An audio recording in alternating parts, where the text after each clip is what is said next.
Short stories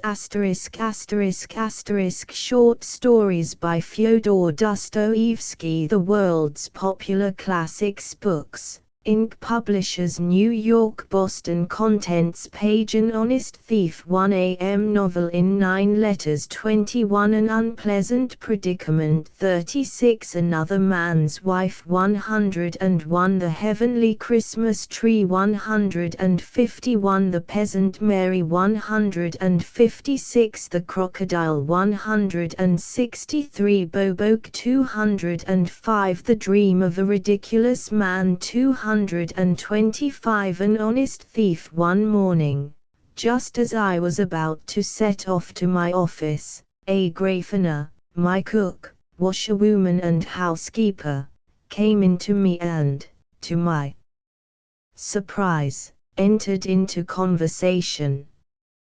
She had always been such a silent, simple creature that, except her daily inquiry about dinner, she had not uttered a word for the last 6 years.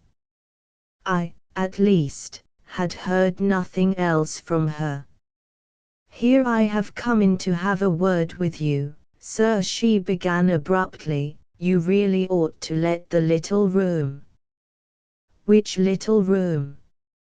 "Why, the one next the kitchen, to be sure." "What for?" "What for?" "Why, because folks do take in lodgers, to be sure." "But who would take it?" "Who would take it?" "Why, a lodger would take it, to be sure." "But, my good woman, one could not put a bedstead in it, there wouldn't be room to move." "Who could live in it?" "Who wants to live there?" "As long as he has a place to sleep in." "Why, he would live in the window." "In what window?" "In what window?" "As though you didn't know." "The one in the passage, to be sure." "He would sit there, sewing or doing anything else." "Maybe he would sit on a chair, too." "He's got a chair, and he has a table, too, he's got everything." "Who is he then?" "Oh, a good man, a man of experience." "I will cook for him. And I'll ask him 3 rubles a month for his board and lodging." After prolonged efforts I succeeded at last in learning from a Grafiner that an elderly man had somehow managed to persuade her to admit him into the kitchen as a lodger and boarder. Any notion a Grafiner took into her head had to be carried out, if not, I knew she would give me no peace. When anything was not to her liking, she at once began to brood, and sank into a deep dejection that would last for a fortnight or 3 weeks. During that period my dinners were spoiled, my linen was mislaid, my floors went unscrubbed. In short, I had a great deal to put up with. I had observed long ago that this inarticulate woman was incapable of conceiving a project, of originating an idea of her own. But if anything like a notion or a project was by some means put into her feeble brain, to prevent its being carried out meant, for a time, her moral assassination. And so, as I cared more for my peace of mind than for anything else, I consented forthwith. "Has he a passport anyway, or something of the sort?" "To be sure, he has." "He is a good man, a man of experience. 3 rubles he's promised to pay." The very next day the new lodger made his appearance in my modest bachelor quarters, but I was not put out by this, indeed I was inwardly pleased. I lead as a rule a very lonely hermit's existence. I have scarcely any friends, I hardly ever go anywhere. As I had spent 10 years never coming out of my shell, I had, of course, grown used to solitude. But another 10 or 15 years or more of the same solitary existence, with the same Agrafena, in the same bachelor quarters, was in truth a somewhat cheerless prospect. And therefore a new inmate, if well behaved, was a heaven-sent blessing. Agrafena had spoken truly. My lodger was certainly a man of experience. From his passport it appeared that he was an old soldier, a fact which I should have known indeed from his face. An old soldier is easily recognized. Astafy Ivanovitch was a favorable specimen of his class. We got on very well together. What was best of all, Astafy Ivanovitch would sometimes tell a story, describing some incident in his own life. In the perpetual boredom of my existence such a storyteller was a veritable treasure. One day he told me one of these stories. It made an impression on me. The following event was what led to it. I was left alone in the flat. Both Astafy and Agrafena were out on business of their own. All of a sudden I heard from the inner room somebody, I fancied a stranger, come in. I went out. There actually was a stranger in the passage, a short fellow wearing no overcoat in spite of the cold autumn weather. "What do you want? Does a clerk called Alexandrov live here?" "Nobody of that name here, brother."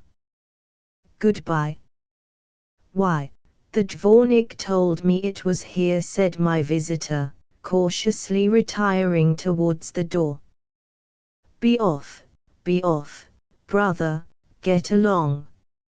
Next day after dinner, while Astafy Ivanovitch was fitting on a coat which he was altering for me, again someone came into the passage. I half opened the door.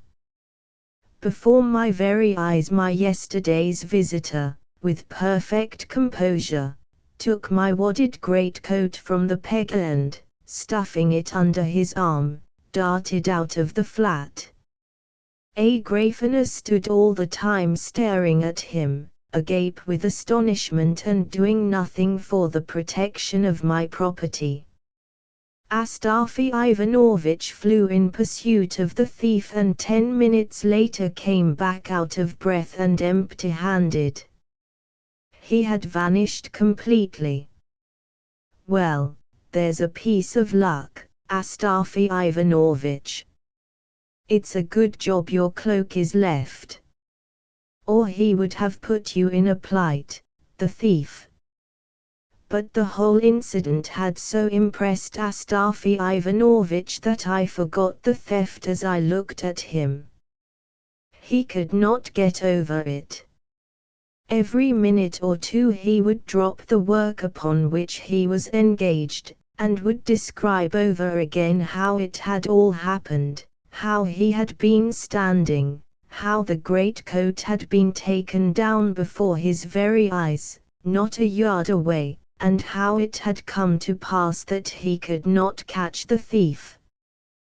Then he would sit down to his work again, then leave it once more, and at last I saw him go down to the dvornik to tell him all about it, and to upbraid him for letting such a thing happen in his domain.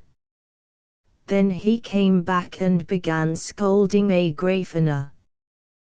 Then he sat down to his work again, and long afterwards he was still muttering to himself how it had all happened, how he stood there and I was here, how before our eyes, not a yard away, the thief took the coat off the peg, and so on.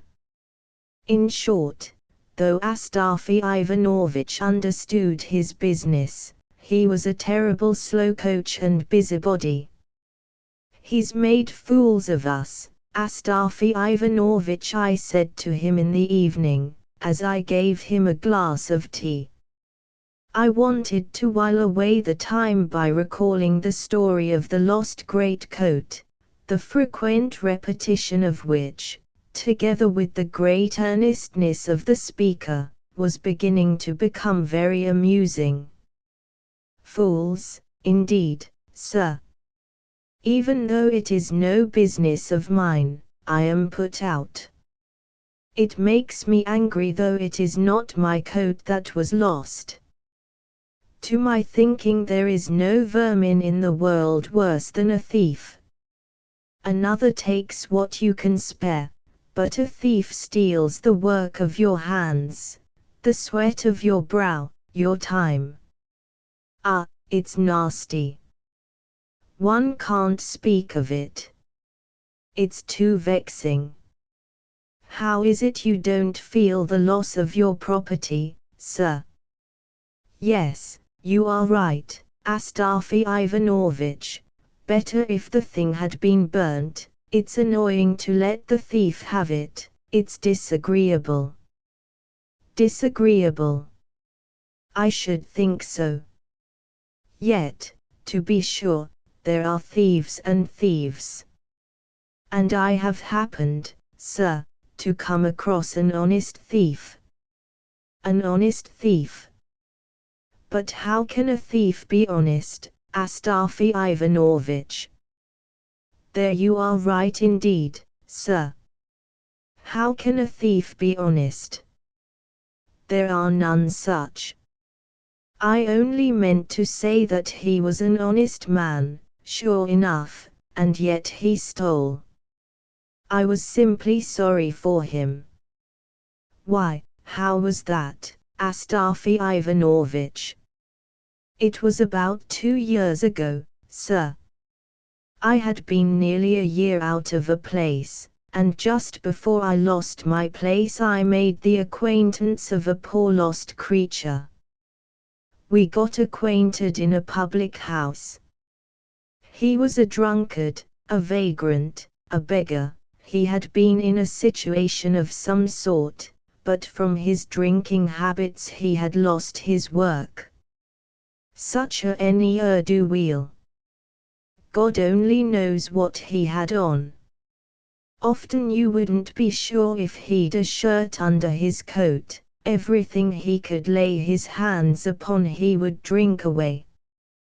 But he was not one to quarrel, he was a quiet fellow. A soft, good-natured chap. And he'd never ask, he was ashamed, but you could see for yourself the poor fellow wanted a drink, and you would stand it him. And so we got friendly, that's to say, he stuck to me. It was all one to me. And what a man he was, to be sure. Like a little dog he would follow me, wherever I went there he would be, and all that after our first meeting, and he as thin as a thread paper.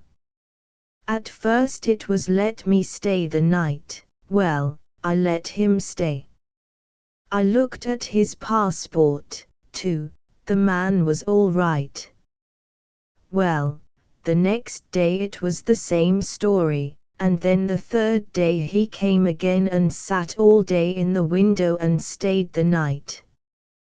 Well, thinks I, he is sticking to me, give him food and drink and shelter at night, too. Here am I, a poor man, and a hanger-on to keep as well. And before he came to me, he used to go in the same way to a government clerk's. He attached himself to him, they were always drinking together, but he, through trouble of some sort, drank himself into the grave. My man was called Emelian Ilyich. I pondered and pondered what I was to do with him. To drive him away I was ashamed. I was sorry for him, such a pitiful, God-forsaken creature I never did set eyes on. And not a word said either. He does not ask, but just sits there and looks into your eyes like a dog. To think what drinking will bring a man down to. I keep asking myself, how am I to say to him, you must be moving, Emlyanushka, there's nothing for you here, you've come to the wrong place, I shall soon not have a bite for myself, how am I to keep you to? I sat and wondered what he'd do when I said that to him. And I seemed to see how he'd stare at me, if he were to hear me say that. How long he would sit and not understand a word of it. And when it did get home to him at last, how he would get up from the window, would take up his bundle, I can see it now, the red check handkerchief full of holes, with God knows what wrapped up in it, which he had always with him, and then how he would set his shabby old coat to rights, so that it would look decent and keep him warm, so that no holes would be seen. He was a man of delicate feelings. And how he'd open the door and go out with tears in his eyes. Well, there's no letting a man go to ruin like that. One's sorry for him. And then again, I think, how am I off myself? Wait a bit, Emlyanushka, says I to myself, you've not long to feast with me, I shall soon be going away and then you will not find me. Well, sir, our family made a move, and Alexander Filimonovich, my master, now deceased, God rest his soul, said, I am thoroughly satisfied with you, Astafy Ivanovich. When we come back from the country we will take you on again. I had been butler with them, a nice gentleman he was, but he died that same year. Well, after seeing him off, I took my belongings, what little money I had, and I thought I'd have a rest for a time, so I went to an old woman I knew, and I took a corner in her room. There was only one corner free in it.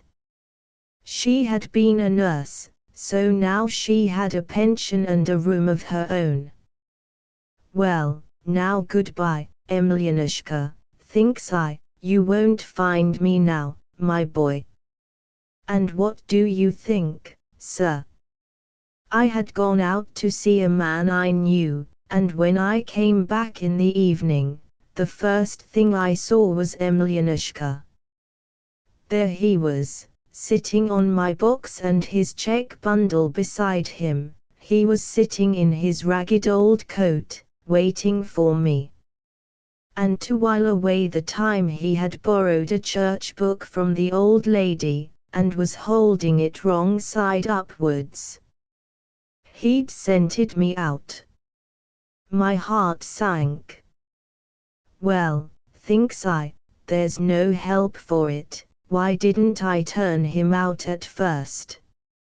So I asked him straight off, have you brought your passport, Emlyanushka? I sat down on the spot, sir, and began to ponder, will a vagabond like that be very much trouble to me? And on thinking it over it seemed he would not be much trouble. He must be fed, I thought. Well, a bit of bread in the morning, and to make it go down better I'll buy him an onion.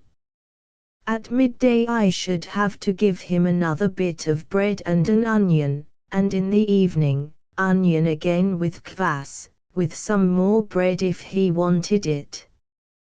And if some cabbage soup were to come our way, then we should both have had our fill.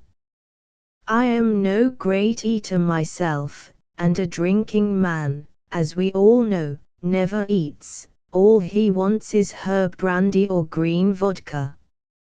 He'll ruin me with his drinking, I thought, but then another idea came into my head, sir, and took great hold on me. So much so that if Emelianushka had gone away I should have felt that I had nothing to live for, I do believe. I determined on the spot to be a father and guardian to him. I'll keep him from ruin, I thought, I'll wean him from the glass. You wait a bit, thought I. Very well, Emelianushka, you may stay, only you must behave yourself, you must obey orders. Well, thinks I to myself, I'll begin by training him to work of some sort, but not all at once, let him enjoy himself a little first, and I'll look round and find something you are fit for, Emelianushka. For every sort of work a man needs a special ability, you know, sir. And I began to watch him on the quiet. I soon saw Emelianushka was a desperate character. I began, sir, with a word of advice. I said this and that to him.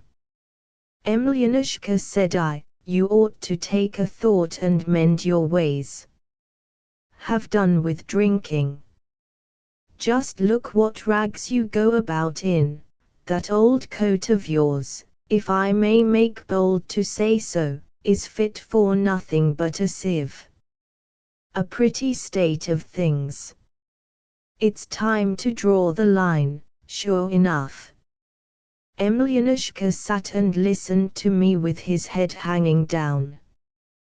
Would you believe it, sir? It had come to such a pass with him, he'd lost his tongue through drink and could not speak a word of sense. Talk to him of cucumbers and he'd answer back about beans. He would listen and listen to me and then heave such a sigh. What are you sighing for, Emelian Ilyich? I asked him. Oh, nothing. Don't you mind me, Astafy Ivanovich. Do you know there were 2 women fighting in the street today, Astafy Ivanovich? One upset the other woman's basket of cranberries by accident. Well, what of that? And the second one upset the other's cranberries on purpose and trampled them underfoot, too. Well, and what of it, Emelian Ilyich? Why, nothing, Astafy Ivanovich, I just mentioned it. Nothing, I just mentioned it. Emelianushka, my boy, I thought, you've squandered and drunk away your brains. And do you know, a gentleman dropped a money note on the pavement in Gorohovy Street, no, it was Sadovy Street. And a peasant saw it and said, that's my luck, and at the same time another man saw it and said, no, it's my bit of luck. I saw it before you did. Well, Emelian Ilyich. And the fellows had a fight over it, Astafy Ivanovich. But a policeman came up, took away the note, gave it back to the gentleman and threatened to take up both the men. Well, but what of that? What is there edifying about it, Emelianushka? Why, nothing, to be sure. Folks laughed, Astafy Ivanovich. Ache, Emelianushka. What do the folks matter? You've sold your soul for a brass farthing. But do you know what I have to tell you, Emelian Ilyich? What, Astafy Ivanovich? Take a job of some sort, that's what you must do. For the 100th time I say to you, set to work, have some mercy on yourself. What could I set to, Astafy Ivanovich? I don't know what job I could set to, and there is no one who will take me on, Astafy Ivanovich. That's how you came to be turned off, Emelianushka, you drinking man. And do you know Vlas, the waiter, was sent for to the office today, Astafy Ivanovich. Why did they send for him, Emelianushka? I asked.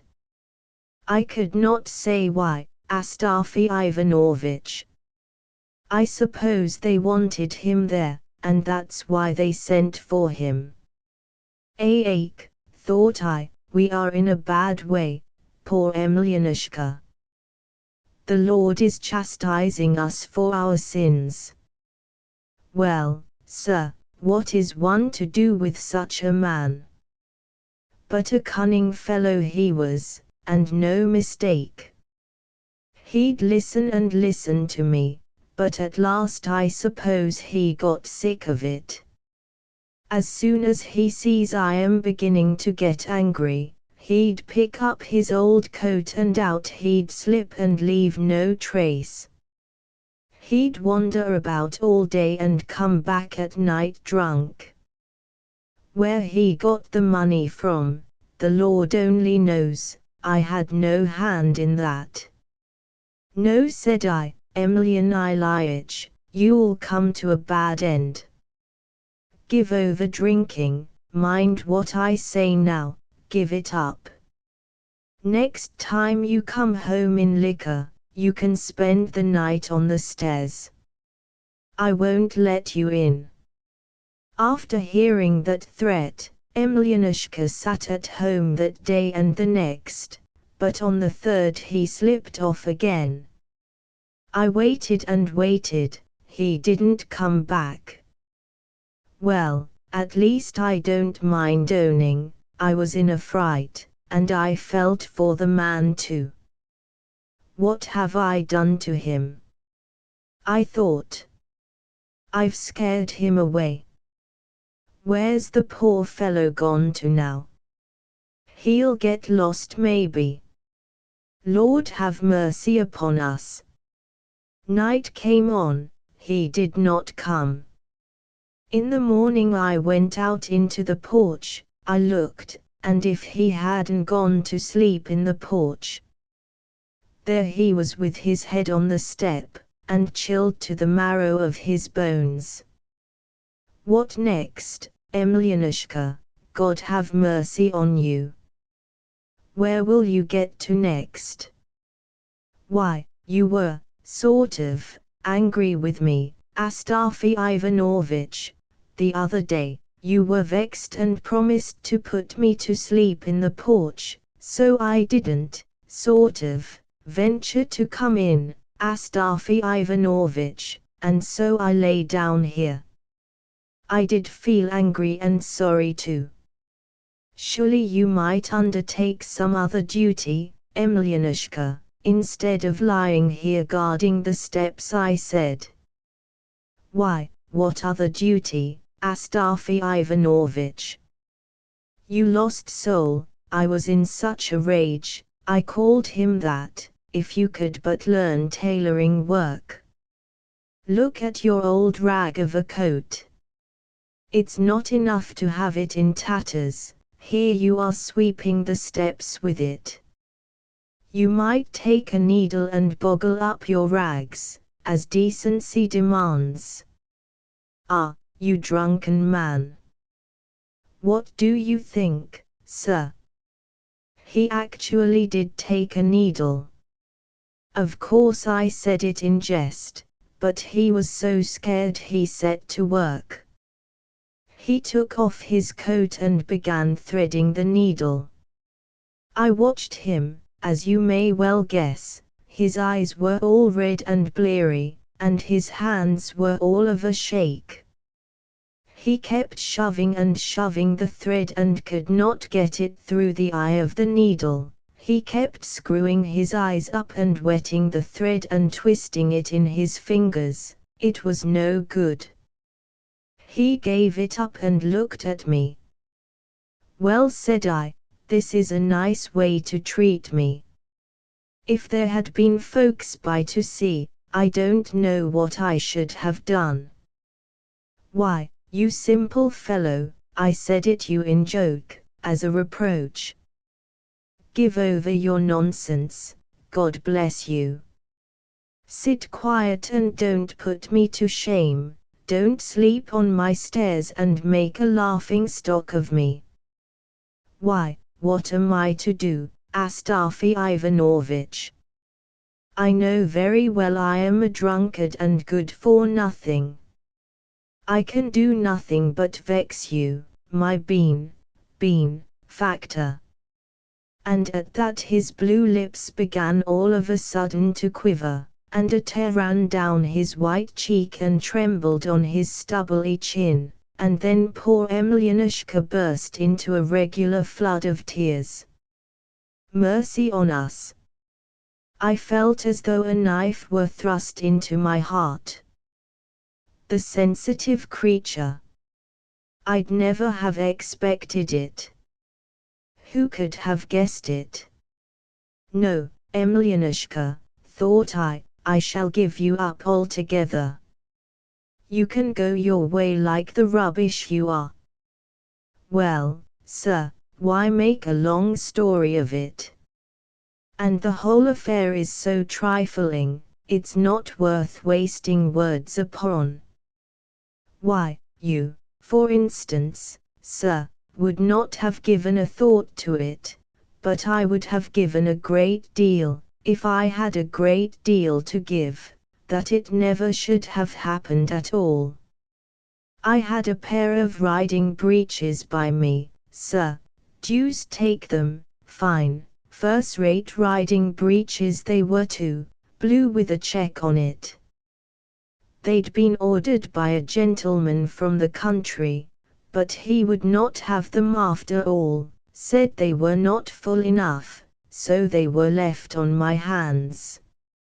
It struck me they were worth something. At the second-hand dealer's I ought to get 5 silver rubles for them, or if not I could turn them into 2 pairs of trousers for Petersburg gentlemen and have a piece over for a waistcoat for myself. Of course for poor people like us everything comes in. And it happened just then that Emelianushka was having a sad time of it. There he sat day after day, he did not drink, not a drop passed his lips, but he sat and moped like an owl. It was sad to see him, he just sat and brooded. Well, thought I, either you've not got a copper to spend, my lad, or else you're turning over a new leaf of yourself, you've given it up, you've listened to reason. Well, sir, that's how it was with us, and just then came a holiday. I went to Vespers. When I came home I found Emelianushka sitting in the window, drunk and rocking to and fro. Ah!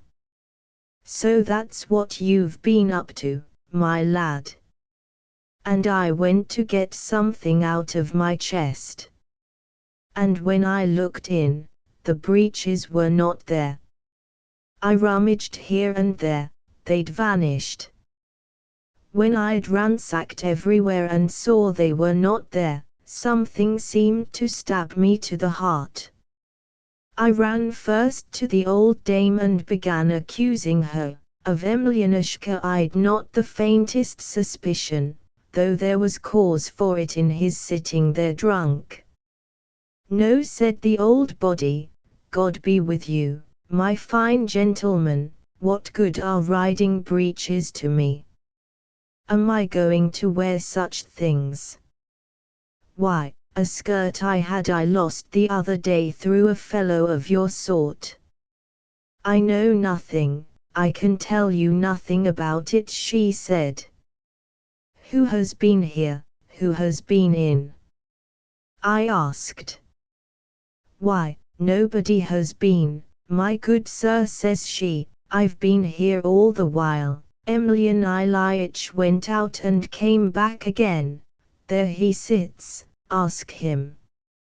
Emelianushka, said I, have you taken those new riding breeches for anything? You remember the pair I made for that gentleman from the country?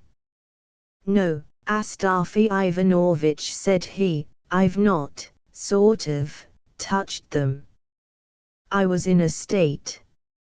I hunted high and low for them, they were nowhere to be found. And Emelianushka sits there rocking himself to and fro. I was squatting on my heels facing him and bending over the chest, and all at once I stole a glance at him. Alack, I thought, my heart suddenly grew hot within me and I felt myself flushing up too. And suddenly Emelianushka looked at me. No, Astafy Ivanovitch, said he, those riding breeches of yours, maybe, you are thinking, maybe, I took them, but I never touched them. But what can have become of them, Emelian Ilyich? No, Astafy Ivanovitch, said he, I've never seen them. Why, Emelian Ilyich, I suppose they've run off of themselves, eh? Maybe they have, Astafy Ivanovitch. When I heard him say that, I got up at once, went up to him, lighted the lamp and sat down to work to my sewing. I was altering a waistcoat for a clerk who lived below us. And wasn't there a burning pain and ache in my breast? I shouldn't have minded so much if I had put all the clothes I had in the fire. Emelianushka seemed to have an inkling of what a rage I was in. When a man is guilty, you know, sir, he scents trouble far off, like the birds of the air before a storm. Do you know what, Astafy Ivanovitch, Emelianushka began, and his poor old voice was shaking as he said the words, Antip Prohorich, the apothecary, married the coachman's wife this morning, who died the other day. I did give him a look, sir, a nasty look it was. Emelianushka understood it too. I saw him get up, go to the bed, and begin to rummage there for something. I waited, he was busy there a long time and kept muttering all the while, no, not there. Where can the blessed things have got to? I waited to see what he'd do. I saw him creep under the bed on all fours. I couldn't bear it any longer. What are you crawling about under the bed for, Emelian Ilyich? Said I, looking for the breeches, Astafy Ivanovitch. Maybe they've dropped down there somewhere. Why should you try to help a poor simple man like me, said I, crawling on your knees for nothing, sir. I called him that in my vexation. Oh, never mind, Astafy Ivanovitch, I'll just look. They'll turn up, maybe, somewhere. Said I, look here, Emelian Ilyich. What is it, Astafy Ivanovitch? Said he. Haven't you simply stolen them from me like a thief and a robber, in return for the bread and salt you've eaten here? Said I. I felt so angry, sir, at seeing him fooling about on his knees before me. No, Astafy Ivanovitch. And he stayed lying as he was on his face under the bed. A long time he lay there and then at last crept out. I looked at him and the man was as white as a sheet. He stood up, and sat down near me in the window and sat so for some 10 minutes. No, Astafy Ivanovitch, he said, and all at once he stood up and came towards me, and I can see him now, he looked dreadful.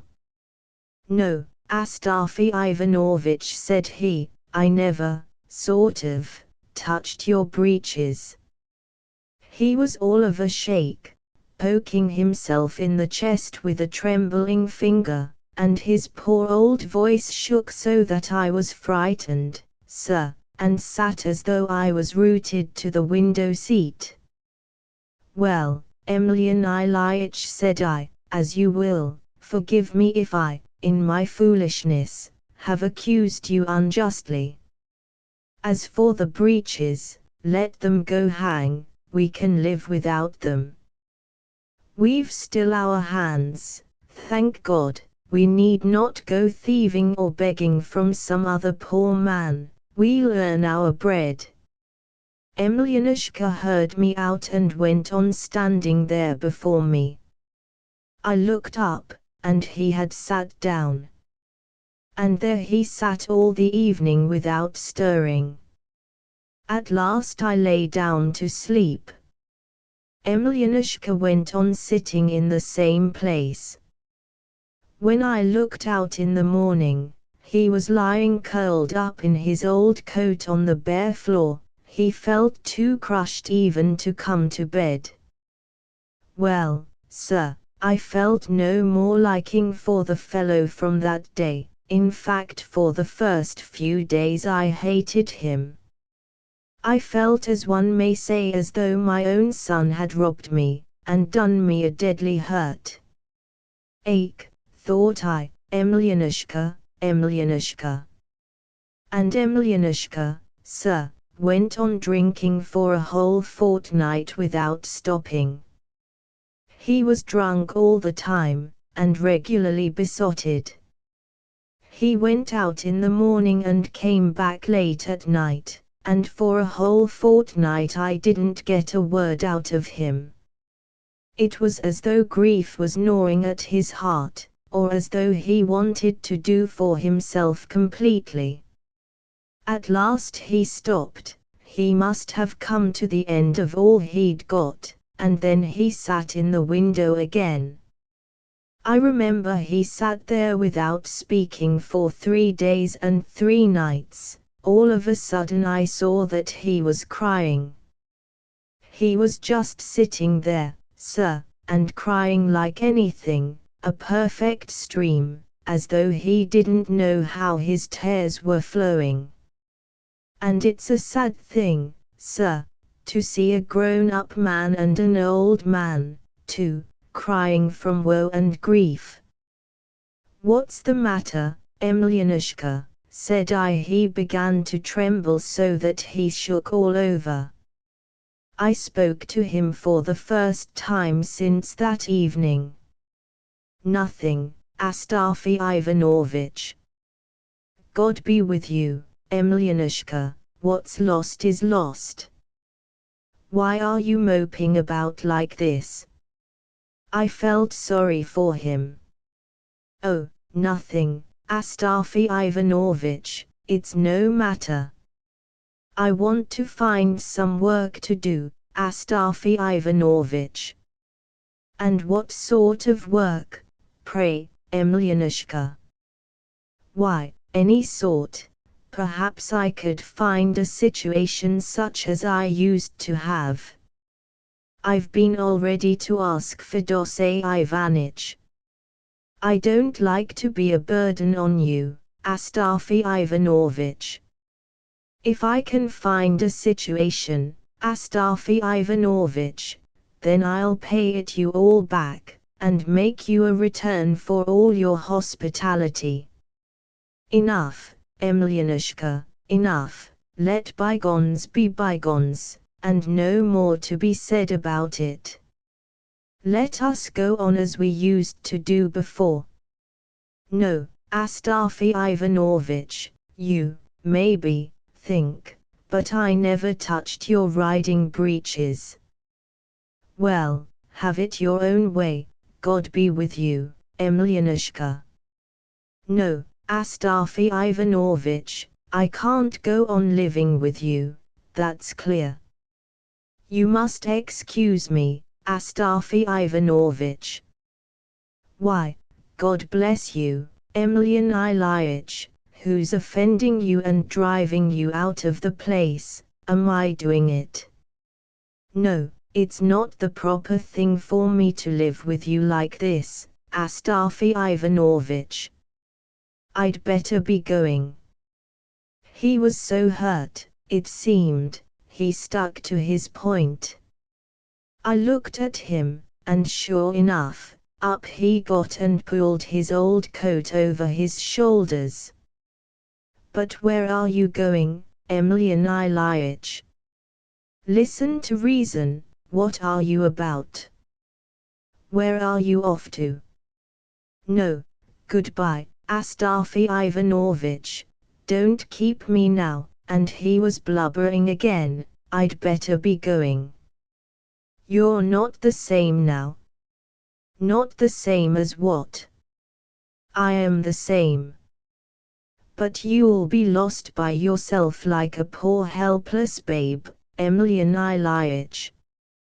"No, Astafy Ivanovich, when you go out now, you lock up your chest and it makes me cry to see it, Astafy Ivanovich.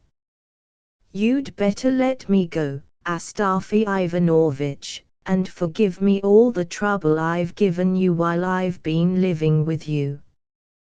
Well, sir, the man went away. I waited for a day. I expected he'd be back in the evening. No. Next day no sign of him, nor the third day either.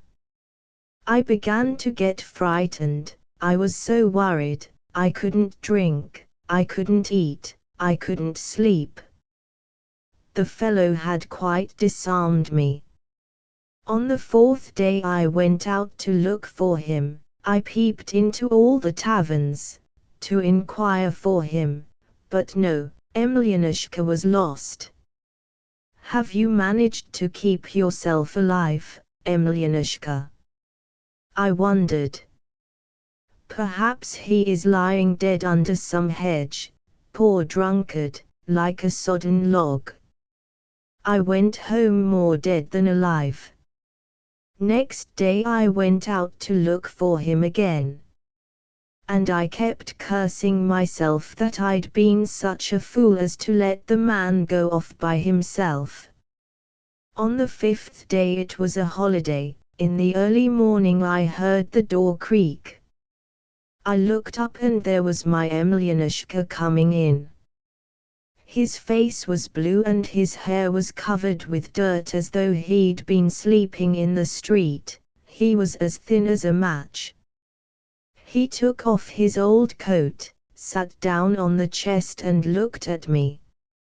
I was delighted to see him, but I felt more upset about him than ever. For you see, sir, if I'd been overtaken in some sin, as true as I am here, sir, I'd have died like a dog before I'd have come back. But Emelianushka did come back. And a sad thing it was, sure enough, to see a man sunk so low. I began to look after him, to talk kindly to him, to comfort him. "Well, Emelianushka," said I am glad you've come back. Had you been away much longer I should have gone to look for you in the taverns again today. Are you hungry?" "No, Astafy Ivanovich." "Come, now, aren't you really? Here, brother, is some cabbage soup left over from yesterday. There was meat in it, it is good stuff. And here is some bread and onion. Come, eat it, it'll do you no harm." I made him eat it, and I saw at once that the man had not tasted food for maybe 3 days. He was as hungry as a wolf. So it was hunger that had driven him to me. My heart was melted looking at the poor dear. Let me run to the tavern, thought I, I'll get something to ease his heart, and then we'll make an end of it. I've no more anger in my heart against you, Emelianushka. I brought him some vodka. Here, Emelian Ilyich, let us have a drink for the holiday. Like a drink. And it will do you good. He held out his hand, held it out greedily, he was just taking it, and then he stopped himself.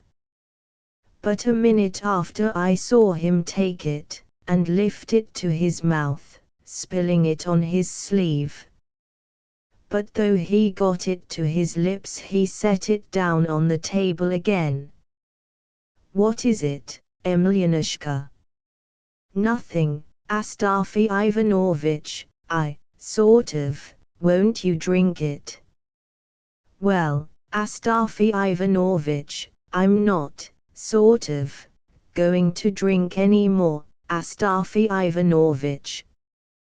Do you mean you've given it up altogether, Emelianushka, or are you only not going to drink today? He did not answer. A minute later I saw him rest his head on his hand. What's the matter, Emelianushka, are you ill? Why, yes, Astafy Ivanovich, I don't feel well. I took him and laid him down on the bed. I saw that he really was ill, his head was burning hot and he was shivering with fever. I sat by him all day. Towards night he was worse. I mixed him some oil and onion and kvass and bread broken up. Come, eat some of this, said I, and perhaps you'll be better. He shook his head.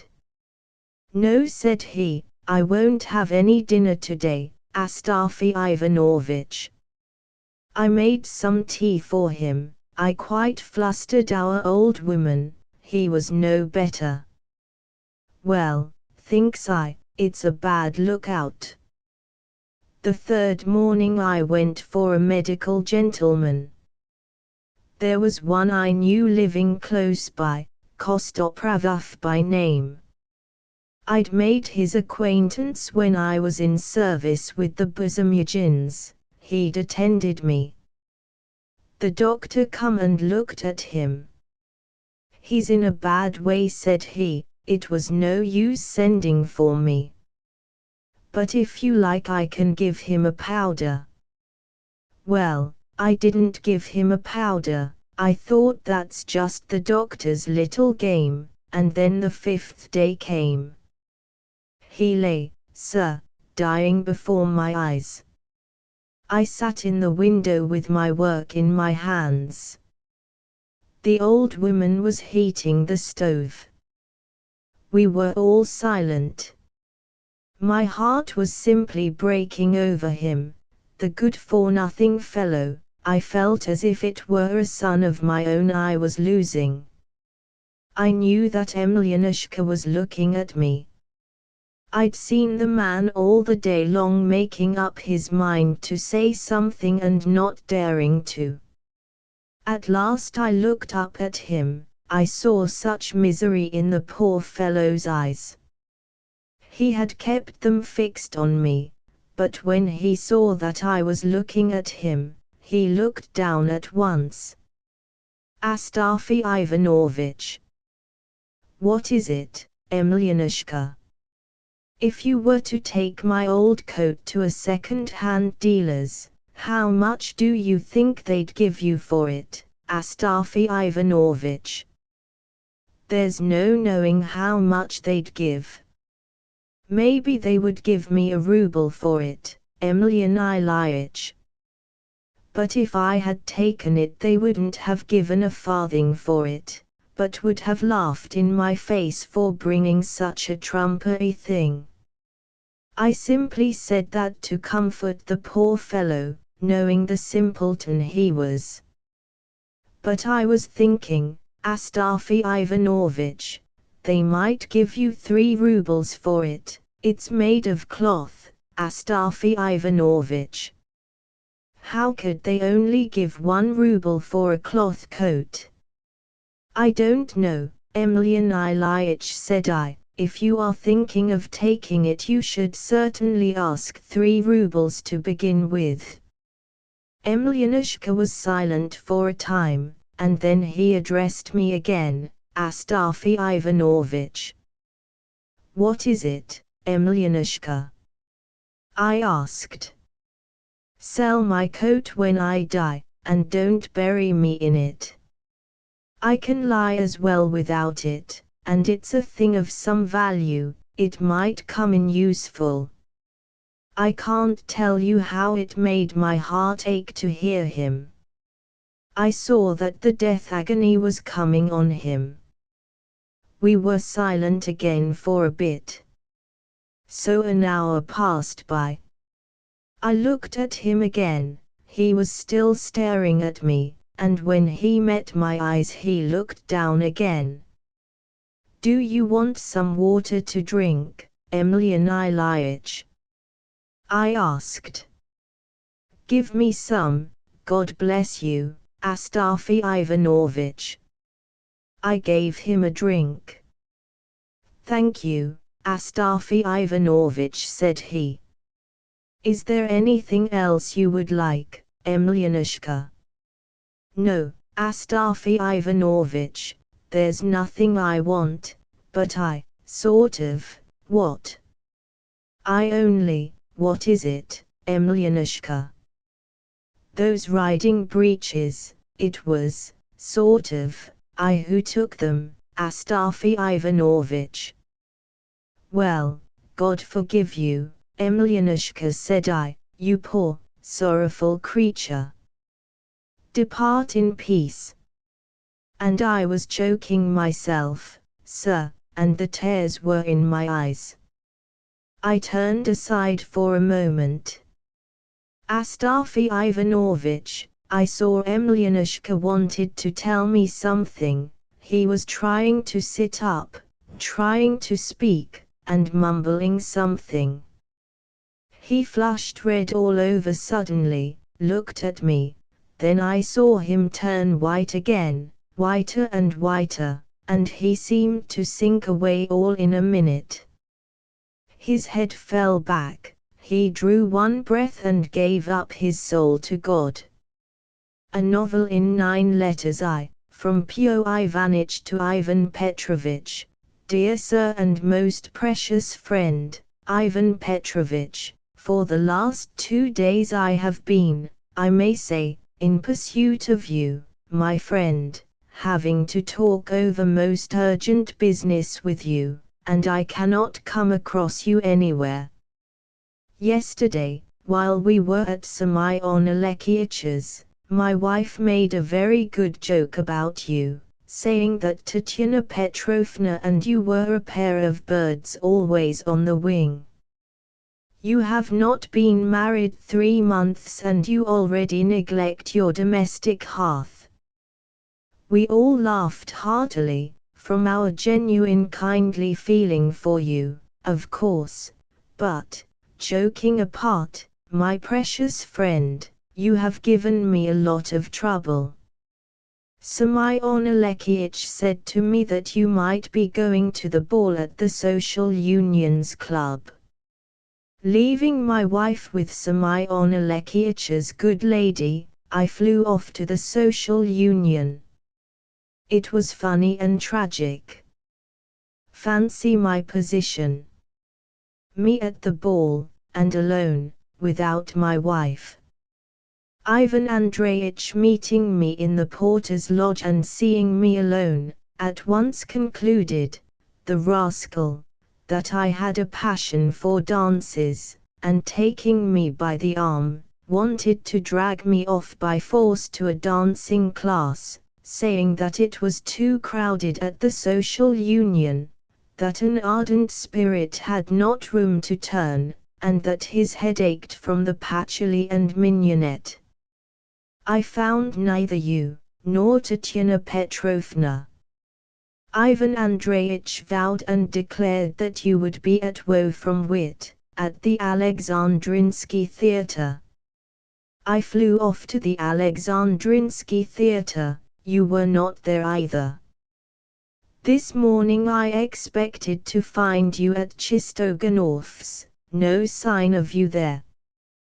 Chistoganov sent to the Pereporkins, the same thing there. In fact, I am quite worn out, you can judge how much trouble I have taken. Now I am writing to you, there is nothing else I can do. My business is by no means a literary one, you understand me, it would be better to meet face to face. It is extremely necessary to discuss something with you and as quickly as possible, and so I beg you to come to us today with Tatiana Petrovna to tea and for a chat in the evening. My Anna Mikhailovna will be extremely pleased to see you. You will truly, as they say, oblige me to my dying day. By the way, my precious friend, since I have taken up my pen I'll go into all I have against you. I have a slight complaint I must make, in fact, I must reproach you, my worthy friend, for an apparently very innocent little trick which you have played at my expense. You are a rascal, a man without conscience. About the middle of last month, you brought into my house an acquaintance of yours, Yevgeny Nikolaich. You vouched for him by your friendly and, for me, of course, sacred recommendation. I rejoiced at the opportunity of receiving the young man with open arms, and when I did so I put my head in a noose. A noose it hardly is, but it has turned out a pretty business. I have not time now to explain, and indeed it is an awkward thing to do in writing, only a very humble request to you, my malicious friend, could you not somehow very delicately, in passing, drop a hint into the young man's ear that there are a great many houses in the metropolis besides ours? It's more than I can stand, my dear fellow. We fall at your feet, as our friend Semyonovich says. I will tell you all about it when we meet. I don't mean to say that the young man has sinned against good manners, or is lacking in spiritual qualities, or is not up to the mark in some other way. On the contrary, he is an amiable and pleasant fellow, but wait, we shall meet. Meanwhile if you see him, for goodness sake whisper a hint to him, my good friend. I would do it myself, but you know what I am, I simply can't, and that's all about it. You introduced him. But I will explain myself more fully this evening, anyway. Now goodbye. I remain, etc. P.S. My little boy has been ailing for the last week, and gets worse and worse every day. He is cutting his poor little teeth. My wife is nursing him all the time, and is depressed, poor thing. Be sure to come, you will give us real pleasure, my precious friend. 2. From Ivan Petrovich to Pio Ivanitch. Dear Sir, Pio Ivanitch. I got your letter yesterday, I read it and was perplexed. You looked for me, goodness knows where, and I was simply at home. Till 10 o'clock I was expecting Ivan Ivanitch Tolokonov. At once on getting your letter I set out with my wife. I went to the expense of taking a cab, and reached your house about 6:30. You were not at home, but we were met by your wife. I waited to see you till 10:30, I could not stay later. I set off with my wife, went to the expense of a cab again, saw her home, and went on myself to the Pereporkins, thinking I might meet you there, but again I was out in my reckoning. When I get home I did not sleep all night, I felt uneasy, In the morning I drove round to you 3 times, at 9, at 10 and at 11. 3 times I went to the expense of a cab, and again you left me in the lurch. I read your letter and was amazed. You write about Yevgeny Nikolaich, beg me to whisper some hint, and do not tell me what about. I commend your caution, but all letters are not alike, and I don't give documents of importance to my wife for curl papers. I am puzzled, in fact, to know with what motive you wrote all this to me. However, if it comes to that, why should I meddle in the matter? I don't poke my nose into other people's business. You can be not at home to him. I only see that I must have a brief and decisive explanation with you, and, moreover, time is passing. And I am in straits and don't know what to do if you are going to neglect the terms of our agreement. A journey for nothing, a journey costs something, too, and my wife's whining for me to get her a velvet mantle of the latest fashion. About Yevgeny Nikolaich I hasten to mention that when I was at Pavel Semyonovich Pereporkin's yesterday I made inquiries without loss of time. He has 500 serfs in the province of Yaroslav, and he has expectations from his grandmother of an estate of 300 serfs near Moscow. How much money he has I cannot tell. I think you ought to know that better. I beg you once for all to appoint a place where I can meet you. You met Ivan Andreitch yesterday, and you write that he told you that I was at the Alexandrinsky Theatre with my wife. I write that he is a liar, and it shows how little he is to be trusted in such cases. That only the day before yesterday he did his grandmother out of 800 rubles. I have the honor to remain, etc. P.S. My wife is going to have a baby. She is nervous about it and feels depressed at times. At the theater they sometimes have firearms going off and sham thunderstorms. And so for fear of a shock to my wife's nerves I do not take her to the theatre. I have no great partiality for the theatre myself. 3. From Pyo Ivanitch to Ivan Petrovitch, my precious friend, Ivan Petrovitch, I am to blame, 1,000 times to blame, but I hasten to defend myself. Between 5 and 6 yesterday, just as we were talking of you with the warmest affection, a messenger from Uncle Stepan Alekyich galloped up with the news that my aunt was very bad. Being afraid of alarming my wife, I did not say a word of this to her, but on the pretext of other urgent business I drove off to my aunt's house. I found her almost dying. Just at 5 o'clock she had had a stroke, the third she has had in the last 2 years. Karl Fyodorovich, their family doctor, told us that she might not live through the night. You can judge of my position, dearest friend. We were on our legs all night in grief and anxiety.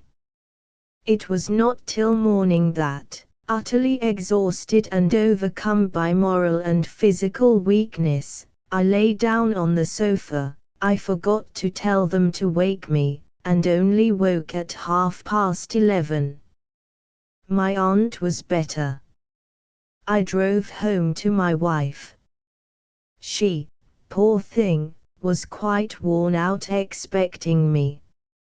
I snatched a bite of something, embraced my little boy, reassured my wife and set off to call on you. You were not at home. At your flat I found Yevgeny Nikolaich. When I got home I took up a pen, and here I am writing to you. Don't grumble and be cross to me, my true friend. Beat me, chop my guilty head off my shoulders, but don't deprive me of your affection. From your wife I learned that you will be at the Slavyanovs this evening. I will certainly be there. I look forward with the greatest impatience to seeing you. I remain, etc. P.S. We are in perfect despair about our little boy. Kyle Fyodorich prescribes rhubarb. He moans. Yesterday he did not know anyone. This morning he did know us, and began lisping Papa, Mama, Boo. My wife was in tears the whole morning. 4. From Ivan Petrovich to Pio Ivanitch, my dear sir, Pio Ivanitch. I am writing to you, in your room, at your bureau, and before taking up my pen, I have been waiting for more than 2.5 hours for you. Now allow me to tell you straight out, Pio Ivanitch, my frank opinion about this shabby incident. From your last letter I gathered that you were expected at the Slavyanovs, that you were inviting me to go there. I turned up, I stayed for 5 hours and there was no sign of you. Why, am I to be made a laughing-stock to people, do you suppose? Excuse me, my dear sir. I came to you this morning, I hoped to find you, not imitating certain deceitful persons who look for people, God knows where, when they can be found at home at any suitably chosen time. There is no sign of you at home. I don't know what restrains me from telling you now the whole harsh truth. I will only say that I see you seem to be going back on your bargain regarding our agreement. And only now reflecting on the whole affair, I cannot but confess that I am absolutely astounded at the artful workings of your mind. I see clearly now that you have been cherishing your unfriendly design for a long time. This supposition of mine is confirmed by the fact that last week in an almost unpardonable way you took possession of that letter of yours addressed to me, in which you laid down yourself, though rather vaguely and incoherently, the terms of our agreement in regard to a circumstance of which I need not remind you. You are afraid of documents, you destroy them, and you try to make a fool of me. But I won't allow myself to be made a fool of, for no one has ever considered me one hitherto, and every one has thought well of me in that respect. I am opening my eyes. You try and put me off, confuse me with talk of Yevgeny Nikolaich, and when with your letter of the 7th of this month, which I am still at a loss to understand, I seek a personal explanation from you, you make humbugging appointments, while you keep out of the way.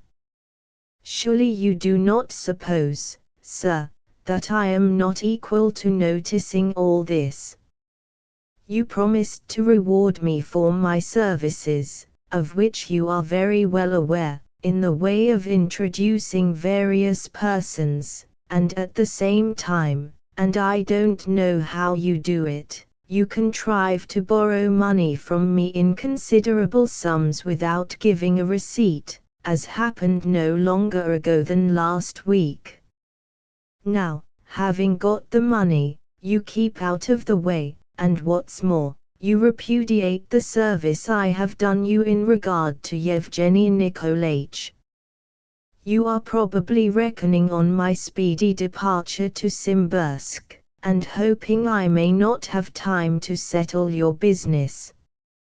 But I assure you solemnly and testify on my word of honor that if it comes to that, I am prepared to spend 2 more months in Petersburg expressly to carry through my business, to attain my objects, and to get hold of you. For I, too, on occasion know how to get the better of people.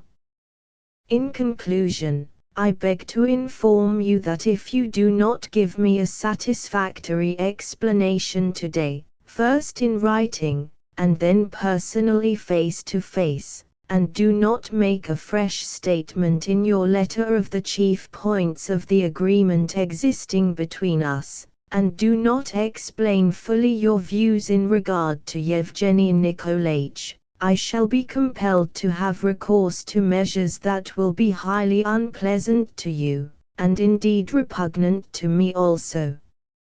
Allow me to remain, etc.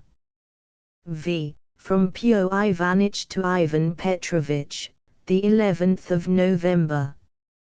My dear and honored friend, Ivan Petrovitch, I was cut to the heart by your letter. I wonder you were not ashamed, my dear but unjust friend, to behave like this to one of your most devoted friends.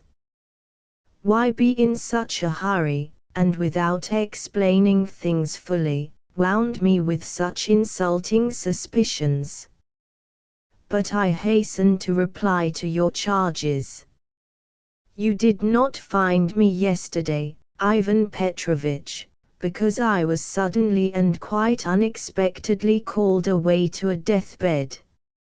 My aunt, Yefimya Nikolaevna, passed away yesterday evening at 11 o'clock in the night. By the general consent of the relatives I was selected to make the arrangements for the sad and sorrowful ceremony. I had so much to do that I had not time to see you this morning, nor even to send you a line. I am grieved to the heart at the misunderstanding which has arisen between us. My words about Yevgeny Nikolaich uttered casually and in jest you have taken in quite a wrong sense, and have ascribed to them a meaning deeply offensive to me. You refer to money and express your anxiety about it. But without wasting words I am ready to satisfy all your claims and demands, though I must remind you that the 350 rubles I had from you last week were in accordance with a certain agreement and not by way of a loan. In the latter case there would certainly have been a receipt. I will not condescend to discuss the other points mentioned in your letter. I see that it is a misunderstanding. I see it is your habitual hastiness, hot temper and obstinacy. I know that your good-heartedness and open character will not allow doubts to persist in your heart, and that you will be, in fact, the first to hold out your hand to me. You are mistaken, Ivan Petrovitch, you are greatly mistaken. Although your letter has deeply wounded me, I should be prepared even today to come to you and apologize, but I have been since yesterday in such a rush and flurry that I am utterly exhausted and can scarcely stand on my feet. To complete my troubles, my wife is laid up. I am afraid she is seriously ill. Our little boy, thank God, is better, but I must lay down my pen. I have a mass of things to do and they are urgent. Allow me, my dear friend, to remain, etc. 6. From Ivan Petrovitch to Pio Ivanitch, the 14th of November. Dear Sir, Pio Ivanitch, I have been waiting for 3 days. I tried to make a profitable use of them, Meanwhile I feel that politeness and good manners are the greatest of ornaments for everyone. Since my last letter of the 10th of this month, I have neither by word nor deed reminded you of my existence, partly in order to allow you undisturbed to perform the duty of a Christian in regard to your aunt, partly because I needed the time for certain considerations and investigations in regard to a business you know of. Now I hasten to explain myself to you in the most thoroughgoing and decisive manner. I frankly confess that on reading your first 2 letters I seriously supposed that you did not understand what I wanted. That was how it was that I rather sought an interview with you and explanations face to face. I was afraid of writing, and blamed myself for lack of clearness in the expression of my thoughts on paper. You are aware that I have not the advantages of education and good manners, and that I shun a hollow show of gentility because I have learned from bitter experience how misleading appearances often are, and that a snake sometimes lies hidden under flowers. But you understood me. You did not answer me as you should have done because, in the treachery of your heart, you had planned beforehand to be faithless to your word of honor and to the friendly relations existing between us. You have proved this absolutely by your abominable conduct towards me of late, which is fatal to my interests, which I did not expect and which I refused to believe till the present moment. From the very beginning of our acquaintance you captivated me by your clever manners, by the subtlety of your behavior, your knowledge of affairs and the advantages to be gained by association with you. I imagined that I had found a true friend and well-wisher.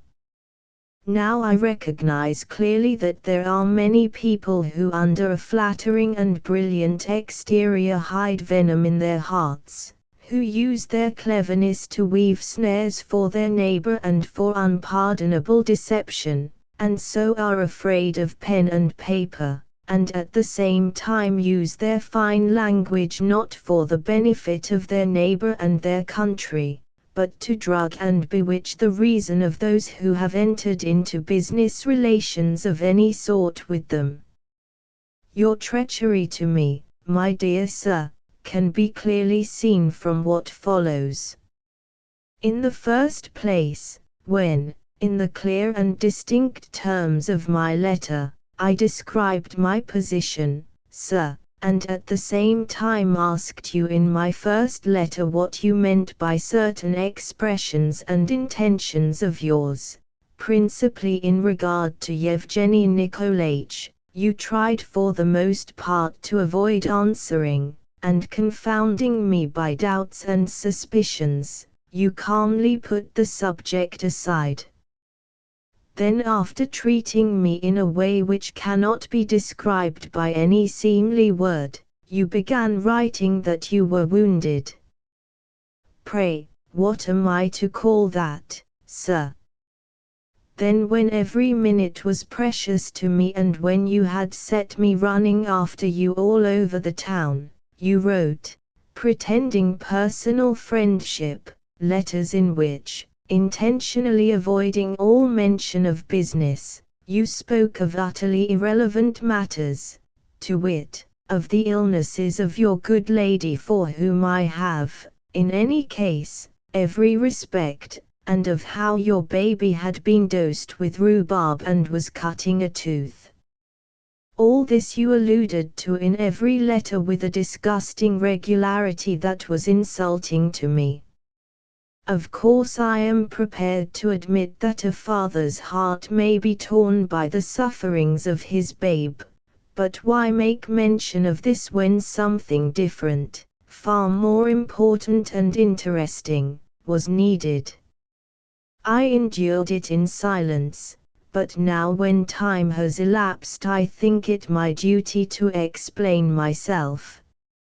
Finally, treacherously deceiving me several times by making humbugging appointments, you tried, it seems, to make me play the part of a fool and a laughing-stock for you, which I never intend to be. Then after first inviting me and thoroughly deceiving me, you informed me that you were called away to your suffering aunt who had had a stroke, precisely at 5 o'clock as you stated with shameful exactitude. Luckily for me, sir, in the course of these 3 days I have succeeded in making inquiries and have learned from them that your aunt had a stroke on the day before the 7th, not long before midnight. From this fact I see that you have made use of sacred family relations in order to deceive persons in no way concerned with them. Finally, in your last letter you mention the death of your relatives as though it had taken place precisely at the time when I was to have visited you to consult about various business matters. But here the vileness of your arts and calculations exceeds all belief, for from trustworthy information which I was able by a lucky chance to obtain just in the nick of time, I have found out that your aunt died 24 hours later than the time you so impiously fixed for her decease in your letter. I shall never have done if I enumerate all the signs by which I have discovered your treachery in regard to me. It is sufficient, indeed, for any impartial observer that in every letter you style me, your true friend, and call me all sorts of polite names, which you do, to the best of my belief, for no other object than to put my conscience to sleep. I have come now to your principal act of deceit and treachery in regard to me, to wit, your continual silence of late in regard to everything concerning our common interests, in regard to your wicked theft of the letter in which you stated, though in language somewhat obscure and not perfectly intelligible to me, our mutual agreements, your barbarous forcible loan of 350 rubles which you borrowed from me as your partner without giving any receipt, and finally, your abominable slanders of our common acquaintance, Yevgeny Nikolaich. I see clearly now that you meant to show me that he was, if you will allow me to say so, like a billy goat, good for neither milk nor wool, that he was neither one thing nor the other, neither fish nor flesh, which you put down as a vice in him in your letter of the 6th instant. I knew Yevgeny Nikolaich as a modest and well-behaved young man, whereby he may well attract, gain and deserve respect in society. I know also that every evening for the last fortnight you've put into your pocket dozens and sometimes even hundreds of rubles, playing games of chance with Yevgeny Nikolaich. Now you disavow all this, and not only refuse to compensate me for what I have suffered, but have even appropriated money belonging to me, tempting me by suggestions that I should be partner in the affair, and luring me with various advantages which were to accrue. After having appropriated, in a most illegal way, money of mine and of Yevgeny Nikolaich's, you decline to compensate me, resorting for that object to calumny with which you have unjustifiably blackened in my eyes a man whom I, by my efforts and exertions, introduced into your house. While on the contrary, from what I hear from your friends, you are still almost slobbering over him, and give out to the whole world that he is your dearest friend, though there is no one in the world such a fool as not to guess at once what your designs are aiming at and what your friendly relations really mean. I should say that they mean deceit, treachery, forgetfulness of human duties and proprieties, contrary to the law of God and vicious in every way. I take myself as a proof and example.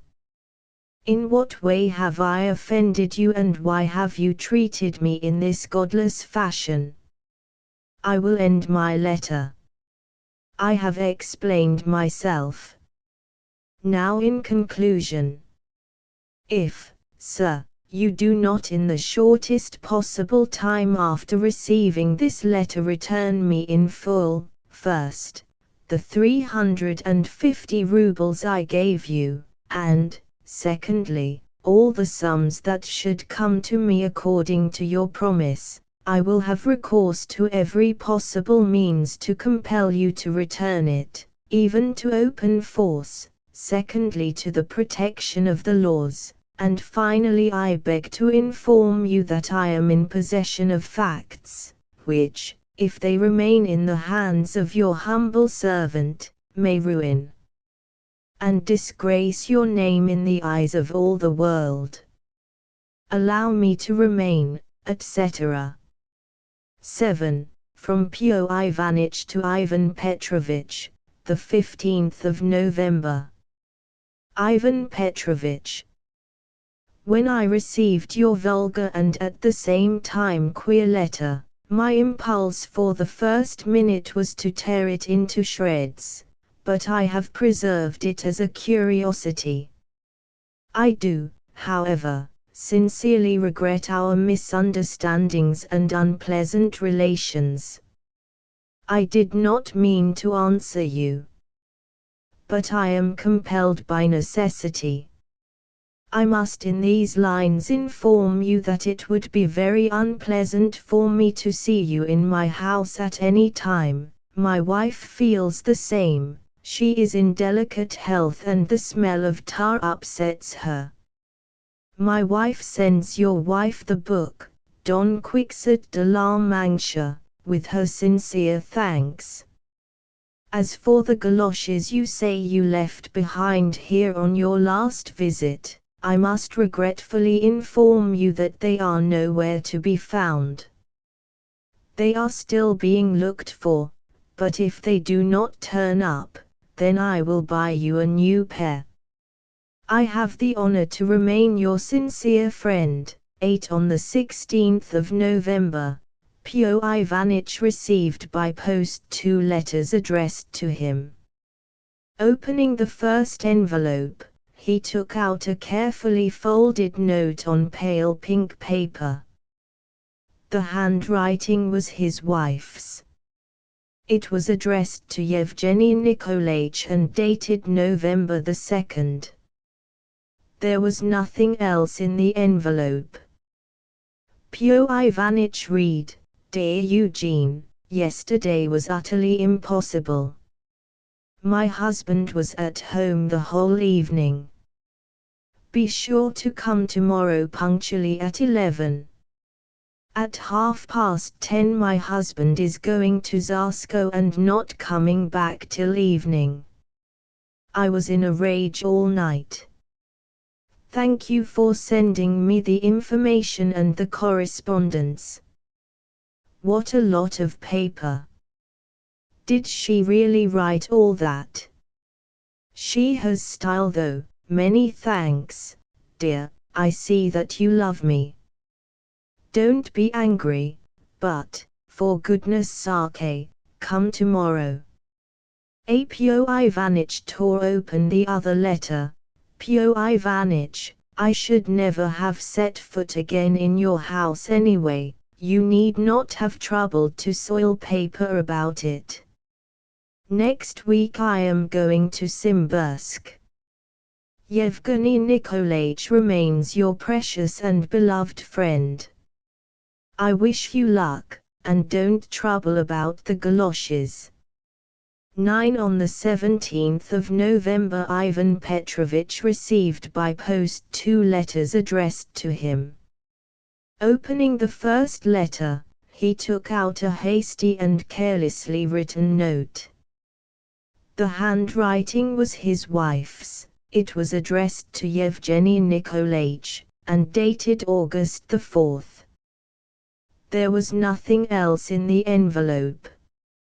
Ivan Petrovich read, "Goodbye, goodbye, Yevgeny Nikolaich. The Lord reward you for this too.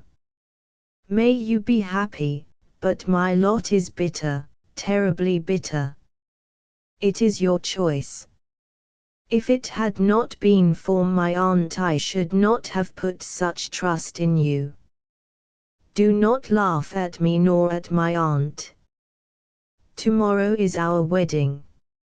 Aunt is relieved that a good man has been found, and that he will take me without a dowry.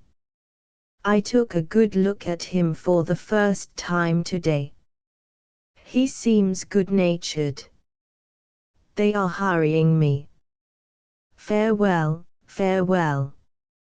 My darling.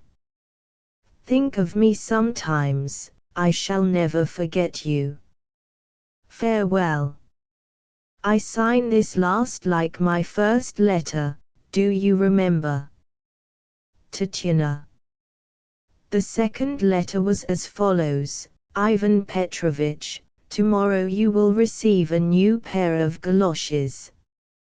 It is not my habit to filch from other men's pockets, and I am not fond of picking up all sorts of rubbish in the streets. Yevgeny Nikolaich is going to Simbirsk in a day or two on his grandfather's business, and he has asked me to find a traveling companion for him. Wouldn't you like to take him with you?" An unpleasant predicament. This unpleasant business occurred at the epoch when the regeneration of our beloved fatherland and the struggle of her valiant sons towards new hopes and destinies was beginning with irresistible force and with a touchingly naive impetuosity. One winter evening in that period, between 11 and 12 o'clock, 3 highly respectable gentlemen were sitting in a comfortable and even luxuriously furnished room in a handsome house of 2 stories on the Petersburg side, and were engaged in a staid and edifying conversation on a very interesting subject. These 3 gentlemen were all of general's rank. They were sitting round a little table, each in a soft and handsome armchair, and as they talked, they quietly and luxuriously sipped champagne. The bottle stood on the table on a silver stand with ice round it. The fact was that the host, a privy councillor called Stepan Nikiforovich Nikiforov, an old bachelor of 65, was celebrating his removal into a house he had just bought, and as it happened, also his birthday, which he had never kept before. The festivity, however, was not on a very grand scale, as we have seen already. There were only 2 guests, both of them former colleagues and former subordinates of Mr. Nikiforov, that is, an actual civil councillor called Semyon Ivanovich Shipulenko, and another actual civil councillor, Ivan Ilyich Pralinsky. They had arrived to tea at 9 o'clock, then had begun upon the wine, and knew that at exactly 11:30 they would have to set off home. Their host had all his life been fond of regularity. A few words about him. He had begun his career as a petty clerk with nothing to back him, had quietly plodded on for 4 to 5 years, knew very well what to work towards, had no ambition to draw the stars down from heaven, though he had 2 stars already, and particularly disliked expressing his own opinion on any subject. He was honest, too, that is, it had not happened to him to do anything particularly dishonest. He was a bachelor because he was an egoist. He had plenty of brains, but he could not bear showing his intelligence. He particularly disliked slovenliness and enthusiasm, regarding it as moral slovenliness, and towards the end of his life had become completely absorbed in a voluptuous, indolent comfort and systematic solitude. Though he sometimes visited people of a rather higher rank than his own, yet from his youth up he could never endure entertaining visitors himself, and of late he had, if he did not play a game of patience, been satisfied with the society of his dining-room clock, and would spend the whole evening dozing in his armchair, listening placidly to its ticking under its glass case on the chimney-piece. In appearance he was closely shaven and extremely proper-looking. He was well preserved, looking younger than his age. He promised to go on living many years longer, and closely followed the rules of the highest good breeding. His post was a fairly comfortable one. He had to preside somewhere and to sign something. In short, he was regarded as a first-rate man. He had only one passion, or more accurately, one keen desire, that was, to have his own house, and a house built like a gentleman's residence, not a commercial investment.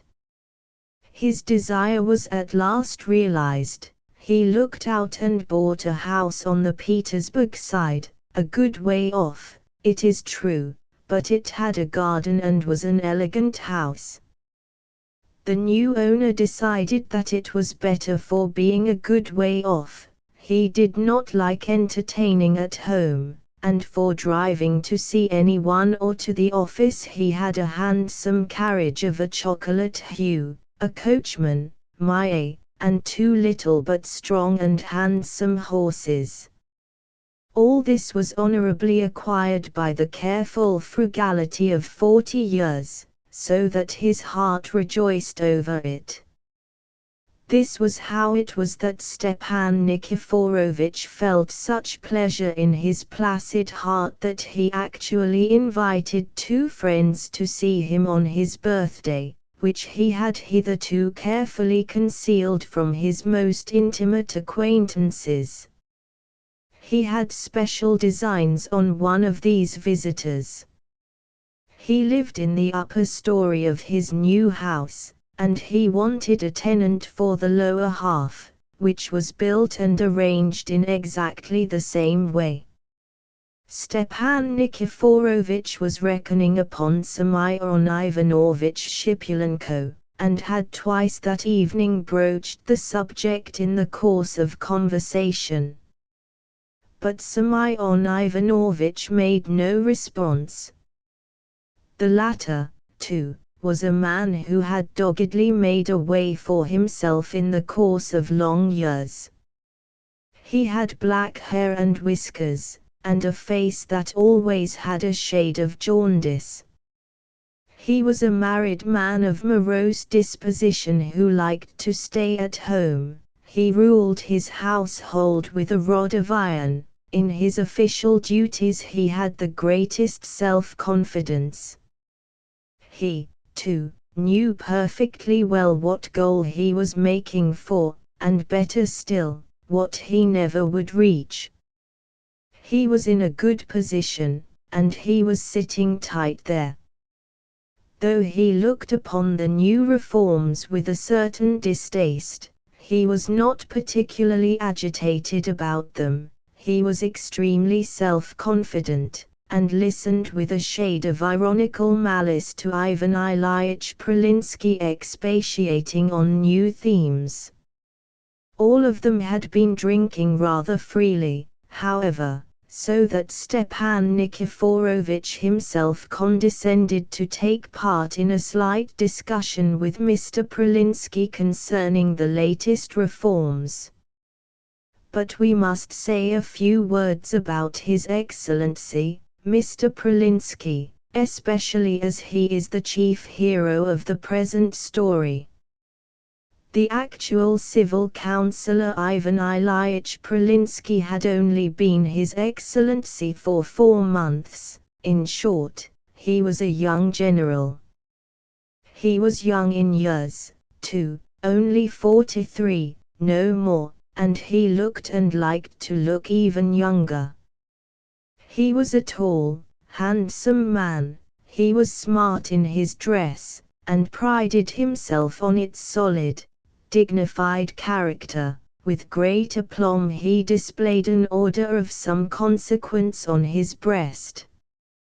From his earliest childhood he had known how to acquire the airs and graces of aristocratic society, and being a bachelor, dreamed of a wealthy and even aristocratic bride. He dreamed of many other things, though he was far from being stupid. At times he was a great talker, and even liked to assume a parliamentary pose. He came of a good family.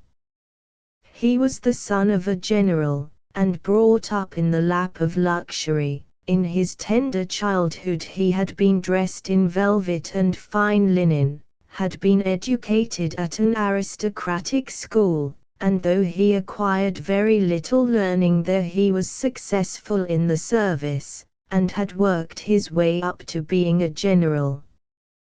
The authorities looked upon him as a capable man, and even expected great things from him in the future. Stepan Nikiforovich, under whom Ivan Ilyich had begun his career in the service, and under whom he had remained until he was made a general, had never considered him a good businessman and had no expectations of him whatever. What he liked in him was that he belonged to a good family, had property, that is, a big block of buildings, let out in flats, in charge of an overseer, was connected with persons of consequence, and what was more, had a majestic bearing.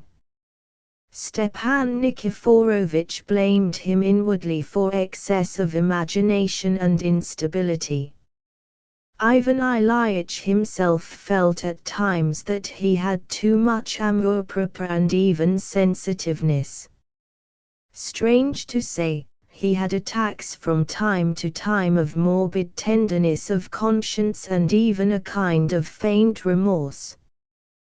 With bitterness and a secret soreness of heart he recognized now and again that he did not fly so high as he imagined. At such moments he sank into despondency, especially when he was suffering from hemorrhoids, called his life unexistence manky, and ceased, privately, of course, to believe even in his parliamentary capacities, calling himself a talker, a maker of phrases, and though all that, of course, did him great credit, it did not in the least prevent him from raising his head again half an hour later, and growing even more obstinately, even more conceitedly self-confident, and assuring himself that he would yet succeed in making his mark, and that he would be not only a great official, but a statesman whom Russia would long remember. He actually dreamed at times of monuments. From this it will be seen that Ivan Ilyich aimed high, though he hid his vague hopes and dreams deep in his heart, even with a certain trepidation. In short, he was a good-natured man and a poet at heart. Of late years these morbid moments of disillusionment had begun to be more frequent. He had become peculiarly irritable, ready to take offense, and was apt to take any contradiction as an affront. But reformed Russia gave him great hopes. His promotion to general was the finishing touch. He was roused, he held his head up. He suddenly began talking freely and eloquently. He talked about the new ideas, which he very quickly and unexpectedly made his own and professed with vehemence. He sought opportunities for speaking, drove about the town, and in many places succeeded in gaining the reputation of a desperate liberal, which flattered him greatly. That evening, after drinking 4 glasses, he was particularly exuberant. He wanted on every point to confute Stepan Nikiforovitch, whom he had not seen for some time past, and whom he had hitherto always respected and even obeyed. He considered him for some reason reactionary, and fell upon him with exceptional heat. Stepan Nikiforovitch hardly answered him, but only listened slyly, though the subject interested him. Ivan Ilyitch got hot, and in the heat of the discussion sipped his glass more often than he ought to have done.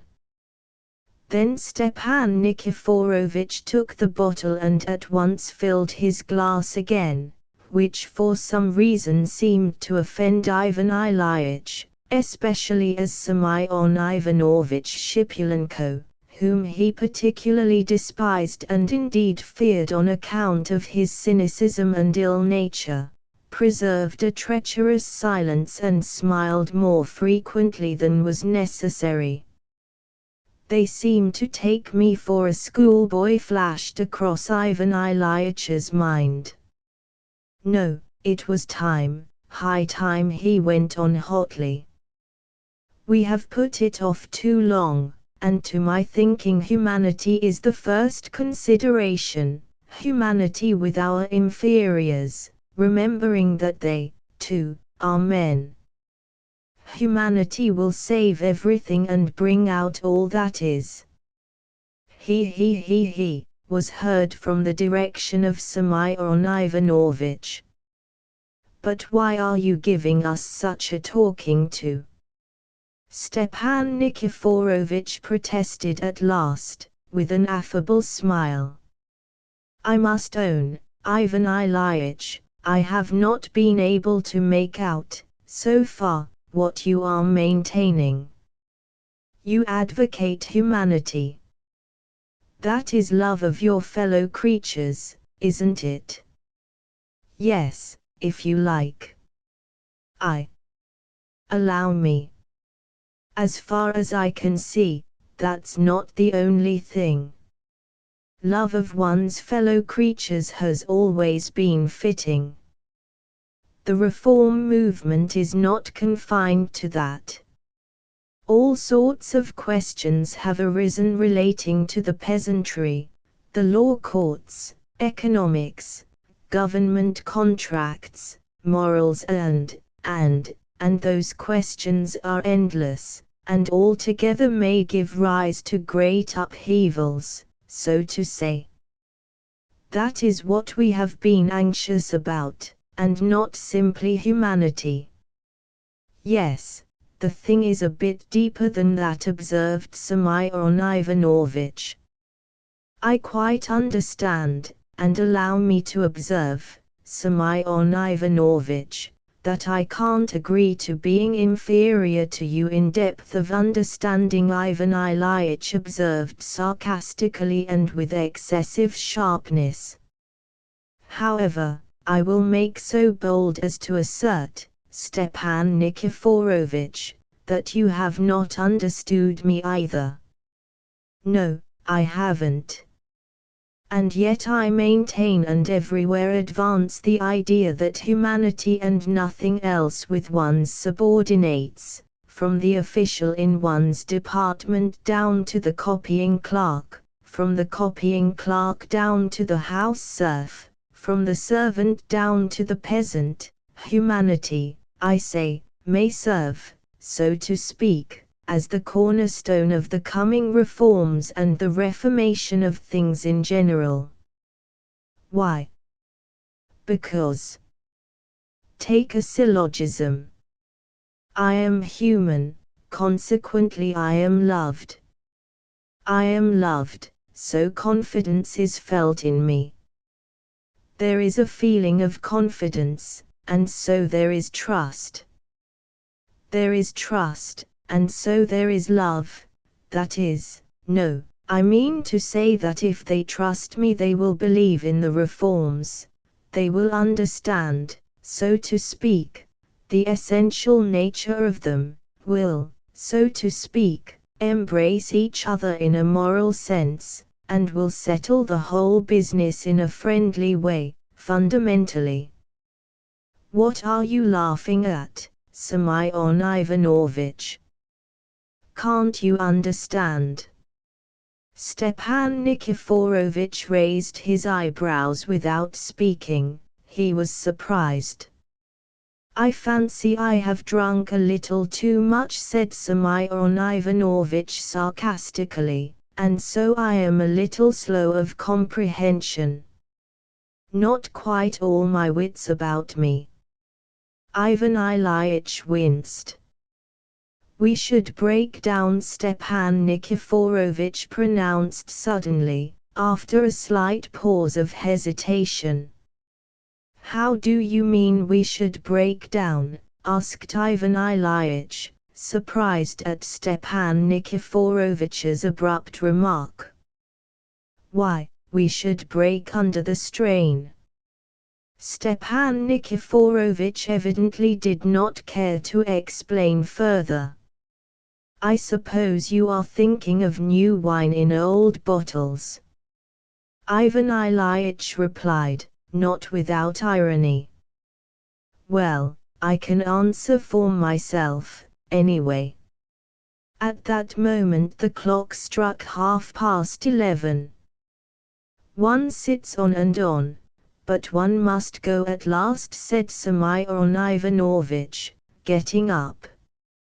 But Ivan Ilyitch was before him. He got up from the table and took his sable cap from the chimney-piece. He looked as though he had been insulted. So how is it to be, Semyon Ivanovitch?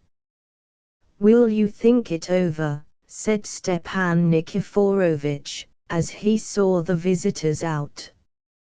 About the flat, you mean? I'll think it over, I'll think it over. Well, when you have made up your mind, let me know as soon as possible. Still on business? Mr. Pralinsky observed affably, in a slightly ingratiating tone, playing with his hat. It seemed to him as though they were forgetting him.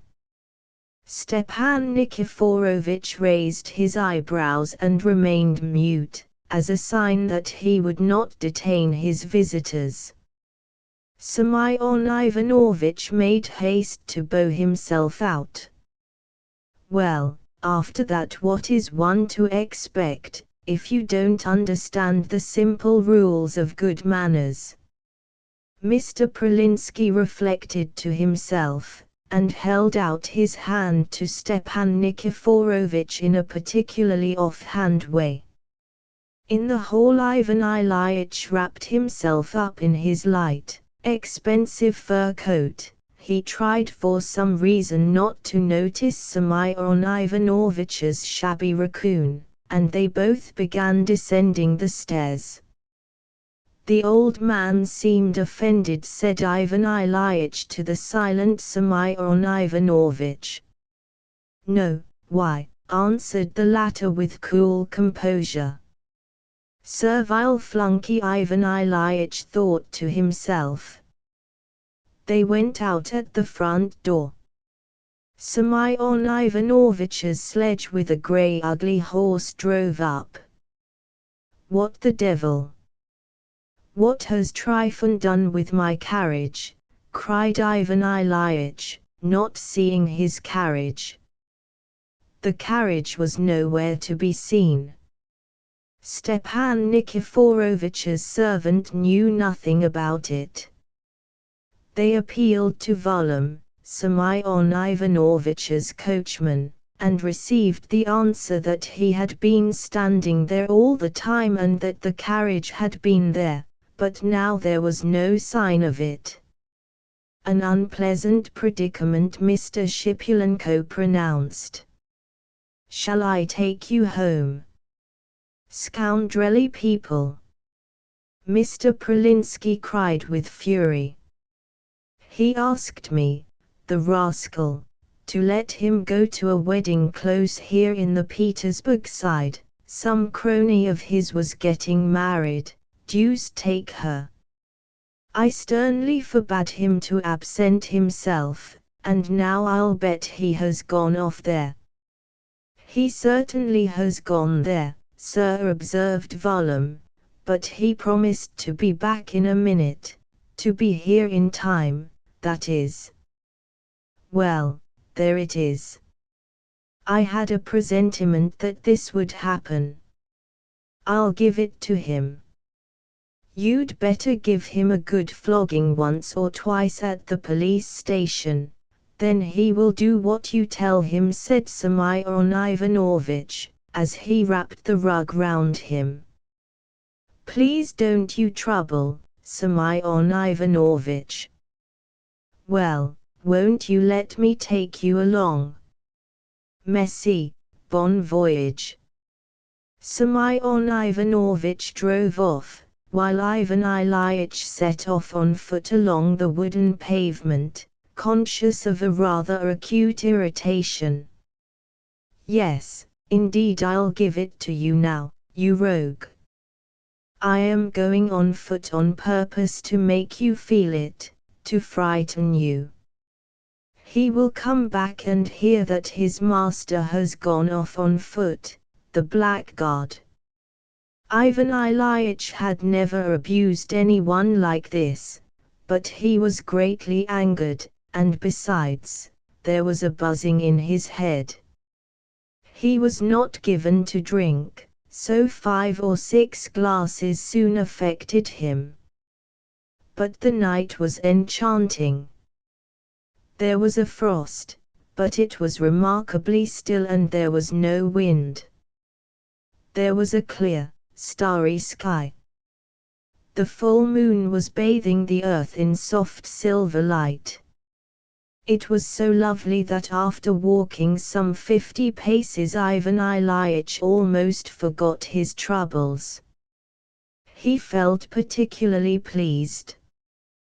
People quickly change from one mood to another when they are a little drunk. He was even pleased with the ugly little wooden houses of the deserted street. "It's really a capital thing that I am walking," he thought. "It's a lesson to Trifon and a pleasure to me. I really ought to walk oftener. And I shall soon pick up a sledge on the Great Prospect. It's a glorious night. What little houses they all are. I suppose small fry live here, clerks, tradesmen, perhaps. That Stepan Nikiforovitch. What reactionaries they all are, those old fogies." "Fogies, yes, c'est le mot. He is a sensible man, though, he has that bon sense, sober, practical understanding of things. But they are old, old. There is a lack of, what is it? There is a lack of something. We shall break down." What did he mean by that? He actually pondered when he said it. He didn't understand me a bit. And yet how could he help understanding? It was more difficult not to understand it than to understand it. The chief thing is that I am convinced in my soul. Humanity, the love of one's kind. Restore a man to himself, revive his personal dignity, and then, when the ground is prepared, get to work. I believe that's clear. Yes. Allow me, Your Excellency, take a syllogism. For instance, we meet, for instance, a clerk, a poor, downtrodden clerk. Well, who are you? Answer, a clerk. Very good, a clerk. Further, what sort of clerk are you? Answer, I am such and such a clerk, he says. Are you in the service? I am. Do you want to be happy? I do. What do you need for happiness? This and that. Why? Because. And there the man understands me with a couple of words. The man's mine. The man is caught, so to speak, in a net, and I can do what I like with him, that is, for his good. Horrid man that Semyon Ivanovitch. And what a nasty phiz he has. Flog him in the police station, he said that on purpose. No, you are talking rubbish, you can flog, but I'm not going to. I shall punish Trifon with words, I shall punish him with reproaches, he will feel it. As for flogging, H.M. It is an open question, H.M. What about going to Emerance? Oh, damnation take it, the cursed pavement, he cried out, suddenly tripping up. And this is the capital. Enlightenment. One might break one's leg. H.M. I detest that Semyon Ivanovitch, a most revolting phiz. He was chuckling at me just now when I said they would embrace each other in a moral sense. Well, and they will embrace each other, and what's that to do with you? I am not going to embrace you, I'd rather embrace a peasant. If I meet a peasant, I shall talk to him. I was drunk, though, and perhaps did not express myself properly. Possibly I am not expressing myself rightly now. H.M. I shall never touch wine again. In the evening you babble, and next morning you are sorry for it. After all, I am walking quite steadily. But they are all scoundrels, anyhow. So Ivan Ilyich meditated incoherently and by snatches, as he went on striding along the pavement. The fresh air began to affect him, set his mind working. 5 minutes later he would have felt soothed and sleepy. But all at once, scarcely 2 paces from the great prospect, he heard music. He looked round. On the other side of the street, in a very tumble-down-looking long wooden house of 1 story, there was a great fete, there was the scraping of violins, and the droning of a double bass, and the squeaky tooting of a flute playing a very gay quadrille tune. Under the windows stood an audience, mainly of women in wadded pelisses with kerchiefs on their heads. They were straining every effort to see something through a crack in the shutters. Evidently there was a gay party within. The sound of the thud of dancing feet reached the other side of the street. Ivan Ilyich saw a policeman standing not far off, and went up to him. "Whose house is that, brother?" he asked, flinging his expensive fur coat open. just far enough to allow the policeman to see the imposing decoration on his breast. "It belongs to the registration clerk Pseldonimov," answered the policeman, drawing himself up instantly, discerning the decoration. "Pseldonimov. Bah! Pseldonimov. What is he up to? Getting married?" "Yes, Your Honor, to a daughter of a titular councillor, Mlekopetiv, a titular councillor, used to serve in the municipal department." "That house goes with the bride. So that now the house is Pseldonimov's and not Mlekopetiv's." "Yes, Pseldonimov's, Your Honor. It was Mlekopetiv's, but now it is Pseldonimov's." "Hm. I am asking you, my man, because I am his chief. I am a general in the same office in which Pseldonimov serves." "Just so, Your Excellency." The policeman drew himself up more stiffly than ever, while Ivan Ilyitch seemed to ponder. He stood still and meditated. Yes, Pseldonimov really was in his department and in his own office, he remembered that. He was a little clerk with a salary of 10 rubles a month. As Mr. Pralinsky had received his department very lately, he might not have remembered precisely all his subordinates, but Pseldonimov he remembered just because of his surname.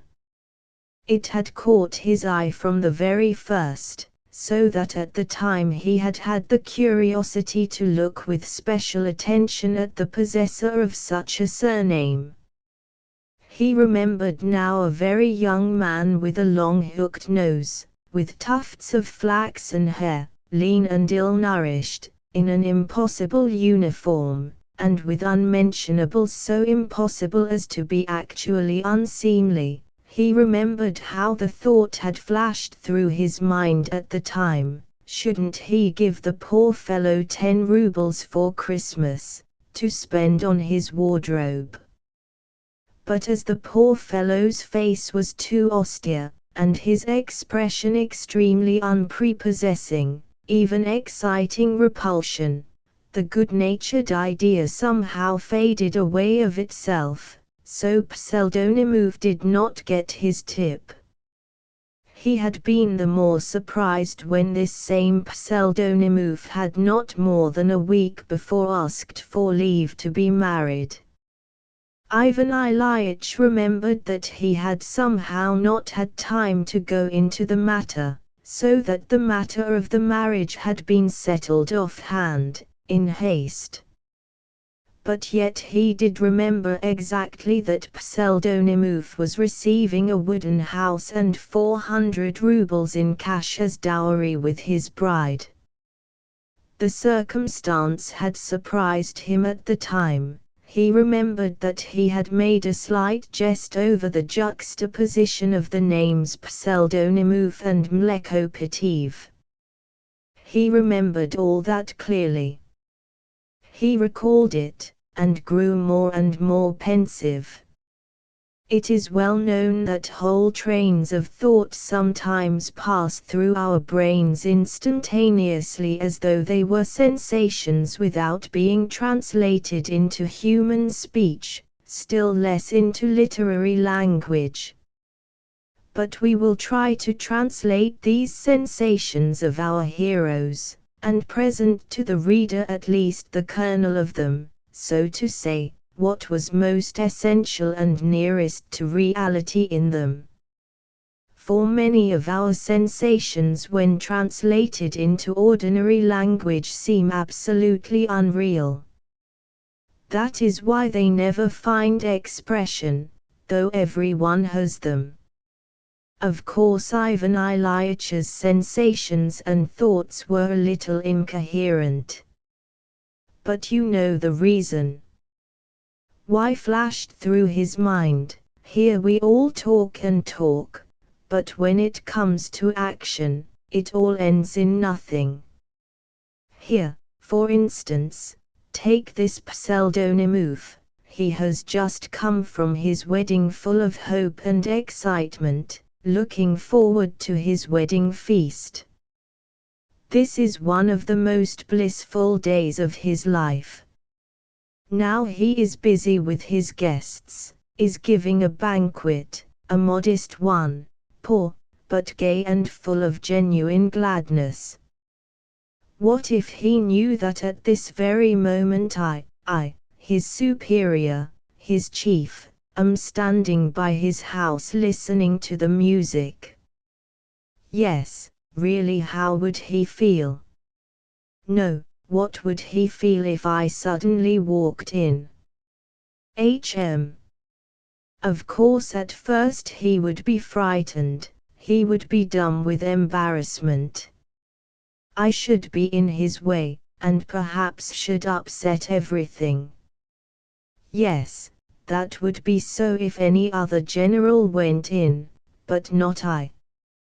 That's a fact, anyone else, but not I. Yes, Stepan Nikiforovich. You did not understand me just now, but here is an example ready for you. Yes, we all make an outcry about acting humanely, but we are not capable of heroism, of fine actions. What sort of heroism? This sort. Consider, in the existing relations of the various members of society, for me, after midnight to go into the wedding of my subordinate, a registration clerk, at 10 rubles the month, why, it would mean embarrassment, a revolution, the last days of Pompeii, a nonsensical folly. No one would understand it.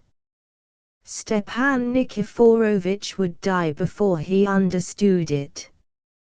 Why, he said we should break down. Yes, but that's you old people, inert, paralytic people, but I shan't break down. I will transform the last day of Pompeii to a day of the utmost sweetness for my subordinate, and a wild action to an action normal, patriarchal, lofty and moral. How? Like this. Kindly listen. Here. I go in, suppose, they are amazed, leave off dancing, look wildly at me, draw back. Quite so, but at once I speak out, I go straight up to the frightened pseldonymov, and with a most cordial, affable smile, in the simplest words, I say, this is how it is, I have been at His Excellency Stepan Nikiforovich's. I expect you know, close here in the neighborhood. Well, then, lightly, in a laughing way, I shall tell him of my adventure with Trifon. From Trifon I shall pass on to saying how I walked here on foot. Well, I heard music, I inquired of a policeman, and learned, brother, that it was your wedding. Let me go in, I thought, to my subordinates, let me see how my clerks enjoy themselves and celebrate their wedding. I suppose you won't turn me out. Turn me out. What a word for a subordinate. How the devil could he dream of turning me out? I fancy that he would be half crazy, that he would rush headlong to seat me in an armchair, would be trembling with delight, would hardly know what he was doing for the first minute. Why, what can be simpler, more elegant than such an action? Why did I go in? That's another question. That is, so to say, the moral aspect of the question. That's the pith. What was I thinking about? Yes. Well, of course they will make me sit down with the most important guest, some titular councillor or a relation who's a retired captain with a red nose. Gogol describes these eccentrics so capitally. Well, I shall make acquaintance, of course, with the bride, I shall compliment her, I shall encourage the guests. I shall beg them not to stand on ceremony, to enjoy themselves, to go on dancing. I shall make jokes, I shall laugh, in fact, I shall be affable and charming. I am always affable and charming when I am pleased with myself. The point is that I believe I am still a little, well, not drunk exactly, but of course, as a gentleman I shall be quite on an equality with them, and shall not expect any especial marks of. But morally, it is a different matter, they will understand and appreciate it. My actions will evoke their nobler feelings. Well, I shall stay for half an hour, even for an hour, I shall leave, of course, before supper, but they will be bustling about, baking and roasting, they will be making low bows, but I will only drink a glass, congratulate them and refuse supper. I shall say, business. And as soon as I pronounce the word business all of them will at once have sternly respectful faces. By that I shall delicately remind them that there is a difference between them and me. The earth and the sky. It is not that I want to impress that on them, but it must be done, it's even essential in a moral sense, when all is said and done. I shall smile at once, however, I shall even laugh, and then they will all pluck up courage again. I shall jest a little again with the bride, I may even hint that I shall come again in just 9 months to stand godfather, he. And she will be sure to be brought to bed by then. They multiply, you know, like rabbits. And they will all roar with laughter and the bride will blush, I shall kiss her feelingly on the forehead, even give her my blessing, and next day my exploit will be known at the office. Next day I shall be stern again, next day I shall be exacting again, even implacable, but they will all know what I am like. They will know my heart, they will know my essential nature, he is stern as chief, but as a man he is an angel. And I shall have conquered them, I shall have captured them by one little act which would never have entered your head, they would be mine, I should be their father, they would be my children. Come now, Your Excellency Stepan Nikiforovich, go and do likewise. But do you understand, that Pseldonimov will tell his children how the general himself feasted and even drank at his wedding? Why, those children would tell their children, and those would tell their grandchildren as a most sacred story that a grand gentleman, a statesman, and I shall be all that by then, did them the honor, and so on, and so on. Why, I am morally elevating the humiliated, I restore him to himself. Why, he gets a salary of 10 rubles a month. If I repeat this 5 or 10 times, or something of the sort, I shall gain popularity all over the place. My name will be printed on the hearts of all, and the devil only knows what will come of that popularity. These, or something like these, were Ivan Ilyitch's reflections. A man says all sorts of things sometimes to himself, gentlemen, especially when he is in rather an eccentric condition. All these meditations passed through his mind in something like half a minute, and of course he might have confined himself to these dreams and, after mentally putting Stepan Nikiforovitch to shame, have gone very peacefully home and to bed. And he would have done well. But the trouble of it was that the moment was an eccentric one. As ill luck would have it, at that very instant the self-satisfied faces of Stepan Nikiforovitch and Semyon Ivanovitch suddenly rose before his heated imagination. "We shall break down," repeated Stepan Nikiforovitch, smiling disdainfully. He Semyon Ivanovitch seconded him with his nastiest smile. "Well, we'll see whether we do break down," Ivan Ilyitch said resolutely, with a rush of heat to his face. He stepped down from the pavement and with resolute steps went straight across the street towards the house of his registration clerk Pseldonimov. His star carried him away.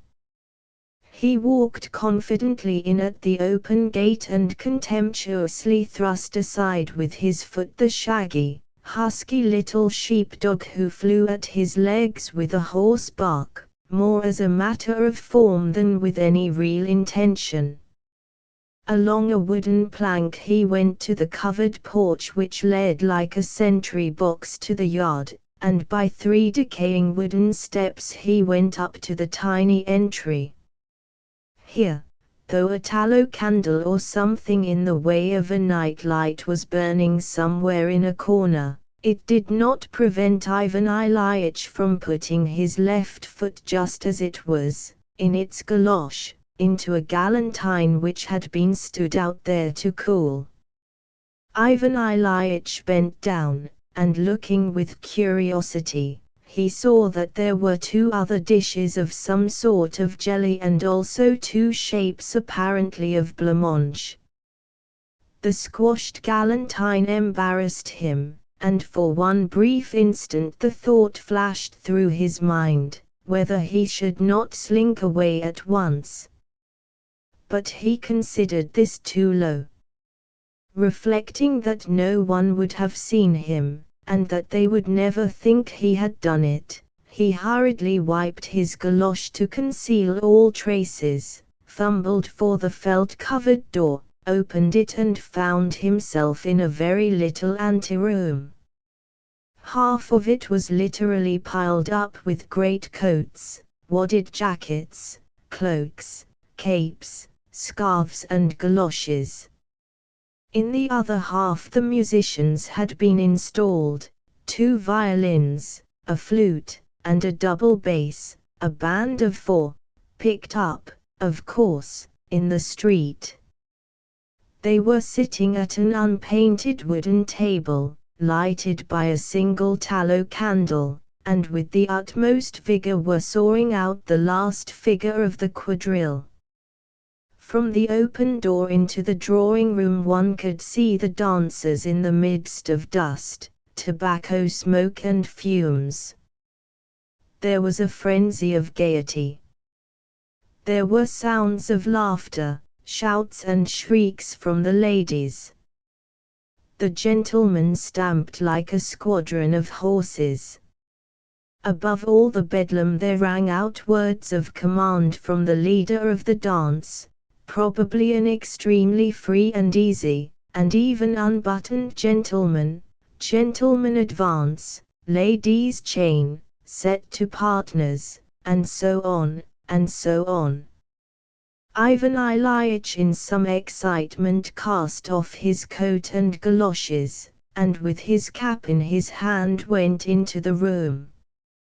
He was no longer reflecting, however.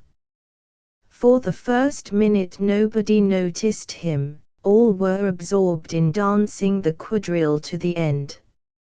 Ivan Ilyich stood as though entranced, and could make out nothing definite in the chaos. He caught glimpses of ladies' dresses, of gentlemen with cigarettes between their teeth. He caught a glimpse of a lady's pale blue scarf which flicked him on the nose. After the wearer a medical student, with his hair blown in all directions on his head, pranced by in wild delight and jostled violently against him on the way. He caught a glimpse, too, of an officer of some description, who looked half a mile high. Someone in an unnaturally shrill voice shouted, "Oh oh oh, Pseldonimov," as the speaker flew by stamping. It was sticky under Ivan Ilyich's feet, evidently the floor had been waxed. In the room, which was a very small one, there were about 30 people.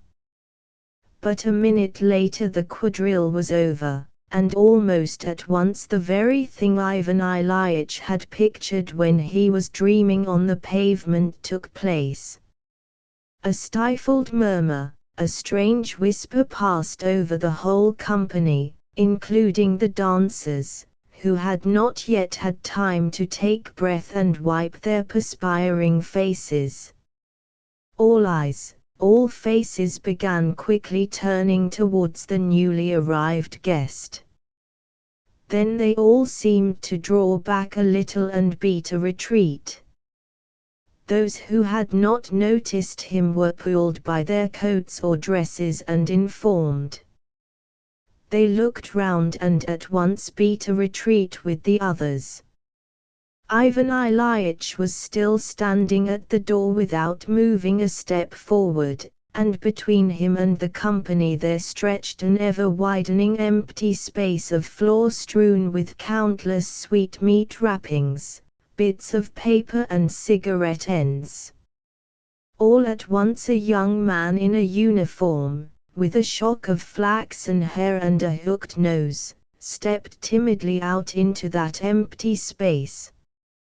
He moved forward, hunched up, and looked at the unexpected visitor exactly with the expression with which a dog looks at its master when the latter has called him up and is going to kick him. "Good evening, Pseldonimov, do you know me?" said Ivan Ilyich, and felt at the same minute that he had said this very awkwardly. He felt, too, that he was perhaps doing something horribly stupid at that moment. "Your Excellency," muttered Pseldonimov. "To be sure. I have called in to see you quite by chance, my friend, as you can probably imagine." But evidently Pseldonimov could imagine nothing. He stood with staring eyes in the utmost perplexity. "You won't turn me out, I suppose? Pleased or not, you must make a visitor welcome." Ivan Ilyich went on, feeling that he was confused to a point of unseemly feebleness, that he was trying to smile and was utterly unable, that the humorous reference to Stepan Nikiforovich and Trifon was becoming more and more impossible. But as ill luck would have it, Pseldonimov did not recover from his stupefaction, and still gazed at him with a perfectly idiotic air. Ivan Ilyich winced. He felt that in another minute something incredibly foolish would happen. "I am not in the way, am I? I'll go away," he faintly articulated, and there was a tremor at the right corner of his mouth. But Pseldonimov had recovered himself. "Good heavens, Your Excellency, the honor," he muttered, bowing hurriedly. "Graciously sit down, Your Excellency." And recovering himself still further, he motioned him with both hands to a sofa before which a table had been moved away to make room for the dancing. Ivan Ilyich felt relieved and sank on the sofa. At once someone flew to move the table up to him.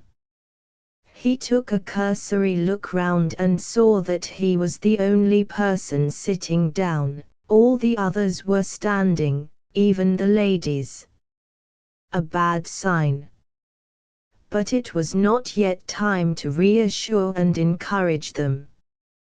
The company still held back, while before him, bending double, stood Pseldonimov, utterly alone, still completely at a loss and very far from smiling. It was horrid, in short. Our hero endured such misery at that moment that his Harun al-Rashid-like descent upon his subordinates for the sake of principle might well have been reckoned an heroic action. But suddenly a little figure made its appearance beside Pseldonimov, and began bowing.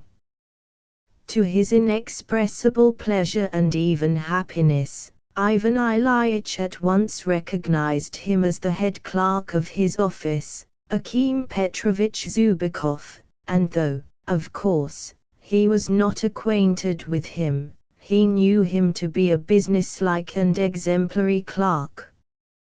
He got up at once and held out his hand to Akim Petrovich, his whole hand, not 2 fingers.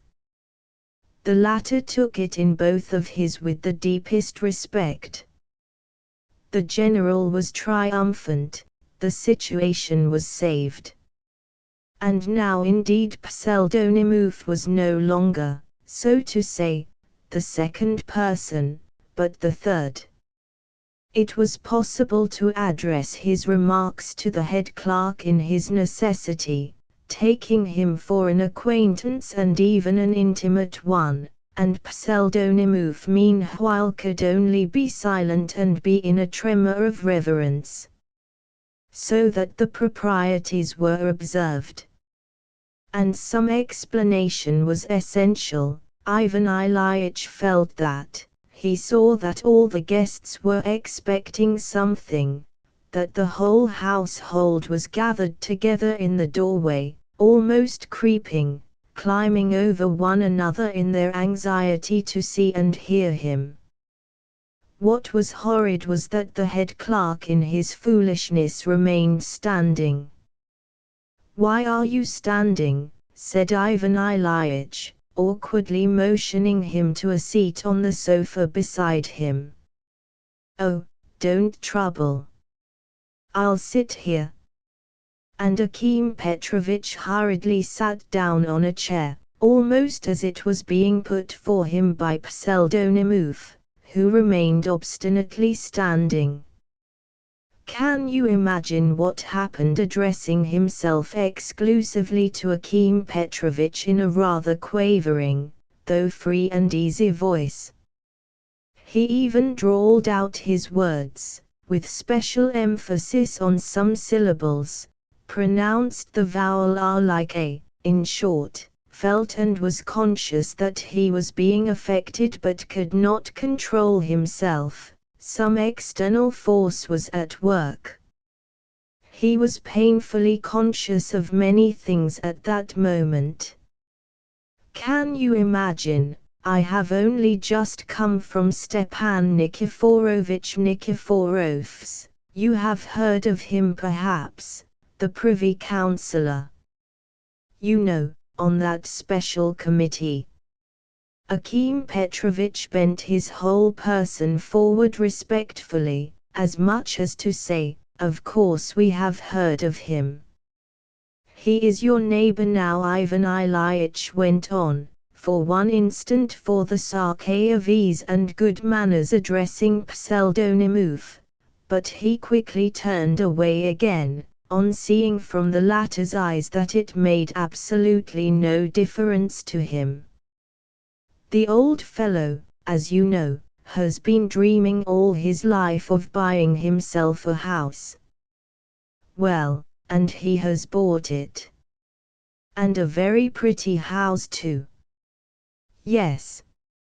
And today was his birthday and he had never celebrated it before. He used even to keep it secret from us. He was too stingy to keep it, he.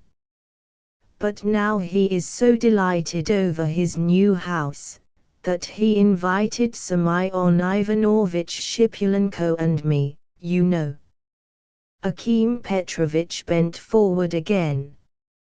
He bent forward zealously. Ivan Ilyich felt somewhat comforted. It had struck him, indeed, that the head clerk possibly was guessing that he was an indispensable point d'appui for His Excellency at that moment. That would have been more horrid than anything. So we sat together, the three of us, he gave us champagne, we talked about problems, even disputed. He. Akim Petrovich raised his eyebrows respectfully. Only that is not the point. When I take leave of him at last, he is a punctual old fellow, goes to bed early, you know, in his old age, I go out. My Trifon is nowhere to be seen. I am anxious, I make inquiries. What has Trifon done with the carriage? It comes out that hoping I should stay on, he had gone off to the wedding of some friend of his, or sister maybe. Goodness only knows. Somewhere here on the Petersburg side. And took the carriage with him while he was about it. Again for the sake of good manners the general glanced in the direction of Pseldonimov. The latter promptly gave a wriggle, but not at all the sort of wriggle the general would have liked. He has no sympathy, no heart flashed through his brain. You don't say so, said Akim Petrovich, greatly impressed. A faint murmur of surprise ran through all the crowd. Can you fancy my position?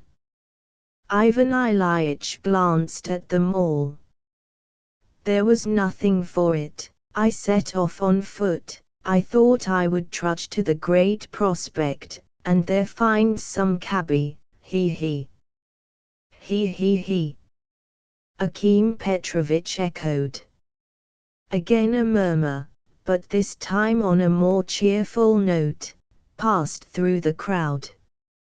At that moment the chimney of a lamp on the wall broke with a crash. Someone rushed zealously to see to it. Pseldonimov started and looked sternly at the lamp, but the general took no notice of it, and all was serene again. I walked, and the night was so lovely, so still. All at once I heard a band, stamping, dancing.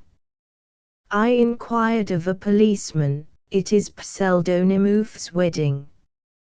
Why, you are giving a ball to all Petersburg side, my friend. Ha ha. He turned to Pseldonimov again. He. To be sure, Akim Petrovich responded. There was a stir among the guests again, but what was most foolish was that Pseldonimov, though he bowed, did not even now smile, but seemed as though he were made of wood. Is he a fool or what? Thought Ivan Ilyich. He ought to have smiled at that point, the ass, and everything would have run easily. There was a fury of impatience in his heart. I thought I would go in to see my clerk. He won't turn me out, I expect. Pleased or not, one must welcome a guest.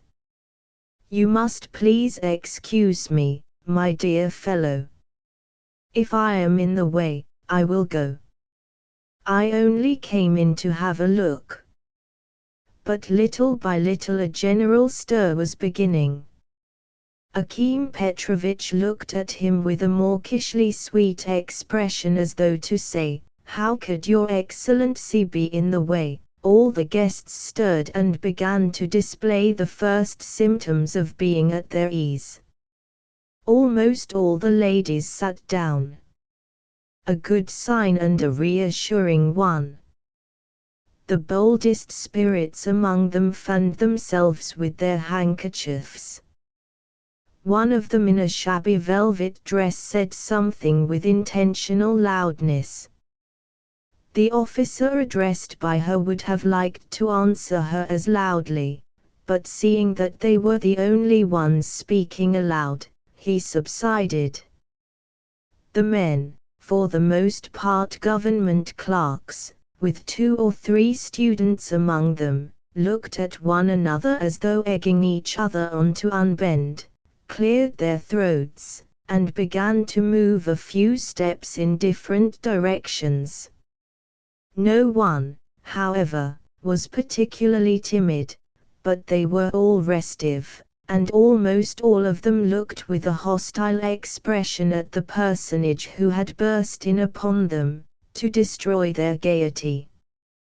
The officer, ashamed of his cowardice, began to edge up to the table. "But I say, my friend, allow me to ask you your name." Ivan Ilyitch asked Pseldonimov. "Porfiry Petrovitch, Your Excellency," answered the latter, with staring eyes as though on parade. "Introduce me, Porfiry Petrovitch, to your bride. Take me to her." And he showed signs of a desire to get up. But Pseldonimov ran full speed to the drawing room. The bride, however, was standing close by at the door, but as soon as she heard herself mentioned, she hid. A minute later Pseldonimov led her up by the hand. The guests all moved aside to make way for them.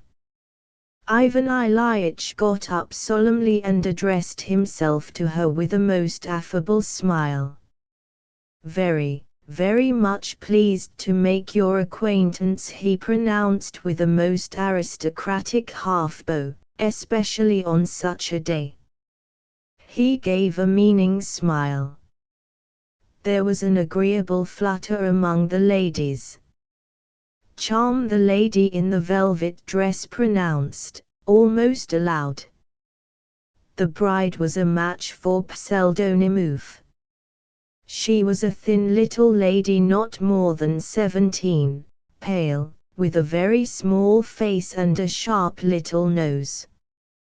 Her quick, active little eyes were not at all embarrassed, on the contrary, they looked at him steadily and even with a shade of resentment. Evidently Pseldonimov was marrying her for her beauty. She was dressed in a white muslin dress over a pink slip. Her neck was thin, and she had a figure like a chicken's with the bones all sticking out. She was not equal to making any response to the general's affability. "But she is very pretty," he went on, in an undertone, as though addressing Pseldonimov only, though intentionally speaking so that the bride could hear. But on this occasion, too, Pseldonimov again answered absolutely nothing, and did not even wriggle. Ivan Ilyitch fancied that there was something cold, suppressed in his eyes, as though he had something peculiarly malignant in his mind. And yet he had at all costs to wring some sensibility out of him. Why, that was the object of his coming. They are a couple, though, he thought. And he turned again to the bride, who had seated herself beside him on the sofa, but in answer to his 2 or 3 questions he got nothing but yes or no, and hardly that. If only she had been overcome with confusion, he thought to himself, then I should have begun to banter her.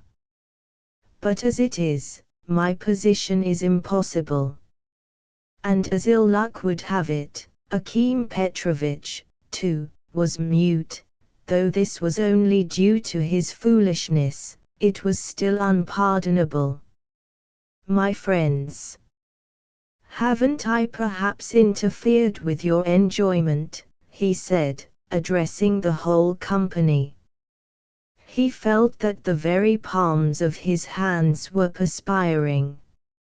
No, don't trouble, Your Excellency, we are beginning directly, but now, we are getting cool, answered the officer. The bride looked at him with pleasure.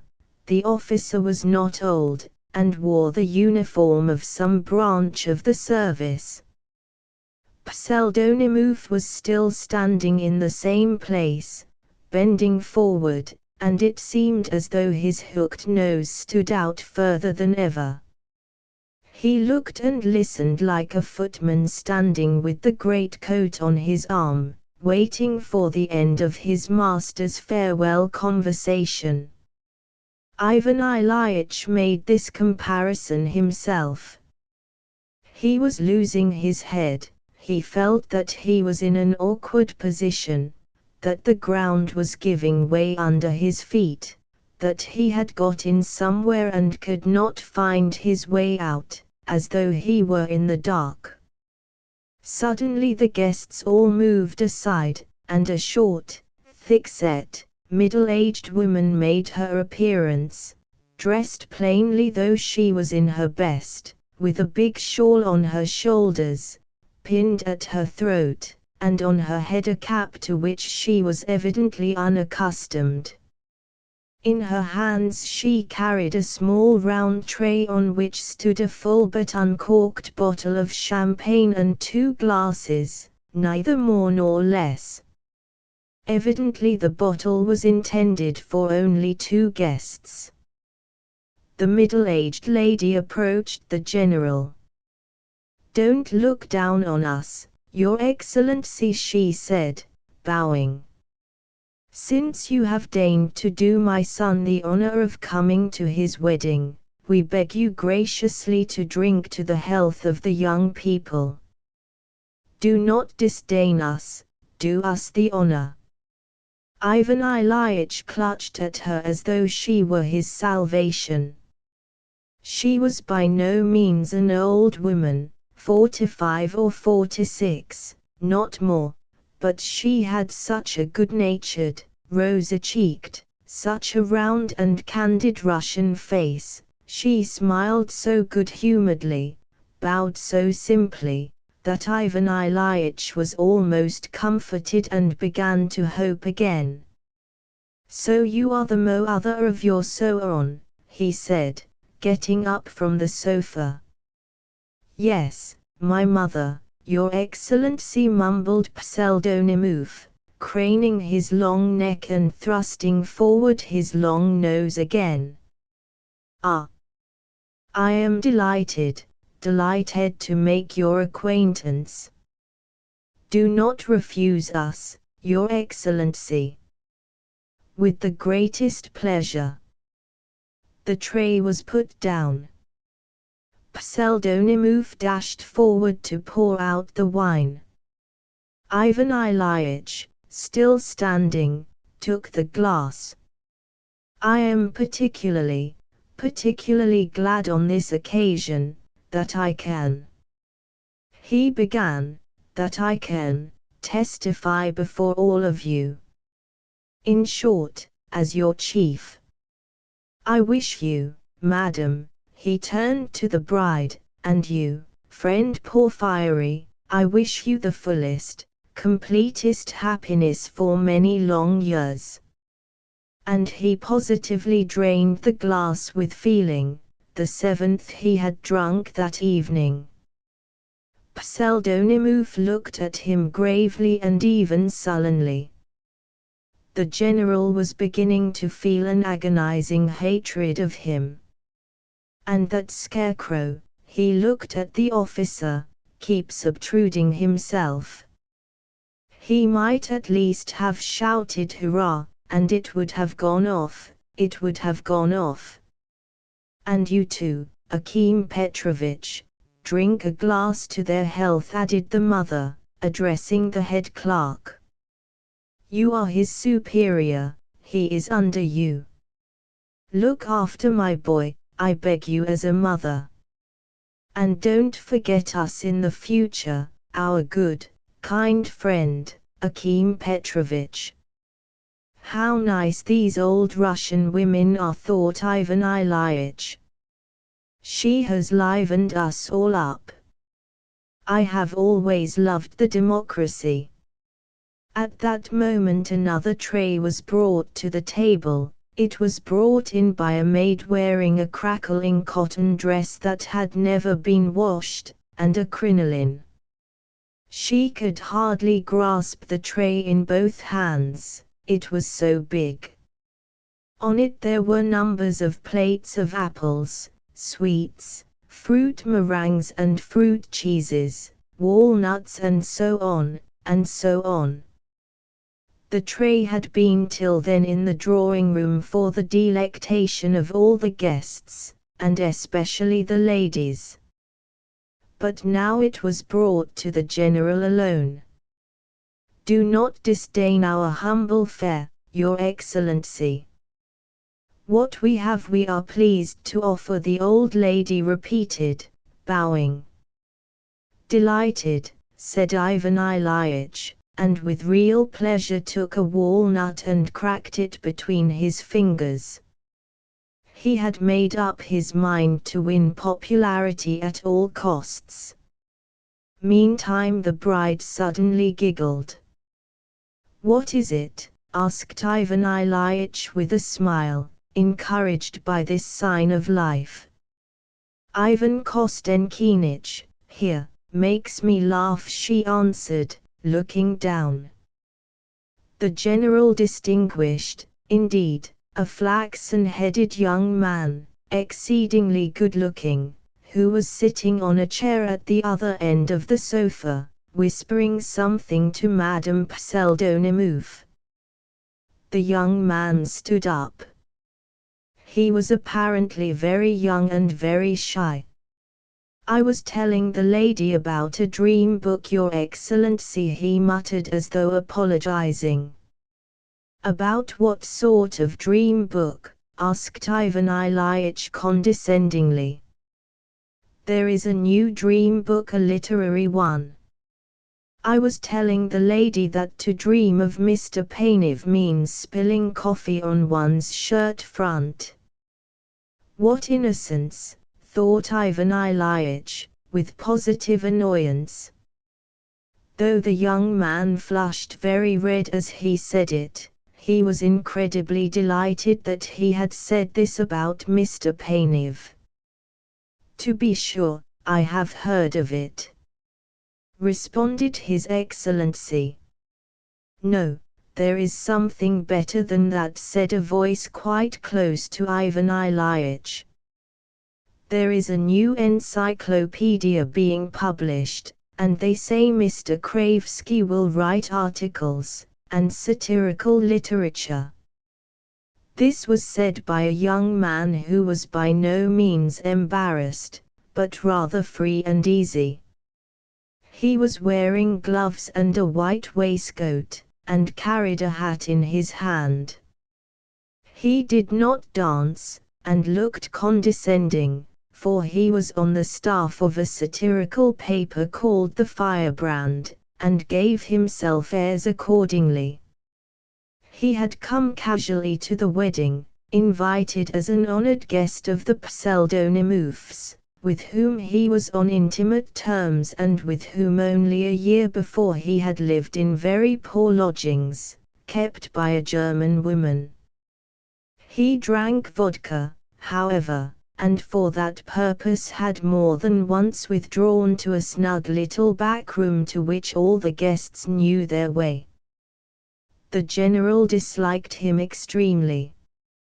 "And the reason that's funny," broke in joyfully the flaxen-headed young man, who had talked of the shirt front and at whom the young man on the comic paper looked with hatred in consequence. "It's funny, Your Excellency, because it is supposed by the writer that Mr. Kravsky does not know how to spell, and thinks that satirical ought to be written with a Y instead of an I." But the poor young man scarcely finished his sentence. He could see from his eyes that the general knew all this long ago, for the general himself looked embarrassed, and evidently because he knew it. The young man seemed inconceivably ashamed. He succeeded in effacing himself completely, and remained very melancholy all the rest of the evening. But to make up for that, the young man on the staff of the firebrand came up nearer, and seemed to be intending to sit down somewhere close by. Such free and easy manners struck Ivan Ilyitch as rather shocking. "Tell me, please, Porfiry," he began, in order to say something. "Why, I have always wanted to ask you about it in person, why you are called Pseldonimov instead of Pseudonimov. Your name surely must be Pseudonimov." "I cannot inform you exactly, Your Excellency," said Pseldonimov. "It must have been that when his father went into the service they made a mistake in his papers, so that he has remained now Pseldonimov," put in Akim Petrovich. "That does happen." "You undoubtedly," the general said with warmth, "you undoubtedly, for only think. Pseudonimov comes from the literary word pseudonym, while Pseldonimov means nothing." "Due to foolishness," added Akim Petrovich. "You mean what is due to foolishness?"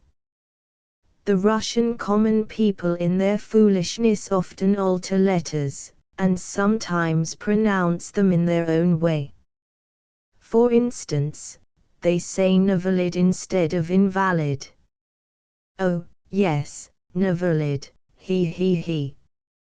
Mumber, too, they say," Your Excellency boomed out the tall officer, who had long been itching to distinguish himself in some way. "What do you mean by mumber?" "Mumber instead of number, Your Excellency." "Oh, yes, mumber instead of number. To be sure, to be sure. He. Ivan Ilyitch had to do a chuckle for the benefit of the officer too. The officer straightened his tie. "Another thing they say is nigh by," the young man on the comic paper put in. But His Excellency tried not to hear this. His chuckles were not at everybody's disposal. "Nigh by, instead of near," the young man on the comic paper persisted, in evident irritation. Ivan Ilyitch looked at him sternly. "Come, why persist?" Pseldonimov whispered to him. "Why, I was talking." "Mayn't he one speak?" the latter protested in a whisper, but he said no more and with secret fury walked out of the room.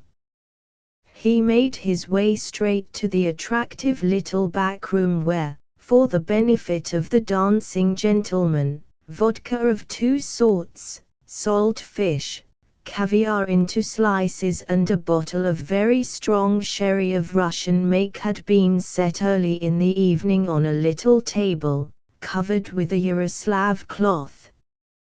With anger in his heart he was pouring himself out a glass of vodka, when suddenly the medical student with the disheveled locks, the foremost dancer and cutter of capers at Pseldonimov's ball, rushed in. He fell on the decanter with greedy haste.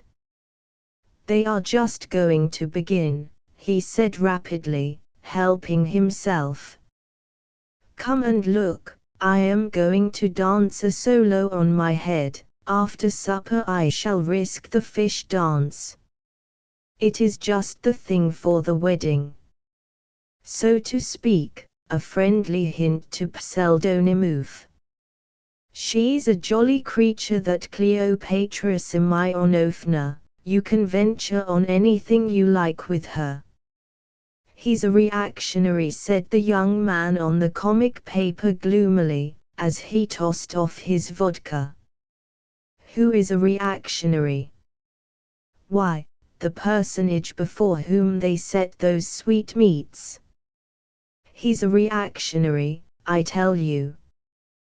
"What nonsense," muttered the student, and he rushed out of the room, hearing the opening bars of the quadrille.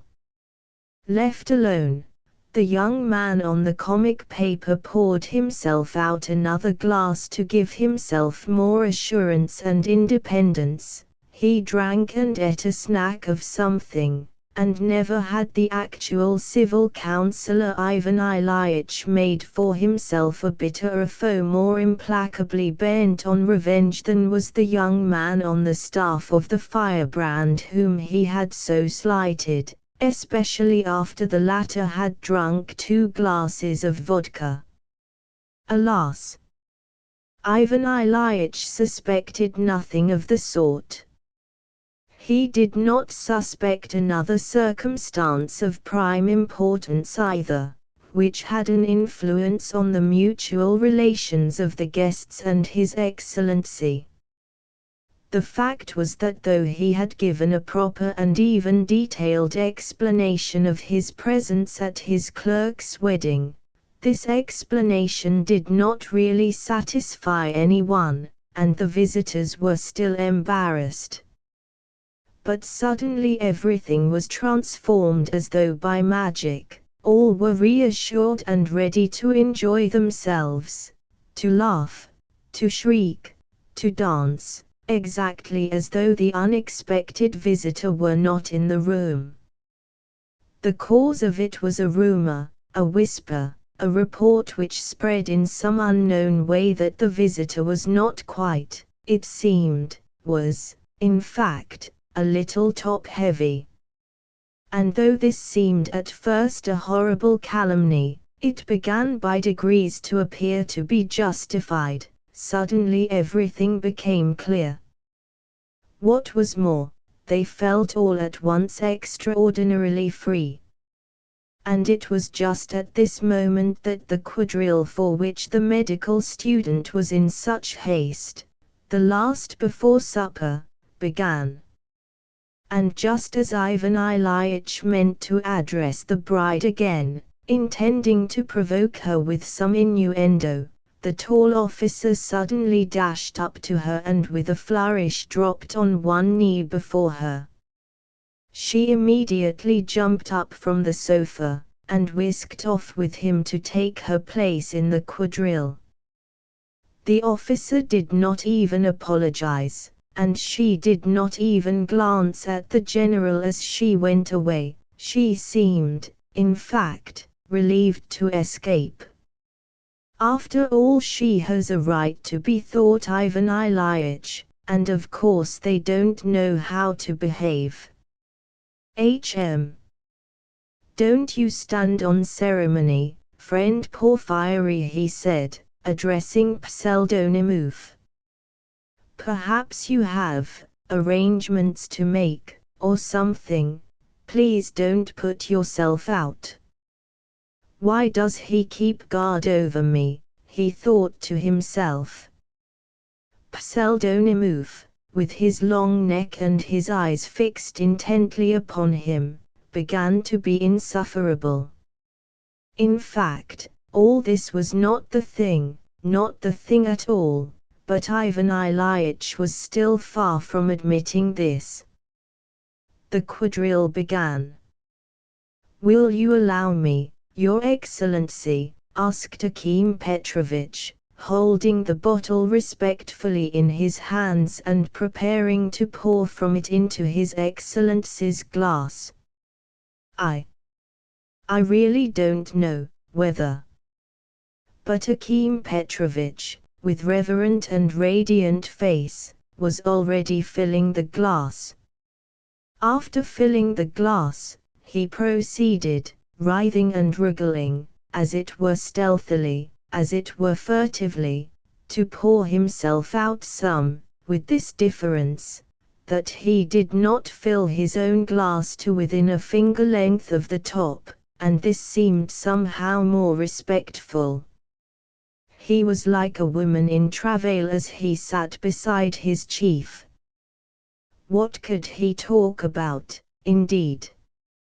Yet to entertain His Excellency was an absolute duty since he had the honor of keeping him company. The champagne served as a resource, and His Excellency, too, was pleased that he had filled his glass, not for the sake of the champagne, for it was warm and perfectly abominable, but just morally pleased. The old chap would like to have a drink himself, thought Ivan Ilyich, but he doesn't venture till I do. I mustn't prevent him. And indeed it would be absurd for the bottle to stand between us untouched. He took a sip. Anyway, it seemed better than sitting doing nothing. I am here, he said, with pauses and emphasis. I am here, you know, so to speak, accidentally, and, of course, it may be that some people would consider it unseemly for me to be at such a gathering. Akim Petrovich said nothing, but listened with timid curiosity. But I hope you will understand with what object I have come. I haven't really come simply to drink wine, he. Akim Petrovich tried to chuckle, following the example of His Excellency, but again he could not get it out, and again he made absolutely no consolatory answer. I am here, in order, so to speak, to encourage, to show, so to speak, a moral aim, Ivan Ilyich continued, feeling vexed at Akim Petrovich's stupidity, but he suddenly subsided into silence himself. He saw that poor Akim Petrovich had dropped his eyes as though he were in fault. The general in some confusion made haste to take another sip from his glass, and Akim Petrovich clutched at the bottle as though it were his only hope of salvation and filled the glass again. You haven't many resources, thought Ivan Ilyich, looking sternly at poor Akim Petrovich.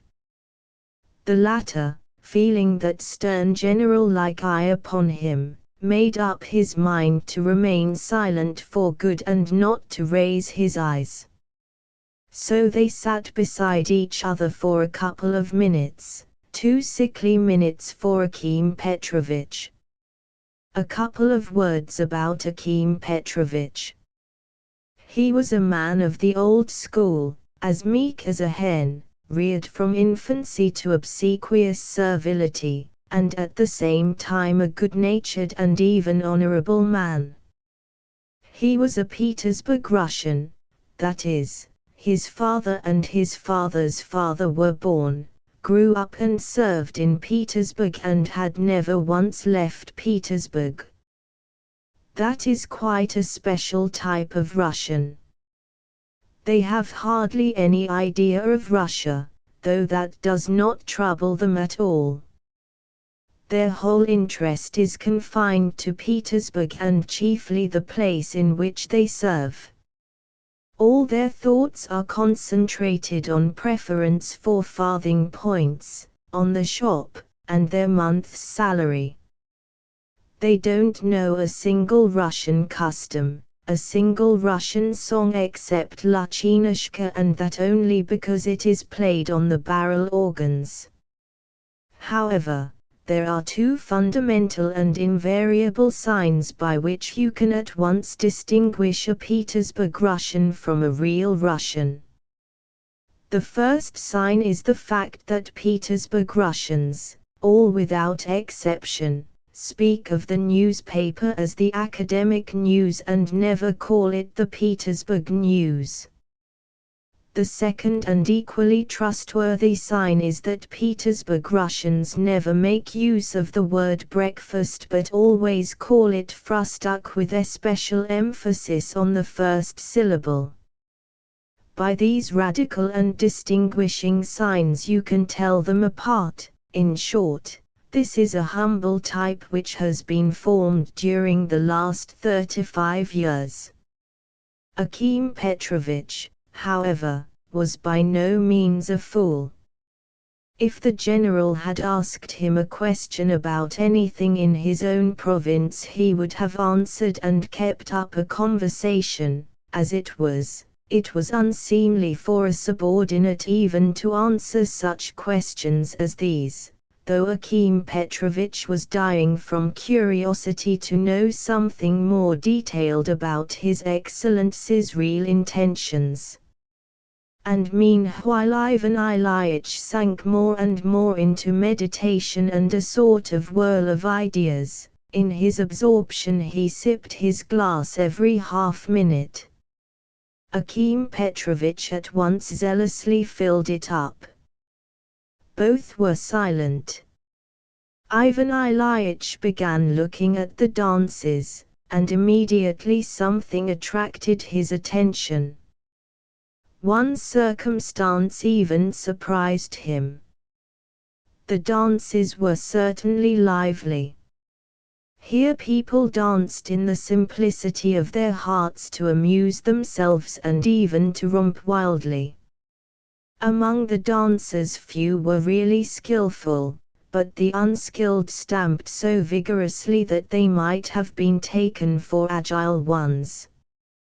The officer was among the foremost. He particularly liked the figures in which he was left alone, to perform a solo.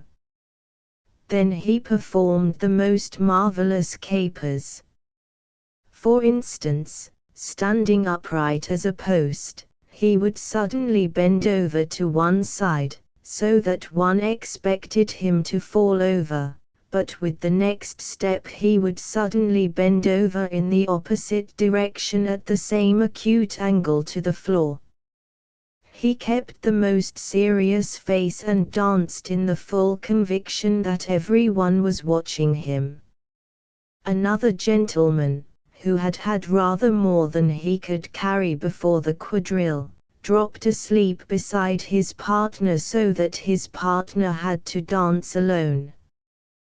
The young registration clerk, who had danced with the lady in the blue scarf through all the figures and through all the 5 quadrilles which they had danced that evening, played the same prank the whole time, that is, he dropped a little behind his partner, seized the end of her scarf, and as they crossed over succeeded in imprinting some 20 kisses on the scarf. His partner sailed along in front of him, as though she noticed nothing. The medical student really did dance on his head, and excited frantic enthusiasm, stamping, and shrieks of delight. In short, the absence of constraint was very marked. Ivan Ilyich, whom the wine was beginning to affect, began by smiling, but by degrees a bitter doubt began to steal into his heart. Of course he liked free and easy manners and unconventionality. He had even inwardly prayed for free and easy manners, when they had all held back, but now that unconventionality had gone beyond all limits. One lady, for instance, the one in the shabby dark blue velvet dress, bought 4th hand, in the 6th figure pinned her dress so as to turn it into something like trousers. This was the Cleopatra Semyonovna with whom one could venture to do anything, as her partner, the medical student, had expressed it. The medical student defied description, he was simply a Fokin.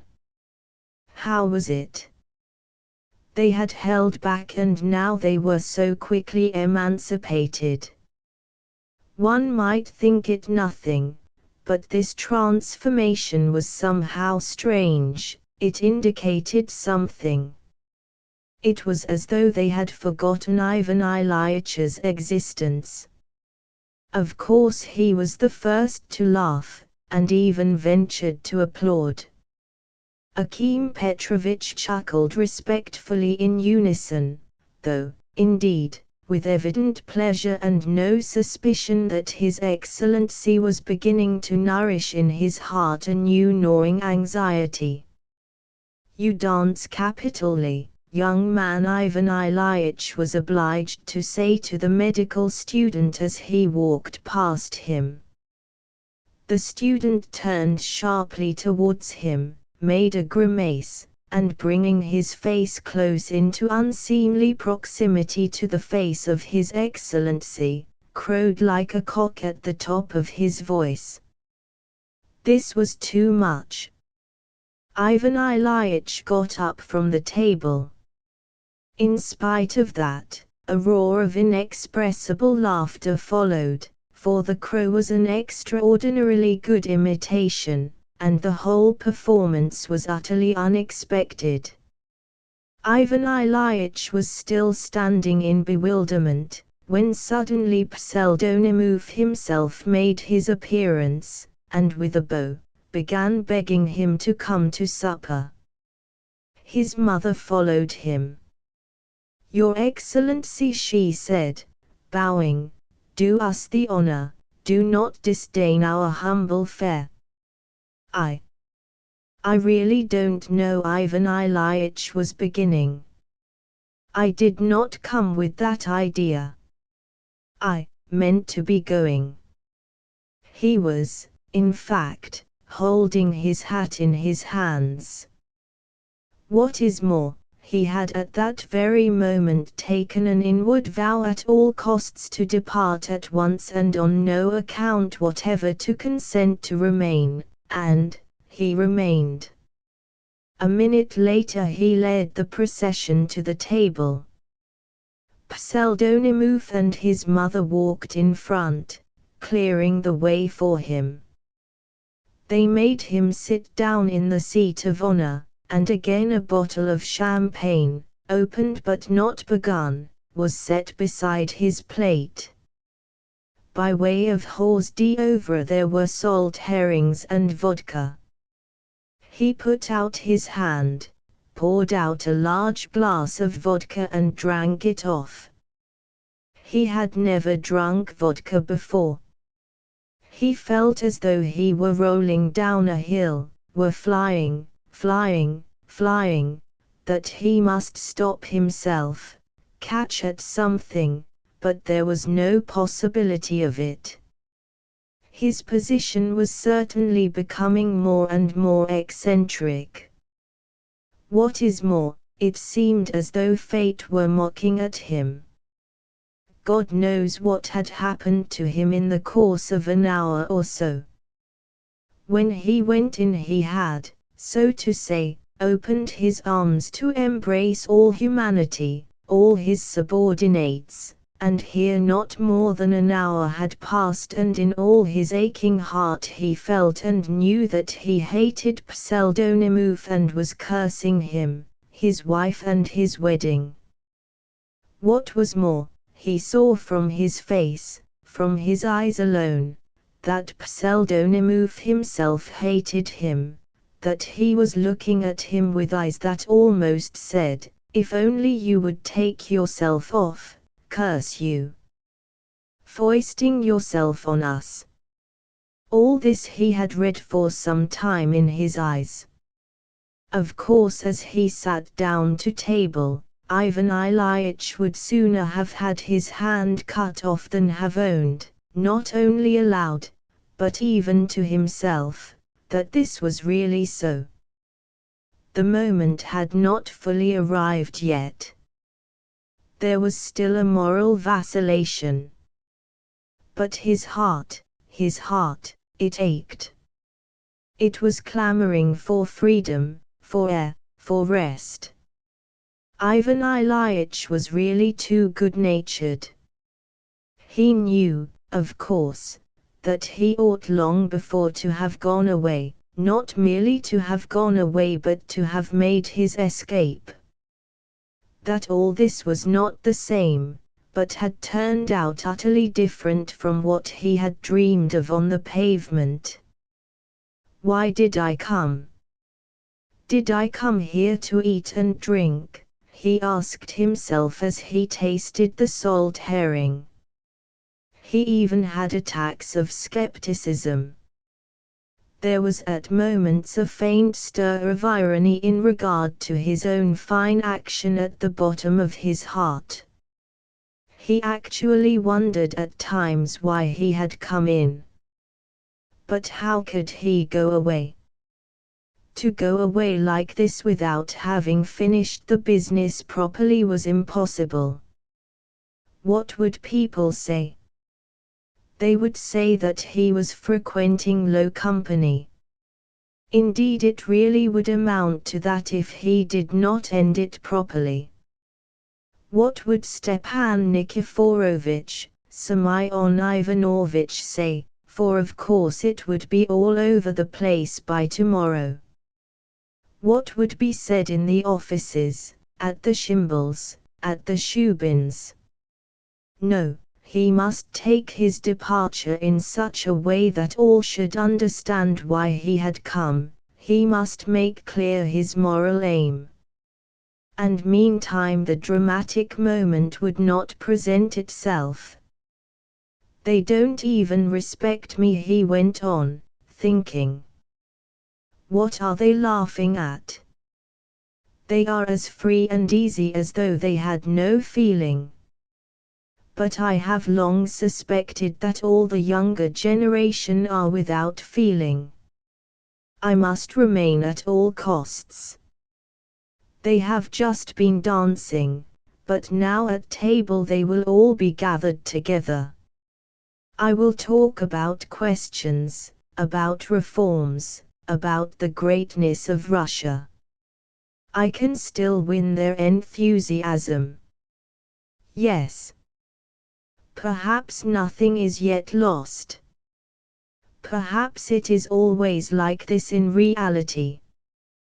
What should I begin upon with them to attract them? What plan can I hit upon? I am lost, simply lost. And what is it they want, what is it they require? I see they are laughing together there. Can it be at me, merciful heavens? But what is it I want? Why is it I am here? Why don't I go away? Why do I go on persisting? He thought this, and a sort of shame, a deep unbearable shame, rent his heart more and more intensely. But everything went on in the same way, one thing after another. Just 2 minutes after he had sat down to the table, one terrible thought overwhelmed him completely. He suddenly felt that he was horribly drunk, that is, not as he was before, but hopelessly drunk. The cause of this was the glass of vodka which he had drunk after the champagne, and which had immediately produced an effect. He was conscious, he felt in every fiber of his being that he was growing hopelessly feeble. Of course his assurance was greatly increased, but consciousness had not deserted him, and it kept crying out, "It is bad, very bad and, in fact, utterly unseemly." Of course his unstable drunken reflections could not rest long on one subject. There began to be apparent and unmistakably so, even to himself, two opposite sides. On one side there was swaggering assurance, a desire to conquer, a disdain of obstacles and a desperate confidence that he would attain his object. The other side showed itself in the aching of his heart, and a sort of gnawing in his soul. What would they say? How would it all end? What would happen tomorrow, tomorrow, tomorrow? He had felt vaguely before that he had enemies in the company. No doubt that was because I was drunk, he thought with agonizing doubt. What was his horror when he actually, by unmistakable signs, convinced himself now that he really had enemies at the table, and that it was impossible to doubt of it.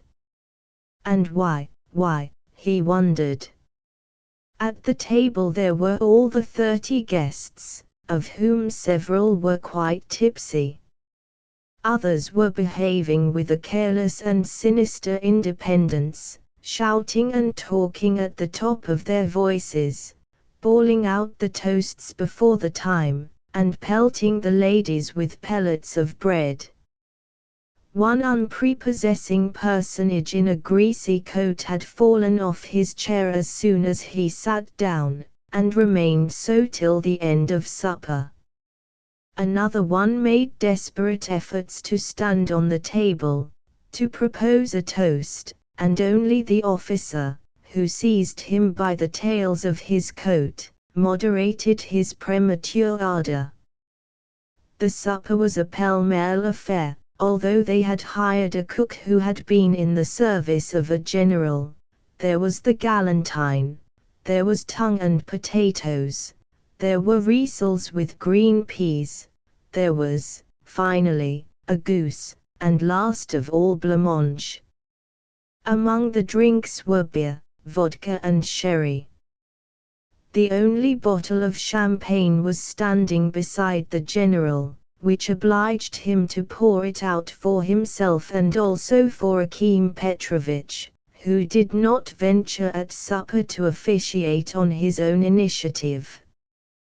The other guests had to drink the toasts in Caucasian wine or anything else they could get. The table was made up of several tables put together, among them even a card table. It was covered with many tablecloths, amongst them one colored Yugoslav cloth. The gentlemen sat alternately with the ladies. Pseldonimov's mother would not sit down to the table, she bustled about and supervised. But another sinister female figure, who had not shown herself till then, appeared on the scene, wearing a reddish silk dress, with a very high cap on her head and a bandage round her face for toothache. It appeared that this was the bride's mother, who had at last consented to emerge from a back room for supper. She had refused to appear till then owing to her implacable hostility to Pseldonimov's mother, but to that we will refer later. This lady looked spitefully, even sarcastically, at the general, and evidently did not wish to be presented to him. To Ivan Ilyich this figure appeared suspicious in the extreme. But apart from her, several other persons were suspicious and inspired involuntary apprehension and uneasiness. It even seemed that they were in some sort of plot together against Ivan Ilyich. At any rate it seemed so to him, and throughout the whole supper he became more and more convinced of it. A gentleman with a beard, some sort of free artist, was particularly sinister. He even looked at Ivan Ilyich several times, and then turning to his neighbor, whispered something. Another person present was unmistakably drunk, but yet, from certain signs, was to be regarded with suspicion. The medical student, too, gave rise to unpleasant expectations. Even the officer himself was not quite to be depended on. But the young man on the comic paper was blazing with hatred. He lolled in his chair, he looked so haughty and conceited, he snorted so aggressively. And though the rest of the guests took absolutely no notice of the young journalist, who had contributed only 4 wretched poems to the firebrand, and had consequently become a liberal and evidently, indeed, disliked him, yet when a pellet of bread aimed in his direction fell near Ivan Ilyitch, he was ready to stake his head that it had been thrown by no other than the young man in question. All this, of course, had a pitiable effect on him. Another observation was particularly unpleasant.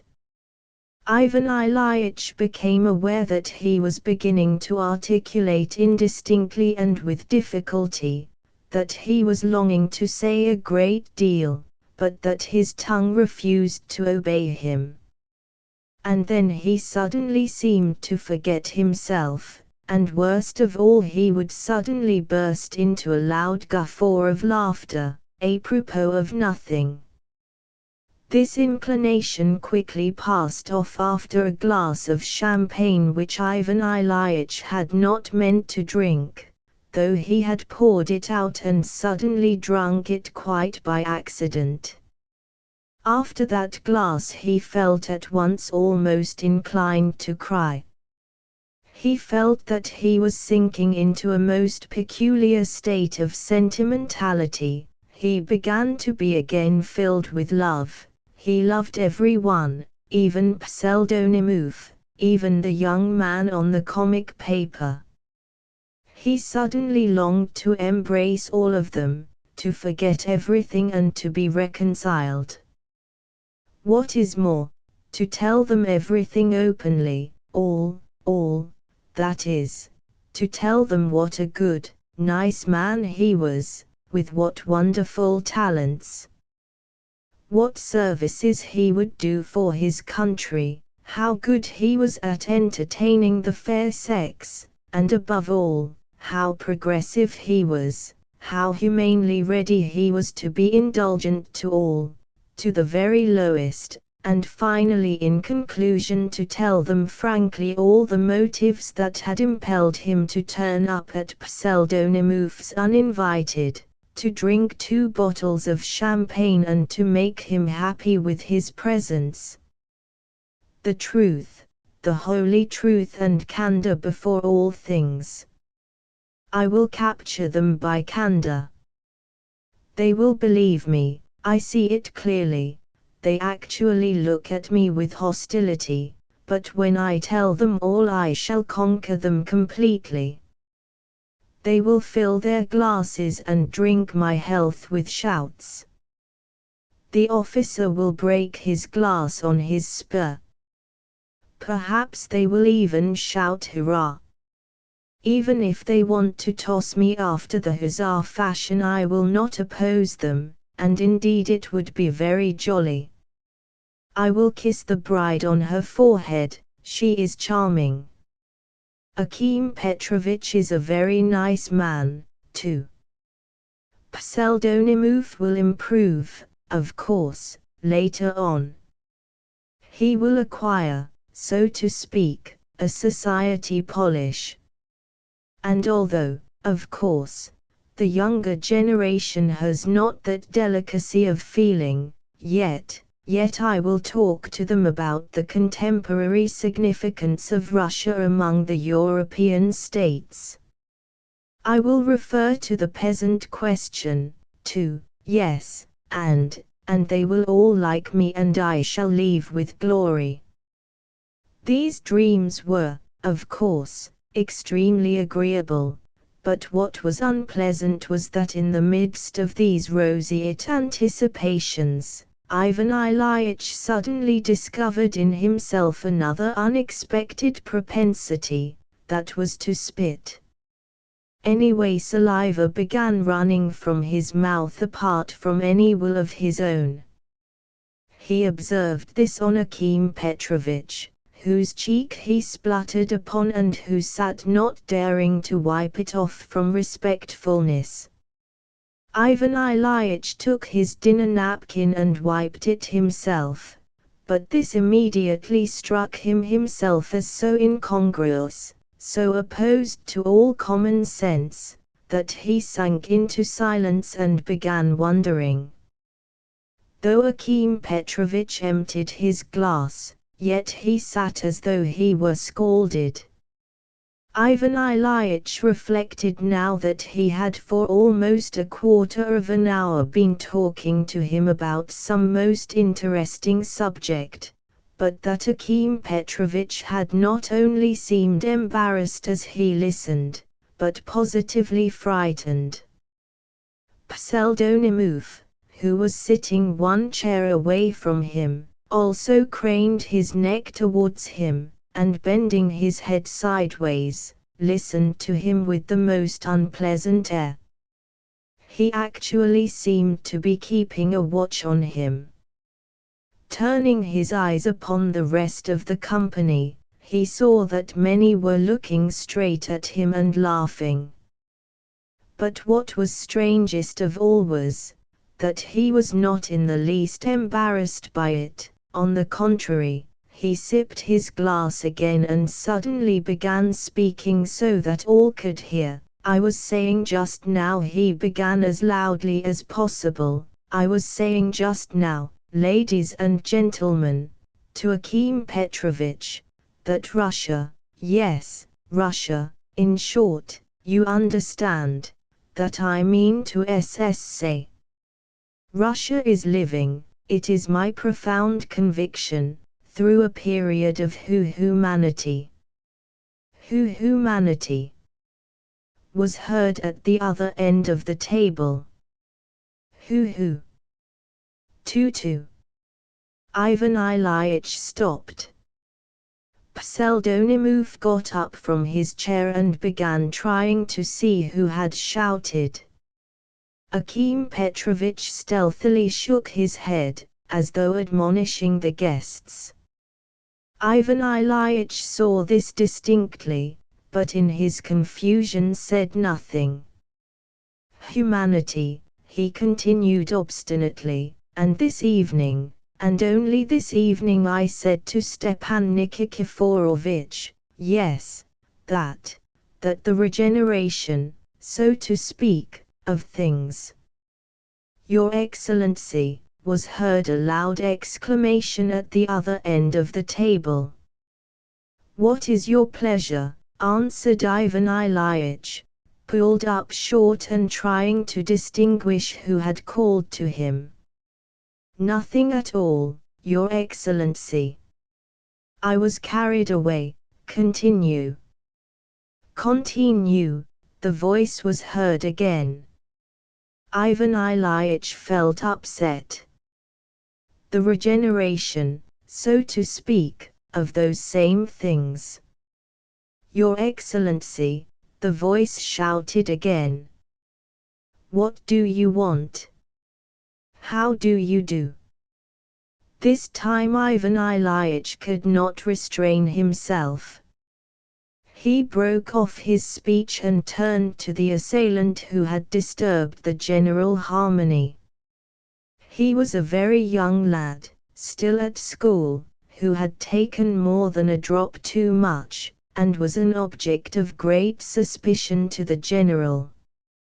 He had been shouting for a long time past, and had even broken a glass and 2 plates, maintaining that this was the proper thing to do at a wedding. At the moment when Ivan Ilyitch turned towards him, the officer was beginning to pitch into the noisy youngster. What are you about? Why are you yelling? We shall turn you out, that's what we shall do. I don't mean you, Your Excellency, I don't mean you. Continue, cried the hilarious schoolboy, lolling back in his chair. Continue, I am listening, and am very, very much pleased with you. Praiseworthy, praiseworthy. The wretched boy is drunk, said Pseldonimov in a whisper. I see that he is drunk, but I was just telling a very amusing anecdote, Your Excellency, began the officer, about a lieutenant in our company who was talking just like that to his superior officers, so this young man is imitating him now. To every word of his superior officers he said praiseworthy, praiseworthy. He was turned out of the army 10 years ago on account of it. What at lieutenant was that? In our company, Your Excellency, he went out of his mind over the word praiseworthy. At first they tried gentle methods, then they put him under arrest. His commanding officer admonished him in the most fatherly way, and he answered, praiseworthy, praiseworthy. And strange to say, the officer was a fine-looking man, over 6 feet. They meant to court-martial him, but then they perceived that he was mad. So, a schoolboy. A schoolboy's prank need not be taken seriously. For my part I am ready to overlook it. They held a medical inquiry, Your Excellency. Upon my word, but he was alive, wasn't he? What? Did they dissect him? A loud and almost universal roar of laughter resounded among the guests, who had till then behaved with decorum. Ivan Ilyitch was furious. Ladies and gentlemen, he shouted, at first scarcely stammering, I am fully capable of apprehending that a man is not dissected alive. I imagined that in his derangement he had ceased to be alive, that is, that he had died, that is, I mean to say, that you don't like me, and yet I like you all. Yes, I like Porfiry. I am lowering myself by speaking like this. At that moment Ivan Ilyitch spluttered so that a great dab of saliva flew onto the tablecloth in a most conspicuous place.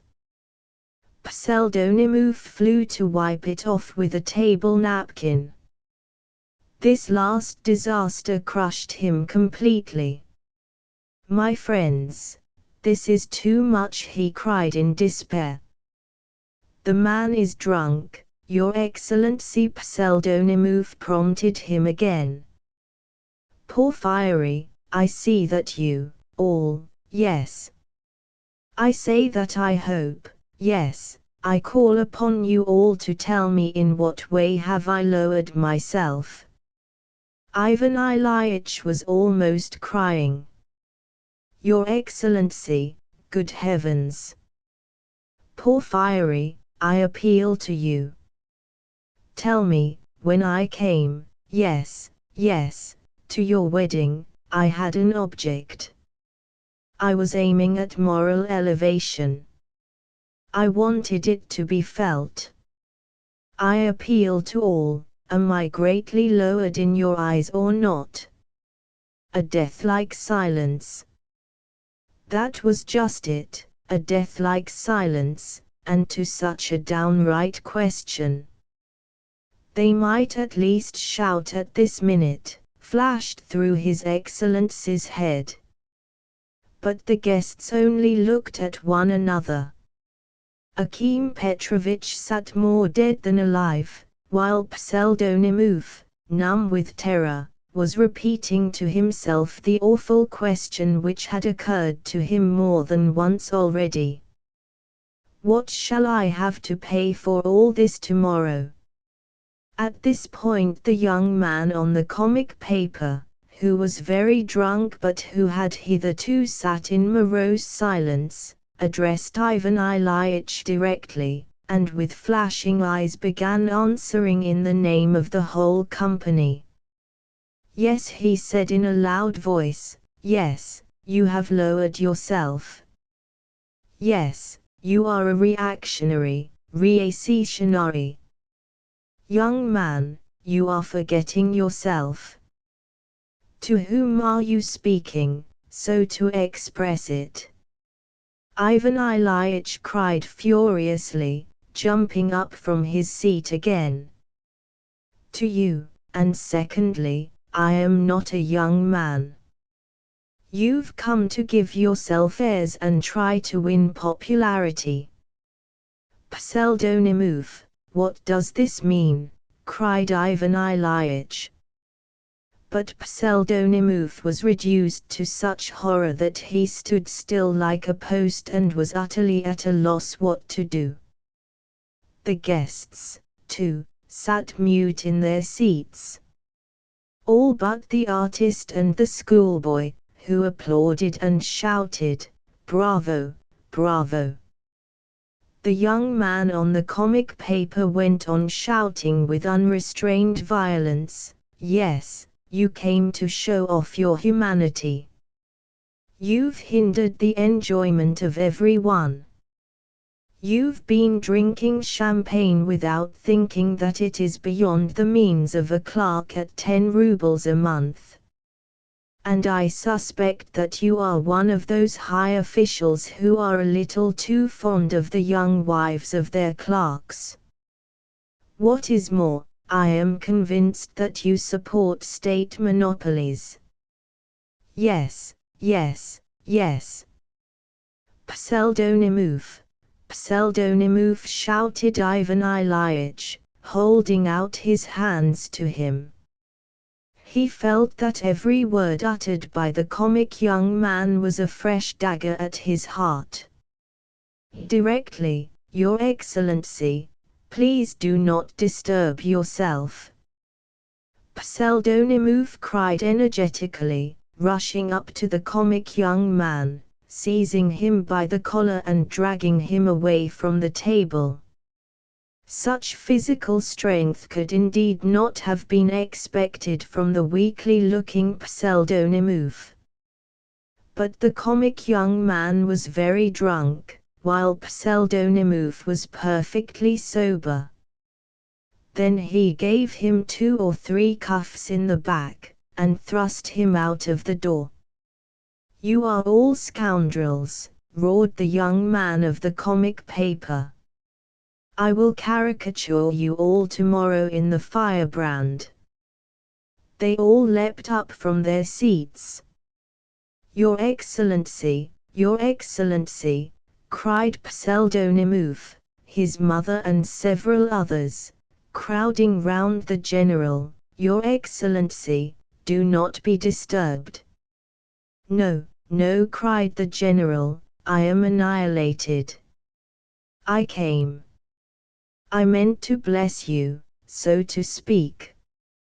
And this is how I am paid, for everything, everything." He sank onto a chair as though unconscious, laid both his arms on the table, and bowed his head over them, straight into a plate of blancmange. There is no need to describe the general horror. A minute later he got up, evidently meaning to go out, gave a lurch, stumbled against the leg of a chair, fell full length on the floor and snored. This is what is apt to happen to men who don't drink when they accidentally take a glass too much. They preserve their consciousness to the last point, to the last minute, and then fall to the ground as though struck down. Ivan Ilyich lay on the floor absolutely unconscious. Pseldonymov clutched at his hair and sat as though petrified in that position. The guests made haste to depart, commenting each in his own way on the incident. It was about 3 o'clock in the morning. The worst of it was that Pseldonimov's circumstances were far worse than could have been imagined, in spite of the unattractiveness of his present surroundings. And while Ivan Ilyich is lying on the floor and Pseldonimov is standing over him tearing his hair in despair, we will break off the thread of our story and say a few explanatory words about Porfiry Petrovich Pseldonimov. Not more than a month before his wedding he was in a state of hopeless destitution. He came from a province where his father had served in some department and where he had died while awaiting his trial on some charge. When 5 months before his wedding, Pseldonimov, who had been in hopeless misery in Petersburg for a whole year before, got his berth at 10 rubles a month, he revived both physically and mentally, but he was soon crushed by circumstances again. There were only 2 Pseldonimovs left in the world, himself and his mother, who had left the province after her husband's death. The mother and son barely existed in the freezing cold, and sustained life on the most dubious substances. There were days when Pseldonimov himself went with a jug to the fountain car for water to drink. When he got his place he succeeded in settling with his mother in a corner. She took in washing, while for 4 months he scraped together every farthing to get himself boots and an overcoat. And what troubles he had to endure at his office! His superiors approached him with the question, how long was it since he had had a bath? There was a rumor about him that under the collar of his uniform there were nests of bugs. But Pseldonimov was a man of strong character. On the surface he was mild and meek, he had the merest smattering of education, he was practically never heard to talk of anything. I do not know for certain whether he thought, made plans and theories, had dreams. But on the other hand there was being formed within him an instinctive, furtive, unconscious determination to fight his way out of his wretched circumstances. He had the persistence of an ant. Destroy an ant's nest, and they will begin at once re-erecting it. Destroy it again, and they will begin again without wearying. He was a constructive house-building animal. One could see from his brow that he would make his way, would build his nest, and perhaps even save for a rainy day. His mother was the only creature in the world who loved him, and she loved him beyond everything.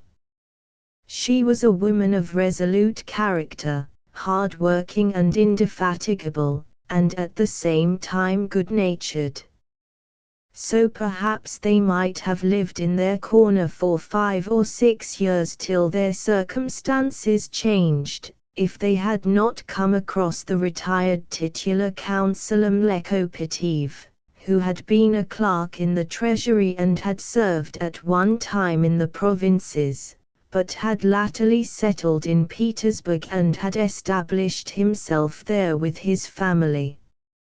He knew Pseldonimov, and had at one time been under some obligation to his father.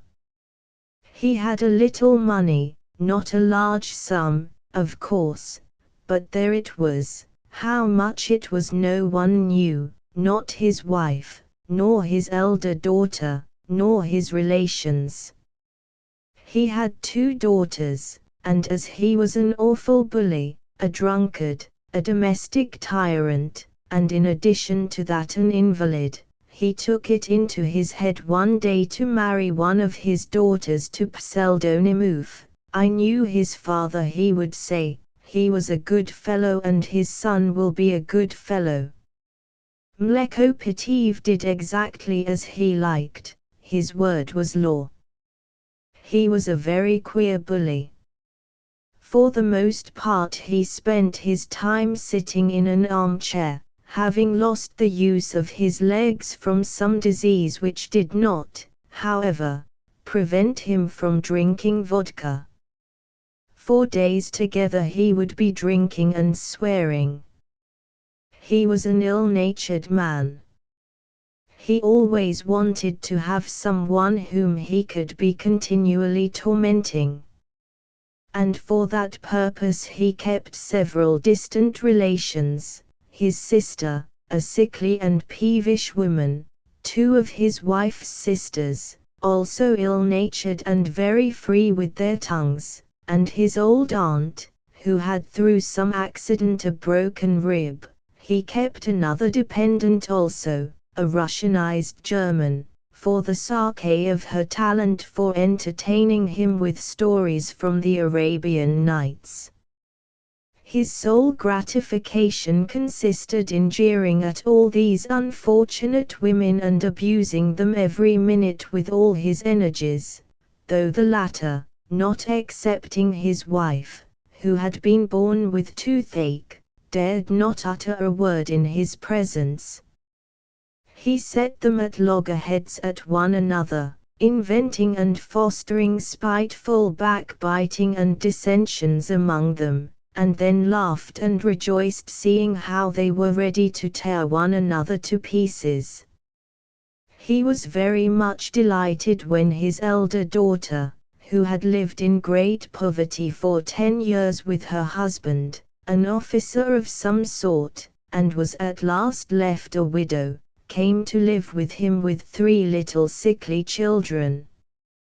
He could not endure her children, but as her arrival had increased the material upon which he could work his daily experiments, the old man was very much pleased. All these ill-natured women and sickly children, together with their tormentor, were crowded together in a wooden house on Petersburg side, and did not get enough to eat because the old man was stingy and gave out to them money a farthing at a time. Though he did not grudge himself vodka, they did not get enough sleep because the old man suffered from sleeplessness and insisted on being amused. In short, they all were in misery and cursed their fate. It was at that time that Mlekopitiev's eye fell upon Pseldonimov. He was struck by his long nose and submissive air. His weakly and unprepossessing younger daughter had just reached the age of 17. Though she had at one time attended a German school, she had acquired scarcely anything but the alphabet. Then she grew up rickety and anemic in fear of her crippled drunken father's crutch, in a bedlam of domestic backbiting, eavesdropping and scolding. She had never had any friends or any brains. She had for a long time been eager to be married. In company she sat mute, but at home with her mother and the women of the household she was spiteful and cantankerous. She was particularly fond of pinching and smacking her sister's children, telling tales of their pilfering bread and sugar, and this led to endless and implacable strife with her elder sister. Her old father himself offered her to Pseldonimov. Miserable as the latter's position was, he yet asked for a little time to consider. His mother and he hesitated for a long time. But with the young lady there was to come as dowry a house, and though it was a nasty little wooden house of 1 story, yet it was property of a kind. Moreover, they would give with her 400 rubles, and how long it would take him to save it up himself. "What am I taking the man into my house for?" shouted the drunken bully. In the first place because you are all females, and I am sick of female society. I want Pseldonimov to dance to my piping. For I am his benefactor. And in the second place I am doing it because you are all cross and don't want it, so I'll do it to spite you. What I have said, I have said. And you beat her, Porphyry, when she is your wife. She has been possessed of 7 devils ever since she was born. You beat them out of her, and I'll get the stick ready. Pseldonimov made no answer, but he was already decided. Before the wedding his mother and he were taken into the house, washed, clothed, provided with boots and money for the wedding. The old man took them under his protection, possibly just because the whole family was prejudiced against them. He positively liked Pseldonimov's mother, so that he actually restrained himself and did not jeer at her. On the other hand, he made Pseldonimov dance the Cossack dance a week before the wedding. Well, that's enough. I only wanted to see whether you remembered your position before me or not, he said at the end of the dance. He allowed just enough money for the wedding, with nothing to spare, and invited all his relations and acquaintances. On Pseldonimov's side there was no one but the young man who wrote for the Firebrand, and Akim Petrovich, the guest of honor. Pseldonimov was perfectly aware that his bride cherished an aversion for him, and that she was set upon marrying the officer instead of him. But he put up with everything. He had made a compact with his mother to do so. The old father had been drunk and abusive and foul-tongued the whole of the wedding day and during the party in the evening. The whole family took refuge in the back rooms and were crowded there to suffocation. The front rooms were devoted to the dance and the supper. At last, when the old man fell asleep dead drunk at 11 o'clock, the bride's mother, who had been particularly displeased with Pseldonimov's mother that day, made up her mind to lay aside her wrath, become gracious and join the company. Ivan Ilyitch's arrival had turned everything upside down. Madame Lekopetiev was overcome with embarrassment, and began grumbling that she had not been told that the general had been invited. She was assured that he had come uninvited, but was so stupid as to refuse to believe it. Champagne had to be got. Pseldonimov's mother had only 1 ruble, while Pseldonimov himself had not 1 farthing. He had to grovel before his ill-natured mother-in-law, to beg for the money for 1 bottle and then for another. They pleaded for the sake of his future position in the service, for his career. They tried to persuade her. She did at last give from her own purse, but she forced Pseldonimov to swallow such a cupful of gall and bitterness that more than once he ran into the room where the nuptial couch had been prepared, and madly clutching at his hair and trembling all over with impotent rage, he buried his head in the bed destined for the joys of paradise. No, indeed, Ivan Ilyitch had no notion of the price paid for the 2 bottles of Jackson he had drunk that evening. What was the horror, the misery and even the despair of Pseldonimov when Ivan Ilyitch's visit ended in this unexpected way.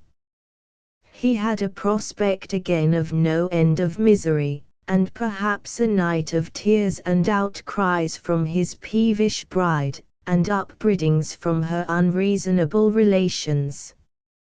Even apart from this, his head ached already, and there was dizziness and mist before his eyes.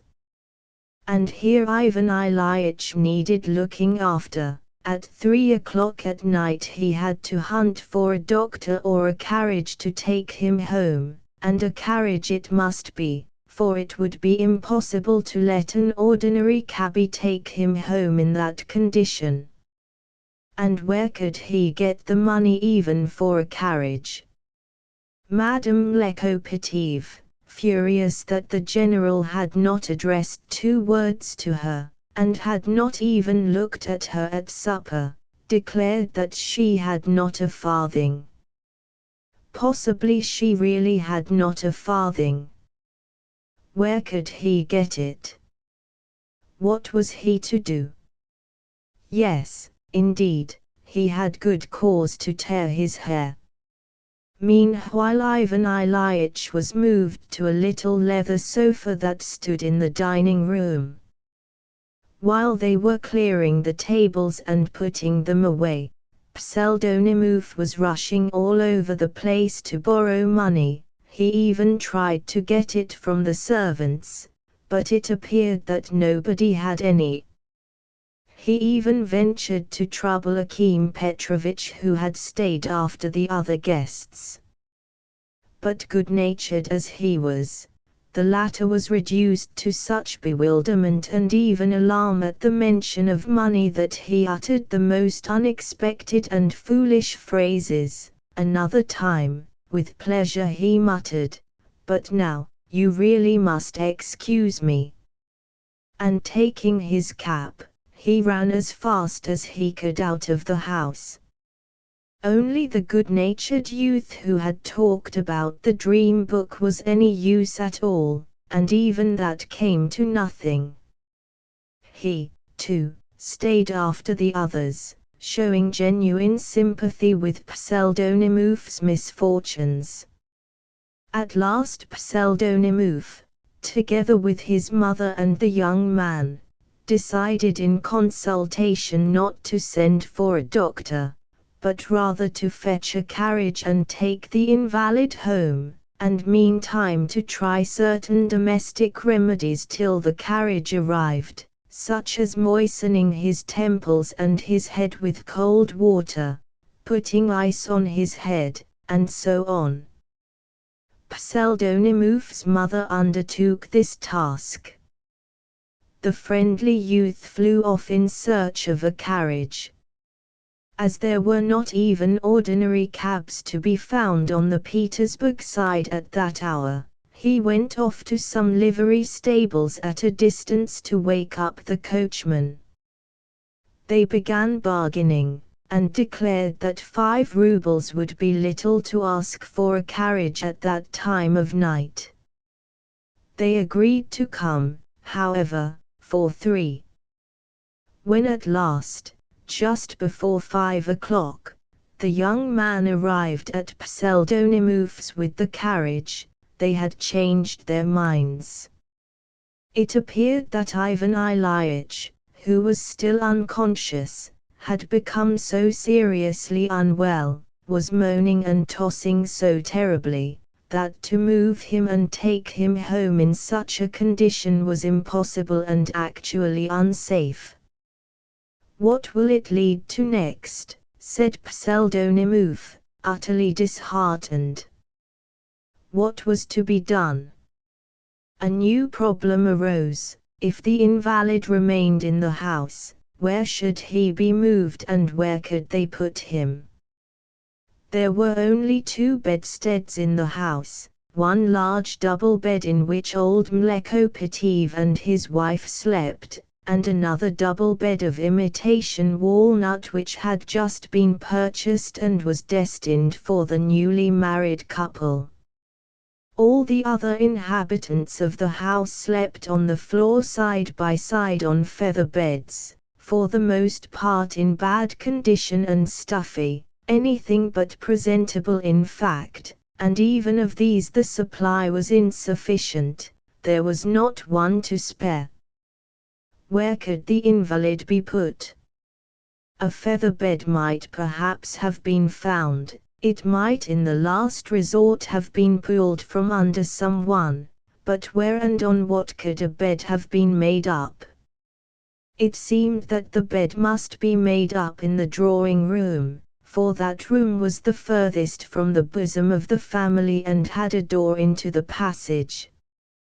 But on what could the bed be made? Surely not upon chairs. We all know that beds can only be made up on chairs for schoolboys when they come home for the weekend, and it would be terribly lacking in respect to make up a bed in that way for a personage like Ivan Ilyich. What would be said next morning when he found himself lying on chairs? Pseldonimov would not hear of that.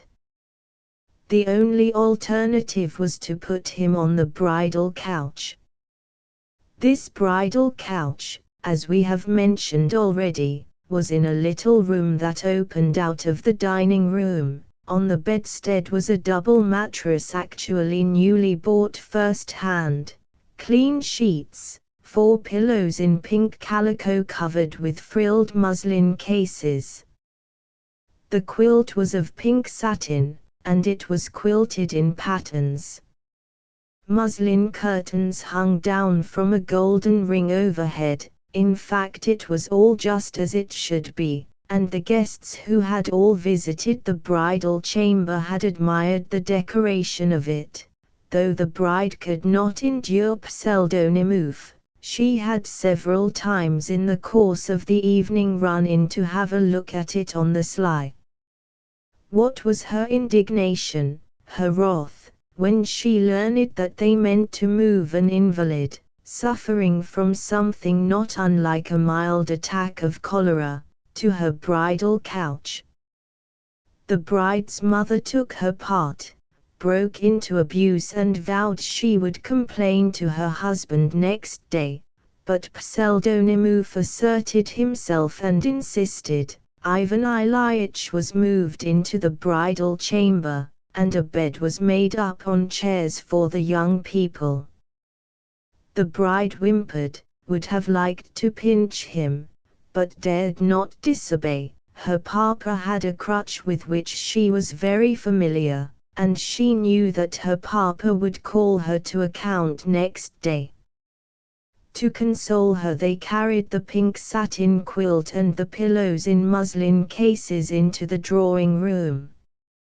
At that moment the youth arrived with the carriage, and was horribly alarmed that the carriage was not wanted. He was left to pay for it himself, and he never had as much as a 10-kopeck piece. Pseldonimov explained that he was utterly bankrupt. They tried to parley with the driver, but he began to be noisy and even to batter on the shutters. How it ended I don't know exactly. I believe the youth was carried off to Pesky by way of a hostage to 4 Throjdansky Street, where he hoped to rouse a student who was spending the night at a friend's, and to try whether he had any money. It was going on for 6 o'clock in the morning when the young people were left alone and shut up in the drawing room. Pseldonimov's mother spent the whole night by the bedside of the sufferer. She installed herself on a rug on the floor and covered herself with an old coat, but could not sleep because she had to get up every minute. Ivan Ilyich had a terrible attack of colic. Madame Pseldonimov, a woman of courage and greatness of soul, undressed him with her own hands, took off all his things, looked after him as if he were her own son, and spent the whole night carrying basins, etc., from the bedroom across the passage and bringing them back again empty. And yet the misfortunes of that night were not yet over. Not more than 10 minutes after the young people had been shut up alone in the drawing room, A piercing shriek was suddenly heard, not a cry of joy, but a shriek of the most sinister kind. The screams were followed by a noise, a crash, as though of the falling of chairs, and instantly there burst into the still dark room a perfect crowd of exclaiming and frightened women, attired in every kind of dishabille. These women were the bride's mother, her elder sister, abandoning for the moment the sick children, and her 3 aunts. Even the one with a broken rib dragged herself in. Even the cook was there, and the German lady who told stories, whose own feather bed, the best in the house, and her only property, had been forcibly dragged from under her, for the young couple trailed in together with the others. All these respectable and sharp-eyed ladies had, a quarter of an hour before, made their way on tiptoe from the kitchen across the passage, and were listening in the anteroom, devoured by unaccountable curiosity. Meanwhile someone lighted a candle, and a surprising spectacle met the eyes of all. The chairs supporting the broad feather bed only at the sides had parted under the weight, and the feather bed had fallen between them on the floor. The bride was sobbing with anger. This time she was mortally offended. Pseldonimov, morally shattered, stood like a criminal caught in a crime. He did not even attempt to defend himself. Shrieks and exclamations sounded on all sides. Pseldonimov's mother ran up at the noise, but the bride's mamma on this occasion got the upper hand. She began by showering strange and for the most part quite undeserved reproaches, such as, "A nice husband you are, after this. What are you good for after such a disgrace?" and so on, and at last carried her daughter away from her husband, undertaking to bear the full responsibility for doing so with her ferocious husband, who would demand an explanation. All the others followed her out exclaiming and shaking their heads. No one remained with Pseldonimov except his mother, who tried to comfort him. But he sent her away at once. He was beyond consolation. He made his way to the sofa and sat down in the most gloomy confusion of mind, just as he was, barefooted and in nothing but his night attire. His thoughts whirled in a tangled criss-cross in his mind. At times he mechanically looked about the room where only a little while ago the dancers had been whirling madly, and in which the cigarette smoke still lingered. Cigarette ends and sweetmeat papers still littered the slopped and dirty floor.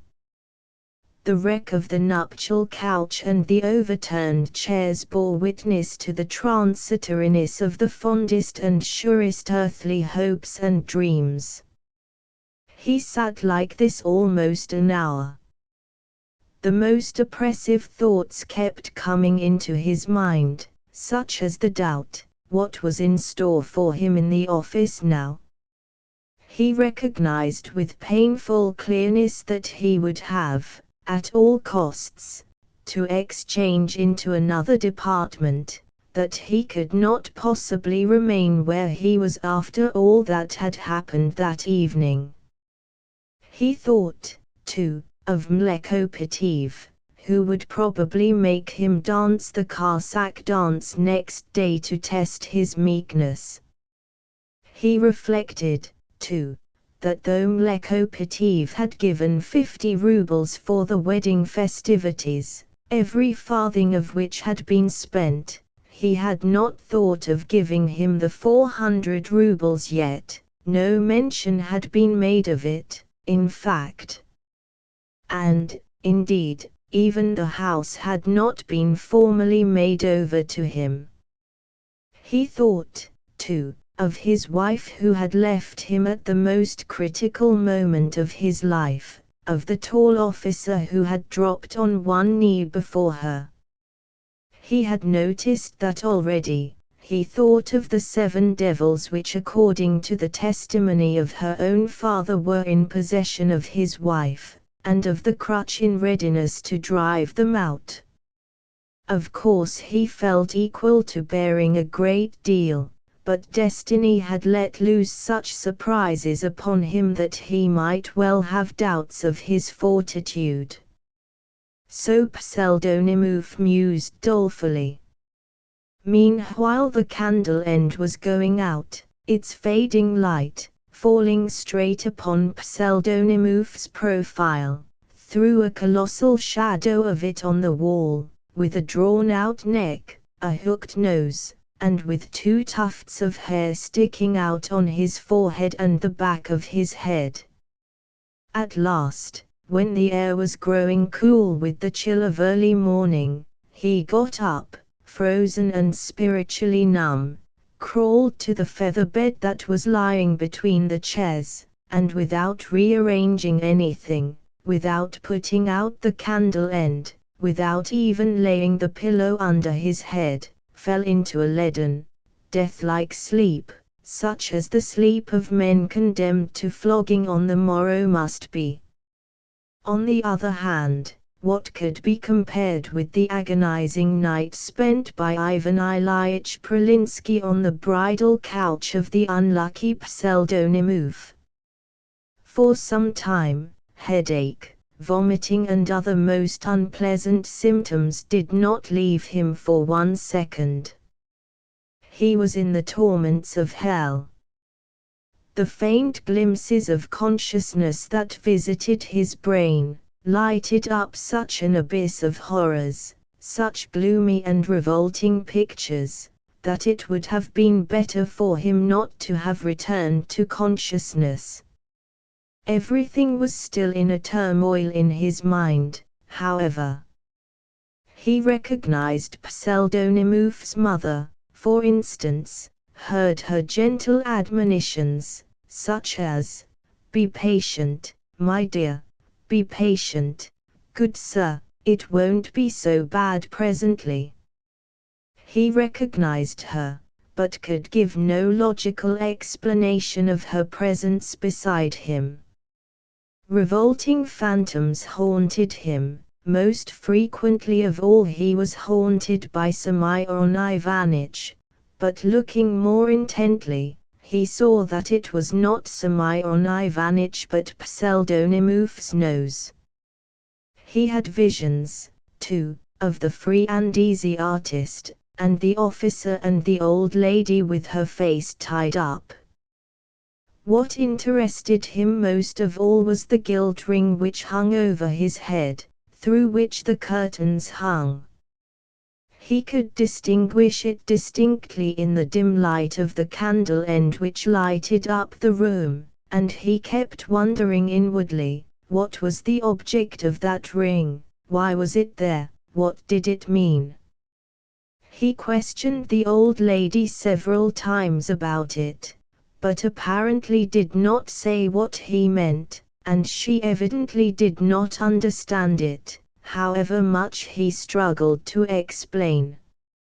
At last by morning the symptoms had ceased and he fell into a sleep, a sound sleep without dreams. He slept about an hour, and when he woke he was almost completely conscious, with an insufferable headache, and a disgusting taste in his mouth and on his tongue, which seemed turned into a piece of cloth. He sat up in the bed, looked about him, and pondered. The pale light of morning peeping through the cracks of the shutters in a narrow streak, quivered on the wall. It was about 7 o'clock in the morning. But when Ivan Ilyich suddenly grasped the position and recalled all that had happened to him since the evening, when he remembered all his adventures at supper, the failure of his magnanimous action, his speech at table, when he realized all at once with horrifying clearness all that might come of this now, all that people would say and think of him, when he looked round and saw to what a mournful and hideous condition he had reduced the peaceful bridal couch of his clerk. Oh, then such deadly shame, such agony overwhelmed him, that he uttered a shriek, hid his face in his hands and fell back on the pillow in despair. A minute later he jumped out of bed, saw his clothes carefully folded and brushed on a chair beside him, and seizing them, and as quickly as he could, in desperate haste began putting them on, looking round and seeming terribly frightened at something. On another chair close by lay his great coat and fur cap, and his yellow gloves were in his cap. He meant to steal away secretly. But suddenly the door opened and the elder Madame Pseldonimov walked in with an earthenware jug and basin. A towel was hanging over her shoulder. She set down the jug, and without further conversation told him that he must wash. "Come, my good sir, wash, you can't go without washing." And at that instant Ivan Ilyitch recognized that if there was one being in the whole world whom he need not fear, and before whom he need not feel ashamed, it was that old lady. He washed. And long afterwards, at painful moments of his life, he recalled among other pangs of remorse all the circumstances of that waking, and that earthenware basin, and the china jug filled with cold water in which there were still floating icicles, and the oval cake of soap at 15 kopecks, in pink paper with letters embossed on it, evidently bought for the bridal pair though it fell to Ivan Ilyitch to use it, and the old lady with the linen towel over her left shoulder. The cold water refreshed him, he dried his face, and without even thanking his sister of mercy, he snatched up his hat, flung over his shoulders the coat handed to him by Pseldonimov, and crossing the passage and the kitchen where the cat was already mewing, and the cook sitting up in her bed staring after him with greedy curiosity, ran out into the yard, into the street, and threw himself into the first sledge he came across. It was a frosty morning. A chilly yellow fog still hid the house and everything. Ivan Ilyitch turned up his collar. He thought that everyone was looking at him, that they were all recognizing him, all. For 8 days he did not leave the house or show himself at the office. He was ill, wretchedly ill, but more morally than physically. He lived through a perfect hell in those days, and they must have been reckoned to his account in the other world. There were moments when he thought of becoming a monk and entering a monastery. There really were.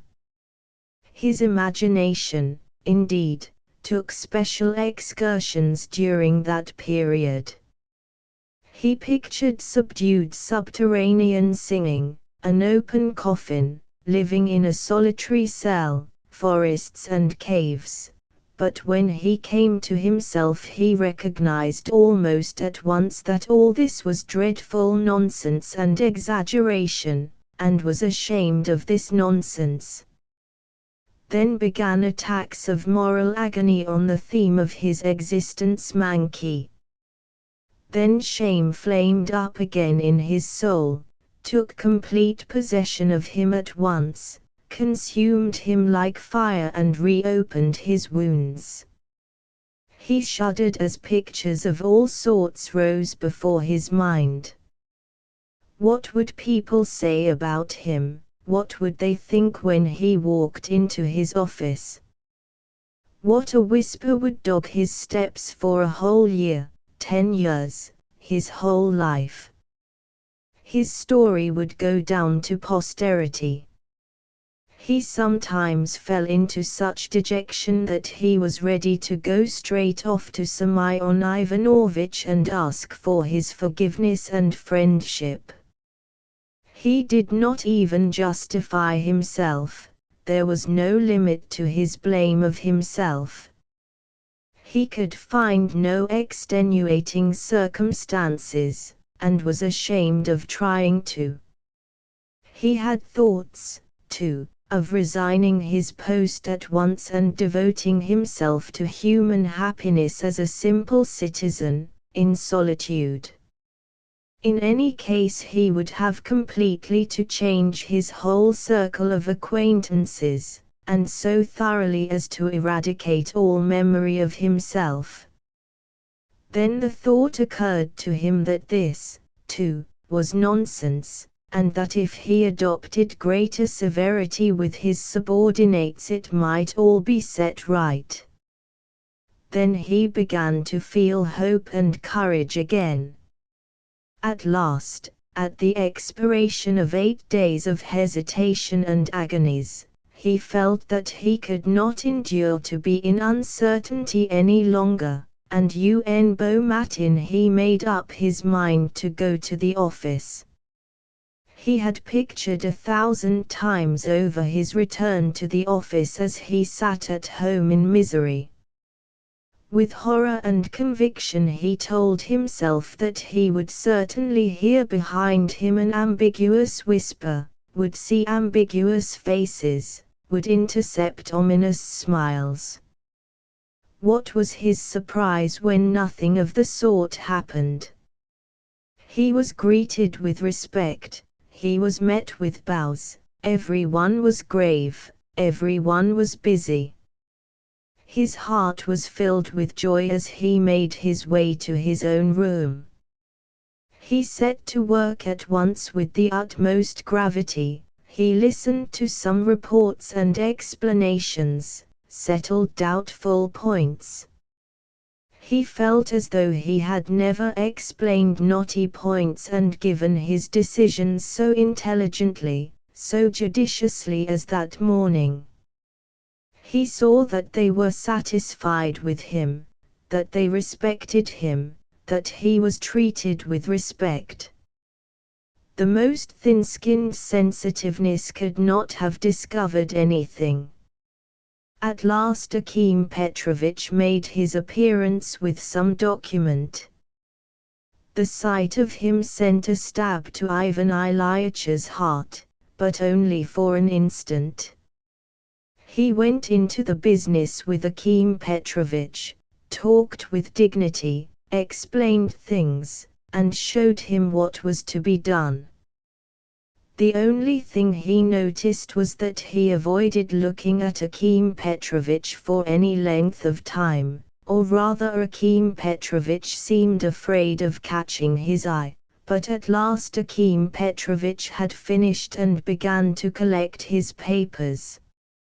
And there is one other matter, he began as dryly as he could, the clerk Pseldonimov's petition to be transferred to another department.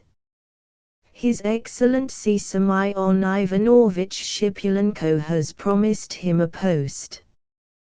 He begs your gracious assent, Your Excellency. Oh, so he is being transferred, said Ivan Ilyitch, and he felt as though a heavy weight had rolled off his heart. He glanced at Akim Petrovich, and at that instant their eyes met. Certainly, for my part. I will use, answered Ivan Ilyitch, I am ready. Akim Petrovich evidently wanted to slip away as quickly as he could.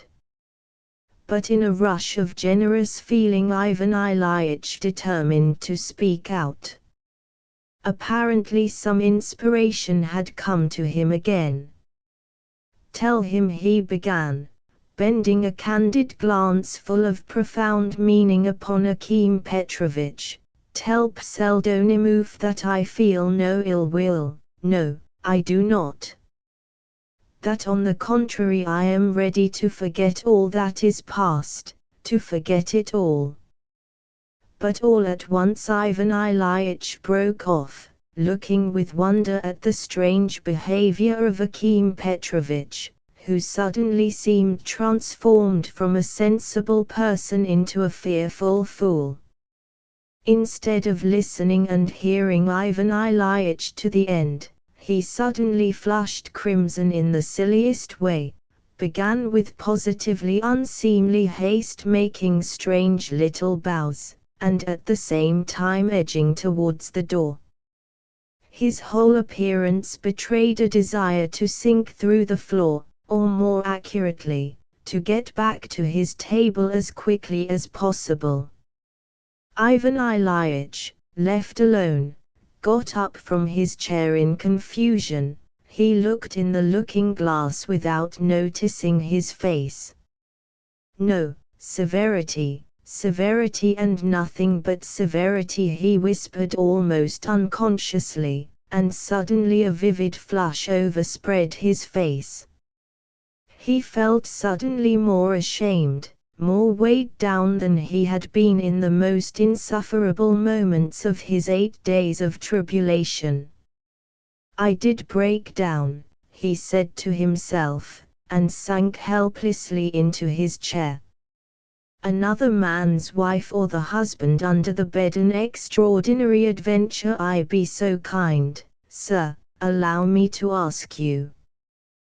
The gentleman so addressed started and looked with some alarm at the gentleman in raccoon furs who had accosted him so abruptly at 8 o'clock in the evening in the street.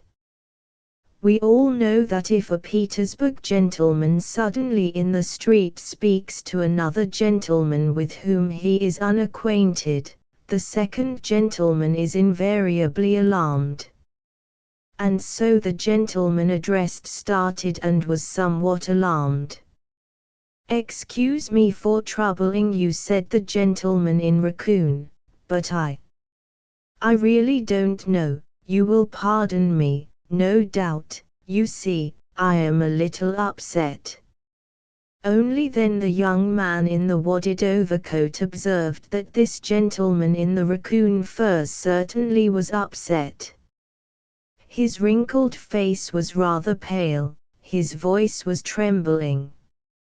He was evidently in some confusion of mind, his words did not flow easily from his tongue, and it could be seen that it cost him a terrible effort to present a very humble request to a personage possibly his inferior in rank or condition, in spite of the urgent necessity of addressing his request to somebody.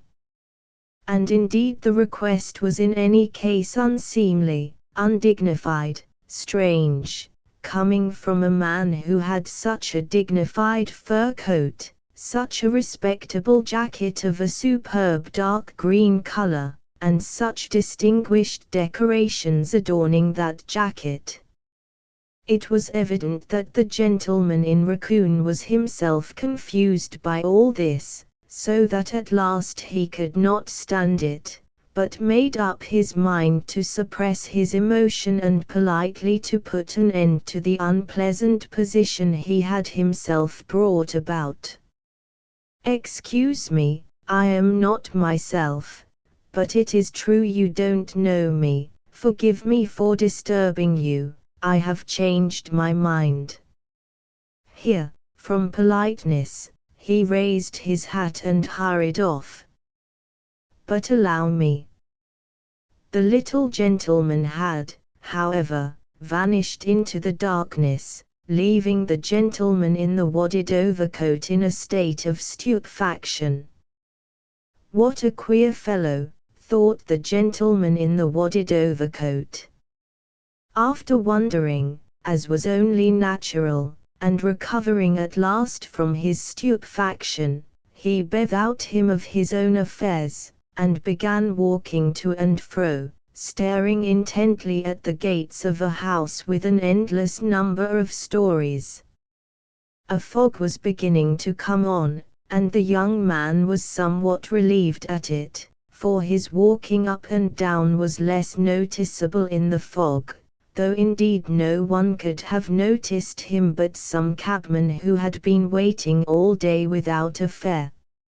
"Excuse me." The young man started again. Again the gentleman in raccoon was standing before him. "Excuse me again," he began, "but you are no doubt an honorable man. Take no notice of my social position, but I am getting muddled. Look at it as man to man. You see before you, sir, a man craving a humble favor. If I can." "What do you want?" "You imagine, perhaps, that I am asking for money," said the mysterious gentleman, with a wry smile, laughing hysterically and turning pale. "Oh, dear, no. No, I see that I am tiresome to you. Excuse me, I cannot bear myself. Consider that you are seeing a man in an agitated condition, almost of insanity, and do not draw any conclusion." "But to the point, responded the young man, nodding his head encouragingly and impatiently. "Now think of that. A young man like you reminding me to keep to the point, as though I were some heedless boy. I must certainly be doting. How do I seem to you in my degrading position? Tell me frankly." The young man was overcome with confusion, and said nothing.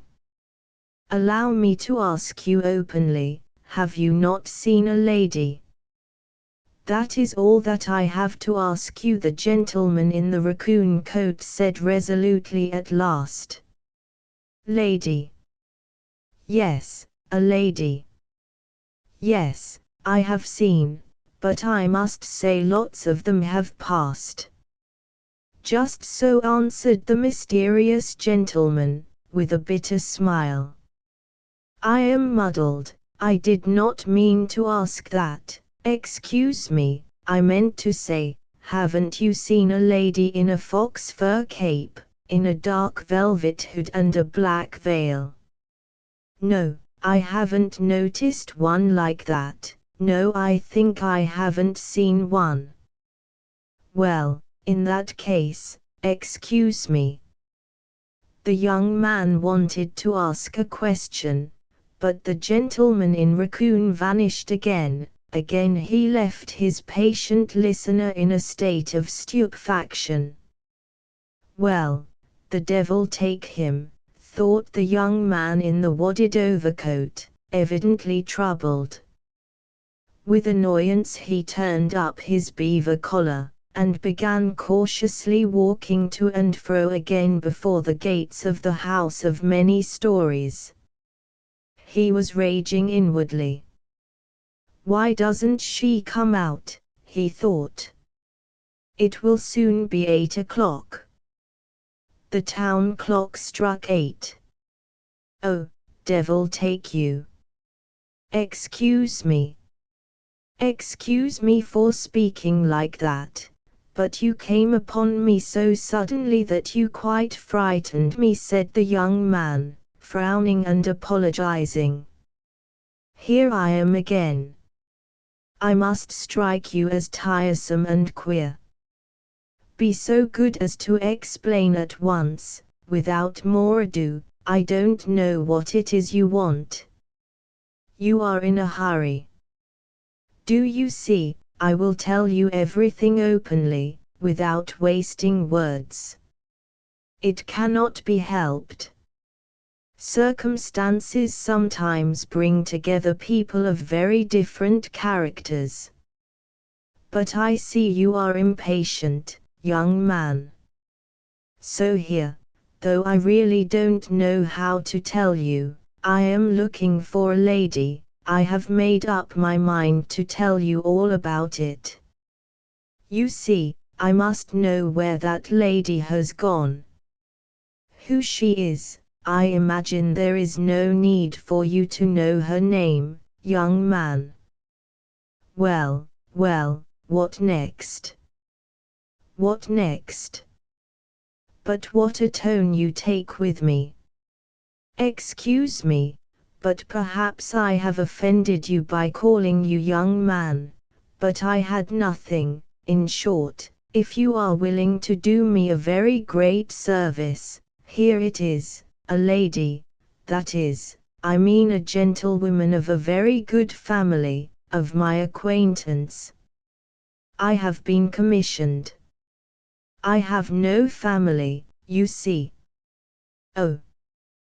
Put yourself in my position, young man. I've done it again. Excuse me, I keep calling you young man. Every minute is precious. Only fancy, that lady, but cannot you tell me who lives in this house? But, lots of people live here. Yes, that is, you are perfectly right, answered the gentleman in raccoon, giving a slight laugh for the sake of good manners. I feel I am rather muddled.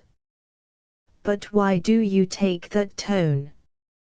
You see, I admit frankly that I am muddled, and however haughty you are, you have seen enough of my humiliation to satisfy you. I say a lady of honorable conduct, that is, of light tendencies. Excuse me, I am so confused, it is as though I were speaking of literature. Paul de Kock is supposed to be of light tendencies, and all the trouble comes from him, you see. The young man looked compassionately at the gentleman in raccoon, who seemed in a hopeless muddle, and pausing, stared at him with a meaningless smile, and with a trembling hand for no apparent reason gripped the lappet of his wadded overcoat. You ask who lives here, said the young man, stepping back a little. Yes, you told me lots of people live here. Here. I know that Sofia Ostafievna lives here, too, the young man brought out in a low and even commiserating tone. There, you see. You know something, young man. I assure you I don't. I know nothing. I judged from your troubled air. I have just learned from the cook that she does come here, but you are on the wrong tack, that is, with Sofia Ostafievna, she does not know her. No. Oh. I beg your pardon, then. I see this is of no interest to you, young man, said the queer man, with bitter irony. Listen, said the young man, hesitating. I really don't understand why you are in such a state, but tell me frankly, I suppose you are being deceived. The young man smiled approvingly. We shall understand one another, anyway, he added, and his whole person loftily betrayed an inclination to make a half-bow. You crush me. But I frankly confess that is just it, but it happens to everyone. I am deeply touched by your sympathy. To be sure, among young men, though I am not young, but you know, habit, a bachelor life, among bachelors, we all know. Oh, yes, we all know. But in what way can I be of assistance to you?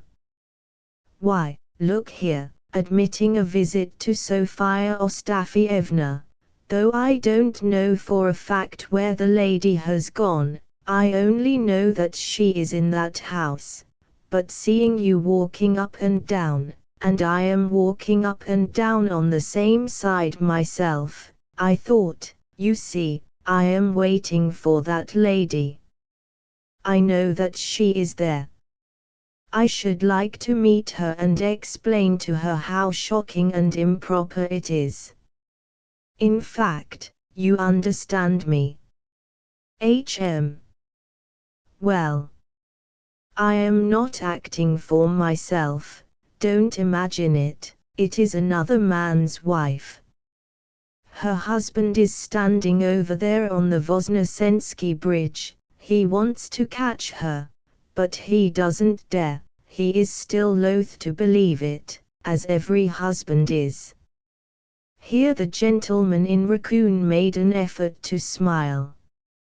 I am a friend of his, you can see for yourself I am a person held in some esteem, I could not be what you take me for. Oh, of course. Well. So, you see, I am on the lookout for her. The task has been entrusted to me, the unhappy husband. But I know that the young lady is sly, pulled a cock forever under her pillow, I am certain she scurries off somewhere on the sly. I must confess the cook told me she comes here, I rushed off like a madman as soon as I heard the news, I want to catch her. I have long had suspicions, and so I wanted to ask you, you are walking here, you, I don't know. Come, what is it you want? Yes. I have not the honor of your acquaintance, I do not venture to inquire who and what you may be. Allow me to introduce myself, anyway, glad to meet you.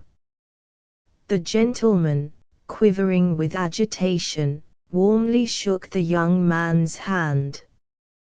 I ought to have done this to begin with, he added, but I have lost all sense of good manners. The gentleman in raccoon could not stand still as he talked, he kept looking about him uneasily, fidgeted with his feet, and like a drowning man clutched at the young man's hand. You see, he went on, I meant to address you in a friendly way. Excuse the freedom.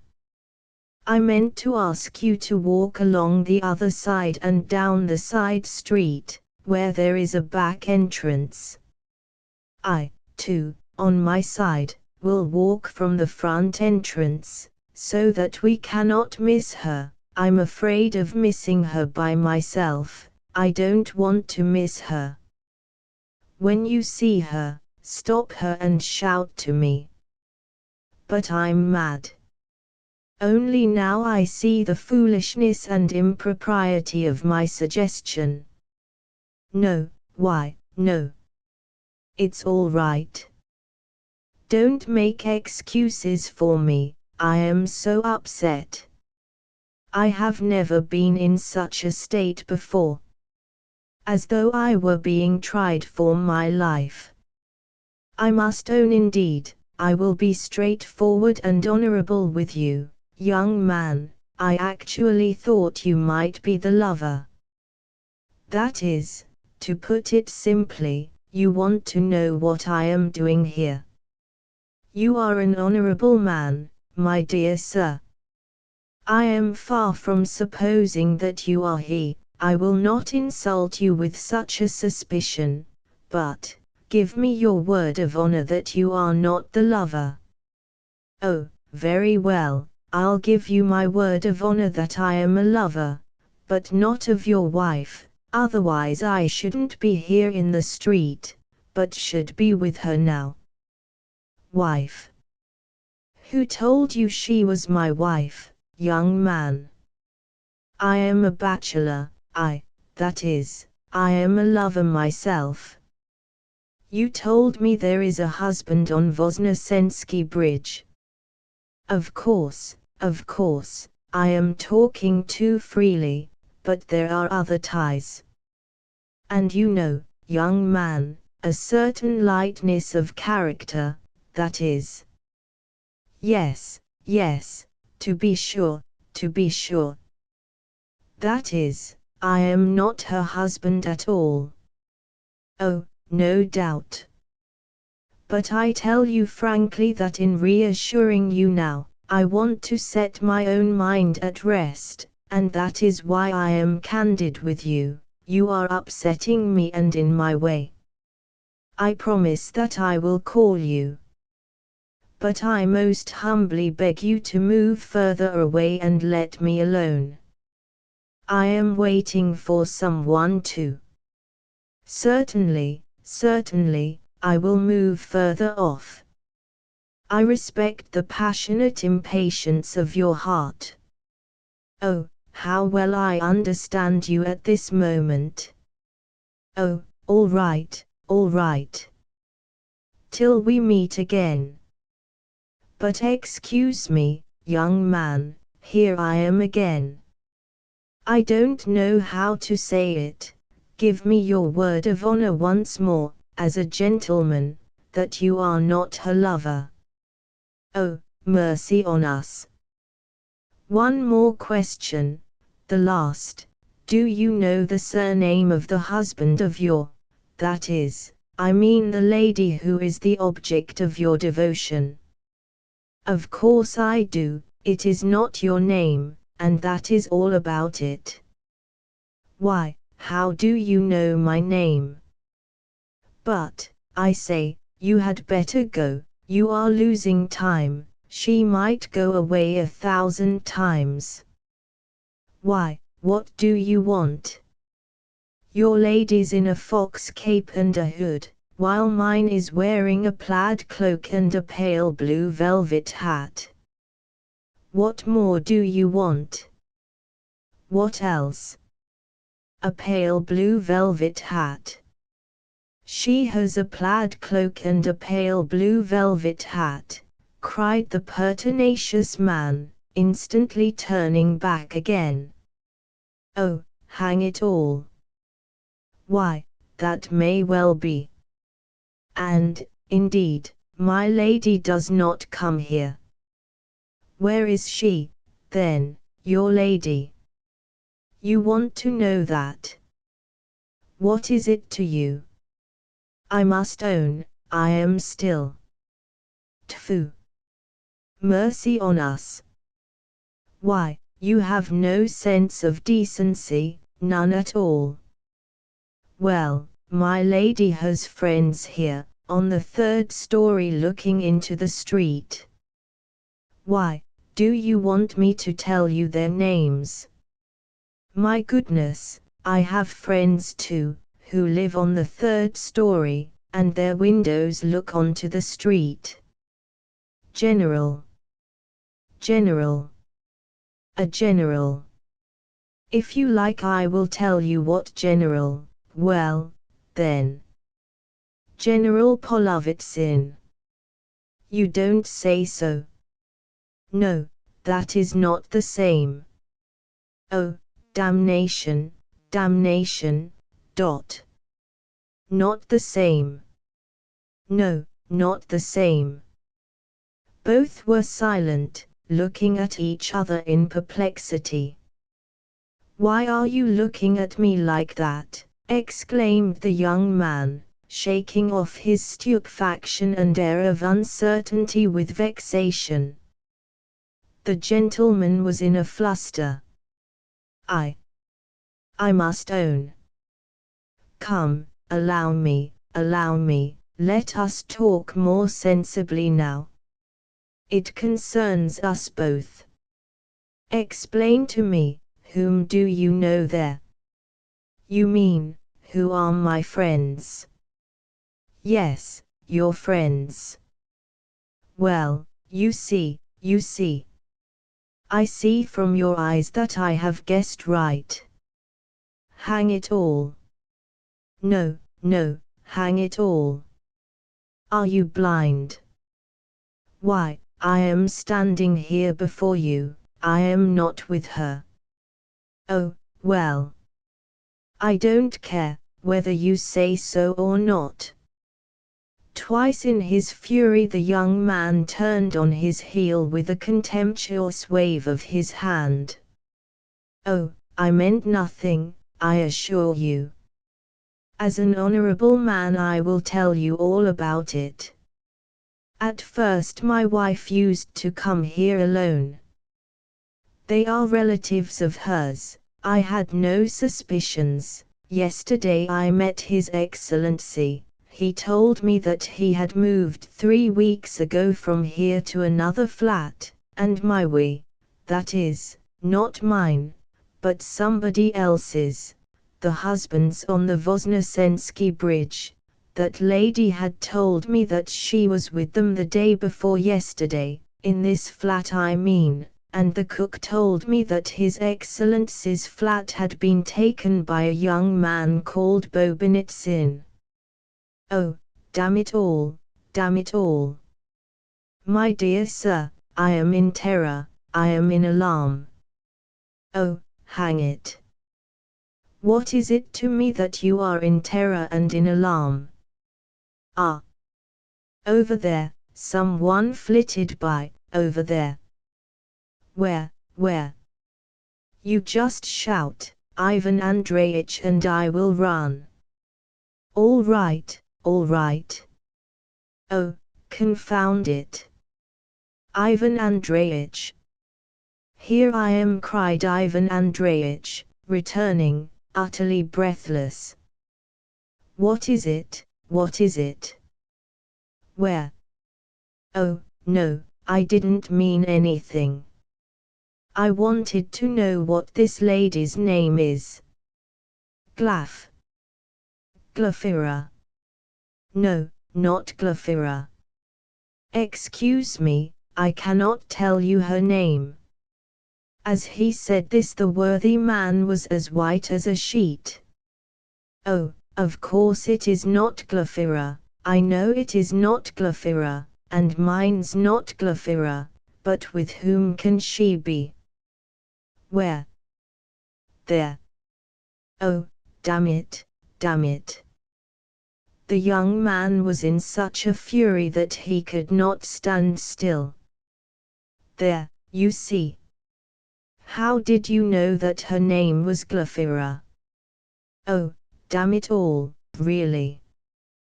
To have a bother with you, too. Why, you say, that yours is not called Glafira. My dear sir, what a way to speak. Oh, the devil. As though that mattered now.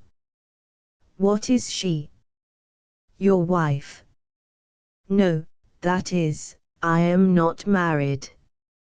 But I would not keep flinging the devil at a respectable man in trouble, a man, I will not say worthy of esteem, but at any rate a man of education. You keep saying, the devil. To be sure, the devil take it, so there you are, do you understand? You are blinded by anger, and I say nothing. Oh, dear, who is that? Where? There was a noise and a sound of laughter. 2 pretty girls ran down the steps, both the men rushed up to them.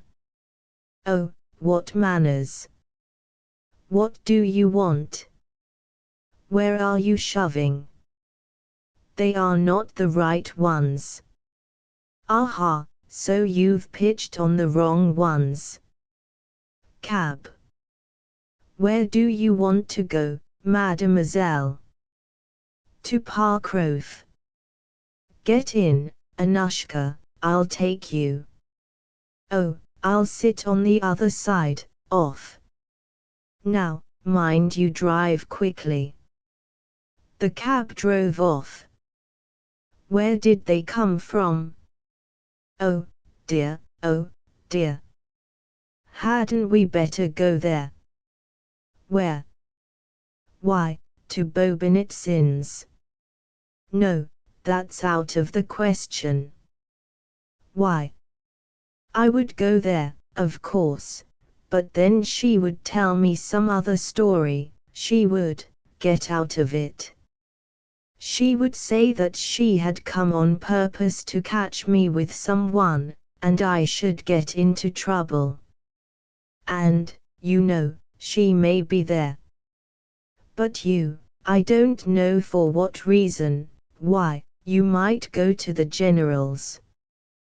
But, he has moved. That doesn't matter, She has gone there, so you go, too, don't you understand? Behave as though you didn't know the general had gone away. Go as though you had come to fetch your wife, and so on. And then? Well, and then find the person you want at Bobinitsyn's. Tfu, damnation take you, what a senseless. Well, and what is it to you, my finding? You see. What, my good man? What? You are on the same old tack again. Oh, Lord have mercy on us. You ought to be ashamed, you absurd person, you senseless person. Yes, but why are you so interested? Do you want to find out? Find out what? What? Oh, well, damnation take you. I have no thoughts for you now, I'll go alone. Go away, get along, look out, be off. My dear sir, you are almost forgetting yourself, cried the gentleman in raccoon in despair. Well, what of it? What if I am forgetting myself, said the young man, setting his teeth and stepping up to the gentleman in raccoon in a fury. What of it? Forgetting myself before whom? He thundered, clenching his fists. But allow me, sir. Well, who are you, before whom I am forgetting myself? What is your name? I don't know about that, young man, why do you want my name? I cannot tell it you. I better come with you. Let us go, I won't hang back, I am ready for anything. But I assure you I deserve greater politeness and respect. You ought never to lose your self-possession, and if you are upset about something, I can guess what about. At any rate there is no need to forget yourself. You are still a very, very young man. What is it to me that you are old? There's nothing wonderful in that. Go away.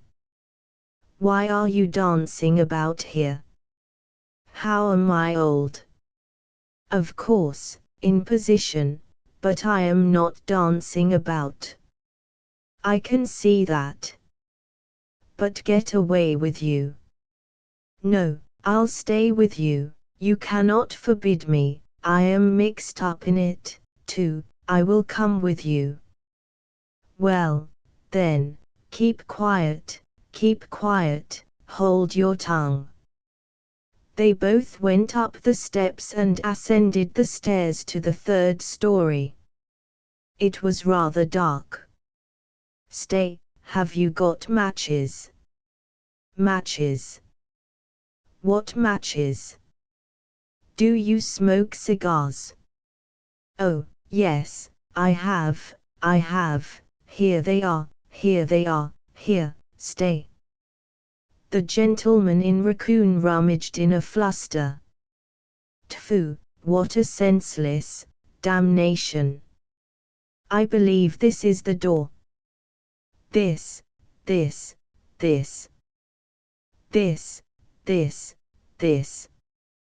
Why are you bawling? Hush. My dear sir, overcoming my feelings, you are a reckless fellow, so there. The light flared up. Yes, so it is, here is the brass plate. This is Bobinitsyn's, do you see Bobinitsyn?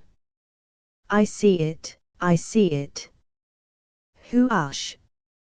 Why, has it gone out? Yes, it has. Should we knock? Yes, we must, responded the gentleman in raccoon. Knock, then. No, why should I? You begin, you knock. Coward. You are a coward yourself. Get away with you. I almost regret having confided my secret to you, you. What about me? You take advantage of my distress, you see that I am upset. But do I care? I think it's ridiculous, that's all about it. Why are you here? Why are you here, too? Delightful morality, observed the gentleman in raccoon, with indignation. What are you saying about morality? What are you? Well, it's immoral. What? Why, to your thinking, every deceived husband is a noodle. Why, are you the husband? I thought the husband was on Voznesensky Bridge. So what is it to you? Why do you meddle? I do believe that you are the lover. Listen, if you go on like this I shall be forced to think you are a noodle. That is, do you know who? That is, you mean to say that I am the husband, said the gentleman in raccoon, stepping back as though he were scalded with boiling water. Hush, hold your tongue. Do you hear? It is she. No. Tfu, how dark it is. There was a hush, a sound was audible in Bobinitzin's flat. Why should we quarrel, sir? Whispered the gentleman in raccoon. But you took offense yourself, damn it all. But you drove me out of all patience. Hold your tongue. You must admit that you are a very young man. Hold your tongue. Of course I share your idea, that a husband in such a position is a noodle. Oh, will you hold your tongue? Oh. But why such savage persecution of the unfortunate husband? It is she. But at that moment the sound ceased. Is it she? It is, it is, it is. But why are you worrying about it? It is not your trouble. My dear sir, muttered the gentleman in raccoon, turning pale and gulping. I am, of course, greatly agitated. You can see for yourself my abject position. But now it's night, of course. But tomorrow, though indeed we are not likely to meet tomorrow, though I am not afraid of meeting you, and besides, it is not I, it is my friend on the Voznesensky Bridge, it really is he. It is his wife, it is somebody else's wife. Poor fellow. I assure you, I know him very intimately. If you will allow me I will tell you all about it. I am a great friend of his, as you can see for yourself, or I shouldn't be in such a state about him now, as you see for yourself. Several times I said to him, why are you getting married, dear boy? You have position, you have means, you are highly respected. Why risk it all at the caprice of coquetry? You must see that. No, I am going to be married, he said. Domestic bliss. Here's domestic bliss for you. In old days he deceived other husbands, now he is drinking the cup. You must excuse me, but this explanation was absolutely necessary. He is an unfortunate man, and is drinking the cup, now. At this point the gentleman in raccoon gave such a gulp that he seemed to be sobbing in earnest. Ah, damnation take them all. There are plenty of fools. But who are you? The young man ground his teeth in anger. Well, you must admit after this that I have been gentlemanly and open with you, and you take such a tone. No, excuse me, what is your name? Why do you want to know my name? Ah, I cannot tell you my name. Do you know Shabrin? The young man said quickly. Shabrin. Yes, Shabrin. Ah. Saying this, the gentleman in the wadded overcoat mimicked the gentleman in raccoon. Do you understand? No, what Shabrin? Answered the gentleman in raccoon, in a fluster. He's not Shabrin, he is a very respectable man. I can excuse your discourtesy, due to the tortures of jealousy. He's a scoundrel, a mercenary soul, a rogue that takes bribes, he steals government money. He'll be had up for it before long. Excuse me, said the gentleman in raccoon, turning pale, you don't know him, I see that you don't know him at all. No, I don't know him personally, but I know him from others who are in close touch with him. From what others, sir? I am agitated, as you see. A fool. A jealous idiot. He doesn't look after his wife. That's what he is, if you like to know. Excuse me, young man, you are grievously mistaken. Oh. Oh. A sound was heard in Bobinitzin's flat. A door was opened, voices were heard. Oh, that's not she. I recognize her voice, I understand it all now, this is not she, said the gentleman in raccoon, turning as white as a sheet. Hush. The young man leaned against the wall. My dear sir, I am off. It is not she, I am glad to say. All right. Be off, then. Why are you staying, then? What's that to you? The door opened, and the gentleman in raccoon could not refrain from dashing headlong downstairs. A man and a woman walked by the young man, and his heart stood still. He heard a familiar feminine voice and then a husky male voice, utterly unfamiliar. Never mind, I will order the sledge, said the husky voice.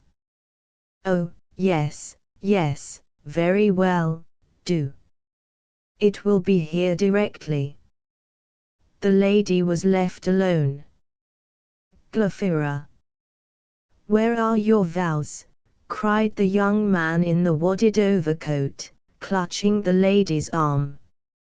Oh, who is it? It's you, Vorogov. My goodness. What are you doing here? Who is it you have been with here? Why, my husband.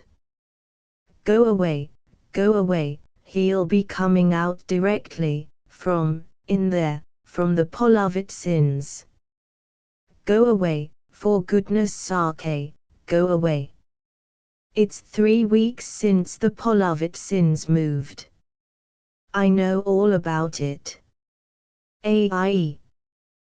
The lady dashed downstairs. The young man overtook her. Who told you? Asked the lady. Your husband, madam, Ivan Andreevich, he is here before you, madam." Ivan Andreevich was indeed standing at the front door. "Aye, it's you," cried the gentleman in raccoon. "Ah! C'est vous," cried Glafira Petrovna, rushing up to him with unfeigned delight. "Oh, dear, you can't think what has been happening to me. I went to see the Polovitsins, only fancy, you know they are living now by Izmaylovsky Bridge, I told you, do you remember? I took a sledge from there. The horses took fright and bolted, they broke the sledge, and I was thrown out about 100 yards from here. The coachman was taken up, I was in despair. Fortunately Monsieur Vorogov." "What?" "Monsieur Vorogov was more like a fossil than like Monsieur Vorogov. Monsieur Vorogov saw me here and undertook to escort me, but now you are here, and I can only express my warm gratitude to you, Ivan Ilyich." The lady gave her hand to the stupefied Ivan Ilyich, and almost pinched instead of pressing it. "Monsieur Vorogov, an acquaintance of mine, it was at the Skulupovs' ball we had the pleasure of meeting, I believe I told you, don't you remember, Coco?" "Oh, of course, of course. Ah, I remember," said the gentleman in raccoon addressed as Coco. "Delighted, delighted." And he warmly pressed the hand of Monsieur Vorogov. "Who is it? What does it mean?" "I am waiting," said a husky voice. Before the group stood a gentleman of extraordinary height. He took out a lorgnette and looked intently at the gentleman in the raccoon coat. "Ah, Monsieur Bobynitsyn," twittered the lady. "Where have you come from? What a meeting! Only fancy, I have just had an upset in a sledge, but here is my husband. Jean. Monsieur Bobynitsyn, at the Karpov's ball." "Ah, delighted, very much delighted. But I'll take a carriage at once, my dear." "Yes, do, Jean, do. I still feel frightened, I am all of a tremble, I feel quite giddy." "At the masquerade tonight," she whispered to Vorogov. "Goodbye, goodbye, Mr. Bobynitsyn. We shall meet tomorrow at the Karpov's ball, most likely." "No, excuse me, I shall not be there tomorrow. I don't know about tomorrow, if it is like this now." Mr. Bobynitsyn muttered something between his teeth, made a scrape with his boot, got into his sledge and drove away. A carriage drove up, the lady got into it. The gentleman in the raccoon coat stopped, seemed incapable of making a movement and gazed blankly at the gentleman in the wadded coat. The gentleman in the wadded coat smiled rather foolishly. "I don't know." "Excuse me, delighted to make your acquaintance," answered the young man, bowing with curiosity and a little intimidated. "Delighted, delighted. I think you have lost your galosh." Oh, yes, thank you, thank you. I keep meaning to get rubber ones." "The foot gets so hot in rubbers," said the young man, apparently with immense interest. "Jean. Are you coming? It does make it hot." "Coming directly, darling, we are having an interesting conversation." "Precisely so, as you say, it does make the foot hot. But excuse me, Oh, certainly. Delighted, very much delighted to make your acquaintance. The gentleman in raccoon got into the carriage set off, the young man remained standing looking after it in astonishment. The following evening there was a performance of some sort at the Italian opera. Ivan Andreyitch burst into the theatre like a bomb. Such furor, such a passion for music had never been observed in him before. It was known for a positive fact, anyway, that Ivan Andreyitch used to be exceeding fond of a nap for an hour or two at the Italian opera. He even declared on several occasions how sweet and pleasant it was.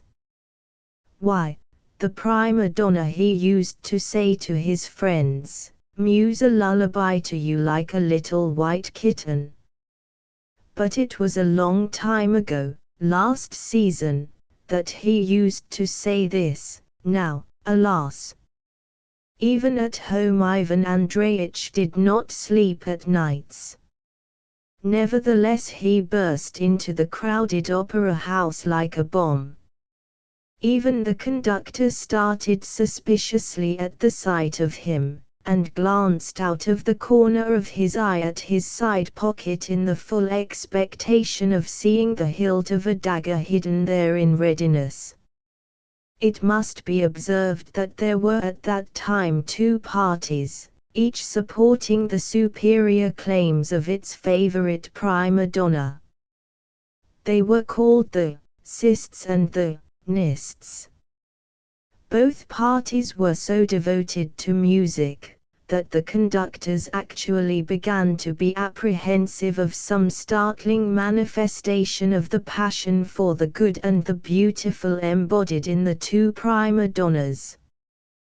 This was how it was that, looking at this youthful dash into the parterre of a grey-haired senior, though, indeed, he was not actually grey-haired, but a man about 50, rather bald, and altogether of respectable appearance, the conductor could not help recalling the lofty judgment of Hamlet, Prince of Denmark, upon the evil example set by age to youth, and, as we have mentioned above, looking out of the corner of his eye at the gentleman's side pocket in the expectation of seeing a dagger. But there was a pocketbook and nothing else there. Darting into the theatre, Ivan Andreyitch instantly scanned all the boxes of the second tier, and, oh, horror! His heart stood still. She was here. She was sitting in the box. General Polovitsyn, with his wife and sister-in-law, was there too. The general's adjutant, an extremely alert young man, was there too. There was a civilian too. Ivan Andreyitch strained his attention and his eyesight, but, oh, horror! The civilian treacherously concealed himself behind the adjutant and remained in the darkness of obscurity. She was here, and yet she had said she would not be here. It was this duplicity for some time displayed in every step Glafira Petrovna took which crushed Ivan Andreyitch. This civilian youth reduced him at last to utter despair. He sank down in his stall utterly overwhelmed. Why? One may ask. It was a very simple matter. It must be observed that Ivan Andreyitch's stall was close to the baignoire, and to make matters worse the treacherous box in the second tier was exactly above his stall, so that to his intense annoyance he was utterly unable to see what was going on over his head. At which he raged, and got as hot as a samovar. The whole of the first act passed unnoticed by him. That is, he did not hear a single note of it. It is maintained that what is good in music is that musical impressions can be made to fit any mood. The man who rejoices finds joy in its strains, while he who grieves finds sorrow in it. A regular tempest was howling in Ivan Andreyitch's ears. To add to his vexation, such terrible voices were shouting behind him, before him and on both sides of him, that Ivan Andreyitch's heart was torn. At last the act was over. But at the instant when the curtain was falling, our hero had an adventure such as no pen can describe. It sometimes happens that a playbill flies down from the upper boxes. When the play is dull and the audience is yawning, this is quite an event for them. They watch with particular interest the flight of the extremely soft paper from the upper gallery, and take pleasure in watching its zigzagging journey down to the very stalls, where it infallibly settles on some head which is quite unprepared to receive it. It is certainly very interesting to watch the embarrassment of the head, for the head is invariably embarrassed. I am indeed always in terror over the ladies' opera glasses which usually lie on the edge of the boxes. I am constantly fancying that they will fly down on some unsuspecting head. But I perceive that this tragic observation is out of place here, and so I shall send it to the columns of those newspapers which are filled with advice, warnings against swindling tricks, against unconscientiousness, hints for getting rid of beetles if you have them in the house, recommendations of the celebrated Mr. Principi, sworn foe of all beetles in the world, not only Russian but even foreign, such as Prussian cockroaches, and so on. But Ivan Andreyitch had an adventure, which has never hitherto been described. There flew down on his, as already stated, somewhat bald head, not a playbill. I confess I am actually ashamed to say what did fly down upon his head, because I am really loath to remark that on the respectable and bare, that is, partly hairless, head of the jealous and irritated Ivan Andreyitch there settled such an immoral object as a scented love letter. Poor Ivan Andreyitch, utterly unprepared for this unforeseen and hideous occurrence, started as though he had caught upon his head a mouse or some other wild beast. That the note was a love letter, of that there could be no mistake. It was written on scented paper, just as love letters are written in novels, and folded up so as to be treacherously small so that it might be slipped into a lady's glove. It had probably fallen by accident at the moment it had been handed to her. The playbill might have been asked for instance, and the note, deftly folded in the playbill, was being put into her hands, but an instant, perhaps an accidental, nudge from the adjutant, extremely adroit in his apologies for his awkwardness, and the note had slipped from a little hand that trembled with confusion, and the civilian youth, stretching out his impatient hand, received instead of the note, the empty playbill, and did not know what to do with it. A strange and unpleasant incident for him, no doubt, but you must admit that for Ivan Andreyitch it was still more unpleasant. Predestine, he murmured, breaking into a cold sweat and squeezing the note in his hands. Predestine. The bullet finds the guilty man, the thought flashed through his mind. No, that's not right. In what way am I guilty? But there is another proverb, once out of luck, never out of trouble. but it was not enough that there was a ringing in his ears and a dizziness in his head at this sudden incident. Ivan Andreyitch sat petrified in his chair, as the saying is, more dead than alive. He was persuaded that his adventure had been observed on all sides, although at that moment the whole theatre began to be filled with uproar and calls of encore. He sat overwhelmed with confusion, flushing crimson and not daring to raise his eyes, as though some unpleasant surprise, something out of keeping with the brilliant assembly had happened to him.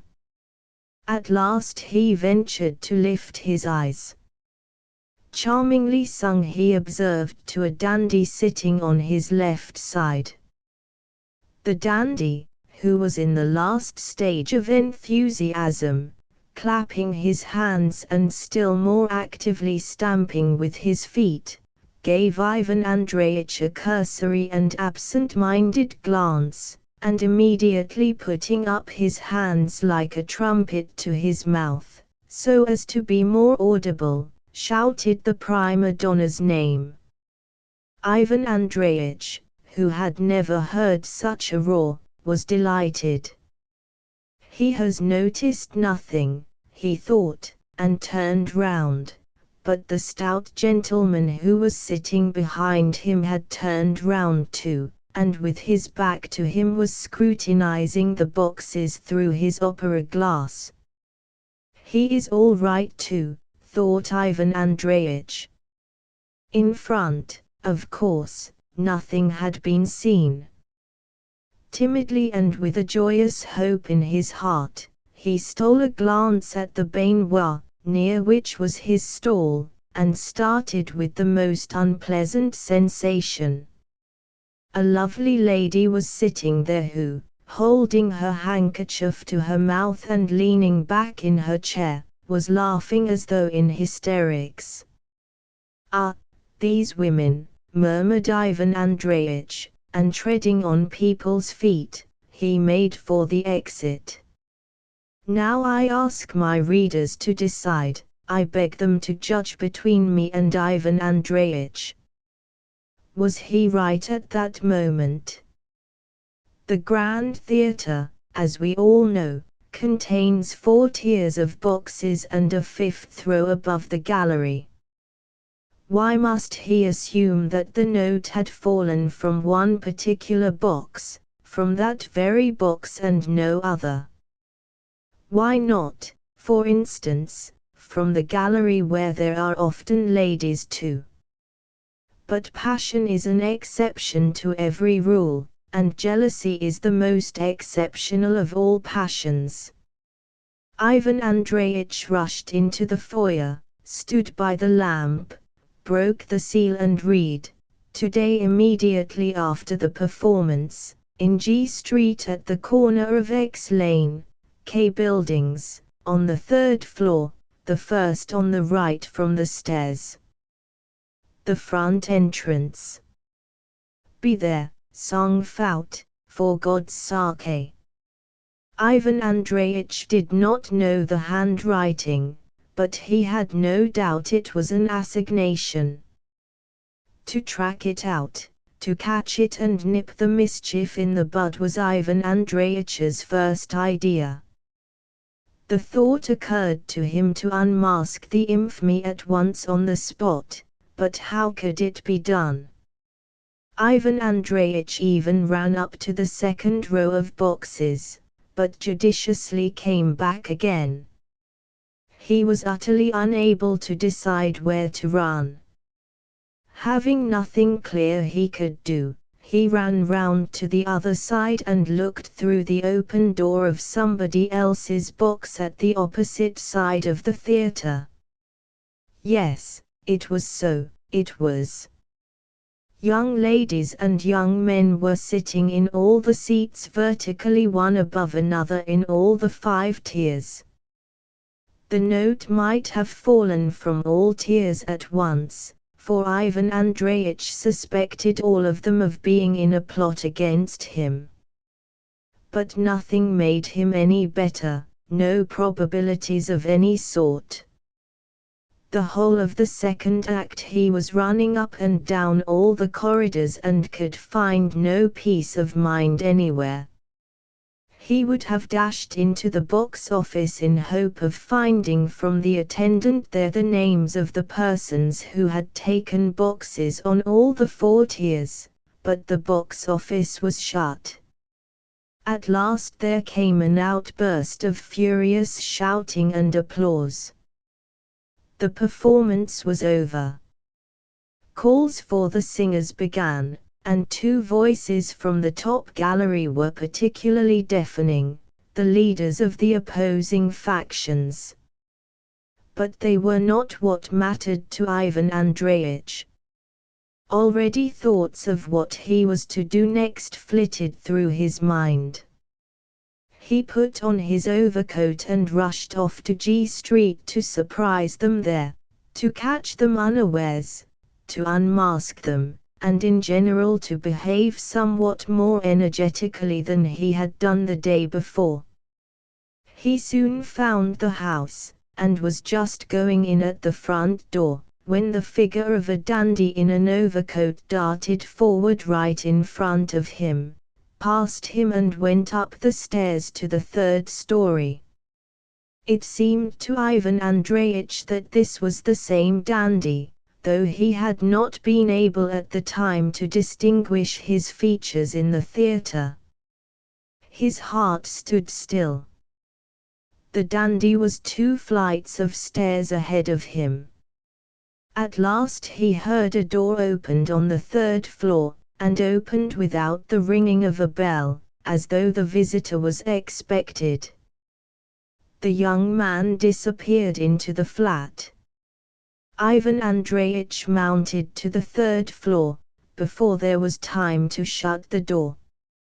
He meant to stand at the door, to reflect prudently on his next step, to be rather cautious, and then to determine upon some decisive course of action, but at that very minute a carriage rumbled up to the entrance, the doors were flung open noisily, and heavy footsteps began ascending to the 3rd story to the sound of coughing and clearing of the throat. Ivan Andreyitch could not stand his ground, and walked into the flat with all the majesty of an injured husband. A servant maid rushed to meet him much agitated, then a manservant appeared. But to stop Ivan Andreyitch was impossible. He flew in like a bomb, and crossing 2 dark rooms, suddenly found himself in a bedroom facing a lovely young lady, who was trembling all over with alarm and gazing at him in utter horror as though she could not understand what was happening around her. At that instant there was a sound in the adjoining room of heavy footsteps coming straight towards the bedroom. They were the same footsteps that had been mounting the stairs. "Goodness! It is my husband," cried the lady, clasping her hands and turning whiter than her dressing gown. Ivan Andreyitch felt that he had come to the wrong place, that he had made a silly, childish blunder, that he had acted without due consideration, that he had not been sufficiently cautious on the landing. But there was no help for it. The door was already opening. Already the heavy husband, that is if he could be judged by his footsteps, was coming into the room. I don't know what Ivan Andreyitch took himself to be at that moment. I don't know what prevented him from confronting the husband, telling him that he had made a mistake, confessing that he had unintentionally behaved in the most unseemly way, making his apologies and vanishing, not of course with flying colors, not of course with glory, but at any rate departing in an open and gentlemanly manner. But no, Ivan Andreyitch again behaved like a boy, as though he considered himself a Don Juan or a Lovelace. He first hid himself behind the curtain of the bed, and finally, feeling utterly dejected and hopeless, he dropped on the floor and senselessly crept under the bed. Terror had more influence on him than reason, and Ivan Andreyitch, himself an injured husband, or at any rate a husband who considered himself such, could not face meeting another husband, but was afraid to wound him by his presence. Be this as it may, he found himself under the bed, though he had no idea how it had come to pass. But what was most surprising, the lady made no opposition. She did not cry out on seeing an utterly unknown elderly gentleman seek a refuge under her bed. Probably she was so alarmed that she was deprived of all power of speech. The husband walked in gasping and clearing his throat, said good evening to his wife in a sing-song, elderly voice, and flopped into an easy chair as though he had just been carrying up a load of wood. There was a sound of a hollow and prolonged cough. Ivan Andreyitch, transformed from a ferocious tiger to a lamb, timid and meek as a mouse before a cat, scarcely dared to breathe for terror, though he might have known from his own experience that not all injured husbands bite. But this idea did not enter his head, either from lack of consideration or from agitation of some sort. Cautiously, softly, feeling his way, he began to get right under the bed so as to lie more comfortably there. What was his amazement when with his hand he felt an object which, to his intense amazement, stirred and in its turn seized his hand. Under the bed there was another person. "Who's this?" whispered Ivan Andreyitch. "Well, I am not likely to tell you who I am," whispered the strange man. "Lie still and keep quiet, if you have made a mess of things. But, I say, hold your tongue." And the extra gentleman, for one was quite enough under the bed, the extra gentleman squeezed Ivan Andreyitch's hand in his fist so that the latter almost shrieked with pain. "My dear sir." "Pshaw! Then don't pinch me so, or I shall scream." "All right, scream away, try it on." Ivan Andreyitch flushed with shame. The unknown gentleman was sulky and ill-humored. Perhaps it was a man who had suffered more than once from the persecutions of fate, and had more than once been in a tight place, but Ivan Andreyitch was a novice and could not breathe in his constricted position. The blood rushed to his head. However, there was no help for it. He had to lie on his face. Ivan Andreyitch submitted and was silent. "I have been to see Pavel Ivanitch, my love," began the husband. "We sat down to a game of preference. Ki. He had a fit of coughing." "Yes, Ki. So my back, Ki. Bother it, Ki. And the old gentleman became engrossed in his cough. "My back," he brought out at last with tears in his eyes, "my spine began to ache. A damned hemorrhoid, I can't stand nor sit, or sit.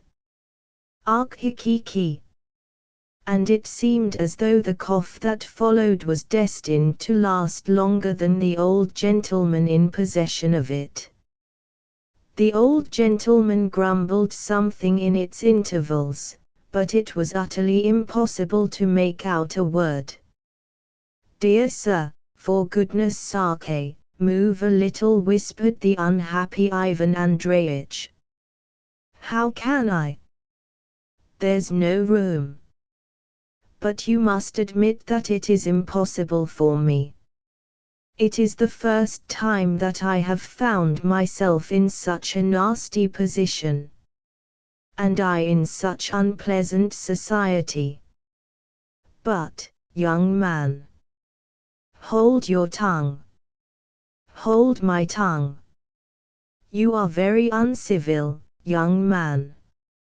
If I am not mistaken, you are very young, I am your senior. Hold your tongue. My dear sir. You are forgetting yourself. You don't know to whom you are talking. To a gentleman lying under the bed. But I was taken by surprise, a mistake, while in your case, if I am not mistaken, immorality. That's where you are mistaken. My dear sir. I am older than you, I tell you. Sir, we are in the same boat, you know. I beg you not to take hold of my face. Sir, I can't tell one thing from another. Excuse me, but I have no room. You shouldn't be so fat. Heavens! I have never been in such a degrading position. Yes, one couldn't be brought more low. Sir, sir. I don't know who you are, I don't understand how this came about, but I am here by mistake, I am not what you think. I shouldn't think about you at all if you didn't shove. But hold your tongue, do. Sir, if you don't move a little I shall have a stroke, you will have to answer for my death, I assure you. I am a respectable man, I am the father of a family. I really cannot be in such a position. You thrust yourself into the position. Come, move a little. I've made room for you, I can't do more. Noble young man. Dear sir. I see I was mistaken about you, said Ivan Andreitch, in a transport of gratitude for the space allowed him, and stretching out his cramped limbs. I understand your constricted condition, but there's no help for it. I see you think ill of me. Allow me to redeem my reputation in your eyes, allow me to tell you who I am. I have come here against my will, I assure you. I am not here with the object you imagine. I am in a terrible fright. Oh, do shut up. Understand that if we are overheard it will be the worse for us. Shh. He is talking. The old gentleman's cough did, in fact, seem to be over. I tell you what, my love, he wheezed in the most lachrymose chant, I tell you what, my love, Kiki. Oh, what an affliction. Fedosey Ivanovich said to me, you should try drinking yarrow tea, he said to me, do you hear, my love? Yes, dear. Yes, that was what he said, you should try drinking yarrow tea, he said. I told him I had put on leeches. But he said, no, Alexander Demyanovich, yarrow tea is better, it's a laxative, I tell you. Kiki. Oh, dear. What do you think, my love? Ki. Oh, my God. Kiki. Had I better try yarrow tea? Ki. Oh. Ki, and so on. I think it would be just as well to try that remedy, said his wife. Yes, it would be. You may be in consumption, he said. Kiki. And I told him it was gout and irritability of the stomach. Kiki. But he would have it that it might be consumption. What do you think, Kiki? What do you think, my love, is it consumption? My goodness, what are you talking about? Why, consumption. You had better undress and go to bed now, my love, Kiki. I've caught a cold in my head today. Oof, said Ivan Andreitch. For God's sake, do move a little. I really don't know what is the matter with you, can't you lie still? You are exasperated against me, young man, you want to wound me, I see that. You are, I suppose, this lady's lover. Shut up. I will not shut up. I won't allow you to order me about. You are, no doubt, her lover. If we are discovered, I am not to blame in any way, I know nothing about it. If you don't hold your tongue, said the young man, grinding his teeth, I will say that you brought me here. I'll say that you are my uncle who has dissipated his fortune. Then they won't imagine I am this lady's lover, anyway. Sir, you are amusing yourself at my expense. You are exhausting my patience. Hush, or I will make you hush. You are a curse to me. Come, tell me what you are here for. If you were not here, I could lie here somehow till morning, and then get away. But I can't lie here till morning. I am a respectable man, I have family ties, of course. What do you think? Surely he is not going to spend the night here. Who?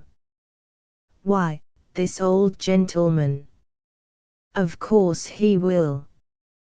All husbands aren't like you.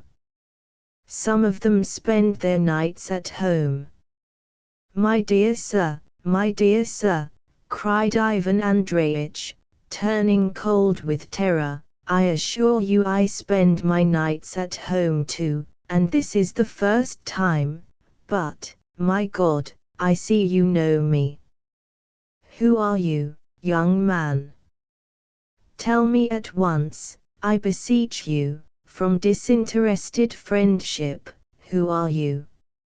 Listen, I shall resort to violence.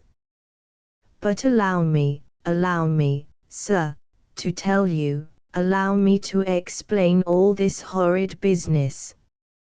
I won't listen to any explanation. I don't want to know anything about it. Be silent or... But I cannot. A slight skirmish took place under the bed, and Ivan Andreitch subsided. My love, it sounds as though there were cats hissing. Cats. What will you imagine next? Evidently the lady did not know what to talk to her husband about. She was so upset that she could not pull herself together. Now she started and pricked up her ears. What cats? Cats, my love. The other day I went into my study, and there was the tomcat in my study, and hissing shoo shoo shoo. I said to him, what is it, pussy, and he went shoo shoo shoo again, as though he were whispering. I thought, merciful heavens! Isn't he hissing as a sign of my death? What nonsense you are talking today! You ought to be ashamed, really. Never mind, don't be cross, my love. I see, You don't like to think of me dying, I didn't mean it. But you had better undress and get to bed, my love, and I'll sit here while you go to bed. For goodness sake, leave off, afterwards. Well, don't be cross, but really I think there must be mice here. Why, first cats and then mice, I really don't know what is the matter with you. Oh, I am all right. Key. Key. Never mind, key. Oh. Lord have mercy on me, key. You hear, you are making such an upset that he hears you, whispers the young man. But if you knew what is happening to me. My nose is bleeding. Let it bleed. Shut up. Wait till he goes away. But, young man, put yourself in my place. Why, I don't know with whom I am lying. Would you be any better off if you did? Why, I don't want to know your name. By the way, what is your name? No, what do you want with my name? I only want to explain the senseless way in which. Hush, he is speaking again. Really, my love, there is whispering. Oh, no, it's the cotton wool in your ears has got out of place. Oh, by the way, talking of the cotton wool, do you know that upstairs, key, upstairs, key. And so on. Upstairs, whispered the young man. Oh, the devil. I thought that this was the top story, can it be the second? Young man, whispered Ivan Andreevich, what did you say? For goodness sake, why does it concern you? I thought it was the top story too. Tell me, for God's sake, is there another story? Really, someone is stirring, said the old man, leaving off coughing at last. Hush! Do you hear? Whispered the young man, squeezing Ivan Andreevich's hands. Sir, you are holding my hands by force. Let me go. Hush! A slight struggle followed, and then there was a silence again. So I met a pretty woman, began the old man. A pretty woman, interrupted his wife. Yes. I thought I told you before that I met a pretty woman on the stairs, or perhaps I did not mention it. My memory is weak. Yes, St. John's wort, key. What? I must drink St. John's wort, they say it does good, key. It does good. It was you interrupted him, said the young man, grinding his teeth again. You said, you met some pretty woman today, his wife went on. Met a pretty woman. Who did? Why, didn't you? When? Oh, yes. At last. What a mummy. Well, whispered the young man, inwardly raging at the forgetful old gentleman. My dear sir, I am trembling with horror. My God, what do I hear?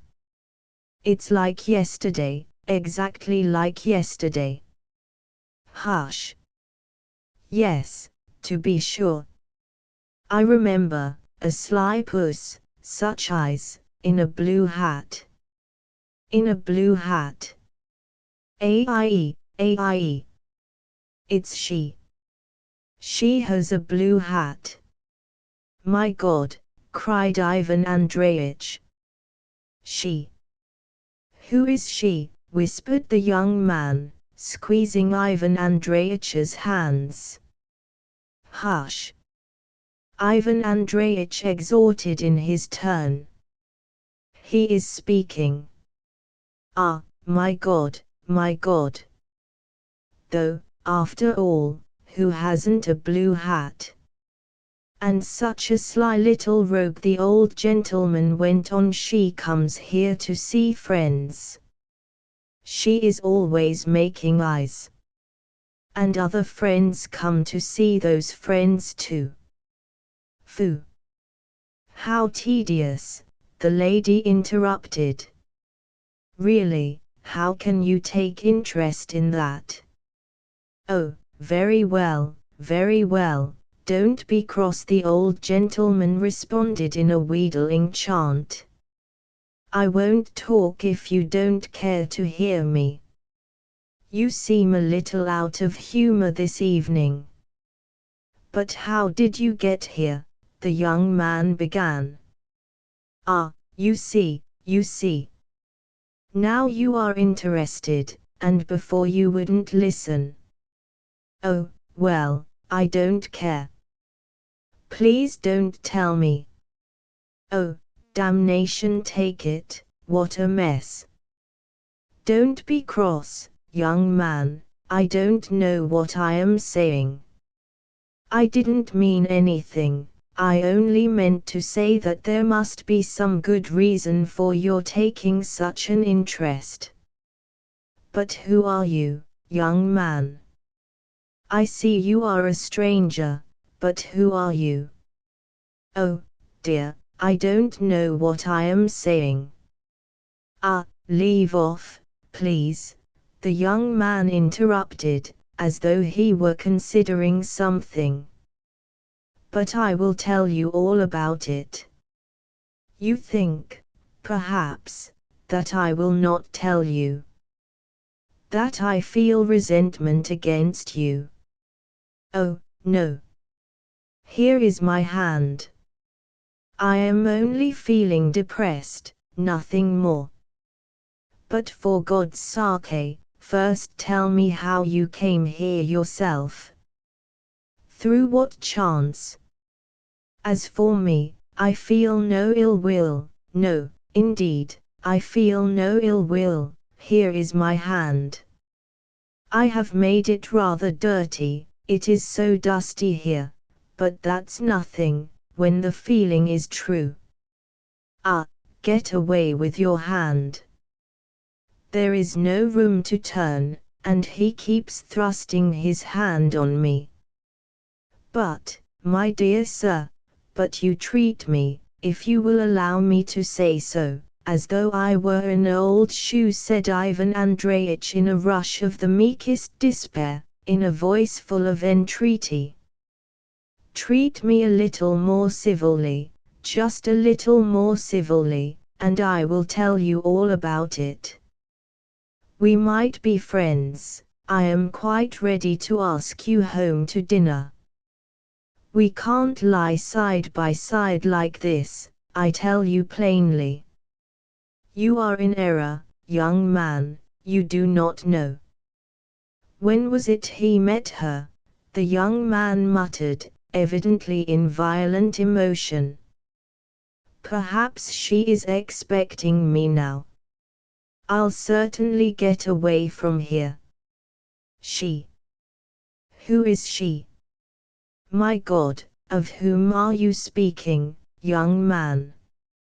You imagine that upstairs. My God, my God. Why am I punished like this? Ivan Andreyitch tried to turn on his back in his despair. Why do you want to know who she is?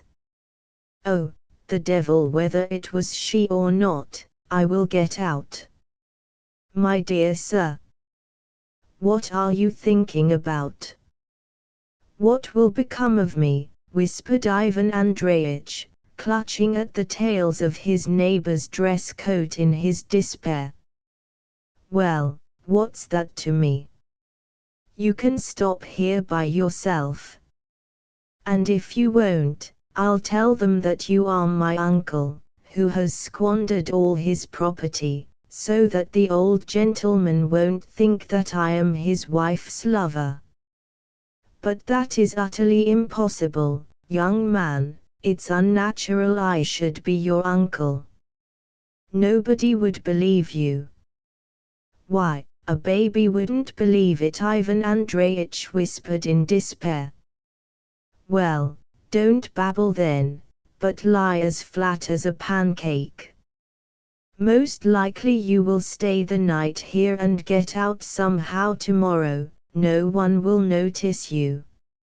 If one creeps out, it is not likely they would think there was another one here. There might as well be a dozen. Though you are as good as a dozen by yourself. Move a little, or I'll get out. You wound me, young man. What if I have a fit of coughing? One has to think of everything. Hush. What's that? I fancy I hear something going on upstairs again, said the old gentleman, who seemed to have had a nap in the interval. Upstairs. Do you hear, young man? I shall get out. Well, I hear. My goodness. Young man, I am going. Oh, well, I am not, then. I don't care.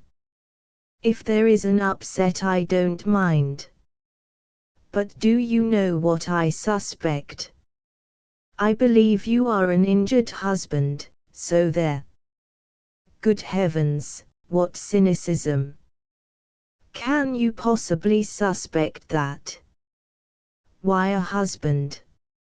I am not married. Not married. Fiddlesticks. I may be a lover myself. A nice lover. My dear sir, my dear sir. Oh, very well, I will tell you the whole story. Listen to my desperate story. It is not I am not married. I am a bachelor like you. It is my friend, a companion of my youth. I am a lover. He told me that he was an unhappy man. I am drinking the cup of bitterness, he said. I suspect my wife. Well, I said to him reasonably, why do you suspect her? But you are not listening to me. Listen, listen. Jealousy is ridiculous, I said to him. Jealousy is a vice. No, he said, I am an unhappy man. I am drinking, that is, I suspect my wife. You are my friend, I said, you are the companion of my tender youth. Together we culled the flowers of happiness, together we rolled in feather beds of pleasure. My goodness, I don't know what I am saying. You keep laughing, young man. You'll drive me crazy. But you are crazy now. There, I knew you would say that, when I talked of being crazy. Laugh away, young man. I did the same in my day, I, too, went astray. Ah, I shall have inflammation of the brain. What is it, my love? I thought I heard someone sneeze, the old man chanted. Was that you sneezed, my love? Oh, goodness, said his wife. TCH, sounded from under the bed. They must be making a noise upstairs, said his wife, alarmed, for there certainly was a noise under the bed.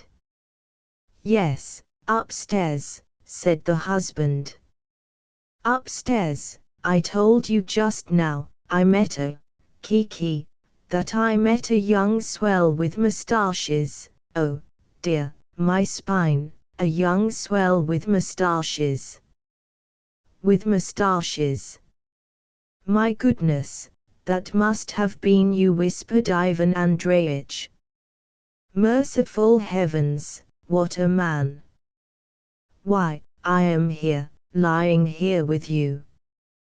How could he have met me? But don't take hold of my face. My goodness, I shall faint in a minute. There certainly was a loud noise overhead at this moment. What can be happening there? Whispered the young man. My dear sir, I am in alarm, I am in terror, help me. Hush. There really is a noise, my love, there's a regular hubbub.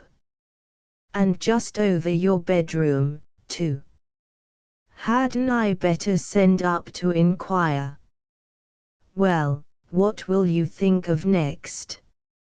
Oh, well, I won't, but really, how cross you are today.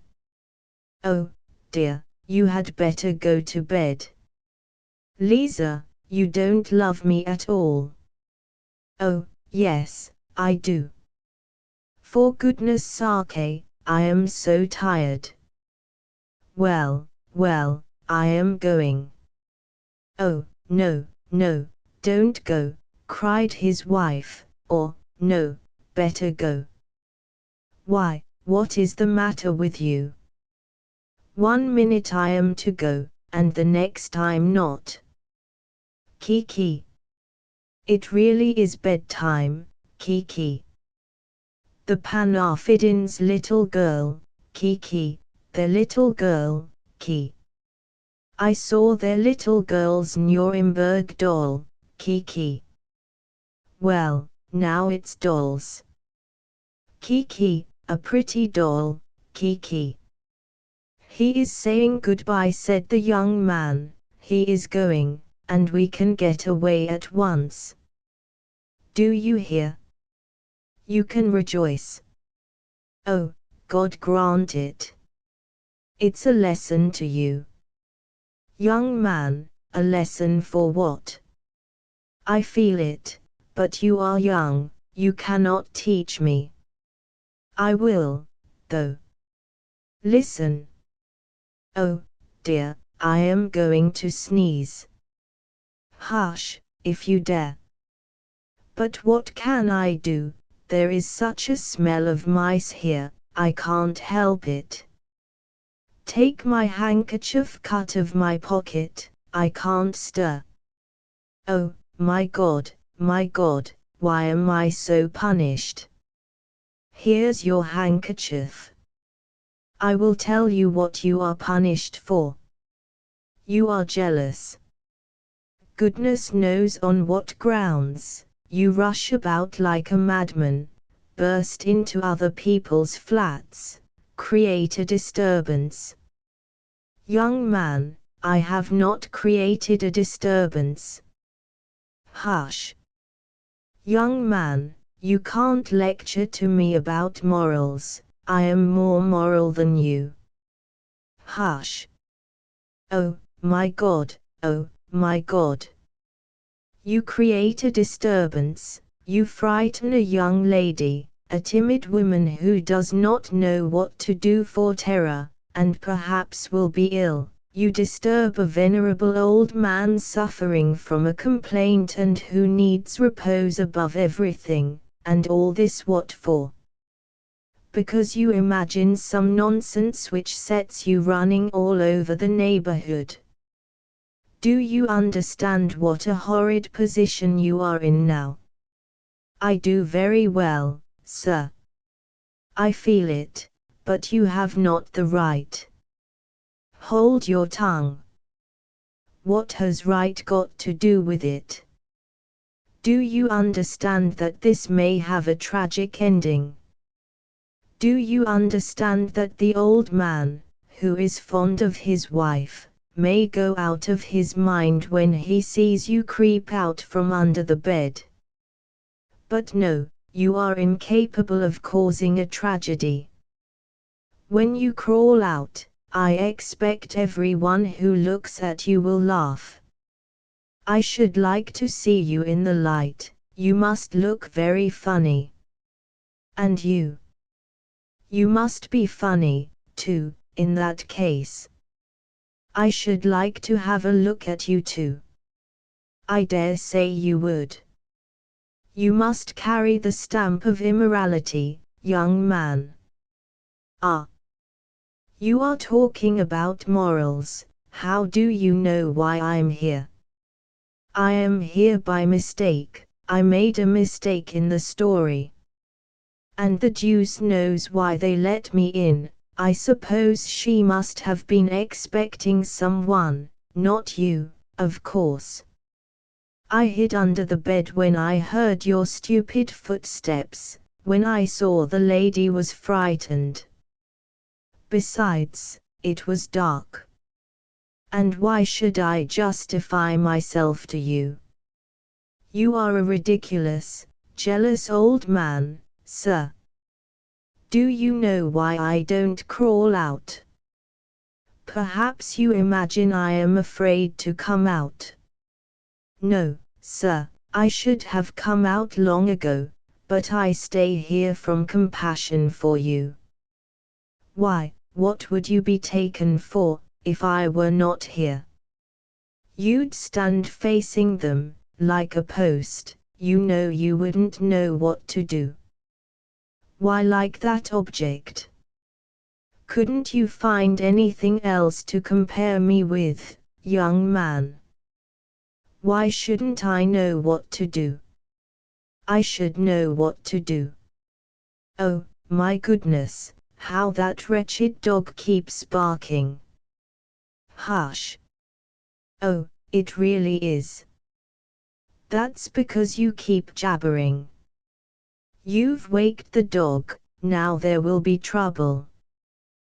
The lady's dog, who had till then been sleeping on a pillow in the corner, suddenly awoke, sniffed strangers and rushed under the bed with a loud bark. Oh, my God, what a stupid dog, whispered Ivan Andreyitch, it will get us all into trouble. Here's another affliction. Oh, well, you are such a coward, that it may well be so. Amy, Amy, come here, cried the lady, I see. But the dog, without heeding her, made straight for Ivan Andreyitch. Why is it Amishka keeps barking, said the old gentleman. There must be mice or the cat under there. I seem to hear a sneezing, and Pussy had a cold this morning. Lie still, whispered the young man. Don't twist about. Perhaps it will leave off. Sir, let go of my hands, sir. Why are you holding them? Hush. Be quiet. But mercy on us, young man, it will bite my nose. Do you want me to lose my nose? A struggle followed, and Ivan Andreyitch got his hands free. The dog broke into volleys of barking. Suddenly it ceased barking and gave a yelp. "Aie!" cried the lady. "Monster! What are you doing?" cried the young man. "You will be the ruin of us both. Why are you holding it? Good heavens, he is strangling it. Let it go. Monster! You know nothing of the heart of women if you can do that. She will betray us both if you strangle the dog." But by now Ivan Andreyitch could hear nothing. He had succeeded in catching the dog, and in a paroxysm of self-preservation had squeezed its throat. The dog yelled and gave up the ghost. "We are lost," whispered the young man. "Amishka! Amishka!" cried the lady. "My God, what are they doing with my Amishka? Amishka. Amishka. I see. Oh, the monsters. Barbarians. Oh, dear, I feel giddy. What is it? What is it? Cried the old gentleman, jumping up from his easy chair. What is the matter with you, my darling? Amishka. Here, Amishka. Amishka. Amishka, cried the old gentleman, snapping with his fingers and clicking with his tongue, and calling Amishka from under the bed. Amishka, I see. The cat cannot have eaten him. The cat wants a thrashing, my love, he hasn't had a beating for a whole month, the rogue. What do you think? I'll talk to Praskovia Zaharyevna. But, my goodness, what is the matter, my love? Oh, how white you are! Oh, servants, servants, and the old gentleman ran about the room. Villains! Monsters! Cried the lady, sinking on the sofa. Who? Cried the old gentleman. There are people there, strangers, they're under the bed. Oh, my God, Amishka, Amishka, what have they done to you? Good heavens, what people! Amishka! Servants, servants, come here! Who is there? Who is there? Cried the old gentleman, snatching up a candle and bending down under the bed. Who is there? Ivan Andreyitch was lying more dead than alive beside the breathless corpse of Amishka, but the young man was watching every movement of the old gentleman. All at once the old gentleman went to the other side of the bed by the wall and bent down. In a flash the young man crept out from under the bed and took to his heels, while the husband was looking for his visitors on the other side. Good gracious! Exclaimed the lady, staring at the young man. Who are you? Why, I thought. That monster's still there, whispered the young man. He is guilty of Amishka's death. Aye, shrieked the lady, but the young man had already vanished from the room. Aye. There is someone here. Here are somebody's boots, cried the husband, catching Ivan Andreyitch by the leg. Murderer, murderer, cried the lady. Oh, Amy. Amy. Come out, cried the old gentleman, stamping on the carpet with both feet, come out. Who are you? Tell me who you are. Good gracious, what a queer person. Why, it's robbers.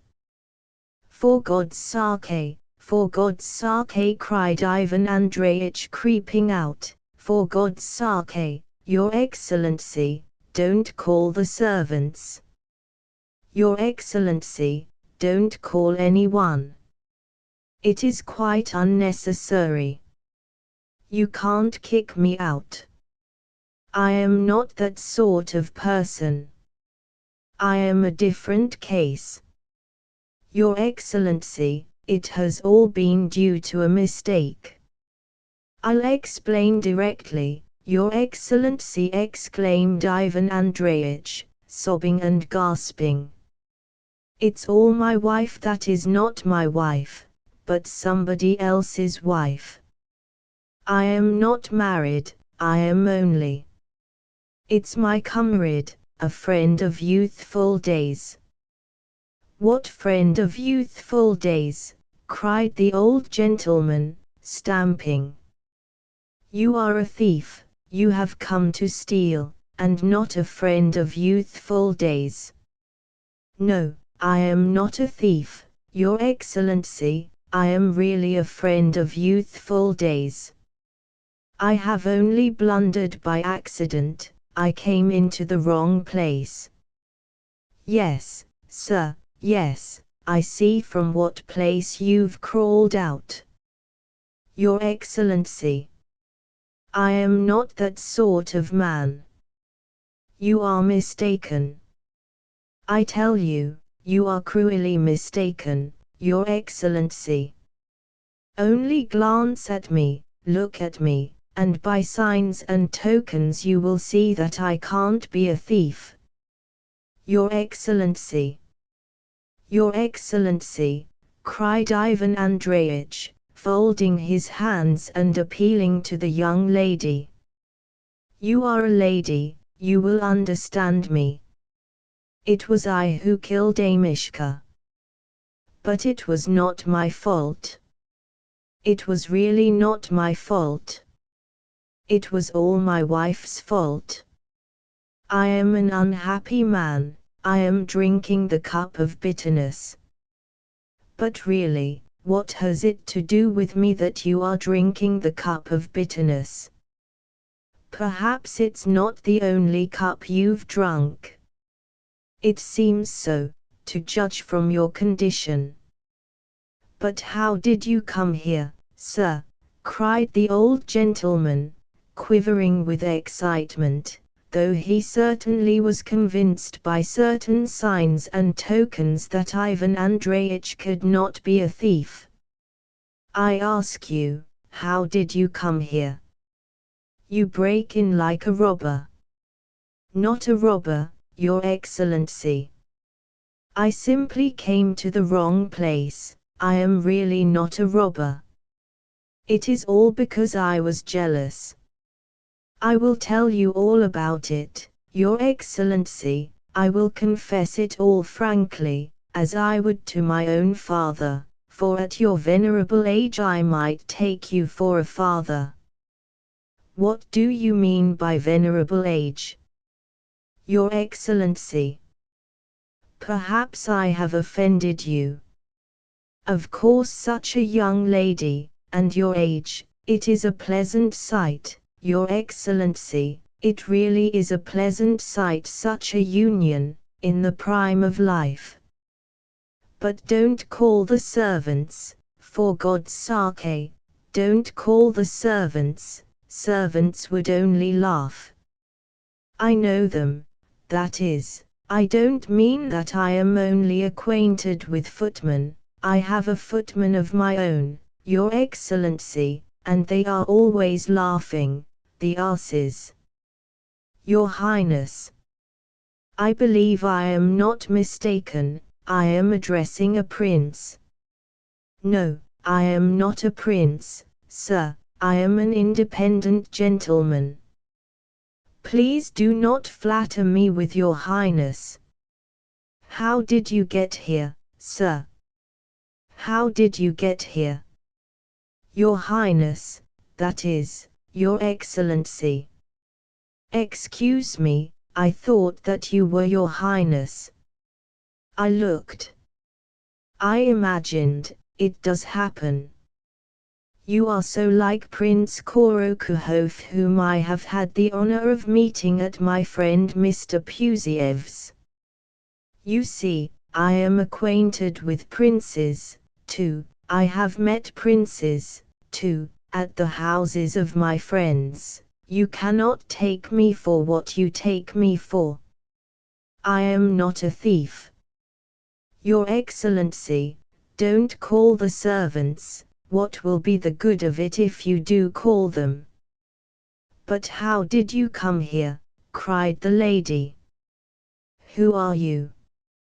Yes, who are you? The husband chimed in. And, my love, I thought it was Pussy under the bed sneezing. And it was he. Ah, you vagabond. Who are you? Tell me. And the old gentleman stamped on the carpet again. I cannot speak, Your Excellency, I am waiting till you are finished. I am enjoying your witty jokes. As regards me, it is an absurd story, Your Excellency. I will tell you all about it. It can all be explained without more ado, that is, I mean, don't call the servants, Your Excellency. Treat me in a gentlemanly way. It means nothing that I was under the bed. I have not sacrificed my dignity by that. It is a most comical story, Your Excellency, cried Ivan Andreyitch, addressing the lady with a supplicating air. You, particularly, Your Excellency, will laugh. You behold upon the scene a jealous husband. You see, I abase myself of my own free will. I did indeed kill Amishka, but, my God, I don't know what I am saying. But how did you get here? Under cover of night, Your Excellency, under cover of night. I beg your pardon. Forgive me, Your Excellency. I humbly beg your pardon. I am only an injured husband, nothing more. Don't imagine, Your Excellency, that I am a lover. I am not a lover. Your wife is virtue itself, if I may venture so to express myself. She is pure and innocent. What did you have the audacity to say? Cried the old gentleman, stamping his foot again. Are you out of your mind or not? How dare you talk about my wife? He is a villain, a murderer who has killed Amishka, wailed the lady, dissolving into tears. And then he dares. Your Excellency, Your Excellency. I spoke foolishly, cried Ivan Andreyitch in a fluster. I was talking foolishly, that was all. Think of me as out of my mind. For goodness sake, think of me as out of my mind. I assure you that you will be doing me the greatest favor. I would offer you my hand, but I do not venture to. I was not alone, I was an uncle. I mean to say that you cannot take me for the lover. Goodness! I have put my foot in it again. Do not be offended, Your Excellency, cried Ivan Andreyitch to the lady. You are a lady, you understand what love is, it is a delicate feeling. But what am I saying? I am talking nonsense again, that is, I mean to say that I am an old man, that is, a middle-aged man, not an old man, that I cannot be your lover, that a lover is a Richardson, that is, a Lovelace. I am talking nonsense, but you see, Your Excellency, that I am a well-educated man and know something of literature. You are laughing, Your Excellency. I am delighted that I have provoked your mirth, Your Excellency. Oh, how delighted I am that I have provoked your mirth. My goodness, what a funny man, cried the lady, exploding with laughter. Yes, he is funny, and in such a mess, said the old man, delighted that his wife was laughing. He cannot be a thief, my love. But how did he come here? It really is strange, it really is strange, it is like a novel. Why? At the dead of night, in a great city, a man under the bed. Strange, funny. Rinaldo Rinaldini after a fashion. But that is no matter, Your Excellency. I will tell you all about it. And I will buy you a new lapdog, Your Excellency. A wonderful lapdog. Such a long coat, such short little legs, it can't walk more than a step or two, it runs a little, gets entangled in its own coat, and tumbles over. One feeds it on nothing but sugar. I will bring you one, I will certainly bring you one. Ha ha ha ha ha. The lady was rolling from side to side with laughter. Oh, dear, I shall have hysterics. Oh, how funny he is. Yes, yes. Ha ha ha. Ki ki ki. He is funny and he is in a mess, ki ki ki. Your Excellency, I am now perfectly happy.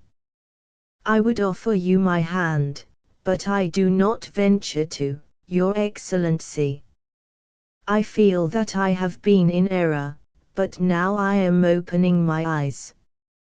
I am certain my wife is pure and innocent. I was wrong in suspecting her. Wife, his wife, cried the lady, with tears in her eyes through laughing. He married. Impossible. I should never have thought it, said the old gentleman. Your Excellency, my wife, it is all her fault, that is, it is my fault. I suspected her, I knew that an assignation had been arranged here upstairs. I intercepted a letter, made a mistake about the story and got under the bed. He. Ha ha ha ha. Ha ha ha ha. Ivan Andreyitch began laughing at last. Oh, how happy I am! Oh, how wonderful to see that we are all so happy and harmonious. And my wife is entirely innocent. That must be so, Your Excellency. He. Ki. Do you know, my love, who it was, said the old man at last, recovering from his mirth. Who? Ha ha ha. She must be the pretty woman who makes eyes, the one with the dandy. It's she, I bet that's his wife. No, Your Excellency, I am certain it is not she, I am perfectly certain. But, my goodness! You are losing time, cried the lady, leaving off laughing. Run, go upstairs. Perhaps you will find them. Certainly, Your Excellency, I will fly. But I shall not find anyone, Your Excellency, it is not she, I am certain of it beforehand. She is at home now. It is all my fault. It is simply my jealousy, nothing else. What do you think? Do you suppose that I shall find them there, Your Excellency? Ha ha ha. He. Ki. You must go, you must go. And when you come down, come in and tell us, cried the lady, or better still, tomorrow morning. And do bring her too, I should like to make her acquaintance. Goodbye, Your Excellency, goodbye. I will certainly bring her, I shall be very glad for her to make your acquaintance. I am glad and happy that it was all ended so and has turned out for the best. And the lapdog. Don't forget it, be sure to bring the lapdog. I will bring it, Your Excellency, I will certainly bring it, responded Ivan Andreyitch, darting back into the room, for he had already made his bows and withdrawn. "I will certainly bring it. It is such a pretty one. It is just as though a confectioner had made it of sweetmeats. And it's such a funny little thing, gets entangled in its own coat and falls over. It really is a lapdog." I said to my wife, "How is it, my love, it keeps tumbling over?" "It is such a little thing," she said. "As though it were made of sugar, Your Excellency." "Goodbye, Your Excellency, very, very glad to make your acquaintance, very glad to make your acquaintance." Ivan Andreyitch bowed himself out. "Hey, sir! Stay, come back!" cried the old gentleman, after the retreating Ivan Andreyitch. The latter turned back for the third time. "I still can't find the cat. Didn't you meet him when you were under the bed?" "No, I didn't, Your Excellency." "Very glad to make his acquaintance, though, and I shall look upon it as an honor. He has a cold in his head now, and keeps sneezing and sneezing. He must have a beating." "Yes, Your Excellency, of course, corrective punishment is essential with domestic animals." "What?" "I say that corrective punishment is necessary, Your Excellency, to enforce obedience in the domestic animals." "Ah. Well, goodbye, goodbye, that is all I had to say." Coming out into the street, Ivan Andreyitch stood for a long time in an attitude that suggested that he was expecting to have a fit in another minute. He took off his hat, wiped the cold sweat from his brow, screwed up his eyes, thought a minute, and set off homewards. What was his amazement when he learned at home that Glafira Petrovna had come back from the theatre a long time before, that she had toothache, that she had sent for the doctor, that she had sent for leeches, and that now she was lying in bed and expecting Ivan Andreyitch. Ivan Andreyitch slapped himself on the forehead, told the servant to help him wash and to brush his clothes, and at last ventured to go into his wife's room. "Where is it you spend your time? Look what a sight you are! What do you look like? Where have you been lost all this time? Upon my word, sir, your wife is dying and you have to be hunted for all over the town. Where have you been? Surely you have not been tracking me, trying to disturb a rendezvous I am supposed to have made, though I don't know with whom. For shame, sir, you are a husband. People will soon be pointing at you in the street." "My love," responded Ivan Andreyitch. But at this point he was so overcome with confusion that he had to feel in his pocket for his handkerchief and to break off in the speech he was beginning, because he had neither words, thoughts or courage. What was his amazement, horror and alarm when with his handkerchief fell out of his pocket the corpse of Amishka. Ivan Andreyitch had not noticed that when he had been forced to creep out from under the bed, in an access of despair and unreasoning terror he had stuffed Amishka into his pocket with a faraway idea of burying the traces, concealing the evidence of his crime, and so avoiding the punishment he deserved. "What's this?" cried his spouse, "a nasty dead dog. Goodness! Where has it come from?" What have you been up to?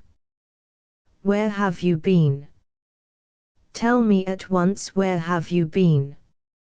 My love, answered Ivan Andreyitch, almost as dead as Amishka, my love.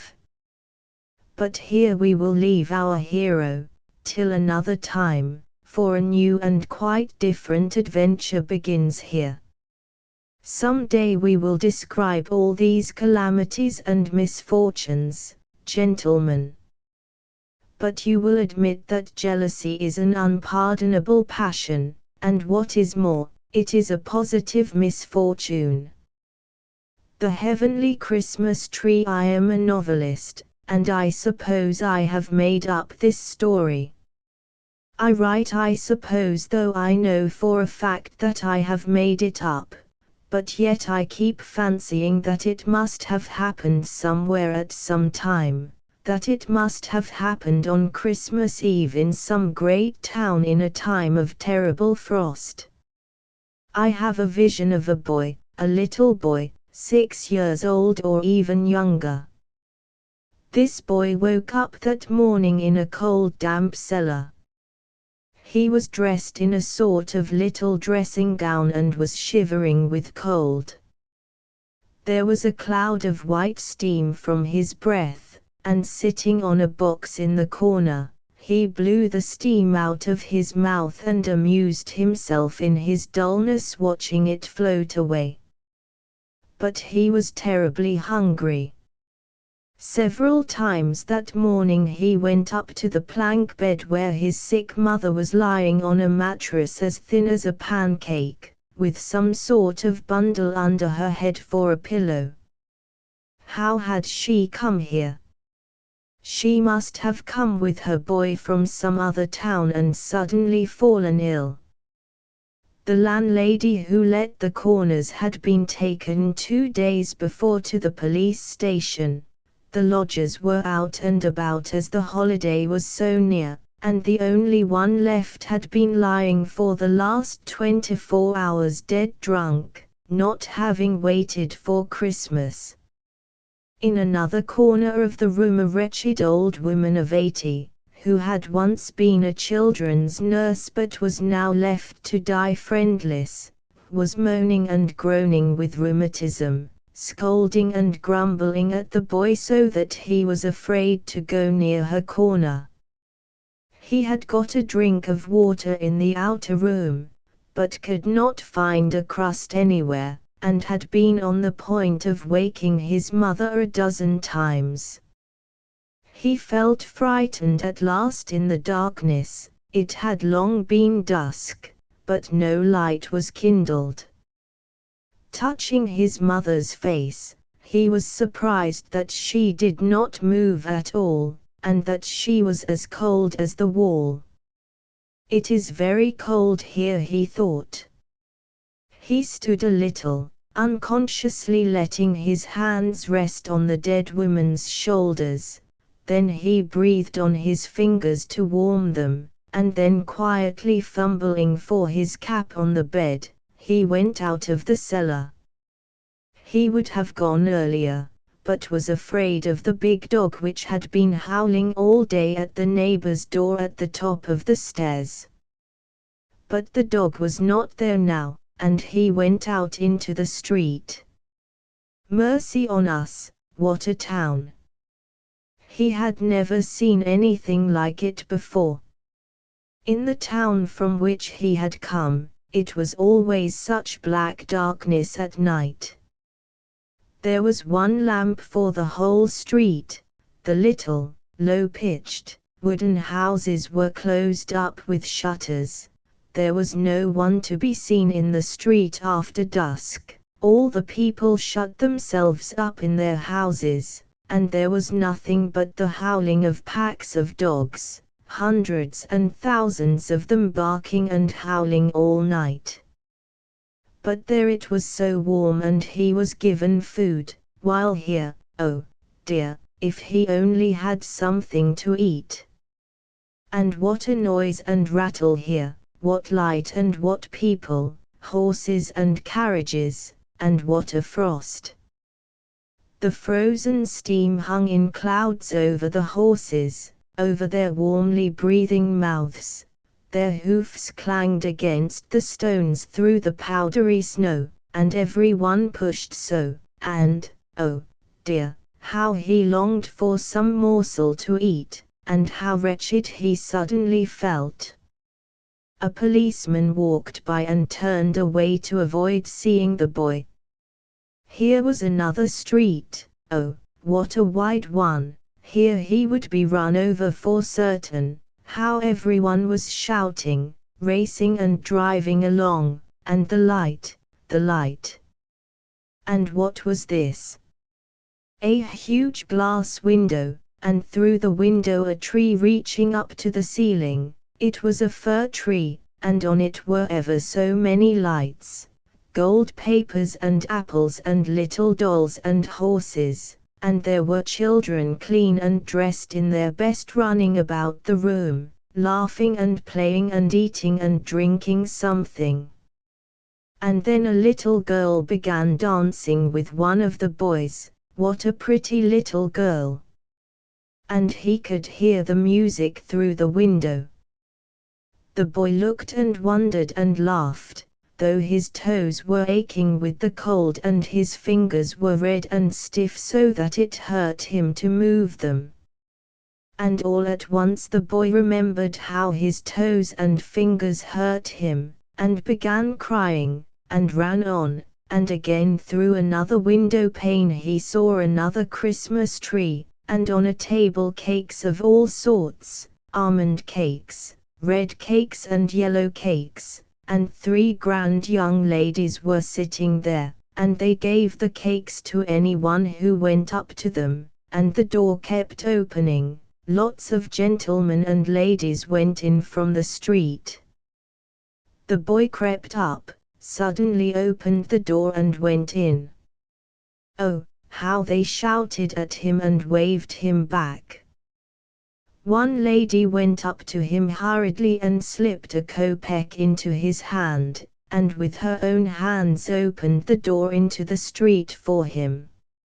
How frightened he was! And the kopeck rolled away and clinked upon the steps. He could not bend his red fingers to hold it tight. The boy ran away and went on, where he did not know. He was ready to cry again, but he was afraid, and ran on and blew his fingers. And he was miserable because he felt suddenly so lonely and terrified, and all at once, mercy on us! What was this again? People were standing in a crowd admiring.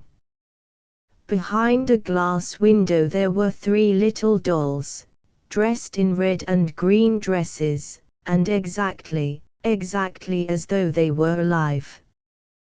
One was a little old man sitting and playing a big violin. The 2 others were standing close by and playing little violins and nodding in time, and looking at one another, and their lips moved. They were speaking, actually speaking, only one couldn't hear through the glass.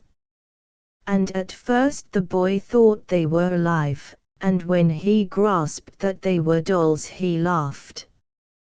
He had never seen such dolls before, and had no idea there were such dolls. And he wanted to cry, but he felt amused by the dolls. All at once he fancied that someone caught at his smock behind. A wicked big boy was standing beside him and suddenly hit him on the head, snatched off his cap and tripped him up.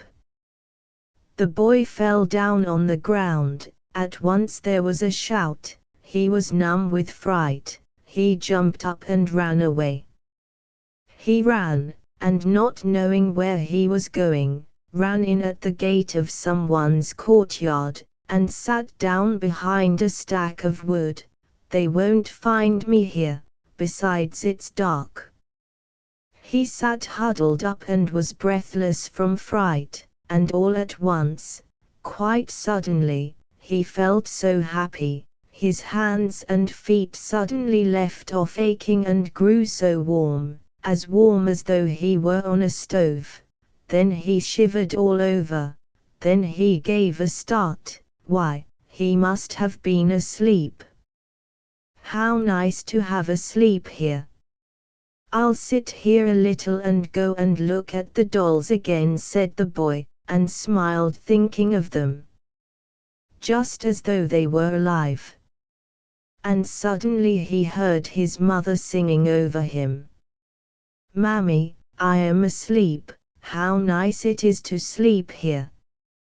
Come to my Christmas tree, little one," a soft voice suddenly whispered over his head. He thought that this was still his mother, but no, it was not she. Who it was calling him, he could not see, but someone bent over and embraced him in the darkness, and he stretched out his hands to him, and all at once, oh, what a bright light! Oh, what a Christmas tree! And yet it was not a fir tree, he had never seen a tree like that. Where was he now? Everything was bright and shining, and all round him were dolls. But no, they were not dolls. They were little boys and girls, only so bright and shining. They all came flying round him. They all kissed him, took him and carried him along with them, and he was flying himself, and he saw that his mother was looking at him and laughing joyfully. "Mammy, Mammy, oh, how nice it is here, Mammy." And again he kissed the children and wanted to tell them at once of those dolls in the shop window. "Who are you, boys? Who are you, girls?" he asked, laughing and admiring them. "This is Christ's Christmas tree," they answered. Christ always has a Christmas tree on this day, for the little children who have no tree of their own.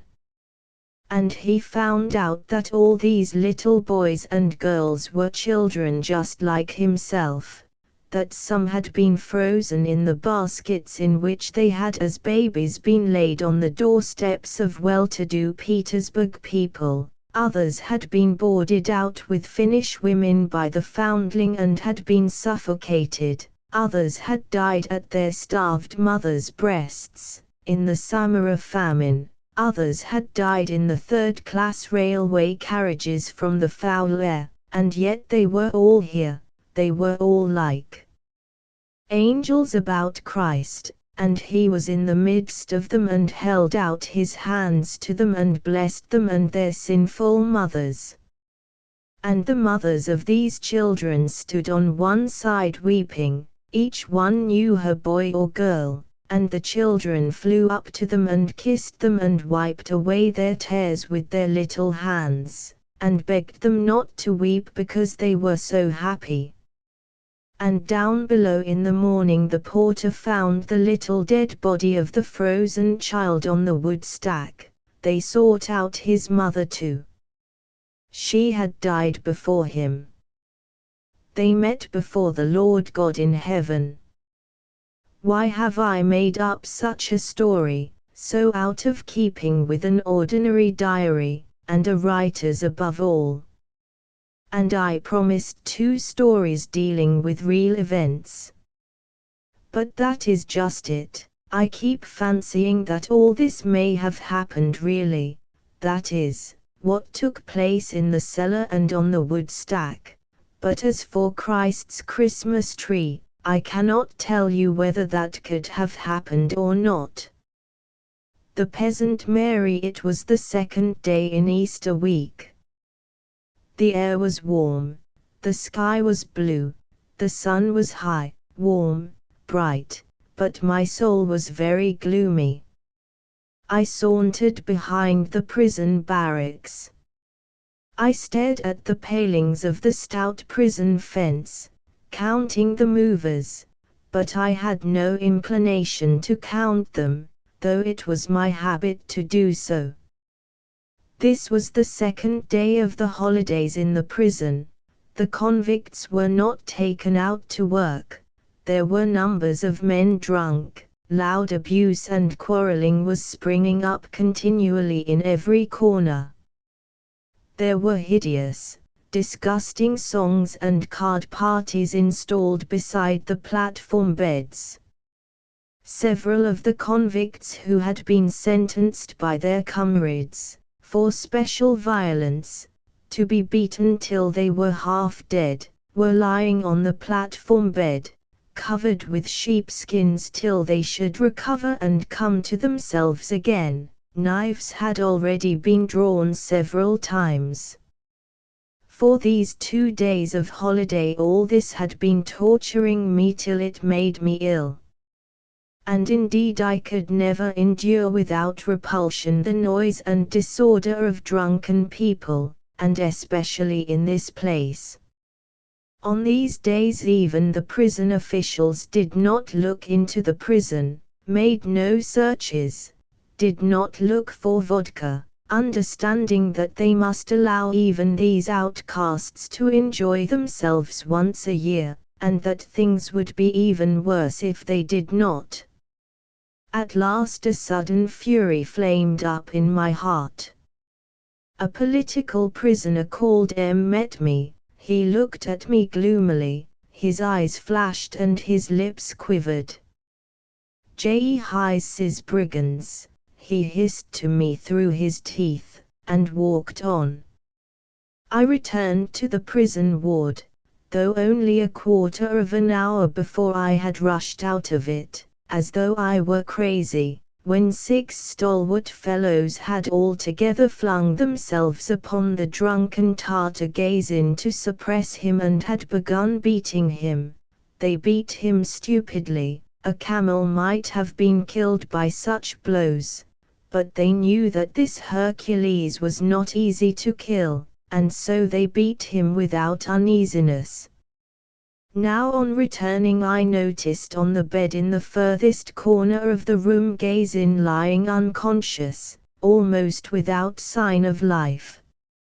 He lay covered with a sheepskin, and every one walked round him, without speaking, though they confidently hoped that he would come to himself next morning, yet if luck was against him, maybe from a beating like that, the man would die.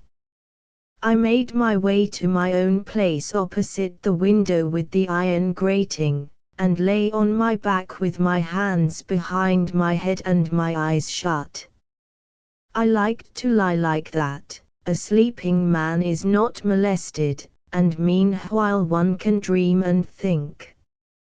But I could not dream, my heart was beating uneasily, and Ms. words, "J.E.'s brigands," were echoing in my ears. But why describe my impressions? I sometimes dream even now of those times at night, and I have no dreams more agonizing. Perhaps it will be noticed that even to this day I have scarcely once spoken in print of my life in prison. The House of the Dead I wrote 15 years ago in the character of an imaginary person, a criminal who had killed his wife. I may add by the way that since then, very many persons have supposed, and even now maintain, that I was sent to penal servitude for the murder of my wife. Gradually I sank into forgetfulness and by degrees was lost in memories.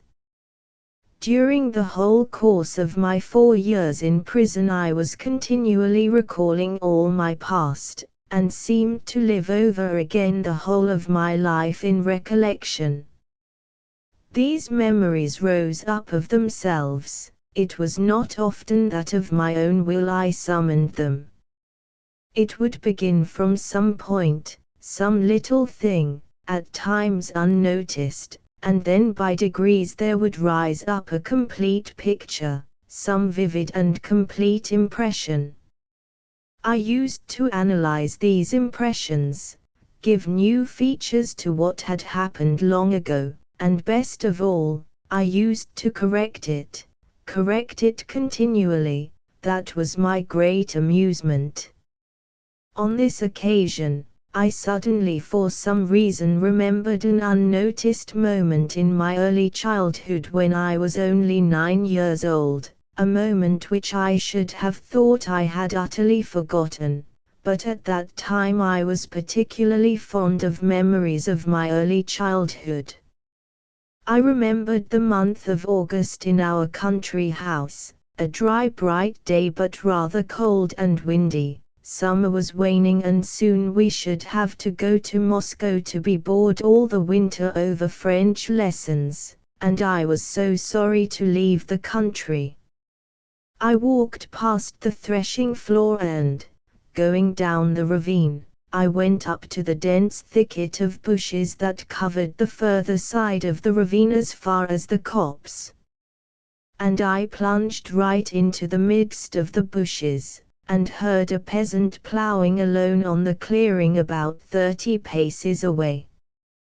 I knew that he was ploughing up the steep hill and the horse was moving with effort, and from time to time the peasant's call "come up" floated upwards to me. I knew almost all our peasants, but I did not know which it was ploughing now, and I did not care who it was. I was absorbed in my own affairs. I was busy, too. I was breaking off switches from the nut trees to whip the frogs with. Nut sticks make such fine whips, but they do not last, while birch twigs are just the opposite. I was interested, too, in beetles and other insects. I used to collect them, some were very ornamental. I was very fond, too, of the little nimble red and yellow lizards with black spots on them, but I was afraid of snakes. Snakes, however, were much more rare than lizards. There were not many mushrooms there. To get mushrooms one had to go to the birch wood, and I was about to set off there. And there was nothing in the world that I loved so much as the wood with its mushrooms and wild berries, with its beetles and its birds, its hedgehogs and squirrels, with its damp smell of dead leaves which I loved so much, and even as I write I smell the fragrance of our birch wood. These impressions will remain for my whole life. Suddenly in the midst of the profound stillness I heard a clear and distinct shout, "Wolf!" I shrieked and, beside myself with terror, calling out at the top of my voice, ran out into the clearing and straight to the peasant who was ploughing. It was our peasant Mary. I don't know if there is such a name, but everyone called him Mary, a thick-set, rather well-grown peasant of 50, with a good many grey hairs in his dark brown, spreading beard. I knew him, but had scarcely ever happened to speak to him till then. He stopped his horse on hearing my cry, and when, breathless, I caught with one hand at his plough and with the other at his sleeve, he saw how frightened I was. "There is a wolf!" I cried, panting. He flung up his head, and could not help looking round for an instant, almost believing me. "Where is the wolf?" A shout, someone shouted, "Wolf!" I faltered out. "Nonsense, nonsense. A wolf? Why, it was your fancy." "How could there be a wolf?" he muttered, reassuring me. But I was trembling all over, and still kept tight hold of his smock frock, and I must have been quite pale. He looked at me with an uneasy smile, evidently anxious and troubled over me. "Why, you have had a fright, aie, aie." He shook his head. There, dear. Come, little one, Aie. He stretched out his hand, and all at once stroked my cheek. Come, come, there, Christ be with you. Cross yourself. But I did not cross myself. The corners of my mouth were twitching, and I think that struck him particularly. He put out his thick, black-nailed, earth-stained finger and softly touched my twitching lips. Aie, there, he said to me with a slow, almost motherly smile. Dear, dear, what is the matter? There, come, come. I grasped at last that there was no wolf, and that the shout that I had heard was my fancy. Yet that shout had been so clear and distinct, but such shouts, not only about wolves, I had imagined once or twice before, and I was aware of that. These hallucinations passed away later as I grew older. Well, I will go then, I said, looking at him timidly and inquiringly. Well, do, and I'll keep watch on you as you go. I won't let the wolf get at you, he added, still smiling at me with the same motherly expression. Well, Christ be with you.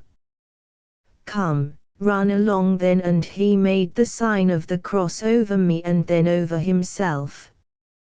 I walked away, looking back almost at every 10th step. Mary stood still with his mare as I walked away, and looked after me and nodded to me every time I looked round. I must own I felt a little ashamed at having let him see me so frightened, but I was still very much afraid of the wolf as I walked away, until I reached the first barn halfway up the slope of the ravine. There my fright vanished completely, and all at once our yard dog Volchok flew to meet me. With Volchok I felt quite safe, and I turned round to Mary for the last time. I could not see his face distinctly, but I felt that he was still nodding and smiling affectionately to me. I waved to him, he waved back to me and started his little mare. Come up. I heard his call in the distance again, and the little mare pulled at the plough again. All this I recalled all at once, I don't know why, but with extraordinary minuteness of detail. I suddenly roused myself and sat up on the platform bed, and, I remember, found myself still smiling quietly at my memories. I brooded over them for another minute. When I got home that day I told no one of my adventure with Mary. And indeed it was hardly an adventure. And in fact I soon forgot Mary. When I met him now and then afterwards, I never even spoke to him about the wolf or anything else, and all at once now, 20 years afterwards in Siberia, I remembered this meeting with such distinctness to the smallest detail. So it must have lain hidden in my soul, though I knew nothing of it, and rose suddenly to my memory when it was wanted. I remembered the soft motherly smile of the poor serf, the way he signed me with the cross and shook his head. There, you have had a fright, little one. And I remembered particularly the thick earth-stained finger with which he softly and with timid tenderness touched my quivering lips. Of course anyone would have reassured a child, but something quite different seemed to have happened in that solitary meeting, and if I had been his own son, he could not have looked at me with eyes shining with greater love. And what made him like that? He was our serf and I was his little master, after all. No one would know that he had been kind to me and reward him for it. Was he, perhaps, very fond of little children? Some people are. It was a solitary meeting in the deserted fields, and only God, perhaps, may have seen from above with what deep and humane civilized feeling, and with what delicate, almost feminine tenderness, the heart of a coarse, brutally ignorant Russian serf, who had as yet no expectation, no idea even of his freedom, may be filled. Was not this, perhaps, what Konstantin Aksakov meant when he spoke of the high degree of culture of our peasantry?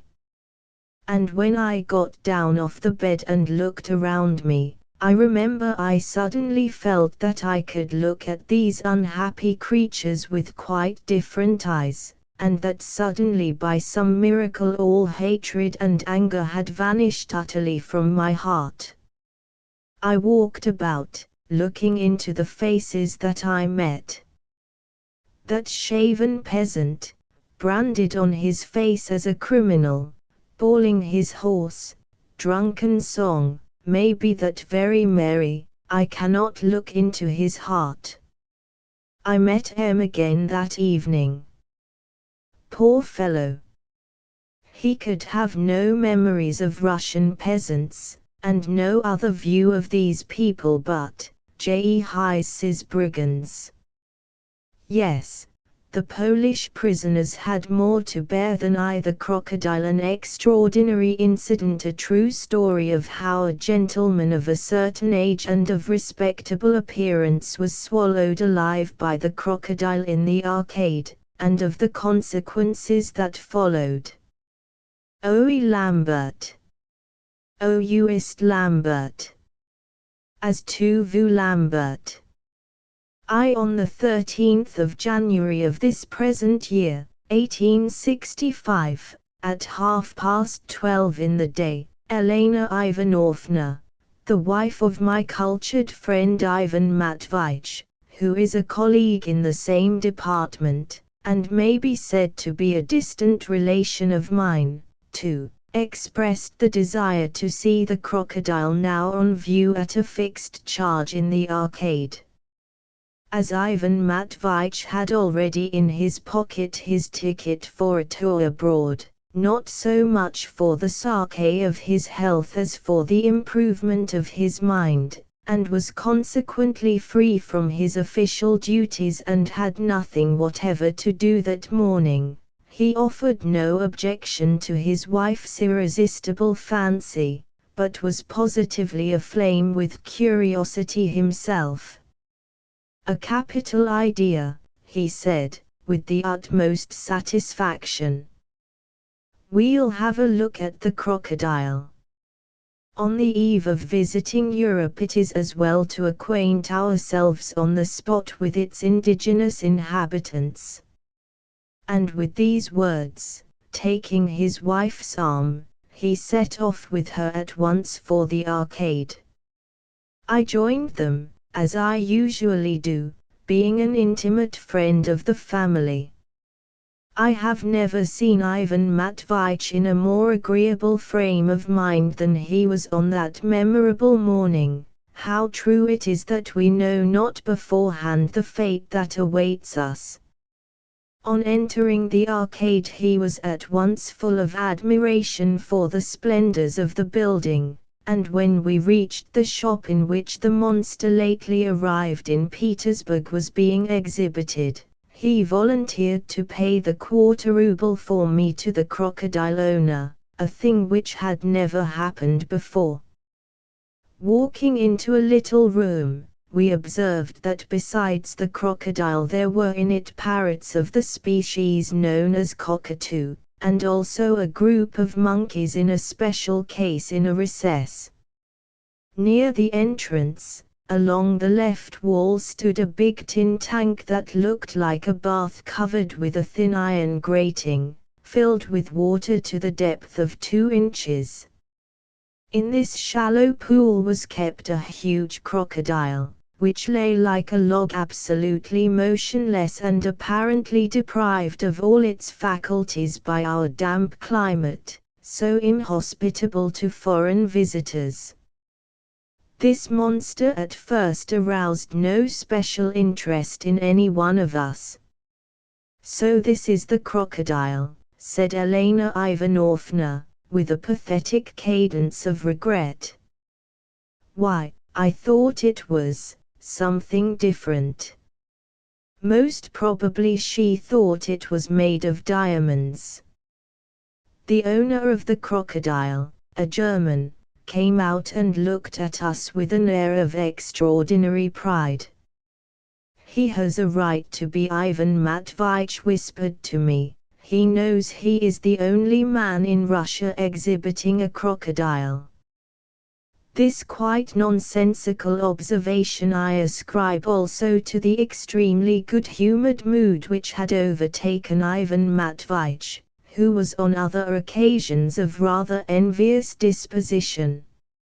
"I fancy your crocodile is not alive," said Elena Ivanovna, piqued by the irresponsive stolidity of the proprietor, and addressing him with a charming smile in order to soften his churlishness, a maneuver so typically feminine. "Oh, no, madam," the latter replied in broken Russian, and instantly moving the grating half off the tank, he poked the monster's head with a stick.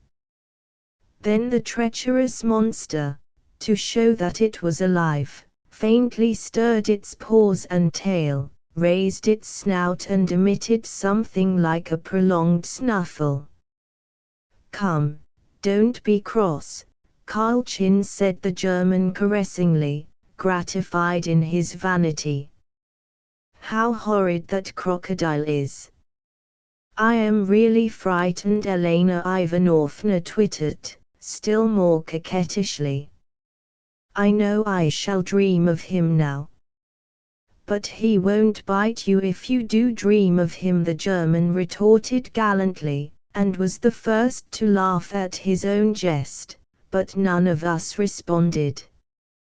"Come, Semyonich," said Elena Ivanovna, addressing me exclusively, "let us go and look at the monkeys. I am awfully fond of monkeys, they are such darlings, and the crocodile is horrid." "Oh, don't be afraid, my dear," Ivan Matveyevich called after us, gallantly displaying his manly courage to his wife. "This drowsy denizen of the realms of the Pharaohs will do us no harm." And he remained by the tank.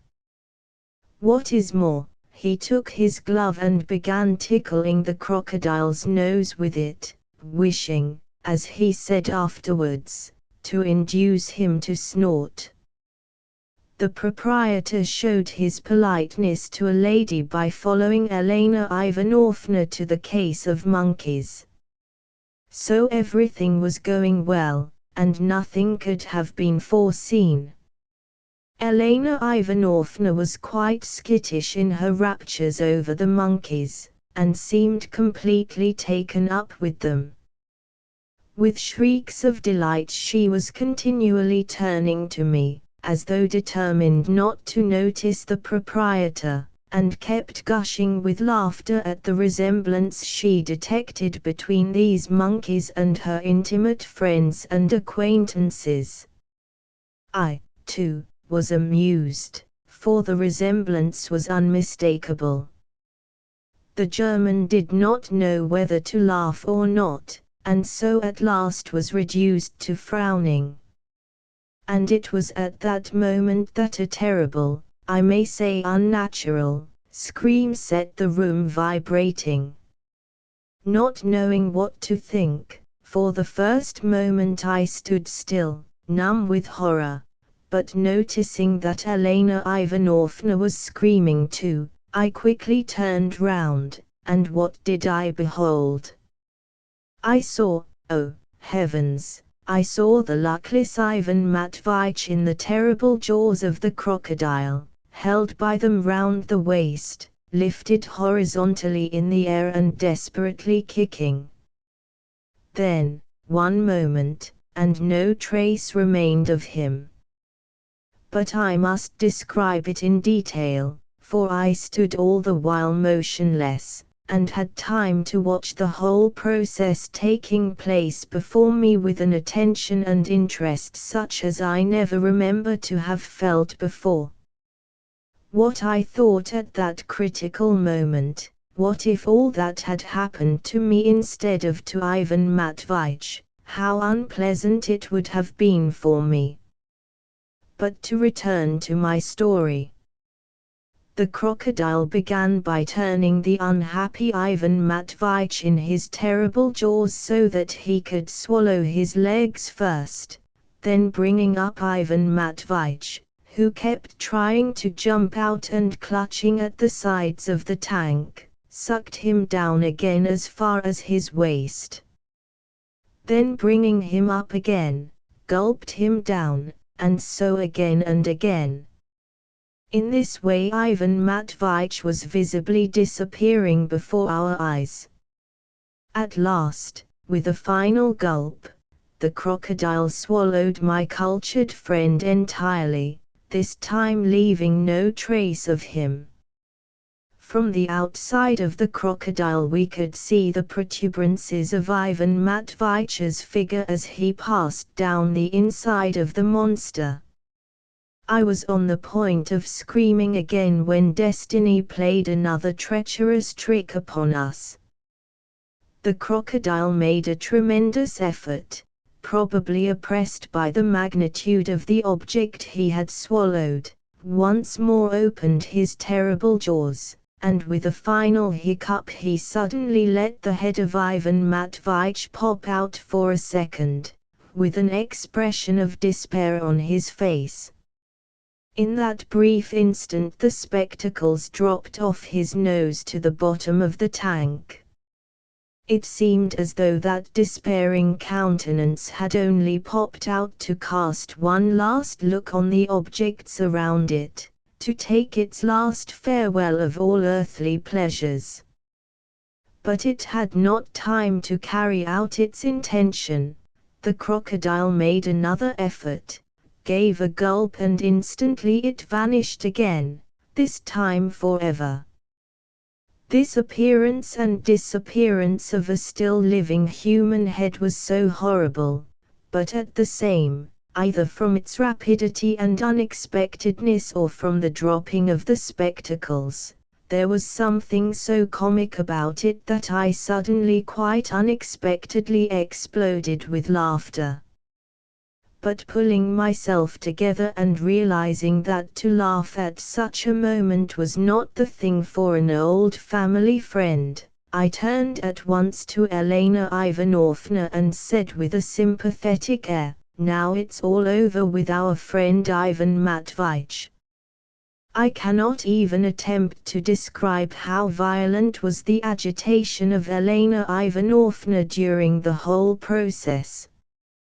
After the first scream she seemed rooted to the spot, and stared at the catastrophe with apparent indifference, though her eyes looked as though they were starting out of her head. Then she suddenly went off into a heart-rending wail, but I seized her hands. At this instant the proprietor, too, who had at first been also petrified by horror, suddenly clasped his hands and cried, gazing upwards, "O my crocodile! O mine allerliebster Karlchen!" Mutter, mutter, mutter. A door at the rear of the room opened at this cry, and the mutter, a rosy-cheeked, elderly but dishevelled woman in a cap made her appearance, and rushed with a shriek to her German. A perfect bedlam followed. Elena Ivanovna kept shrieking out the same phrase, as though in a frenzy, "Flay him! Flay him!" apparently entreating them, probably in a moment of oblivion, to flay somebody for something. The proprietor and mutter took no notice whatever of either of us.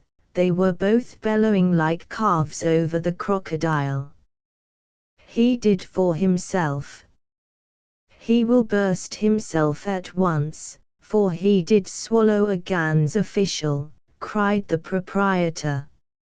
Unser Karlchen, unser allerliebster Karlchen Wordsteben, howled his wife. We are bereaved and without bread, chimed in the proprietor. Flay him! Flay him! Flay him! Clamored Elena Ivanovna, clutching at the German's coat. He did tease the crocodile. For what did your man tease the crocodile? Cried the German, pulling away from her. You will if Karlchen word burst, therefore pay.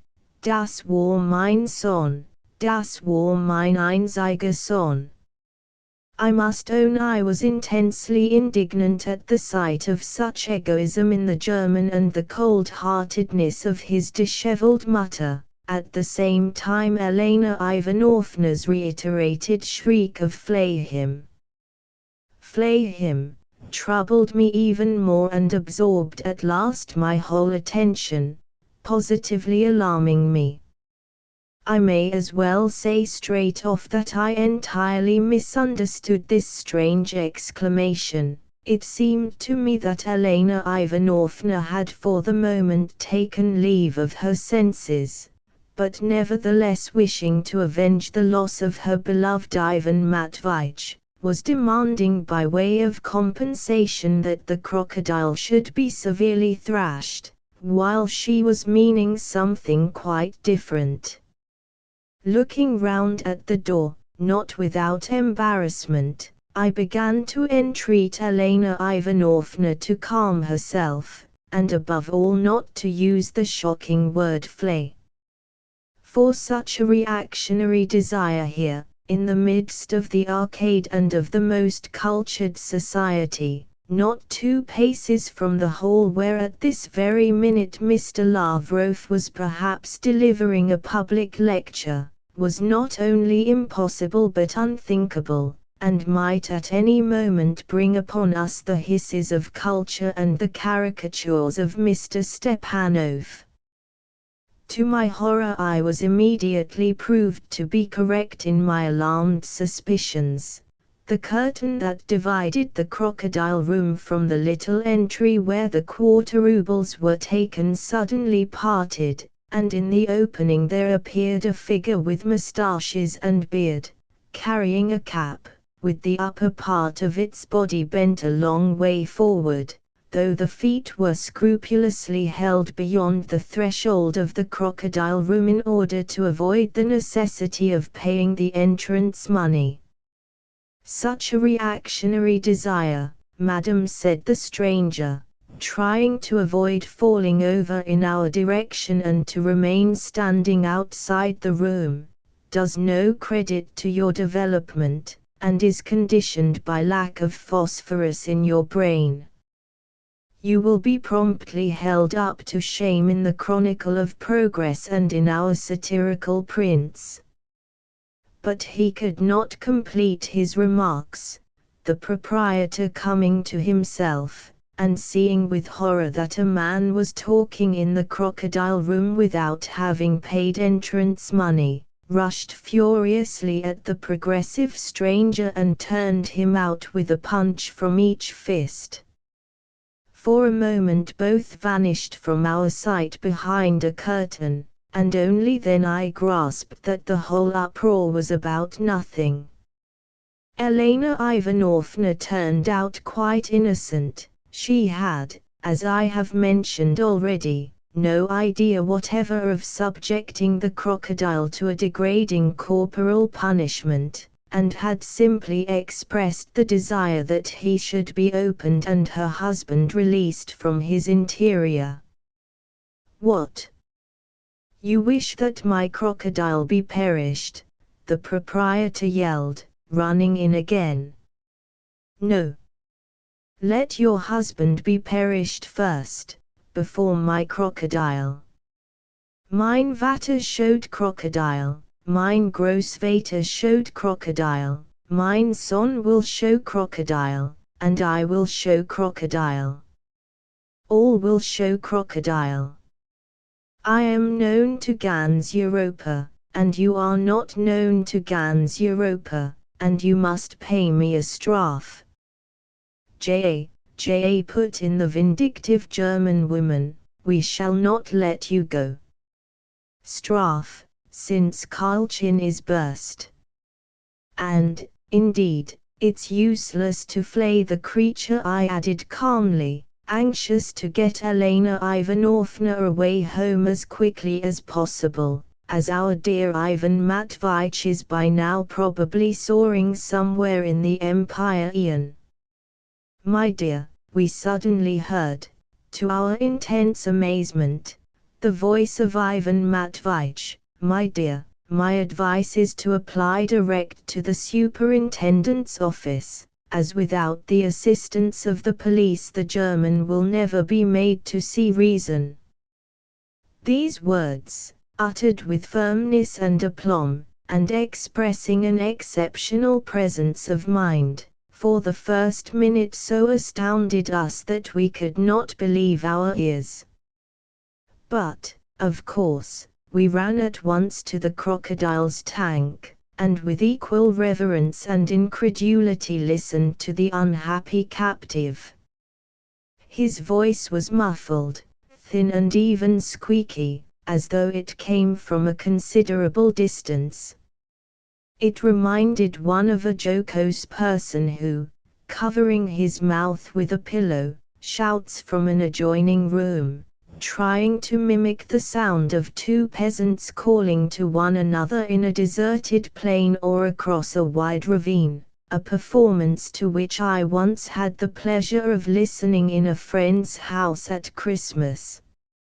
Ivan Matveyevich, my dear, and so you are alive, faltered Elena Ivanovna. Alive and well, answered Ivan Matveyevich, and, thanks to the Almighty, swallowed without any damage whatever. I am only uneasy as to the view my superiors may take of the incident, for after getting a permit to go abroad I've got into a crocodile, which seems anything but clever. But, my dear, don't trouble your head about being clever. First of all we must somehow excavate you from where you are, Elena Ivanovna interrupted. Excavate, cried the proprietor. I will not let my crocodile be excavated. Now the publicum will come many more, and I will 50 kopecks ask and Karlchen will cease to burst. Gott sei Dank, put in his wife. They are right, Ivan Matveyevich observed tranquilly, the principles of economics before everything. My dear, I will fly at once to the authorities and lodge a complaint, for I feel that we cannot settle this mess by ourselves. I think so too, observed Ivan Matveyevich.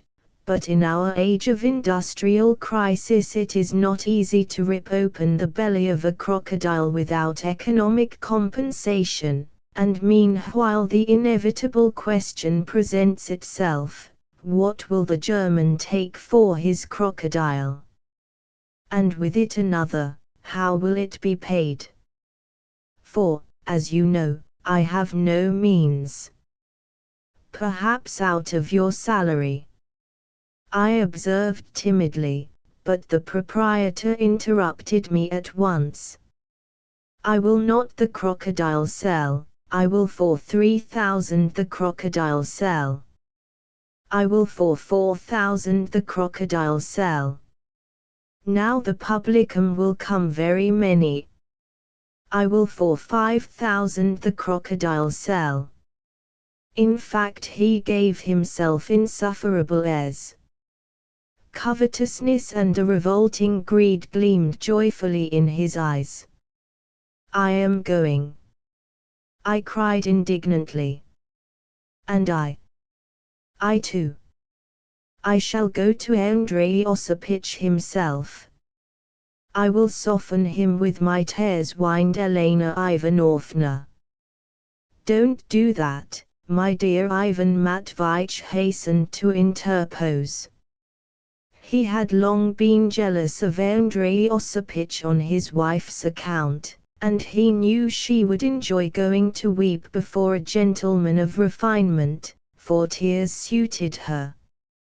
"And I don't advise you to do so either, my friend," he added, addressing me. "It's no good plunging headlong in that slapdash way, there's no knowing what it may lead to. You had much better go today to Timofey Semyonich, as though to pay an ordinary visit. He is an old-fashioned and by no means brilliant man, but he is trustworthy, and what matters most of all, he is straightforward. Give him my greetings and describe the circumstances of the case. And since I owe him 7 rubles over our last game of cards, take the opportunity to pay him the money, that will soften the stern old man.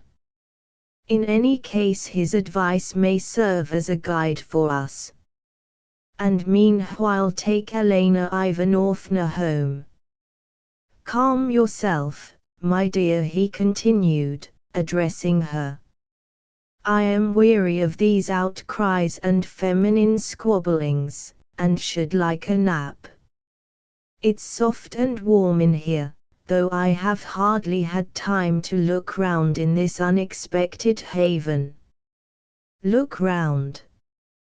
Why, is it light in there?" cried Elena Ivanovna in a tone of relief.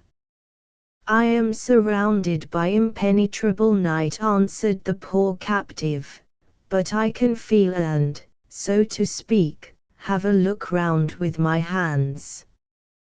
Goodbye, set your mind at rest and don't deny yourself recreation and diversion. Till tomorrow. And you, Semyonich, come to me in the evening, and as you are absent-minded and may forget it, tie a knot in your handkerchief." I confess I was glad to get away, for I was overtired and somewhat bored. Hastening to offer my arm to the disconsolate Elena Ivanovna, whose charms were only enhanced by her agitation, I hurriedly led her out of the crocodile room. "The charge will be another quarter ruble in the evening," the proprietor called after us. "Oh, dear, how greedy they are," said Elena Ivanovna, looking at herself in every mirror on the walls of the arcade, and evidently aware that she was looking prettier than usual. "The principles of economics," I answered with some emotion, proud that passers-by should see the lady on my arm. "The principles of economics," she drawled in a touching little voice. I did not in the least understand what Ivan Matveyevich said about those horrid economics just now. "I will explain to you," I answered, and began at once telling her of the beneficial effects of the introduction of foreign capital into our country, upon which I had read an article in the Petersburg News and the Voice that morning. "How strange it is," she interrupted, after listening for some time. "But do leave off, you horrid man. What nonsense you are talking. Tell me, do I look purple?" "You look perfect, and not purple," I observed, seizing the opportunity to pay her a compliment. "Naughty man," she said complacently. "Poor Ivan Matveyevich," she added a minute later, putting her little head on one side coquettishly. "I am really sorry for him. Oh, dear, she cried suddenly. How is he going to have his dinner, and what will he do, if he wants anything? An unforeseen question, I answered, perplexed in my turn. To tell the truth, it had not entered my head. So much more practical are women than we men in the solution of the problems of daily life. Poor dear! How could he have got into such a mess, nothing to amuse him, and in the dark? How vexing it is that I have no photograph of him. And so now I am a sort of widow, she added, with a seductive smile, evidently interested in her new position. I am sorry for him, though. It was, in short, the expression of the very natural and intelligible grief of a young and interesting wife for the loss of her husband. I took her home at last, soothed her, and after dining with her and drinking a cup of aromatic coffee, set off at 6 o'clock to Timofey Semyonich, calculating that at that hour all married people of settled habits would be sitting or lying down at home. Having written this first chapter in a style appropriate to the incident recorded, I intend to proceed in a language more natural though less elevated, and I beg to forewarn the reader of the fact. To the Venerable Timofey Semyonich met me rather nervously, as though somewhat embarrassed. He led me to his tiny study and shut the door carefully, that the children may not hinder us, he added with evident uneasiness. There he made me sit down on a chair by the writing table, sat down himself in an easy chair, wrapped round him the skirts of his old wadded dressing gown, and assumed an official and even severe air, in readiness for anything, though he was not my chief nor Ivan Matveitch's, and had hitherto been reckoned as a colleague and even a friend. First of all he said, "Take note that I am not a person in authority, but just such a subordinate official as you and Ivan Matveitch. I have nothing to do with it, and do not intend to mix myself up in the affair." I was surprised to find that he apparently knew all about it already. In spite of that, I told him the whole story over in detail. I spoke with positive excitement, for I was at that moment fulfilling the obligations of a true friend. He listened without special surprise, but with evident signs of suspicion. "Only fancy," he said, "I always believed that this would be sure to happen to him." "Why, Timofey Semyonich, it is a very unusual incident in itself. I admit it. But Ivan Matveitch's whole career in the service was leading up to this end. He was flighty, conceited indeed. It was always progress and ideas of all sorts, and this is what progress brings people to. But this is a most unusual incident and cannot possibly serve as a general rule for all progressives." "Yes, indeed it can. You see, it's the effect of over-education, I assure you.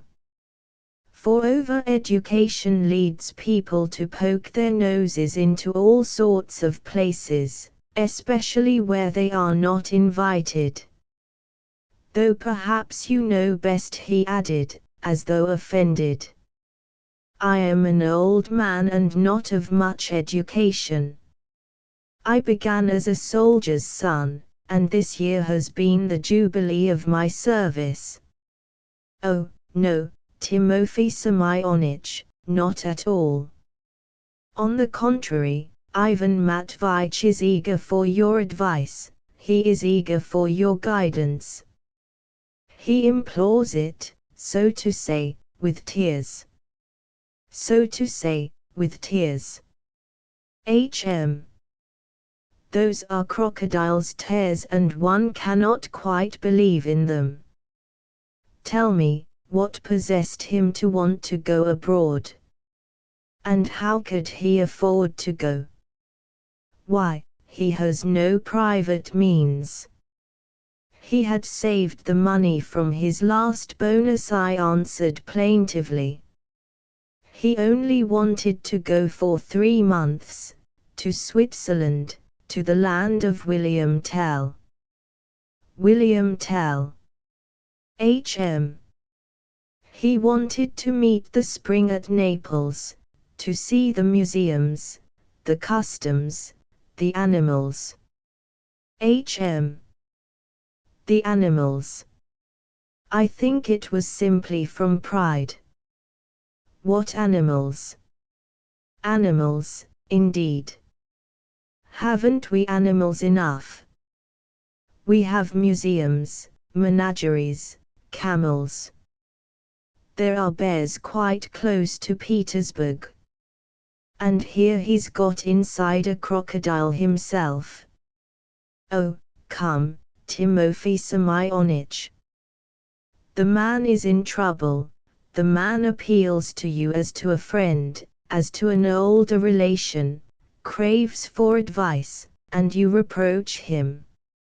Have pity at least on the unfortunate Elena Ivanovna. You are speaking of his wife. A charming little lady, said Timofey Semyonich, visibly softening and taking a pinch of snuff with relish. Particularly prepossessing.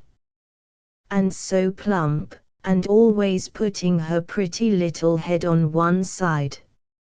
Very agreeable. Andrei Osipich was speaking of her only the other day. Speaking of her? Yes, and in very flattering terms. Such a bust, he said, such eyes, such hair. A sugar plum, he said, not a lady, and then he laughed. He is still a young man, of course. Timofey Semyonich blew his nose with a loud noise. And yet, young though he is, what a career he is making for himself. That's quite a different thing, Timofey Semyonich. Of course, of course. Well, what do you say then, Timofey Semyonich? Why, what can I do? Give advice, guidance, as a man of experience, a relative. What are we to do? What steps are we to take? Go to the authorities and... To the authorities. Certainly not, Timofey Semyonich replied hurriedly. If you ask my advice, you had better, above all, hush the matter up and act, so to speak, as a private person. It is a suspicious incident, quite unheard of. Unheard of, above all, there is no precedent for it, and it is far from creditable. And so discretion above all. Let him lie there a bit.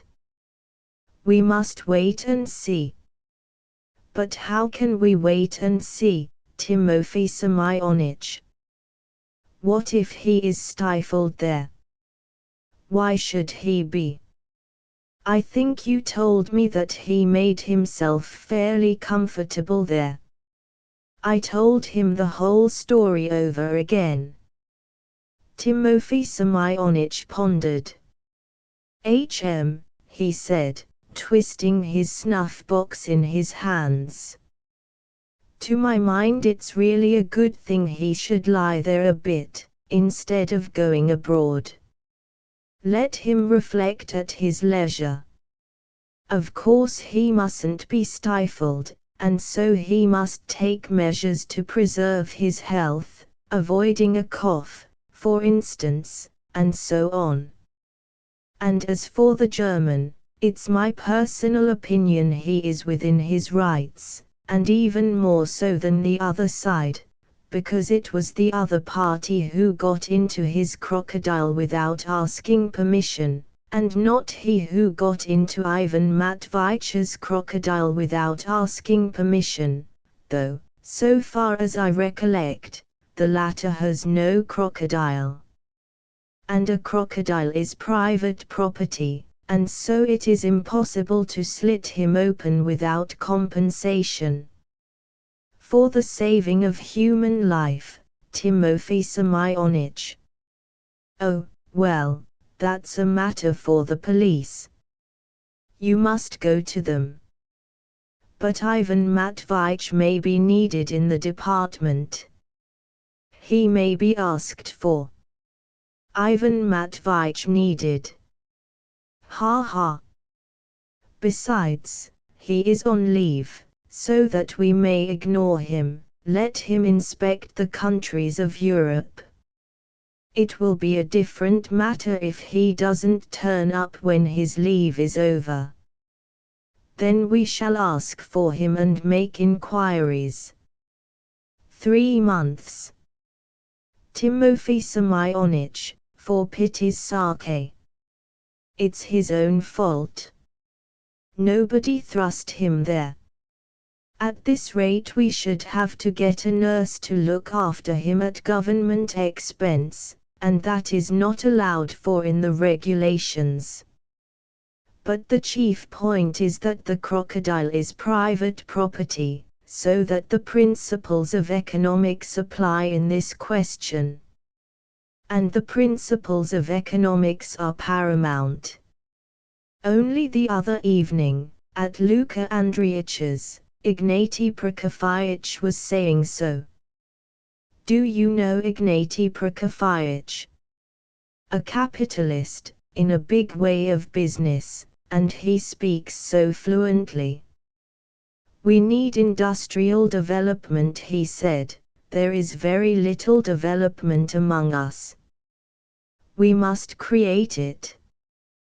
We must create capital, so we must create a middle class, the so-called bourgeoisie. And as we haven't capital, we must attract it from abroad. We must, in the first place, give facilities to foreign companies to buy up lands in Russia as is done now abroad. The communal holding of land is poison, is ruin.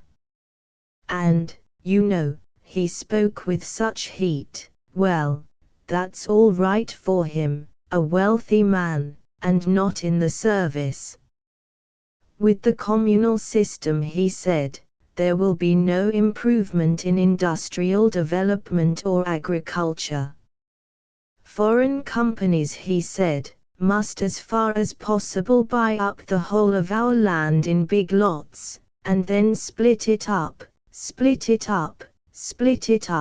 in the smallest parts possible. And do you know he pronounced the word split it up with such determination, and then sell it as private property. Or rather, not sell it, but simply let it. When he said, all the land is in the hands of foreign companies, they can fix any rent they like. And so the peasant will work 3 times as much for his daily bread, and he can be turned out at pleasure. So that he will feel it, will be submissive and industrious, and will work 3 times as much for the same wages. But as it is, with the commune, what does he care? He knows he won't die of hunger, so he is lazy and drunken.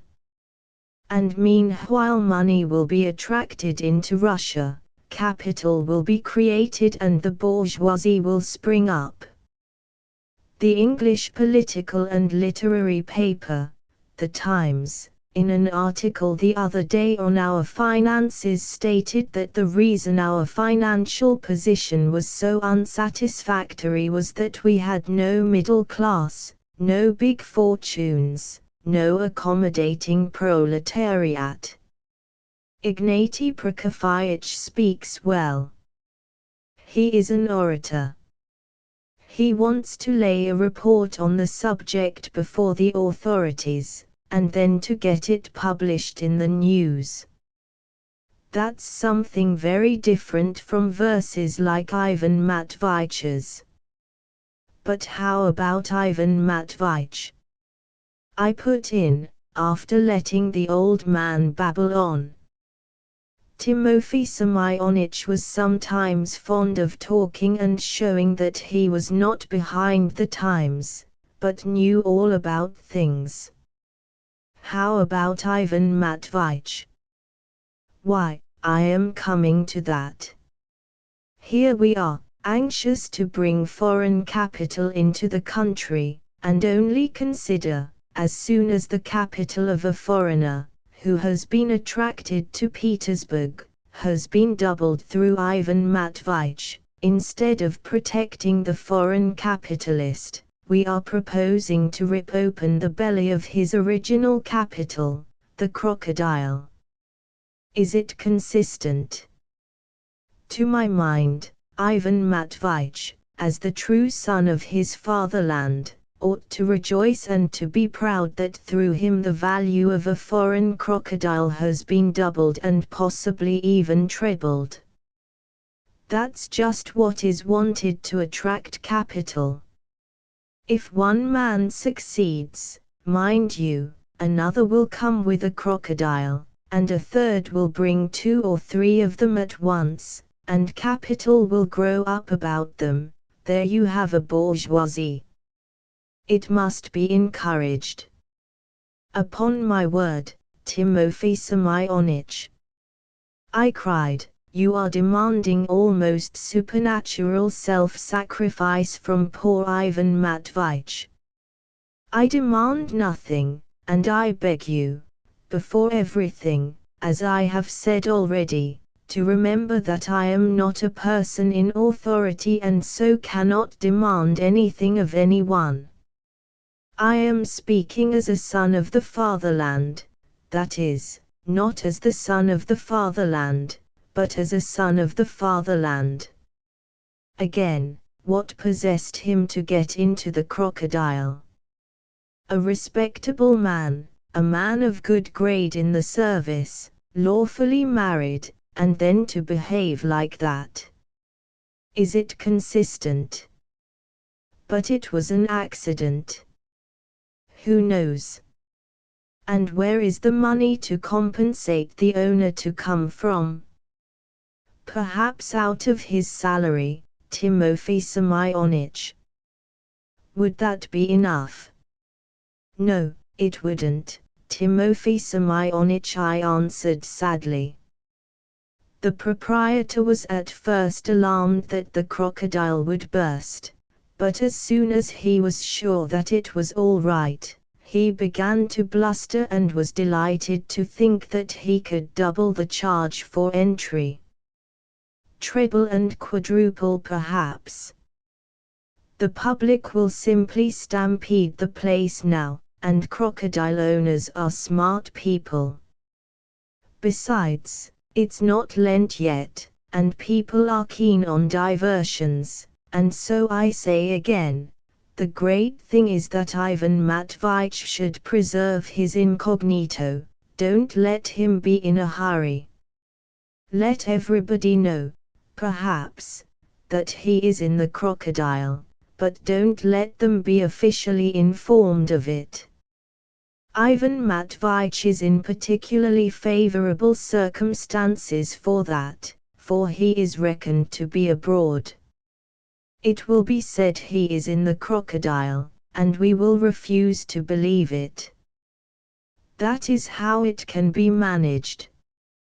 The great thing is that he should wait, and why should he be in a hurry? Well, but if. Don't worry, he has a good constitution.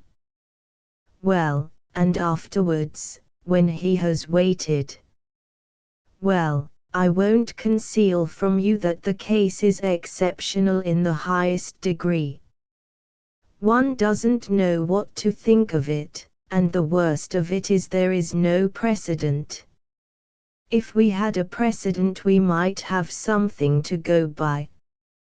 But as it is, what is one to say? It will certainly take time to settle it. A happy thought flashed upon my mind. Cannot we arrange, I said, that if he is destined to remain in the entrails of the monster and it is the will of Providence that he should remain alive, that he should send in a petition to be reckoned as still serving H.M. Possibly as on leave and without salary. But couldn't it be with salary? On what grounds? As sent on a special commission. What commission and where? Why, into the entrails of the crocodile. So to speak, for exploration, for investigation of the facts on the spot. It would, of course, be a novelty, but that is progressive and would at the same time show zeal for enlightenment. Timofey Semyonich thought a little. To send a special official, he said at last, to the inside of a crocodile to conduct a special inquiry is, in my personal opinion, an absurdity. It is not in the regulations. And what sort of special inquiry could there be there? The scientific study of nature on the spot, in the living subject. The natural sciences are all the fashion nowadays, botany. He could live there and report his observations. For instance, concerning digestion or simply habits. For the sake of accumulating facts. You mean as statistics? Well, I am no great authority on that subject, indeed I am no philosopher at all. You say facts, we are overwhelmed with facts as it is, and don't know what to do with them. Besides, statistics are a danger. In what way? They are a danger. Moreover, you will admit he will report facts, so to speak, lying like a log. And, can one do one's official duties lying like a log? That would be another novelty and a dangerous one, and again, there is no precedent for it. If we had any sort of precedent for it, then, to my thinking, he might have been given the job. But no live crocodiles have been brought over hitherto, Timofey Semyonich. H.M., yes, he reflected again. Your objection is a just one, if you like, and might indeed serve as a ground for carrying the matter further.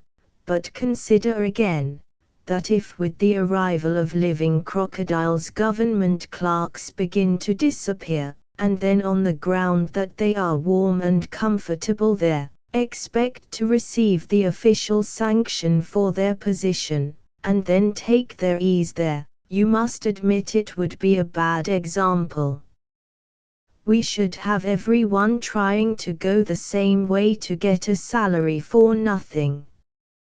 Do your best for him, Timofey Semyonich.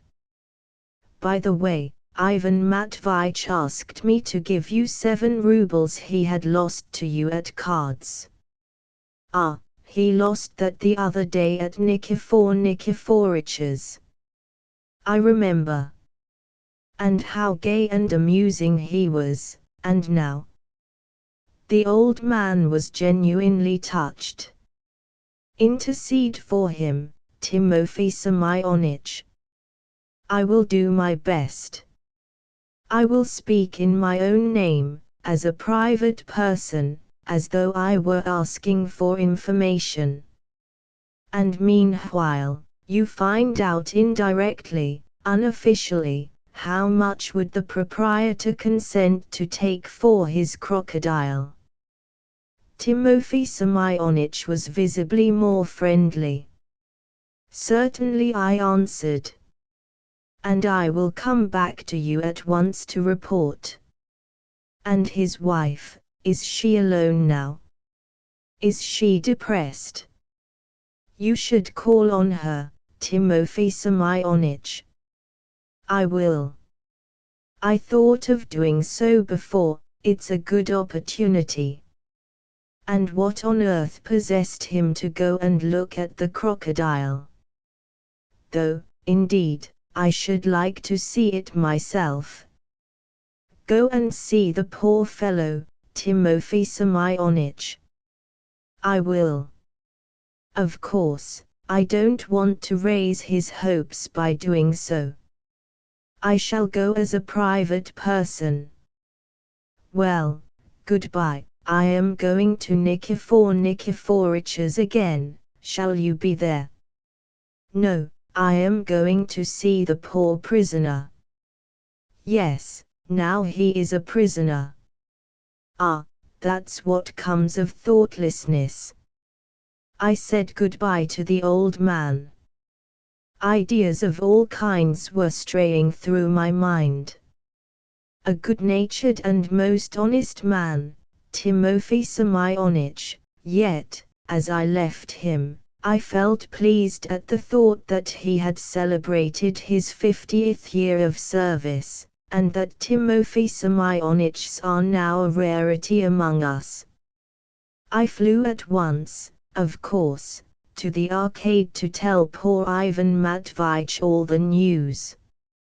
And, indeed, I was moved by curiosity to know how he was getting on in the crocodile and how it was possible to live in a crocodile. And, indeed, was it possible to live in a crocodile at all?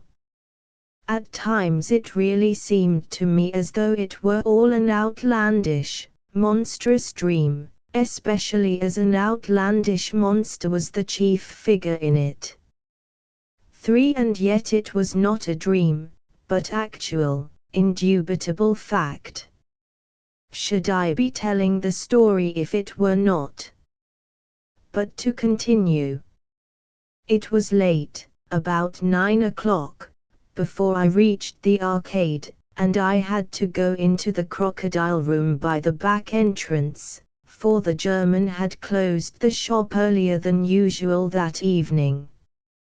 Now in the seclusion of domesticity he was walking about in a greasy old frock coat, but he seemed 3 times as pleased as he had been in the morning. It was evidently that he had no apprehensions now, and that the public had been coming many more. The mutter came out later, evidently to keep an eye on me. The German and the mutter frequently whispered together. Although the shop was closed, he charged me a 1/4 ruble. What unnecessary exactitude! You will every time pay, the public will 1 ruble, and you 1/4 pay, for you are the good friend of your good friend, and I a friend respect. Are you alive, my cultured friend? I cried, as I approached the crocodile, expecting my words to reach Ivan Matveyich from a distance and to flatter his vanity. Alive and well, he answered, as though from a long way off or from under the bed, though I was standing close beside him. Alive and well, but of that later. How are things going? As though purposely not hearing the question, I was just beginning with sympathetic haste to question him how he was, what it was like in the crocodile, and what, in fact, there was inside a crocodile. Both friendship and common civility demanded this. but with capricious annoyance he interrupted me. "How are things going?" he shouted, in a shrill and on this occasion particularly revolting voice, addressing me peremptorily as usual. I described to him my whole conversation with Timofey Semyonich down to the smallest detail. As I told my story I tried to show my resentment in my voice. "The old man is right," Ivan Matveyich pronounced as abruptly as usual in his conversation with me. "I like practical people, and can't endure sentimental milksops. I am ready to admit, however, that your idea about a special commission is not altogether absurd. I certainly have a great deal to report, both from a scientific and from an ethical point of view. But now all this has taken a new and unexpected aspect, and it is not worthwhile to trouble about mere salary. Listen attentively. Are you sitting down? No, I am standing up. Sit down on the floor if there is nothing else, and listen attentively." Resentfully I took a chair and put it down on the floor with a bang, in my anger. "Listen," he began dictatorially. "The public came today in masses. There was no room left in the evening, and the police came in to keep order. At 8 o'clock, that is, earlier than usual, the proprietor thought it necessary to close the shop and end the exhibition to count the money he had taken and prepare for tomorrow more conveniently. So I know there will be a regular fair tomorrow. So we may assume that all the most cultivated people in the capital, the ladies of the best society, the foreign ambassadors, the leading lawyers and so on, will all be present. What's more, people will be flowing here from the remotest provinces of our vast and interesting empire. The upshot of it is that I am the cynosure of all eyes, and though hidden to sight, I am eminent. I shall teach the idle crowd. Taught by experience, I shall be an example of greatness and resignation to fate. I shall be, so to say, a pulpit from which to instruct mankind. The mere biological details I can furnish about the monster I am inhabiting are of priceless value. And so, far from repining at what has happened, I confidently hope for the most brilliant of careers. You won't find it wearisome?" I asked sarcastically. What irritated me more than anything was the extreme pomposity of his language. Nevertheless, it all rather disconcerted me. What on earth, what, can this frivolous blockhead find to be so cocky about? I muttered to myself. He ought to be crying instead of being cocky. No, he answered my observation sharply, for I am full of great ideas, only now can I at leisure ponder over the amelioration of the lot of humanity. Truth and light will come forth now from the crocodile. I shall certainly develop a new economic theory of my own and I shall be proud of it, which I have hitherto been prevented from doing by my official duties and by trivial distractions. I shall refute everything and be a new Fourier. By the way, did you give Timofey Semyonich the 7 rubles? Yes, out of my own pocket, I answered, trying to emphasize that fact in my voice. We will settle it, he answered superciliously. I confidently expect my salary to be raised, for who should get a raise if not I? I am of the utmost service now. But to business. My wife. You are, I suppose, inquiring after Elena Ivanovna. My wife, he shouted, this time in a positive squeal. There was no help for it. Meekly, though gnashing my teeth, I told him how I had left Elena Ivanovna. He did not even hear me out. I have special plans in regard to her, he began impatiently. If I am celebrated here, I wish her to be celebrated there.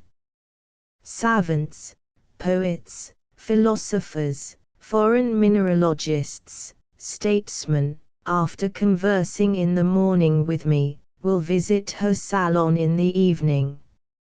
From next week onwards she must have an at-home every evening. With my salary doubled, we shall have the means for entertaining, and as the entertainment must not go beyond tea and hired footmen, that's settled. Both here and there they will talk of me. I have long thirsted for an opportunity for being talked about, but could not attain it, fettered by my humble position and low grade in the service. And now all this has been attained by a simple gulp on the part of the crocodile. Every word of mine will be listened to, every utterance will be thought over, repeated, printed. And I'll teach them what I am worth. They shall understand at last what abilities they have allowed to vanish in the entrails of a monster. This man might have been foreign minister or might have ruled a kingdom, some will say. And that man did not rule a kingdom, others will say. In what way am I inferior to a Garnier Pagesishki or whatever they are called? My wife must be a worthy second. I have brains, she has beauty and charm.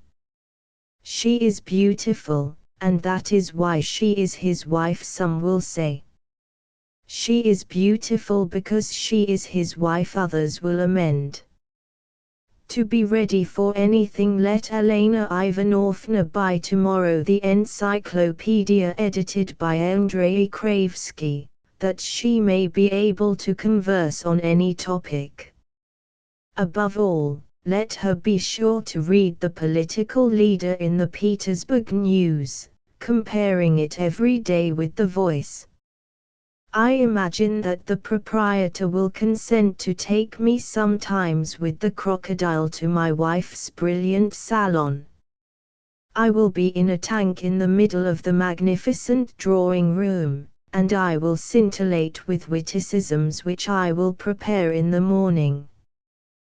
To the statesman I will impart my projects, to the poet I will speak in rhyme, with the ladies I can be amusing and charming without impropriety, since I shall be no danger to their husband's peace of mind. To all the rest I shall serve as a pattern of resignation to fate and the will of Providence.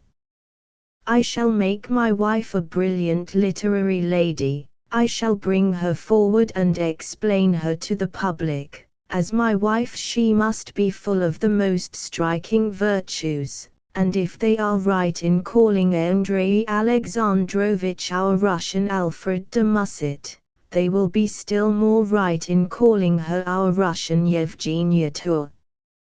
I must confess that although this wild nonsense was rather in Ivan Matveitch's habitual style, it did occur to me that he was in a fever and delirious. It was the same, everyday Ivan Matveitch, but magnified 20 times. My friend, I asked him, are you hoping for a long life? Tell me, in fact, are you well? How do you eat, how do you sleep, how do you breathe?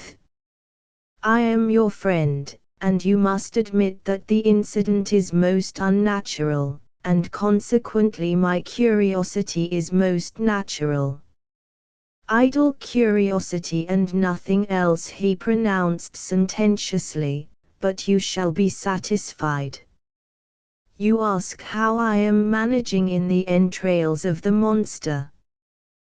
To begin with, the crocodile, to my amusement, turns out to be perfectly empty. His inside consists of a sort of huge empty sack made of gutta percha, like the elastic goods sold in the Gorohovy street, in the Moskaya, and, if I am not mistaken, in the Voznesensky Prospect. Otherwise, if you think of it, how could I find room? Is it possible? I cried, in a surprise that may well be understood. Can the crocodile be perfectly empty?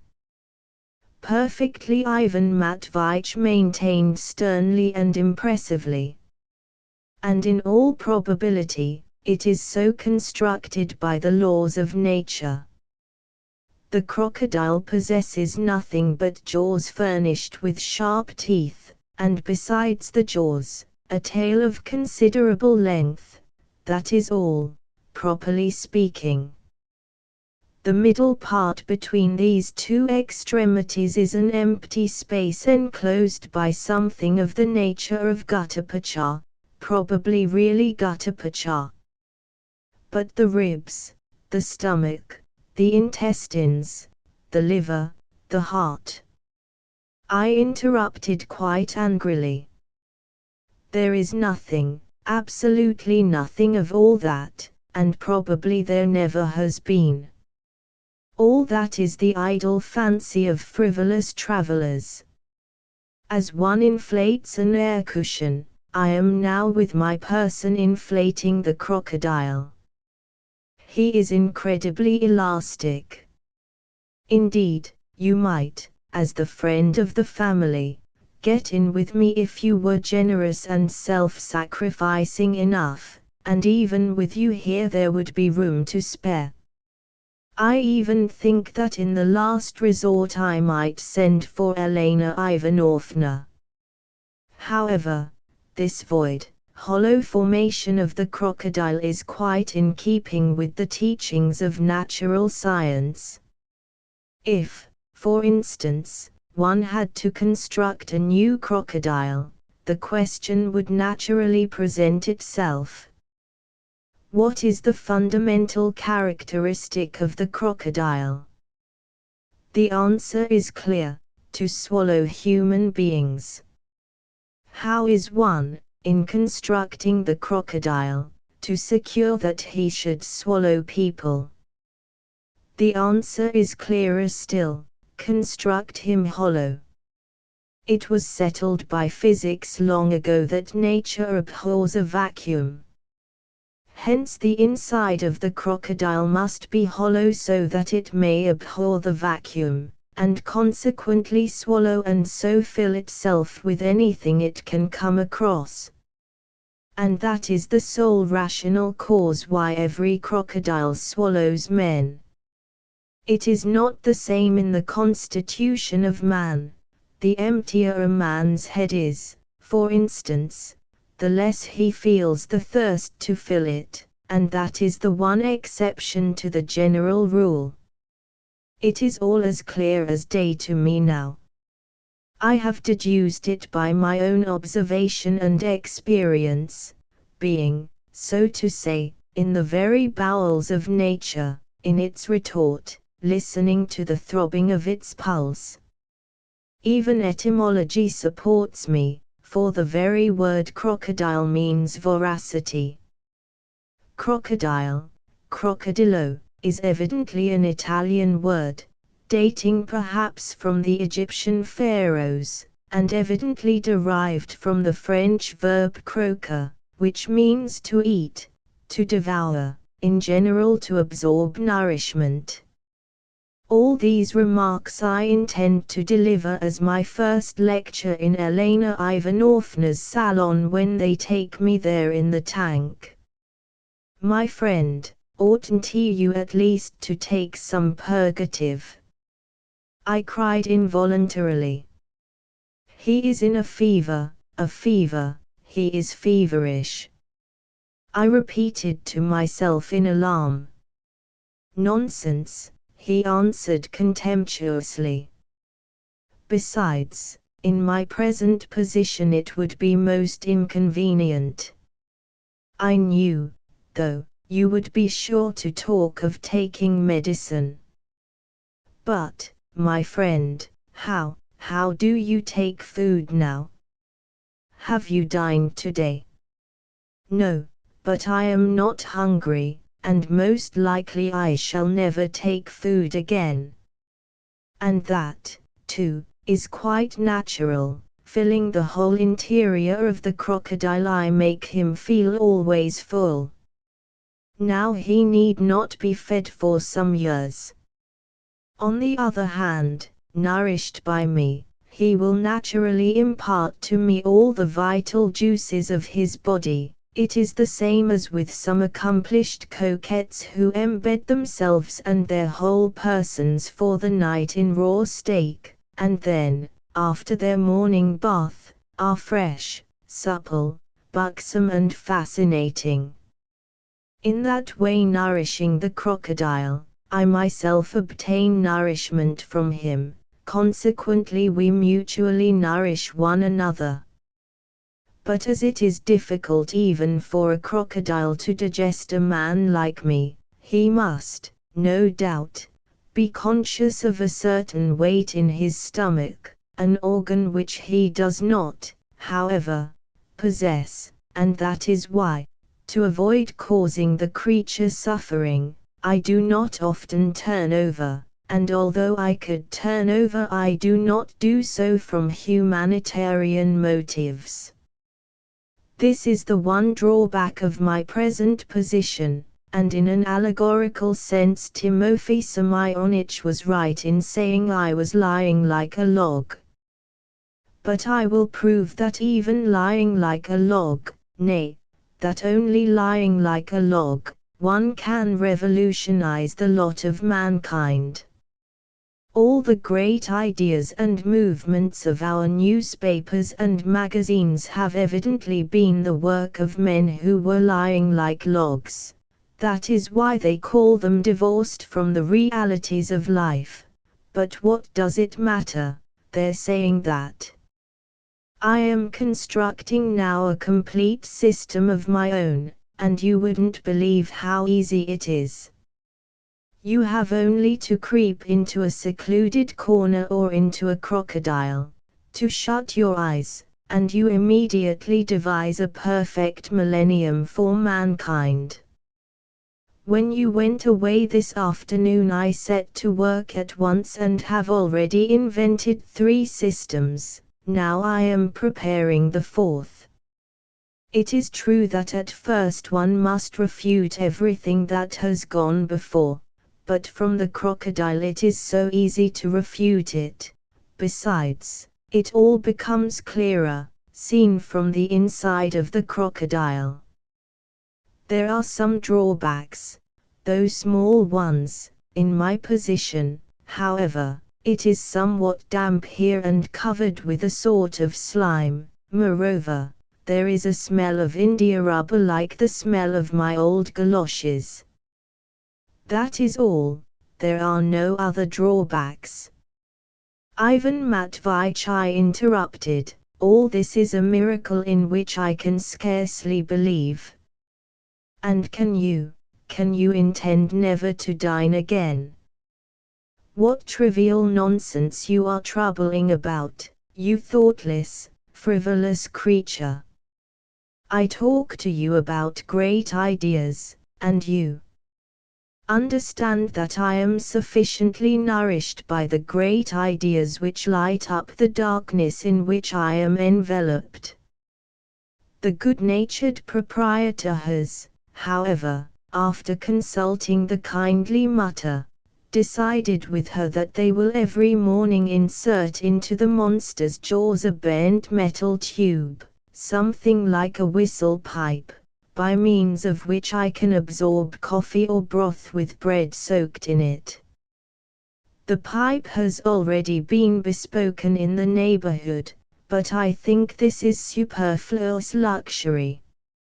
I hope to live at least 1,000 years, if it is true that crocodiles live so long, which, by the way, good thing I thought of it. You had better look up in some natural history tomorrow and tell me, for I may have been mistaken and have mixed it up with some excavated monster.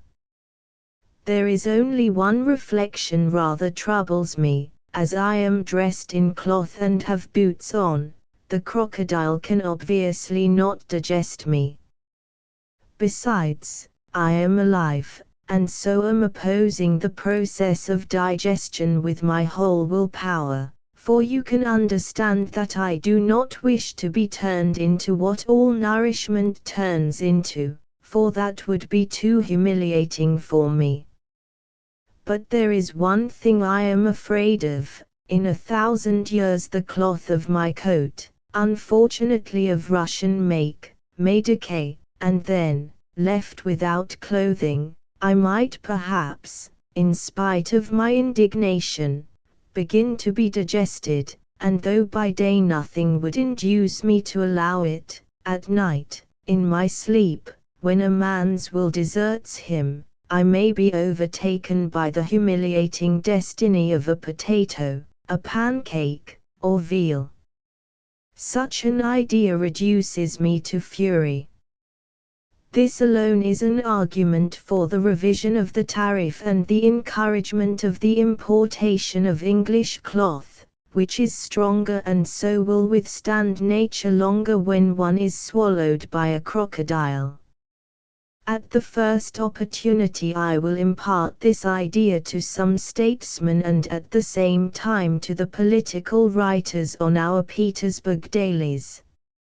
Let them publish it abroad. I trust this will not be the only idea they will borrow from me. I foresee that every morning a regular crowd of them, provided with quarter rubles from the editorial office, will be flocking round me to seize my ideas on the telegrams of the previous day. In brief, the future presents itself to me in the rosiest light. Fever, fever. I whispered to myself. My friend, and freedom? I asked, wishing to learn his views thoroughly. You are, so to speak, in prison, while every man has a right to the enjoyment of freedom. You are a fool, he answered. Savages love independence, wise men love order, and if there is no order. Ivan Matveyevich, spare me, please. Hold your tongue and listen, he squealed, vexed at my interrupting him. Never has my spirit soared as now. In my narrow refuge there is only one thing that I dread, the literary criticisms of the monthlies and the hiss of our satirical papers.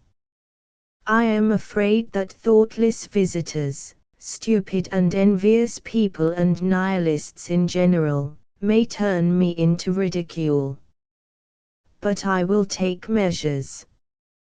I am impatiently awaiting the response of the public tomorrow, and especially the opinion of the newspapers. You must tell me about the papers tomorrow. Very good, tomorrow I will bring a perfect pile of papers with me. Tomorrow it is too soon to expect reports in the newspapers, for it will take 4 days for it to be advertised. But from today come to me every evening by the back way through the yard. I am intending to employ you as my secretary. You shall read the newspapers and magazines to me, and I will dictate to you my ideas and give you commissions. Be particularly careful not to forget the foreign telegrams. Let all the European telegrams be here every day. But enough, most likely you are sleepy by now. Go home, and do not think of what I said just now about criticisms. I am not afraid of it, for the critics themselves are in a critical position.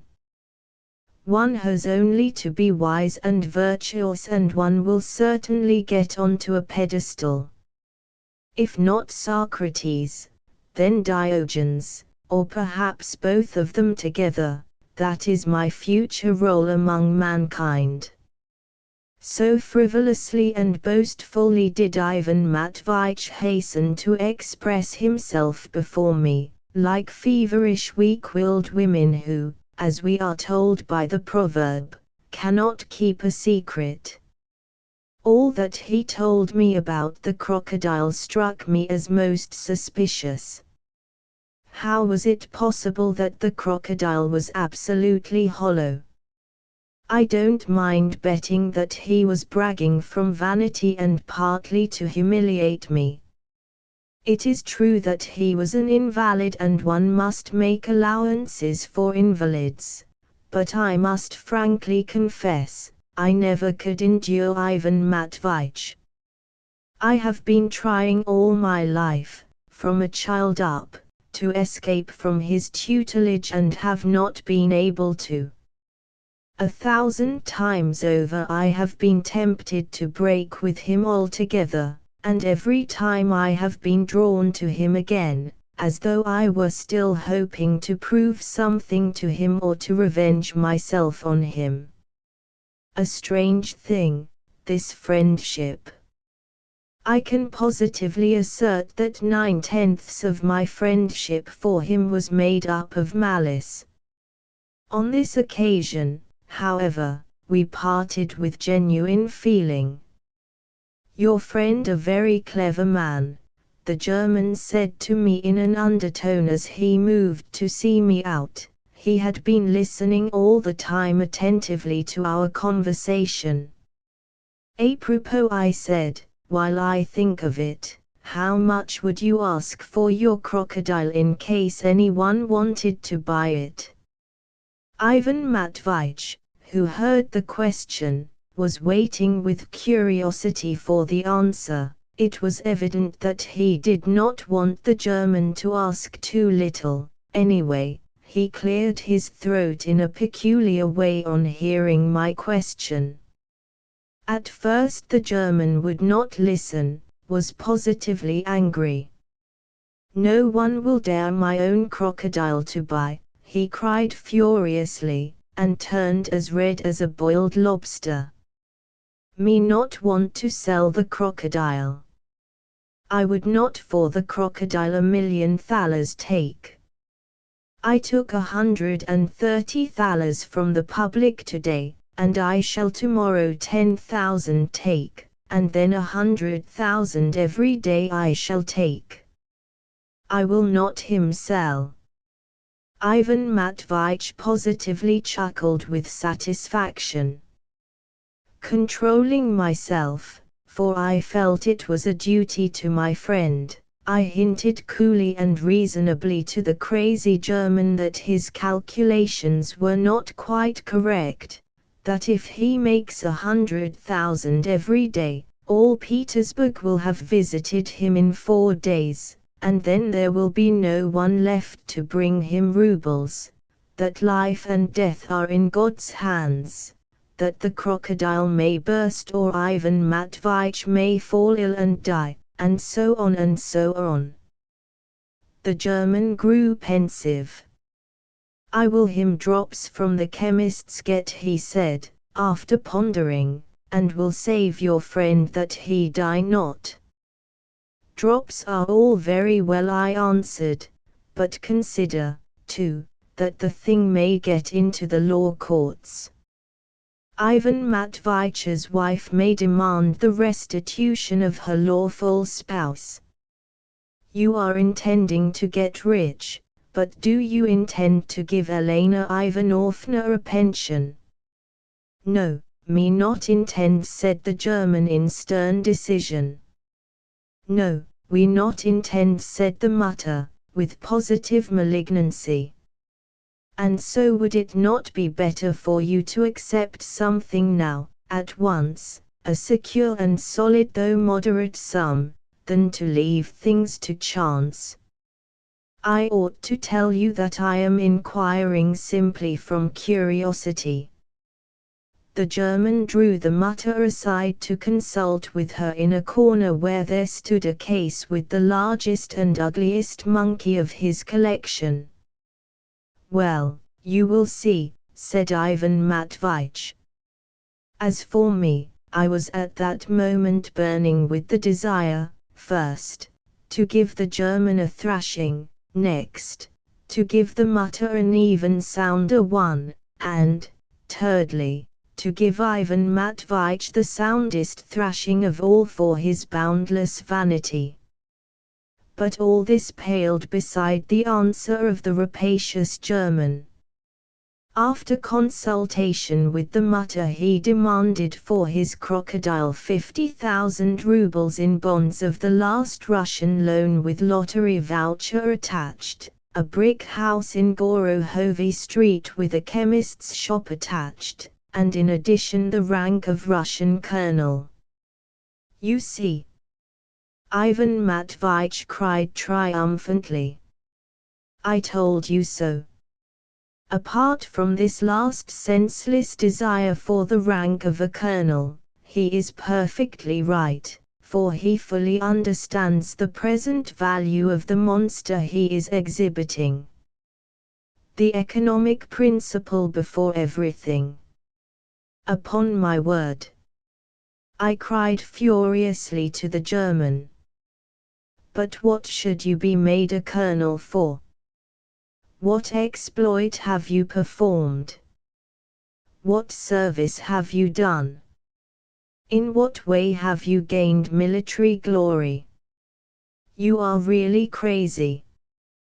Crazy, cried the German, offended.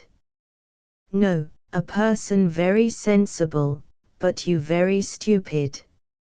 I have a colonel deserved for that. I have a crocodile shown and in him a live Horfrath sitting. And a Russian can a crocodile not show and a live Horfrath in him sitting.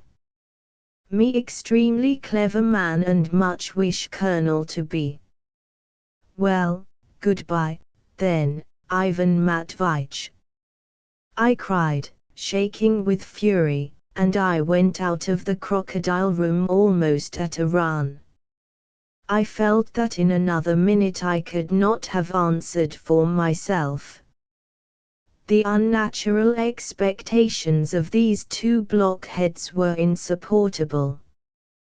The cold air refreshed me and somewhat moderated my indignation.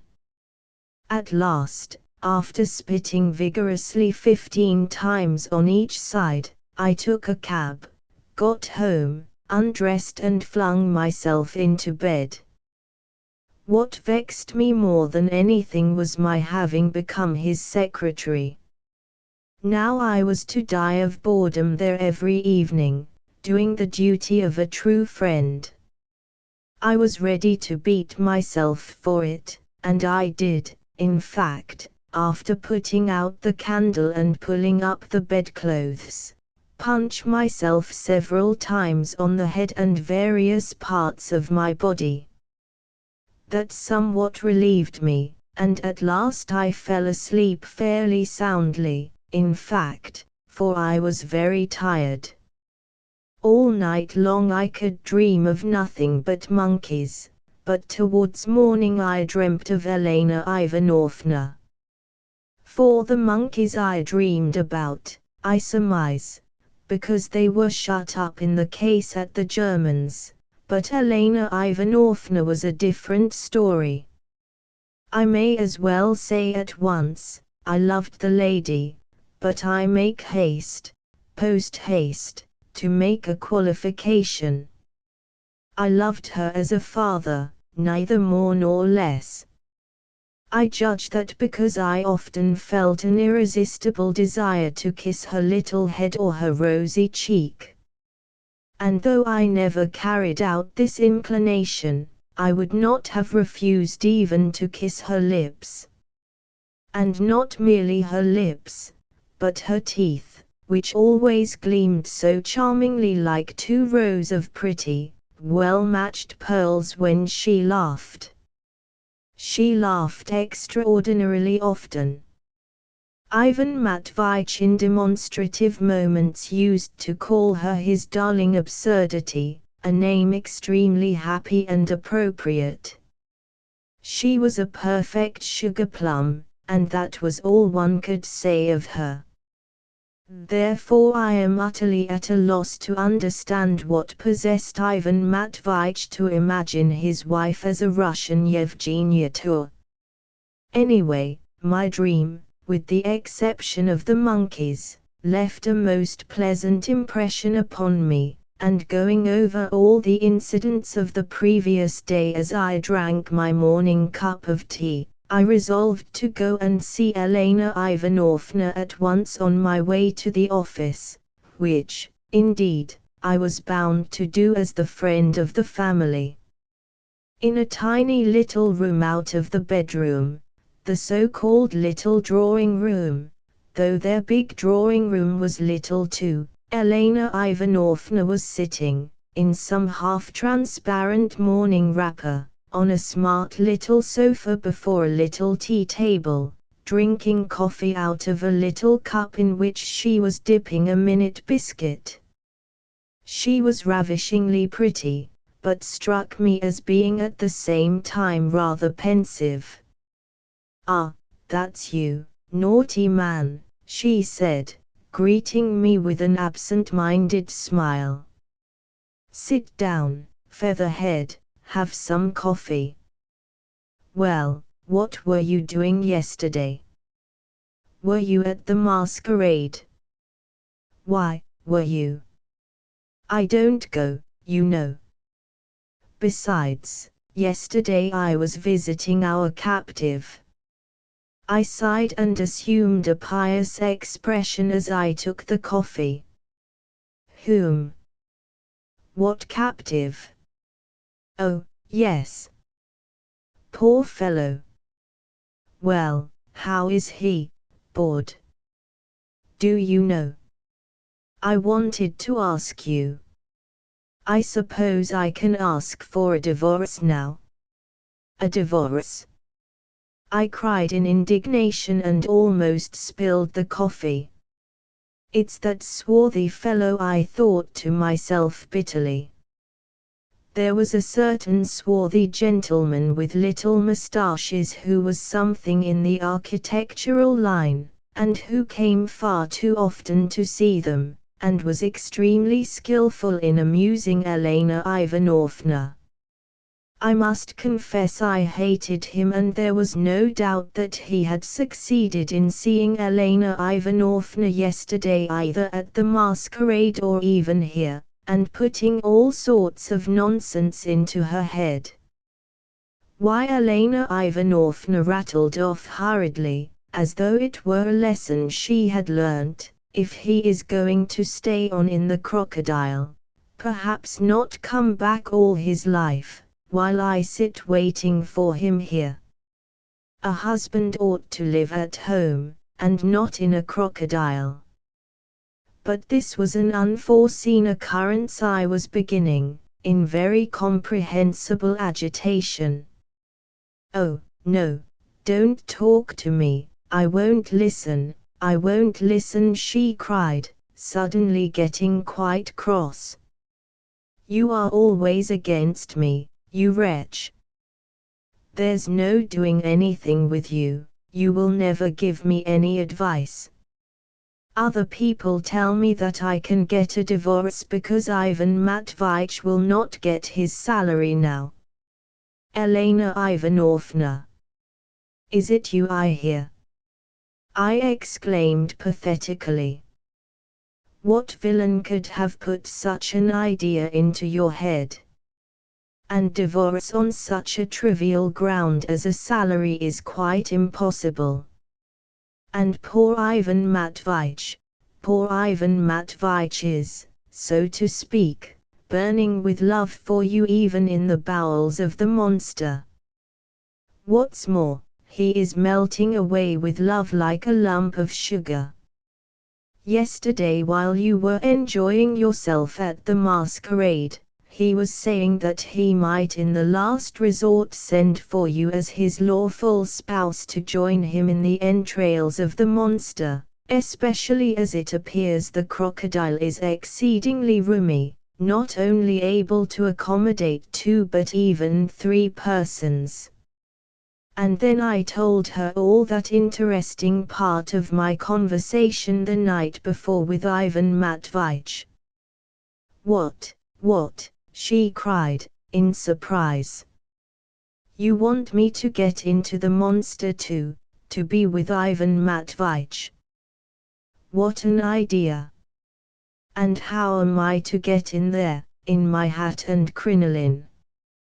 Heavens, what foolishness! And what should I look like while I was getting into it, and very likely there would be someone there to see me. It's absurd. And what should I have to eat there? And what should I do there when? Oh, my goodness, what will they think of next? And what should I have to amuse me there? You say there's a smell of gutta percha. And what should I do if we quarreled? Should we have to go on staying there side by side? Phew, how horrid! I agree with all those arguments, my sweet Elena Ivanovna, I interrupted, striving to express myself with that natural enthusiasm which always overtakes a man when he feels the truth is on his side. But one thing you have not appreciated in all this, you have not realized that he cannot live without you if he is inviting you there. That is a proof of love, passionate, faithful, ardent love. You have thought too little of his love, dear Elena Ivanovna. I won't hear anything about it, waving me off with her pretty little hand with glistening pink nails that had just been washed and polished. Horrid man! You will reduce me to tears. Get into it yourself, if you like the prospect. You are his friend, get in and keep him company, and spend your life discussing some tedious science. You are wrong to laugh at this suggestion. I checked the frivolous woman with dignity. Ivan Matveyich has invited me as it is. You, of course, are summoned there by duty. For me, it would be an act of generosity. But when Ivan Matveyich described to me last night the elasticity of the crocodile, he hinted very plainly that there would be room not only for you two, but for me also as a friend of the family, especially if I wished to join you, and therefore... How so, the 3 of us? Cried Elena Ivanovna, looking at me in surprise. Why, how should we? Are we going to be all 3 there together? Ha ha ha!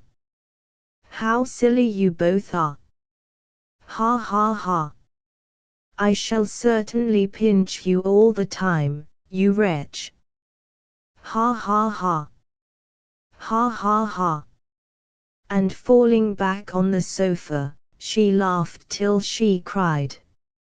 All this, the tears and the laughter, were so fascinating that I could not resist rushing eagerly to kiss her hand, which she did not oppose, though she did pinch my ears lightly as a sign of reconciliation.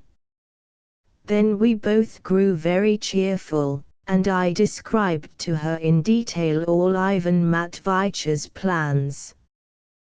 The thought of her evening receptions and her salon pleased her very much. Only I should need a great many new dresses, she observed, and so Ivan Matveyevich must send me as much of his salary as possible and as soon as possible.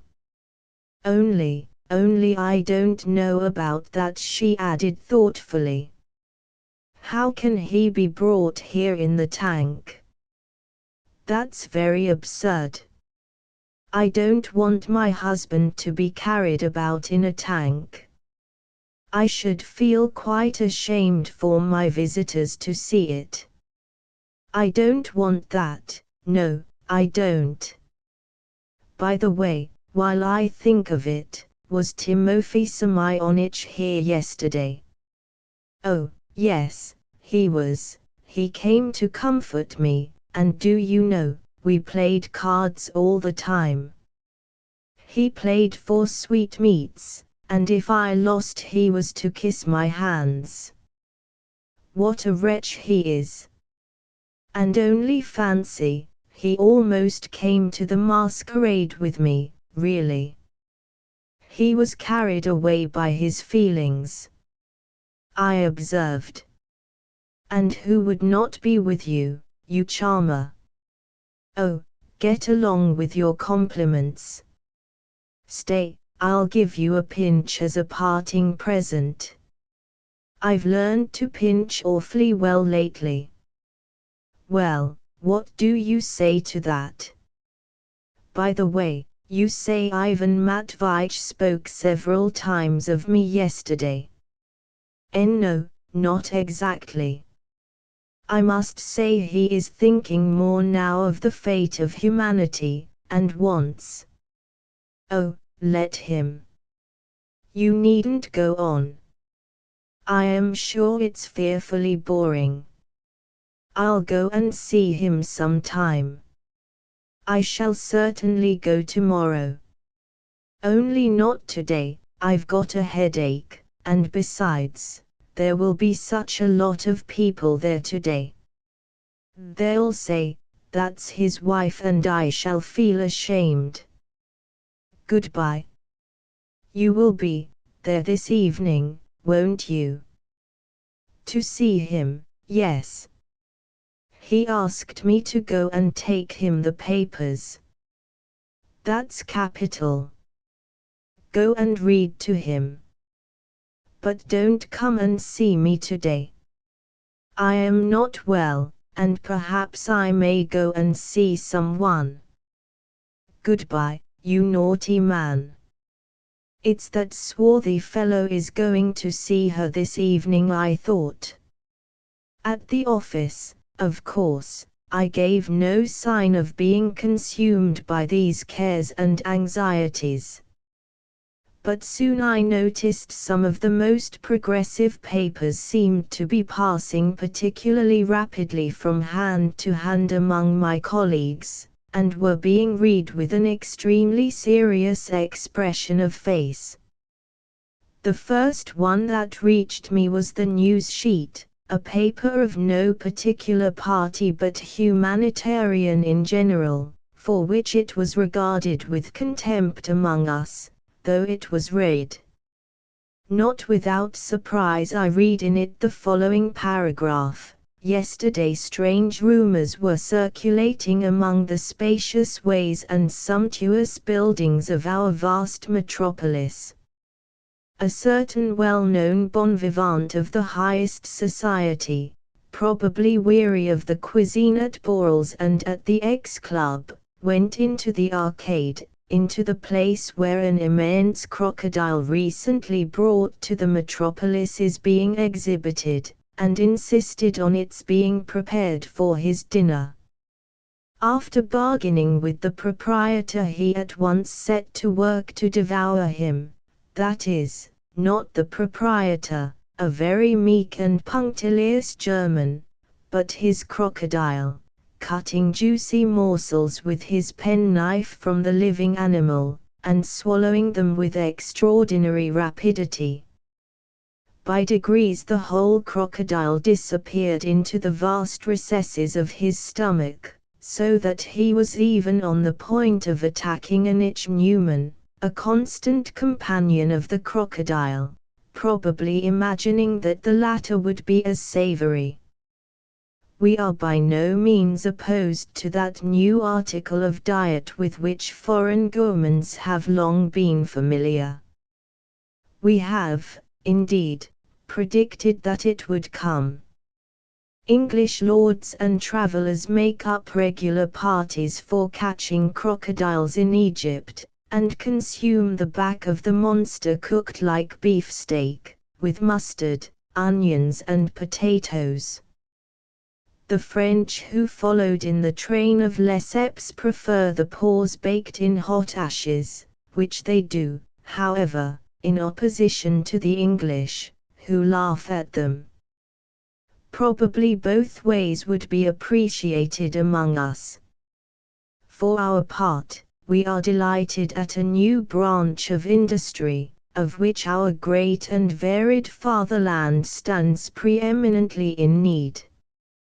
Probably before a year is out, crocodiles will be brought in hundreds to replace this first one, lost in the stomach of a Petersburg gourmand. And why should not the crocodile be acclimatized among us in Russia? If the water of the Neva is too cold for these interesting strangers, there are ponds in the capital and rivers and lakes outside it. Why not breed crocodiles at Pargolovo, for instance, or at Pavlovsk, in the Presninsky ponds and in Samotkar in Moscow? While providing agreeable, wholesome nourishment for our fastidious gourmands, they might at the same time entertain the ladies who walk about these ponds and instruct the children in natural history. The crocodile skin might be used for making jewel cases, boxes, cigar cases, pocket books, and possibly more than 1,000 saved up in the greasy notes that are peculiarly beloved of merchants might be laid by in crocodile skin. We hope to return more than once to this interesting topic. Though I had foreseen something of the sort, yet the reckless inaccuracy of the paragraph overwhelmed me. Finding no one with whom to share my impression, I turned to Prohorevich, who was sitting opposite to me, and noticed that the latter had been watching me for some time, while in his hand he held the voice as though he were on the point of passing it to me. Without a word he took the news sheet from me, and as he handed me the voice he drew a line with his nail against an article to which he probably wished to call my attention. This Prohorevich was a very queer man, a taciturn old bachelor. He was not on intimate terms with any of us, scarcely spoke to anyone in the office, always had an opinion of his own about everything, but could not bear to impart it to anyone. He lived alone. Hardly anyone among us had ever been in his lodging. This was what I read in the voice. Everyone knows that we are progressive and humanitarian and want to be on a level with Europe in this respect. But in spite of all our exertions and the efforts of our paper, we are still far from maturity, as may be judged from the shocking incident which took place yesterday in the arcade and which we predicted long ago. A foreigner arrives in the capital bringing with him a crocodile which he begins exhibiting in the arcade. We immediately hasten to welcome a new branch of useful industry such as our powerful and varied fatherland stands in great need of. Suddenly yesterday at 4 o'clock in the afternoon a gentleman of exceptional stoutness enters the foreigner's shop in an intoxicated condition, pays his entrance money, and immediately without any warning leaps into the jaws of the crocodile, who was forced, of course, to swallow him, if only from an instinct of self-preservation, to avoid being crushed. Tumbling into the inside of the crocodile, the stranger at once dropped asleep. Neither the shouts of the foreign proprietor, nor the lamentations of his terrified family, nor threats to send for the police made the slightest impression. Within the crocodile was heard nothing but laughter and a promise to flay him, sick, though the poor mammal, compelled to swallow such a mass, was vainly shedding tears. An uninvited guest is worse than a Tartar. But in spite of the proverb, the insolent visitor would not leave.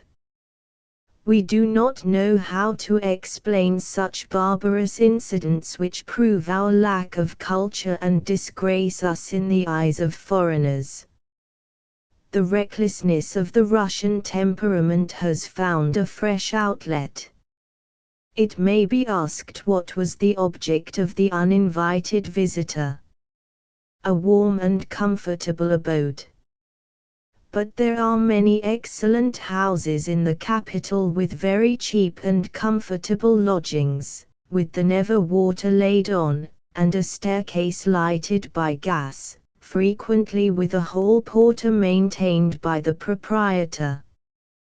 We would call our readers' attention to the barbarous treatment of domestic animals. It is difficult, of course, for the crocodile to digest such a mass all at once, and now he lies swollen out to the size of a mountain, awaiting death in insufferable agonies. In Europe, persons guilty of inhumanity towards domestic animals have long been punished by law. But in spite of our European enlightenment, in spite of our European pavements, in spite of the European architecture of our houses, we are still far from shaking off our time-honored traditions. Though the houses are new, the conventions are old. And, indeed, the houses are not new, at least the staircases in them are not. We have more than once in our paper alluded to the fact that in the Petersburg side in the house of the merchant Lukyanov the steps of the wooden staircase have decayed, fallen away, and have long been a danger for Afimyar Skapidarov, a soldier's wife who works in the house, and is often obliged to go up the stairs with water or armfuls of wood. At last our predictions have come true. Yesterday evening at 8:30 Afimyar Skapidarov fell down with a basin of soup and broke her leg. We do not know whether Lukyanov will mend his staircase now. Russians are often wise after the event, but the victim of Russian carelessness has by now been taken to the hospital. In the same way we shall never cease to maintain that the house porters who clear away the mud from the wooden pavement in the Vyborgsky side ought not to spatter the legs of passers-by, but should throw the mud up into heaps as is done in Europe, and so on, and so on. What's this? I asked in some perplexity, looking at Prohorevich. What's the meaning of it? How do you mean? Why, upon my word. Instead of pitying Ivan Matveyevich, they pity the crocodile. What of it? They have pity even for a beast, a mammal. We must be up to Europe, mustn't we? They have a very warm feeling for crocodiles there too. He. Saying this, queer old Prohorevich dived into his papers and would not utter another word. I stuffed the Voice and the news sheet into my pocket and collected as many old copies of the newspapers as I could find for Ivan Matveyevich's diversion in the evening, and though the evening was far off, yet on this occasion I slipped away from the office early to go to the arcade and look, if only from a distance, at what was going on there, and to listen to the various remarks and currents of opinion. I foresaw that there would be a regular crush there, and turned up the collar of my coat to meet it. I somehow felt rather shy, so unaccustomed are we to publicity. But I feel that I have no right to report my own prosaic feelings when faced with this remarkable and original incident. Bobok from somebody's diary. Semyon Ardalionovich said to me all of a sudden the day before yesterday, "Why, will you ever be sober, Ivan Ivanovich? Tell me that, pray." A strange requirement. I did not resent it. I am a timid man, but here they have actually made me out mad. An artist painted my portrait as it happened. "After all, you are a literary man," he said. I submitted. He exhibited it. I read, "Go and look at that morbid face suggesting insanity." It may be so, but think of putting it so bluntly into print.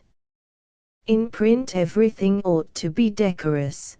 There ought to be ideals, while instead of that, say it indirectly, at least, that's what you have style for. But no, he doesn't care to do it indirectly. Nowadays humor and a fine style have disappeared, and abuse is accepted as wit. I do not resent it, but God knows I am not enough of a literary man to go out of my mind. I have written a novel, it has not been published. I have written articles, they have been refused. Those articles I took about from one editor to another, everywhere they refused them. "You have no salt," they told me. "What sort of salt do you want?" I asked with a jeer. "Attic salt." They did not even understand. For the most part I translate from the French for the booksellers. I write advertisements for shopkeepers too, unique opportunity.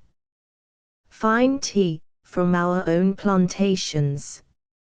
I made a nice little sum over a panegyric on his deceased Excellency Pio Matveyich. I compiled The Art of Pleasing the Ladies, a commission from a bookseller.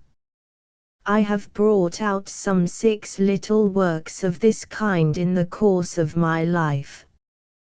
I am thinking of making a collection of the bon mots of Voltaire, but am afraid it may seem a little flat to our people.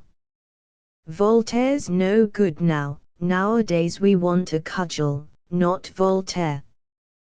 We knock each other's last teeth out nowadays. Well, so that's the whole extent of my literary activity. Though indeed I do send round letters to the editors gratis and fully signed. I give them all sorts of counsels and admonitions, criticize and point out the true path. The letter I sent last week to an editor's office was the 40th I had sent in the last 2 years. I have wasted 4 rubles over stamps alone for them. My temper is at the bottom of it all. I believe that the artist who painted me did so not for the sake of literature, but for the sake of 2 symmetrical warts on my forehead, a natural phenomenon, he would say. They have no ideas, so now they are out for phenomena. And didn't he succeed in getting my warts in his portrait, to the life? That is what they call realism. And as to madness, a great many people were put down as mad among us last year. And in such language, with such original talent. And yet, after all, it appears. However, one ought to have foreseen it long ago. That is rather artful, so that from the point of view of pure art one may really commend it. Well, but after all, these so-called madmen have turned out cleverer than ever. So it seems the critics can call them mad, but they cannot produce anyone better. The wisest of all, in my opinion, is he who can, if only once a month, call himself a fool, a faculty unheard of nowadays. In old days, once a year at any rate a fool would recognize that he was a fool, but nowadays not a bit of it. And they have so muddled things up that there is no telling a fool from a wise man. They have done that on purpose. I remember a witty Spaniard saying when, 250 years ago, the French built their first madhouses, they have shut up all their fools in a house apart, to make sure that they are wise men themselves. Just so, you don't show your own wisdom by shutting someone else in a madhouse. K has gone out of his mind, means that we are sane now. No, it doesn't mean that yet. Hang it though, why am I maundering on? I go on grumbling and grumbling. Even my maidservant is sick of me. Yesterday a friend came to see me. Your style is changing, he said, it is choppy, you chop and chop, and then a parenthesis, then a parenthesis in the parenthesis, then you stick in something else in brackets, then you begin chopping and chopping again. The friend is right. Something strange is happening to me. My character is changing and my head aches. I am beginning to see and hear strange things, not voices exactly, but as though someone beside me were muttering, "Boboke, Boboke, Boboke." What's the meaning of this Boboke? I must divert my mind. I went out in search of diversion. I hit upon a funeral. A distant relation, a collegiate counselor, however. A widow and 5 daughters, all marriageable young ladies. What must it come to even to keep them in slippers? Their father managed it, but now there is only a little pension. They will have to eat humble pie. They have always received me ungraciously. And indeed I should not have gone to the funeral now had it not been for a peculiar circumstance. I followed the procession to the cemetery with the rest, they were stuck up and held aloof from me. My uniform was certainly rather shabby. It's 25 years, I believe, since I was at the cemetery. What a wretched place.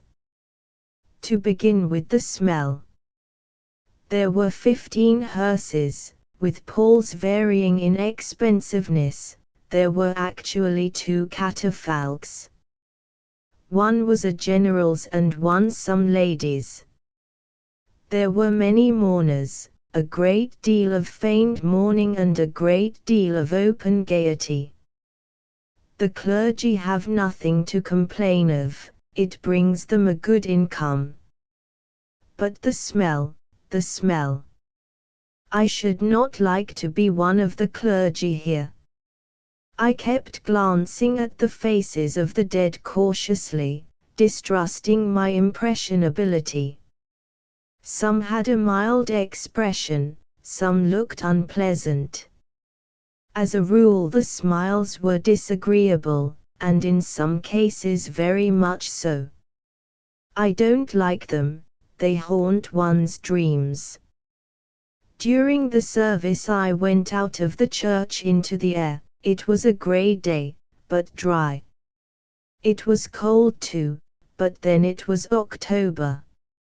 I walked about among the tombs. They are of different grades. The third grade cost 30 rubles, it's decent and not so very dear. The first 2 grades are tombs in the church and under the porch, they cost a pretty penny. On this occasion they were burying in tombs of the third grade 6 persons, among them the general and the lady. I looked into the graves, and it was horrible, water and such water. Absolutely green, but there, why talk of it? The grave digger was bailing it out every minute. I went out while the service was going on and strolled outside the gates. Close by was an almshouse, and a little further off there was a restaurant. It was not a bad little restaurant, there was lunch and everything. There were lots of the mourners here. I noticed a great deal of gaiety and genuine heartiness. I had something to eat and drink. Then I took part in the bearing of the coffin from the church to the grave. Why is it that corpses in their coffins are so heavy? They say it is due to some sort of inertia, that the body is no longer directed by its owner, or some nonsense of that sort, in opposition to the laws of mechanics and common sense. I don't like to hear people who have nothing but a general education venture to solve the problems that require special knowledge, and with us that's done continually. Civilians love to pass opinions about subjects that are the province of the soldier and even of the field marshal, while men who have been educated as engineers prefer discussing philosophy and political economy. I did not go to the requiem service. I have some pride, and if I am only received owing to some special necessity, why force myself on their dinners, even if it be a funeral dinner?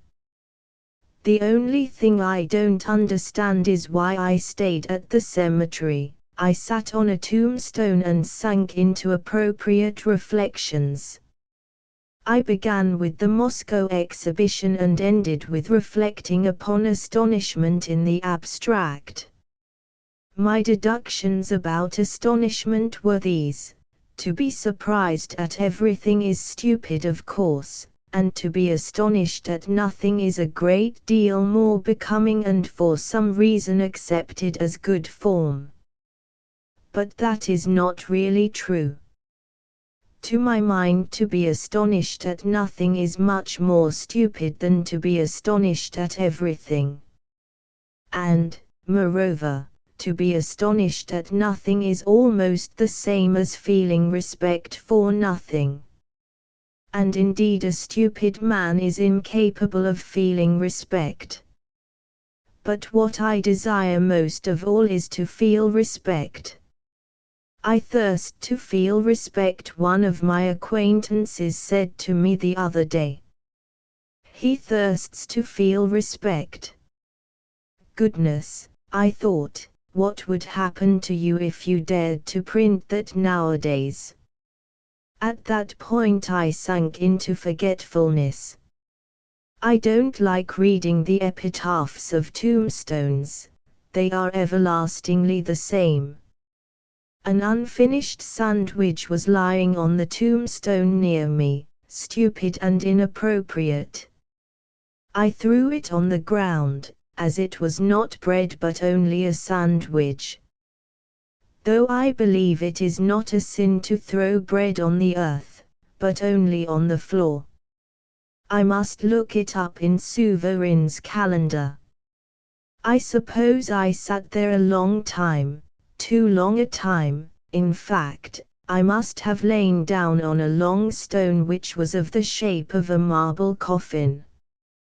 And how it happened I don't know, but I began to hear things of all sorts being said. At first I did not pay attention to it, but treated it with contempt. But the conversation went on. I heard muffled sounds as though the speakers' mouths were covered with a pillow, and at the same time they were distinct and very near. I came to myself, sat up and began listening attentively. Your Excellency, it's utterly impossible.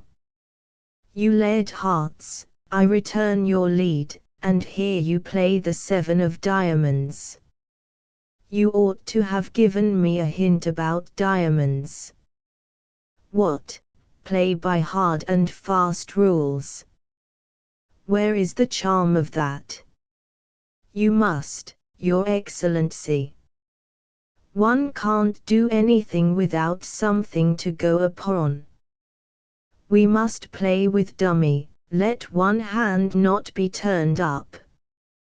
Well, you won't find a dummy here. What conceited words! And it was queer and unexpected. One was such a ponderous, dignified voice, the other softly suave. I should not have believed it if I had not heard it myself. I had not been to the Requiem dinner, I believe. And yet how could they be playing preference here, and what general was this? That the sounds came from under the tombstones of that there could be no doubt. I bent down and read on the tomb, here lies the body of Major General Purveey Duff, a cavalier of such and such orders. H.M. Passed away in August of this year, 57. Rest, beloved ashes, till the joyful dawn. H.M. Dash it, it really is a general. There was no monument on the grave from which the obsequious voice came, there was only a tombstone. He must have been a fresh arrival. From his voice he was a lower court councillor. Oh ho ho ho! I heard in a new voice a dozen yards from the general's resting place, coming from quite a fresh grave. The voice belonged to a man and a plebeian, mawkish with its affectation of religious fervour. Oh ho ho ho! Oh, here he is hiccuping again, cried the haughty and disdainful voice of an irritated lady, apparently of the highest society. It is an affliction to be by this shopkeeper. I didn't hiccup, why, I've had nothing to eat. It's simply my nature. Really, madam, you don't seem able to get rid of your caprices here. Then why did you come and lie down here? They put me here, my wife and little children put me here, I did not lie down here of myself. The mystery of death. And I would not have lain down beside you not for any money, I lie here as befitting my fortune, judging by the price. For we can always do that, pay for a tomb of the 3rd grade. You made money, I suppose. You fleeced people. Fleece you, indeed. We haven't seen the color of your money since January. There's a little bill against you at the shop. Well, that's really stupid. To try and recover debts here is too stupid, to my thinking. Go to the surface. Ask my niece, she is my heiress. There's no asking anyone now, and no going anywhere. We have both reached our limit and, before the judgment seat of God, are equal in our sins. In our sins the lady mimicked him contemptuously. Don't dare to speak to me. Oh ho ho ho. You see, the shopkeeper obeys the lady, Your Excellency. Why shouldn't he? Why, Your Excellency, because, as we all know, things are different here. Different? How? We are dead, so to speak, Your Excellency. Oh, yes. But still. Well, this is an entertainment, it is a fine show, I must say. If it has come to this down here, what can one expect on the surface? But what a queer business. I went on listening, however, though with extreme indignation. Yes, I should like a taste of life. Yes, you know. I should like a taste of life. I heard a new voice suddenly somewhere in the space between the general and the irritable lady. Do you hear, Your Excellency, our friend is at the same game again. For 3 days at a time he says nothing, and then he bursts out with I should like a taste of life, yes, a taste of life. And with such appetite, he. And such frivolity. It gets hold of him, Your Excellency, and do you know, he is growing sleepy, quite sleepy, he has been here since April, and then all of a sudden I should like a taste of life. It is rather dull, though, observed His Excellency. It is, Your Excellency. Shall we tease Fyodor Ignatievna again, he? No, spare me, please. I can't endure that quarrelsome virago. And I can't endure either of you, cried the virago disdainfully. You are both of you bores and can't tell me anything ideal. I know one little story about you, Your Excellency. Don't turn up your nose, please, how a manservant swept you out from under a married couple's bed one morning. Nasty woman, the general muttered through his teeth. Fyodor Ignatievna, the shopkeeper wailed suddenly again, my dear lady, don't be angry, but tell me, am I going through the ordeal by torment now? Or is it something else? Ah, he is at it again, as I expected. For there's a smell from him which means he is turning round. I am not turning round, and there's no particular smell from me, for I've kept my body whole as it should be, while you're regularly high. For the smell is really horrible even for a place like this. I don't speak of it, merely from politeness. Ah, you horrid, insulting wretch. He positively stinks and talks about me. Oh ho ho ho. If only the time for my requiem would come quickly, I should hear their tearful voices over my head, my wife's lament and my children's soft weeping. Well, that's a thing to fret for. They'll stuff themselves with funeral rice and go home. Oh, I wish somebody would wake up. Fyodor Ignatievna, said the insinuating government clerk, wait a bit, the new arrivals will speak.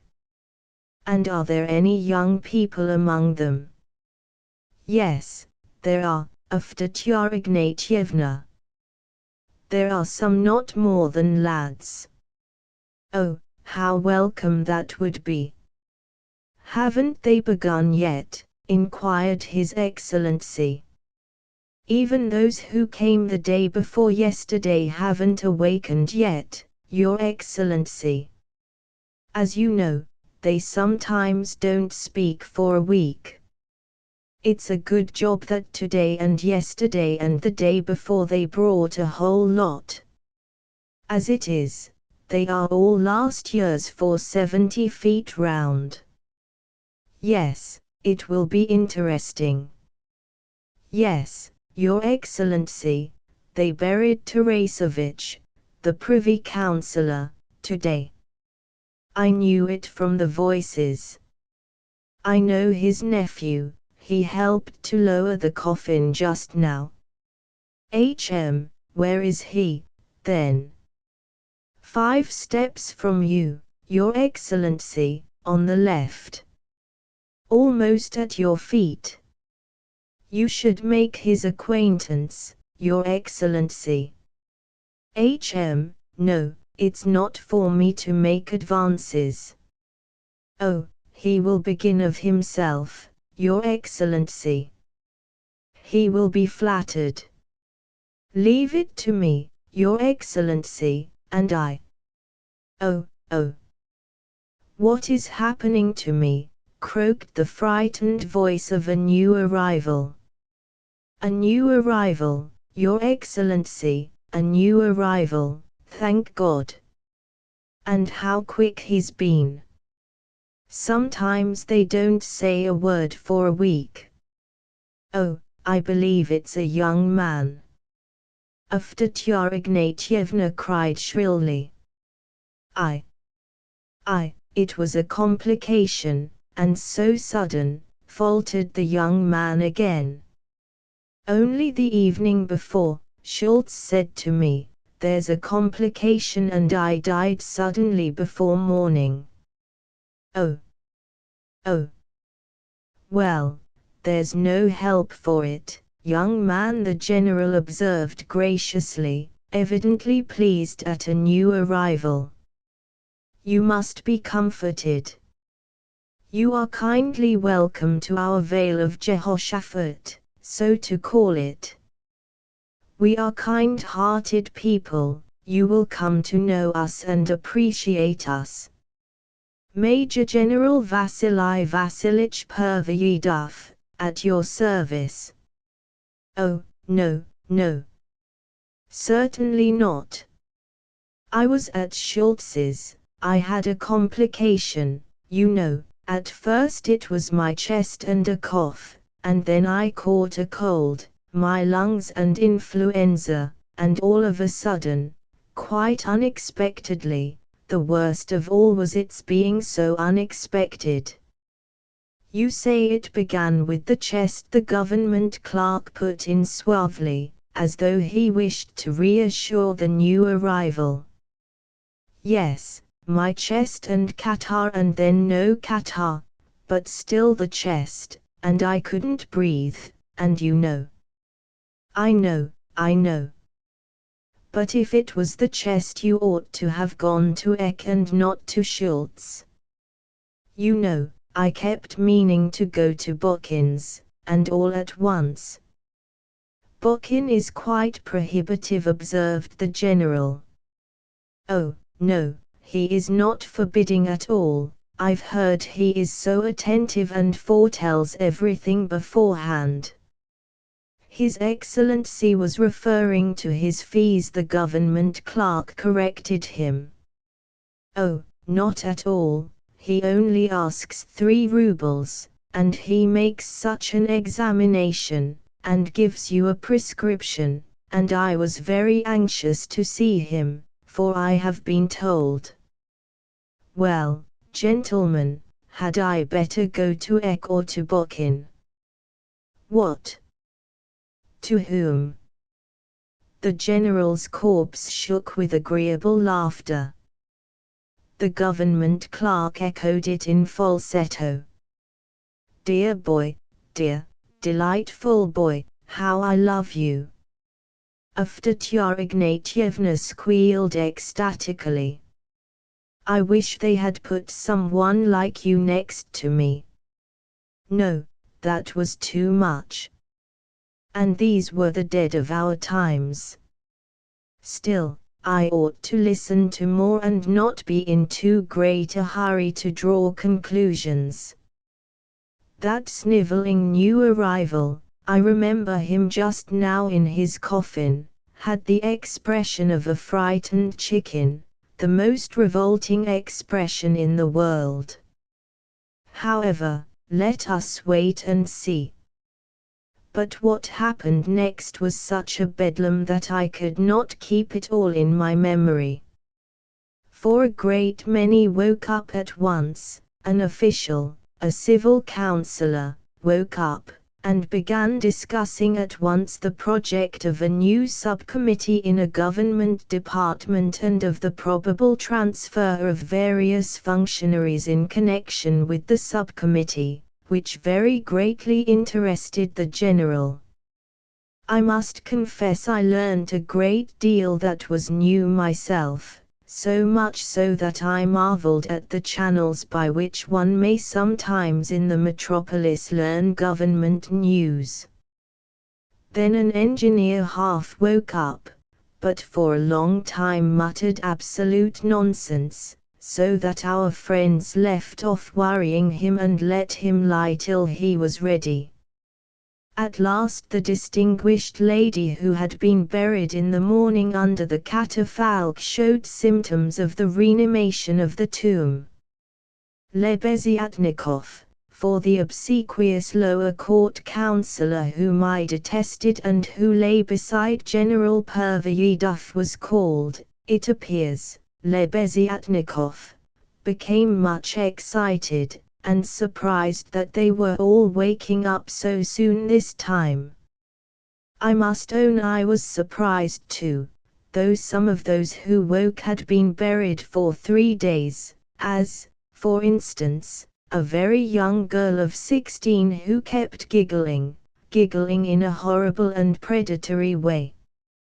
Your Excellency, Privy Councillor Tarasevich is waking, Lebeziatnikov announced with extreme fussiness. Eh? What? The Privy Councillor, waking up suddenly, mumbled, with a lisp of disgust. There was a note of ill-humoured peremptoriness in the sound of his voice. I listened with curiosity, for during the last few days I had heard something about Tarasevich, shocking and upsetting in the extreme. It's I, Your Excellency, so far only I. What is your petition? What do you want? Merely to inquire after Your Excellency's health. In these unaccustomed surroundings everyone feels at first, as it were, oppressed. General Pervoyedov wishes to have the honor of making Your Excellency's acquaintance, and hopes. I've never heard of him. Surely, Your Excellency. General Pervoyedov, Vasily Vasilich.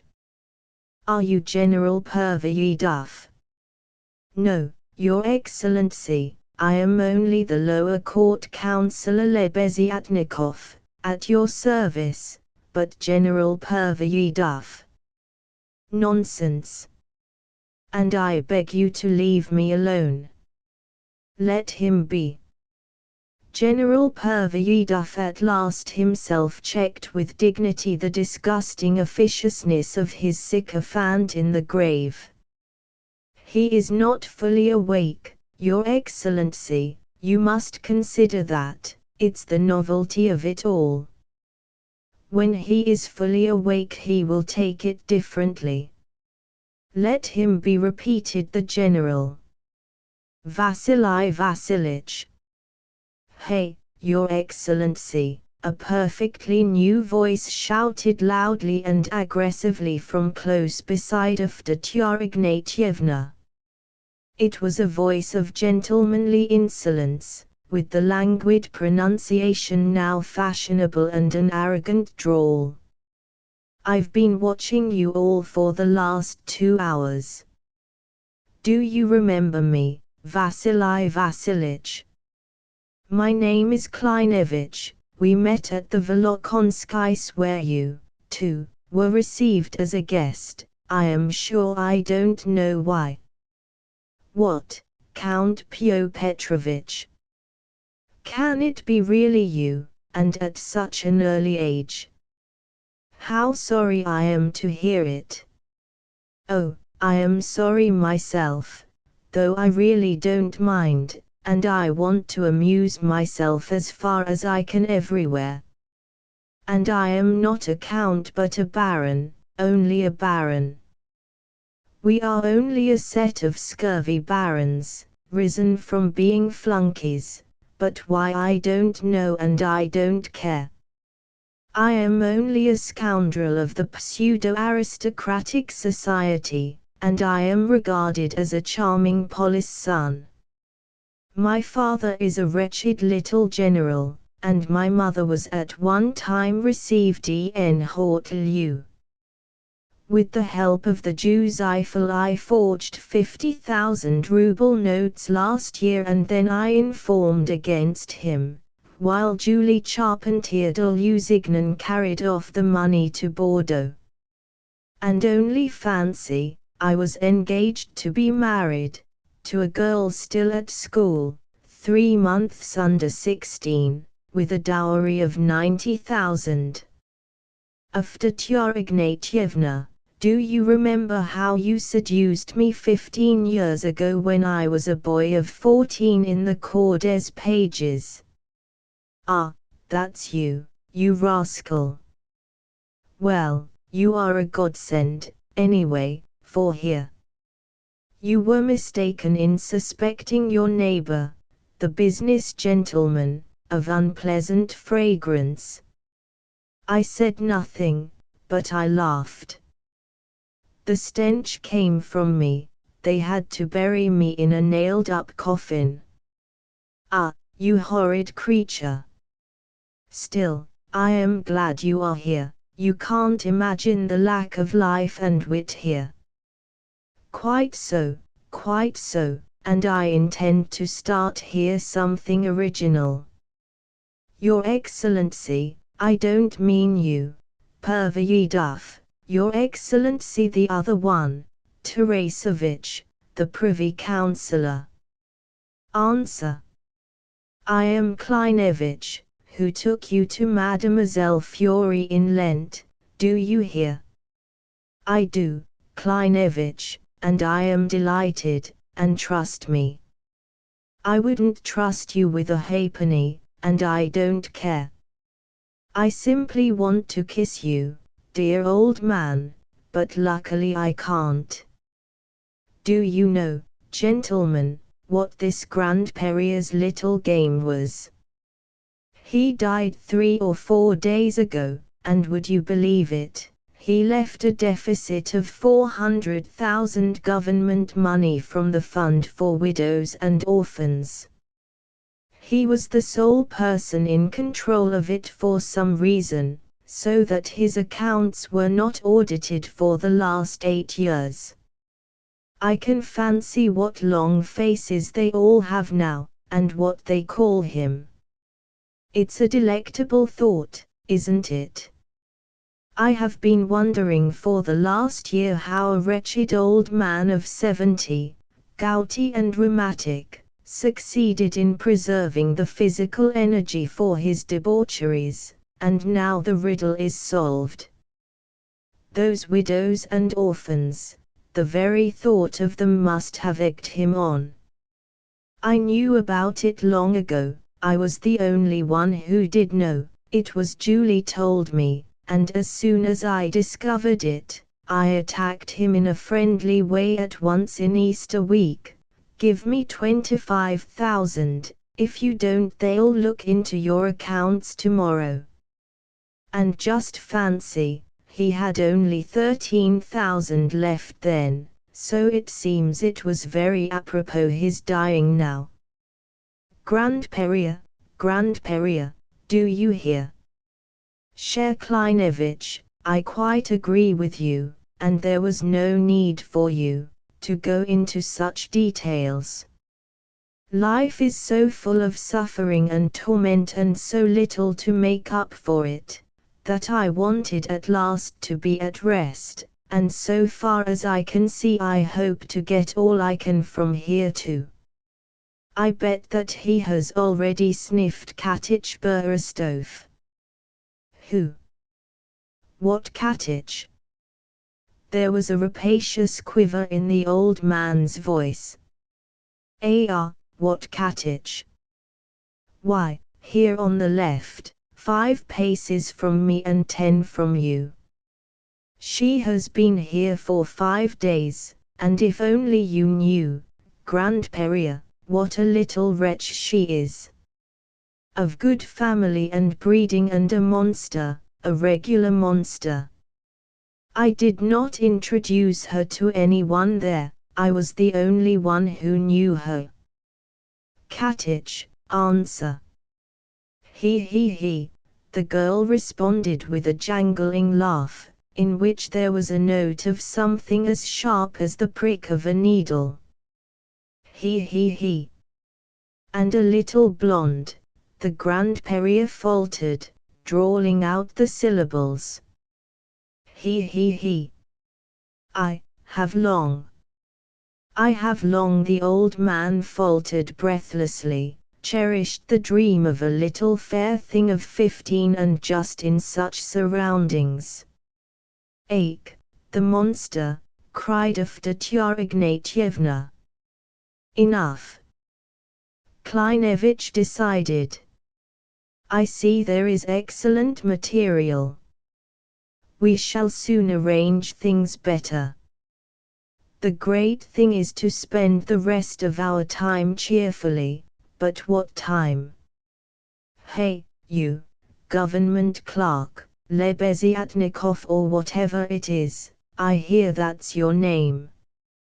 Semyon Yevsich Lebeziatnikov, lower court councillor, at your service, very much delighted to meet you.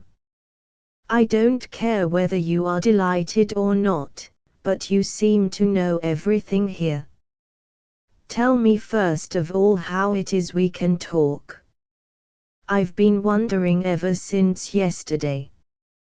We are dead and yet we are talking and seem to be moving, and yet we are not talking and not moving. What jugglery is this? If you want an explanation, Baron, Platon Nikolaevich could give you one better than I. What Platon Nikolaevich is that? To the point. Don't beat about the bush.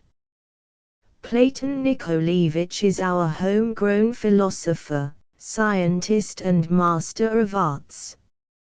He has brought out several philosophical works, but for the last 3 months he has been getting quite drowsy, and there is no stirring him up now. Once a week he mutters something utterly irrelevant. To the point.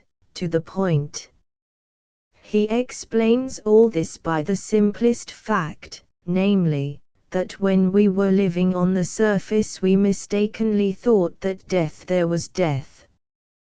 The body revives, as it were, here. The remains of life are concentrated, but only in consciousness. I don't know how to express it, but life goes on, as it were, by inertia. In his opinion everything is concentrated somewhere in consciousness and goes on for 2 or 3 months, sometimes even for half a year. There is one here, for instance, who is almost completely decomposed, but once every 6 weeks he suddenly utters one word, quite senseless of course, about some bobok, bobok, but you see that an imperceptible speck of life is still warm within him. I.e. small bean. It's rather stupid. Well, and how is it I have no sense of smell and yet I feel there's a stench? That, he. Well, on that point our philosopher is a bit foggy. It's apropos of smell, he said, that the stench one perceives here is, so to speak, moral, he. It's the stench of the soul, he says, that in these 2 or 3 months it may have time to recover itself, and this is, so to speak, the last mercy. Only, I think, Baron, that these are mystic ravings very excusable in his position. Enough, all the rest of it, I am sure, is nonsense. The great thing is that we have 2 or 3 months more of life, and then, Bobok. I propose to spend these 2 months as agreeably as possible, and so to arrange everything on a new basis. Gentlemen, I propose to cast aside all shame. Let us cast aside all shame, let us, many voices could be heard saying, and strange to say, several new voices were audible, which must have belonged to others newly awakened. The engineer, now fully awake, boomed out his agreement with peculiar delight. The girl Katich giggled gleefully. Oh, how I long to cast off all shame! Avdotya Ignatievna exclaimed rapturously. I say, if Avdotya Ignatievna wants to cast off all shame. No, Kleinevich, I was ashamed up there all the same, but here I should like to cast off shame, I should like it awfully. I understand, Kleinevich boomed the engineer, that you want to rearrange life here on new and rational principles. Oh, I don't care a hang about that. For that we'll wait for Kudyerov, who was brought here yesterday. When he wakes he'll tell you all about it. He is such a personality, such a titanic personality. Tomorrow they'll bring along another natural scientist, I believe, an officer for certain, and 3 or 4 days later a journalist, and, I believe, his editor with him. But deuce take them all, there will be a little group of us anyway, and things will arrange themselves. Though meanwhile I don't want us to be telling lies. That's all I care about, for that is one thing that matters. One cannot exist on the surface without lying, for life and lying are synonymous, but here we will amuse ourselves by not lying. Hang it all, the grave has some value after all. We'll all tell our stories aloud, and we won't be ashamed of anything. First of all I'll tell you about myself. I am one of the predatory kind, you know. All that was bound and held in check by rotten cords up there on the surface. Away with cords and let us spend these 2 months in shameless truthfulness. Let us strip and be naked. Let us be naked, let us be naked, cried all the voices. I long to be naked, I long to be, Avdotya Ignatievna shrilled. I see we shall have fun here, I don't want Ek after all. No, I tell you. Give me a taste of life. He, giggled Katich. The great thing is that no one can interfere with us, and though I see Pervyedov is in a temper, he can't reach me with his hand. Grandperia, do you agree? I fully agree, fully, and with the utmost satisfaction, but on condition that Katich is the first to give us her biography. I protest. I protest with all my heart. General Pervyedov brought out firmly. Your Excellency, the scoundrel Lebeziatnikov persuaded him in a murmur of fussy excitement. Your Excellency, it will be to our advantage to agree. Here, you see, there's this girl's, and all their little affairs.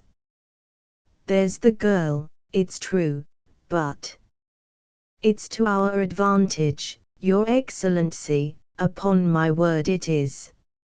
If only as an experiment, let us try it. Even in the grave they won't let us rest in peace.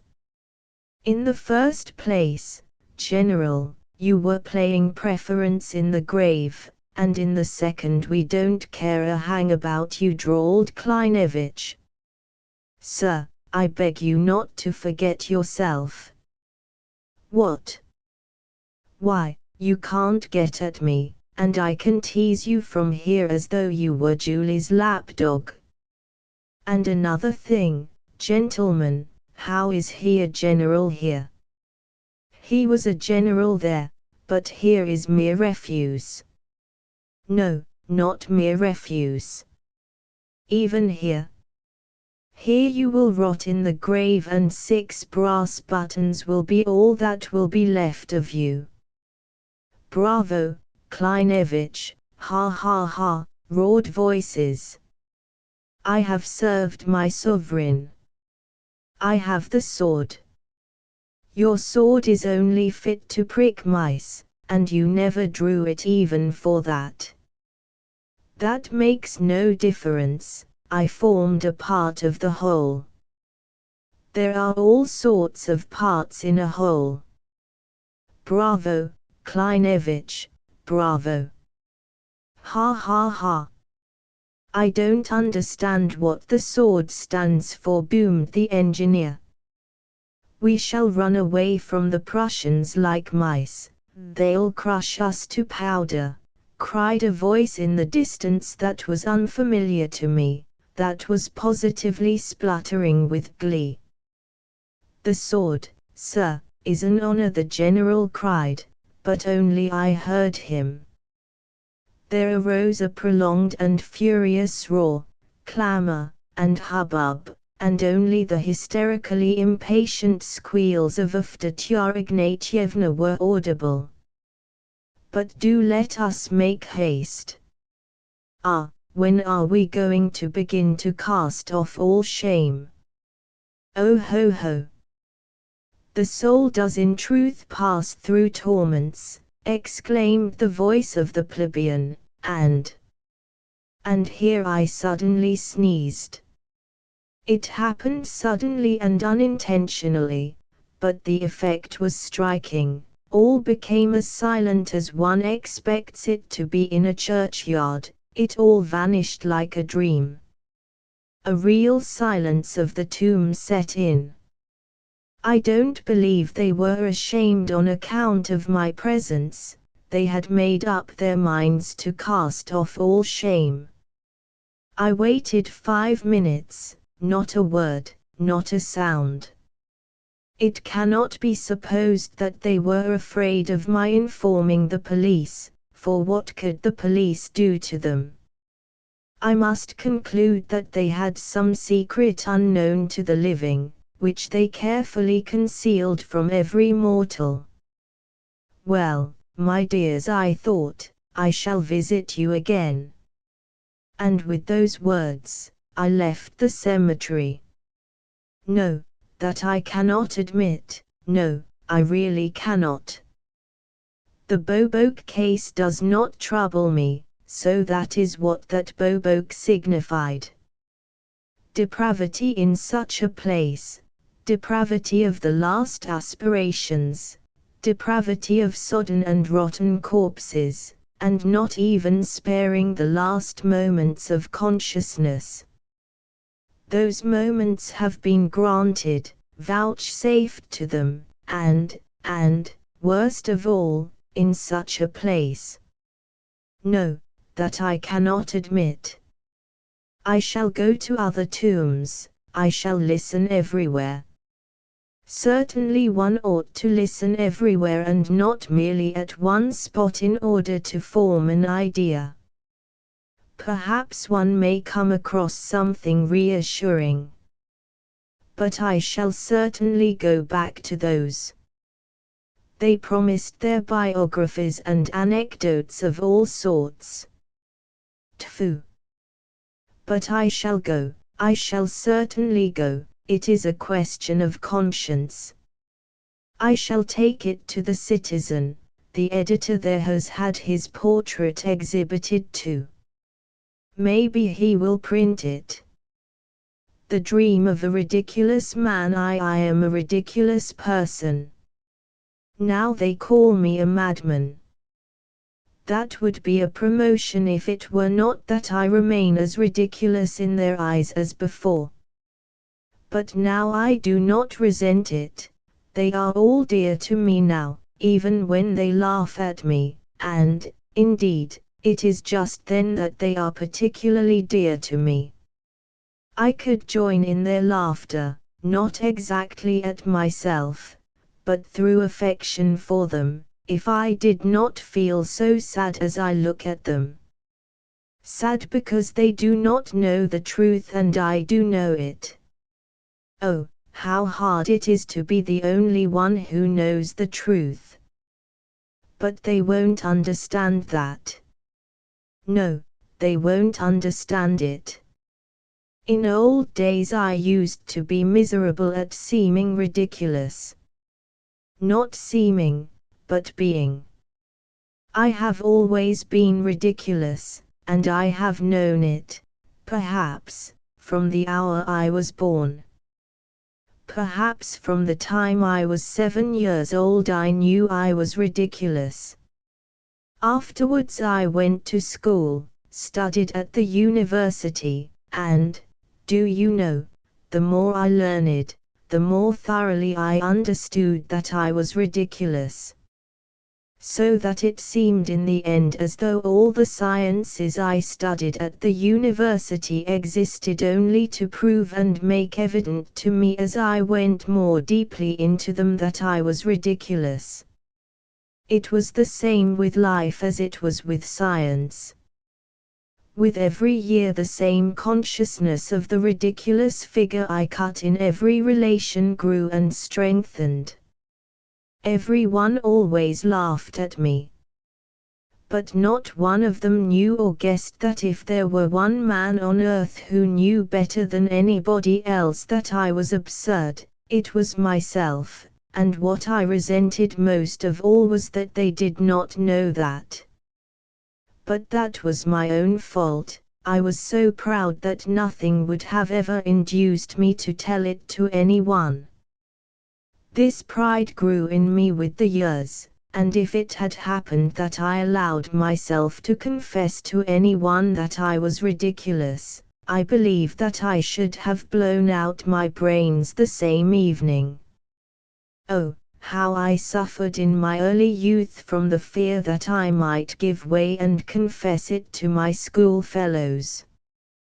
But since I grew to manhood, I have for some unknown reason become calmer, though I realized my awful characteristic more fully every year.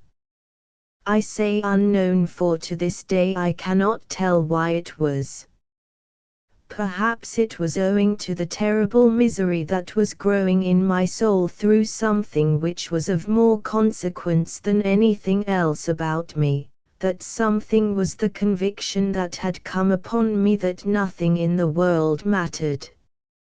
I had long had an inkling of it, but the full realization came last year almost suddenly. I suddenly felt that it was all the same to me whether the world existed or whether there had never been anything at all. I began to feel with all my being that there was nothing existing. At first I fancied that many things had existed in the past, but afterwards I guessed that there never had been anything in the past either, but that it had only seemed so for some reason. Little by little I guessed that there would be nothing in the future either. Then I left off being angry with people and almost ceased to notice them. Indeed, this showed itself even in the pettiest trifles. I used, for instance, to knock against people in the street. And not so much from being lost in thought, what had I to think about? I had almost given up thinking by that time, nothing mattered to me. If at least I had solved my problems. Oh, I had not settled one of them, and how many they were. But I gave up caring about anything, and all the problems disappeared. And it was after that I found out the truth. I learned the truth last November, on the 3rd of November, to be precise, and I remember every instant since. It was a gloomy evening, one of the gloomiest possible evenings. I was going home at about 11 o'clock, and I remember that I thought that the evening could not be gloomier. Even physically. Rain had been falling all day, and it had been a cold, gloomy, almost menacing rain, with, I remember, an unmistakable spite against mankind. Suddenly between 10 and 11 it had stopped, and was followed by a horrible dampness, colder and damper than the rain, and a sort of steam was rising from everything, from every stone in the street, and from every by-lane if one looked down it as far as one could. A thought suddenly occurred to me, that if all the street lamps had been put out it would have been less cheerless, that the gas made one's heart sadder because it lighted it all up. I had had scarcely any dinner that day, and had been spending the evening with an engineer, and 2 other friends had been there also. I sat silent. I fancy I bored them. They talked of something rousing and suddenly they got excited over it. But they did not really care, I could see that, and only made a show of being excited. I suddenly said as much to them.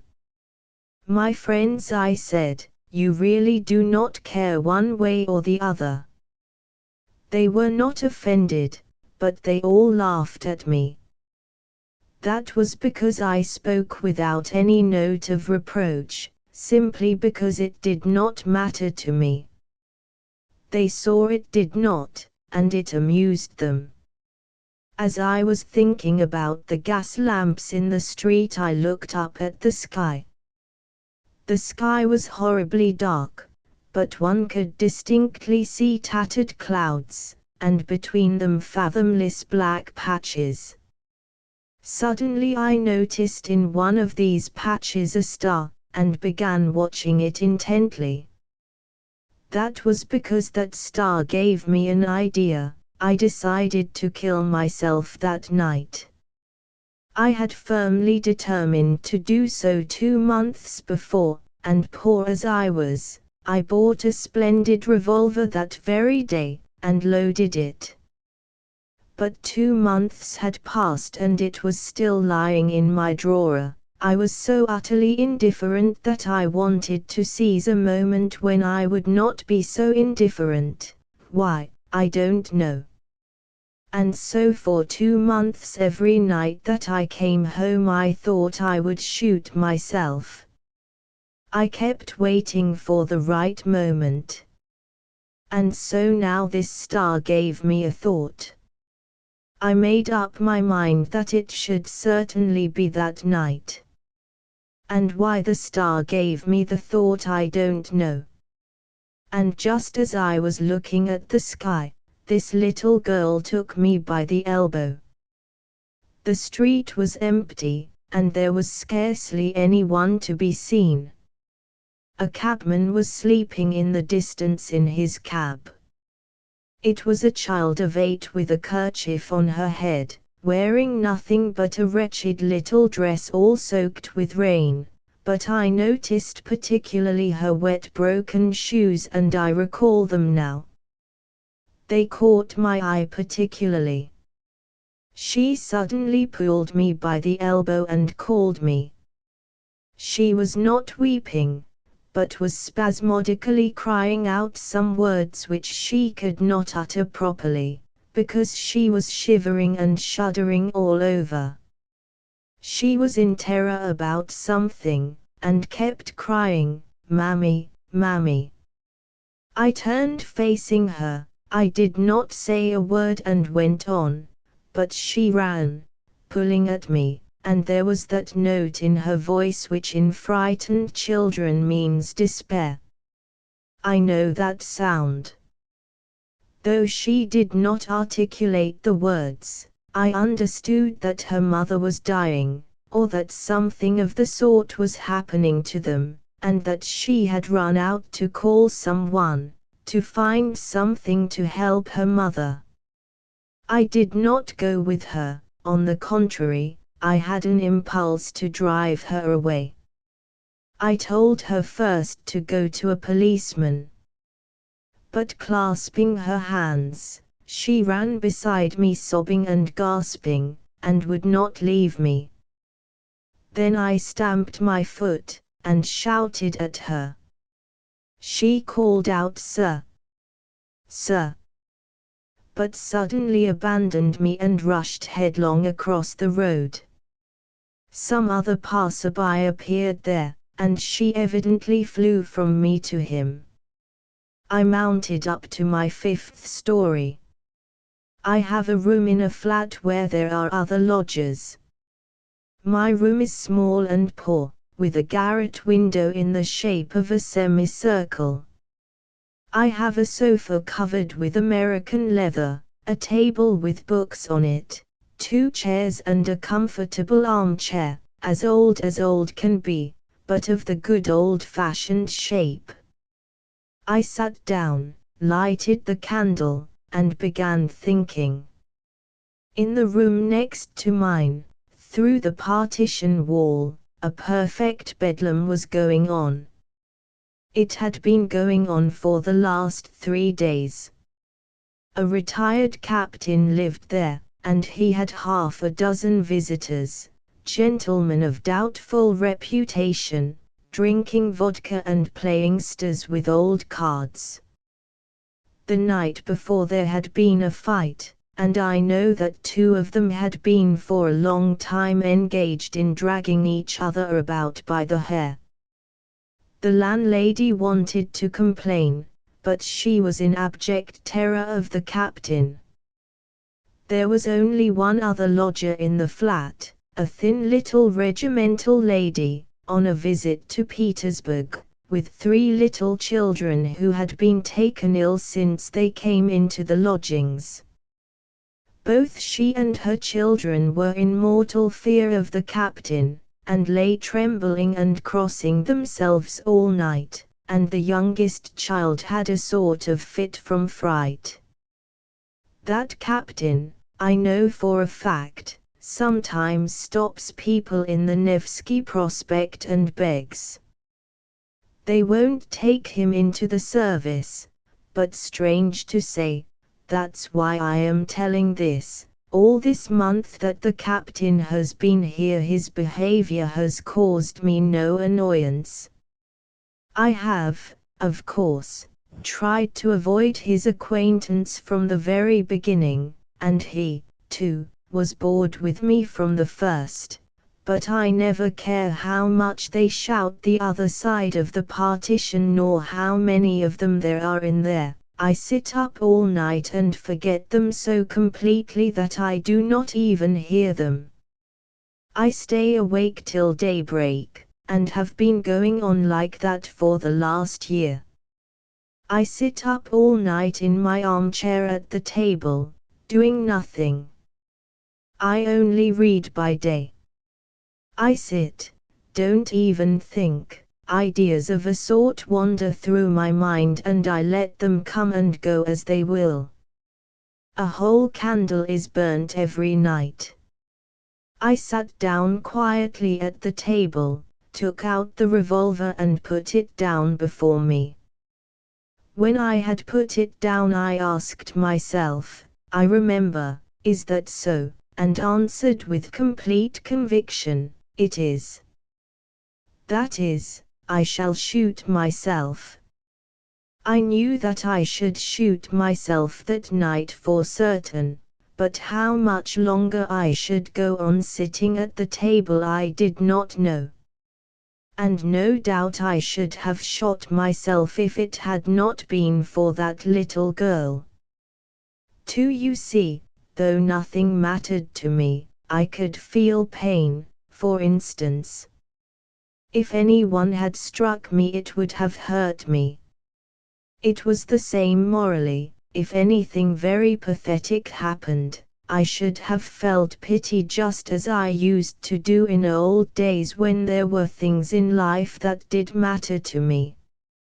I had felt pity that evening. I should have certainly helped a child. Why, then, had I not helped the little girl? Because of an idea that occurred to me at the time, when she was calling and pulling at me. A question suddenly arose before me and I could not settle it. The question was an idle one, but I was vexed. I was vexed at the reflection that if I were going to make an end of myself that night, nothing in life ought to have mattered to me. Why was it that all at once I did not feel that nothing mattered and was sorry for the little girl? I remember that I was very sorry for her, so much so that I felt a strange pang, quite incongruous in my position. Really, I do not know better how to convey my fleeting sensation at the moment, but the sensation persisted at home when I was sitting at the table, and I was very much irritated as I had not been for a long time past. One reflection followed another. I saw clearly that so long as I was still a human being and not nothingness, I was alive and so could suffer, be angry and feel shame at my actions. So be it. But if I am going to kill myself, in 2 hours, say, what is the little girl to me and what have I to do with shame or with anything else in the world? I shall turn into nothing, absolutely nothing. And can it really be true that the consciousness that I shall completely cease to exist immediately and so everything else will cease to exist, does not in the least affect my feeling of pity for the child nor the feeling of shame after a contemptible action?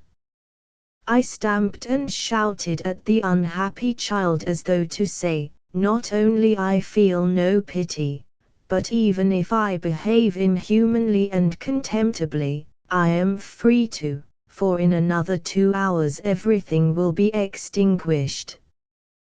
Do you believe that that was why I shouted that? I am almost convinced of it now. It seemed clear to me that life and the world somehow depended upon me now. I may almost say that the world now seemed created for me alone. If I shot myself, the world would cease to be, at least for me. I say nothing of its being likely that nothing will exist for anyone when I am gone, and that as soon as my consciousness is extinguished the whole world will vanish too and become void like a phantom, as a mere appurtenance of my consciousness, for possibly all this world and all these people are only me myself. I remember that as I sat and reflected, I turned all these new questions that swarmed one after another quite the other way, and thought of something quite new.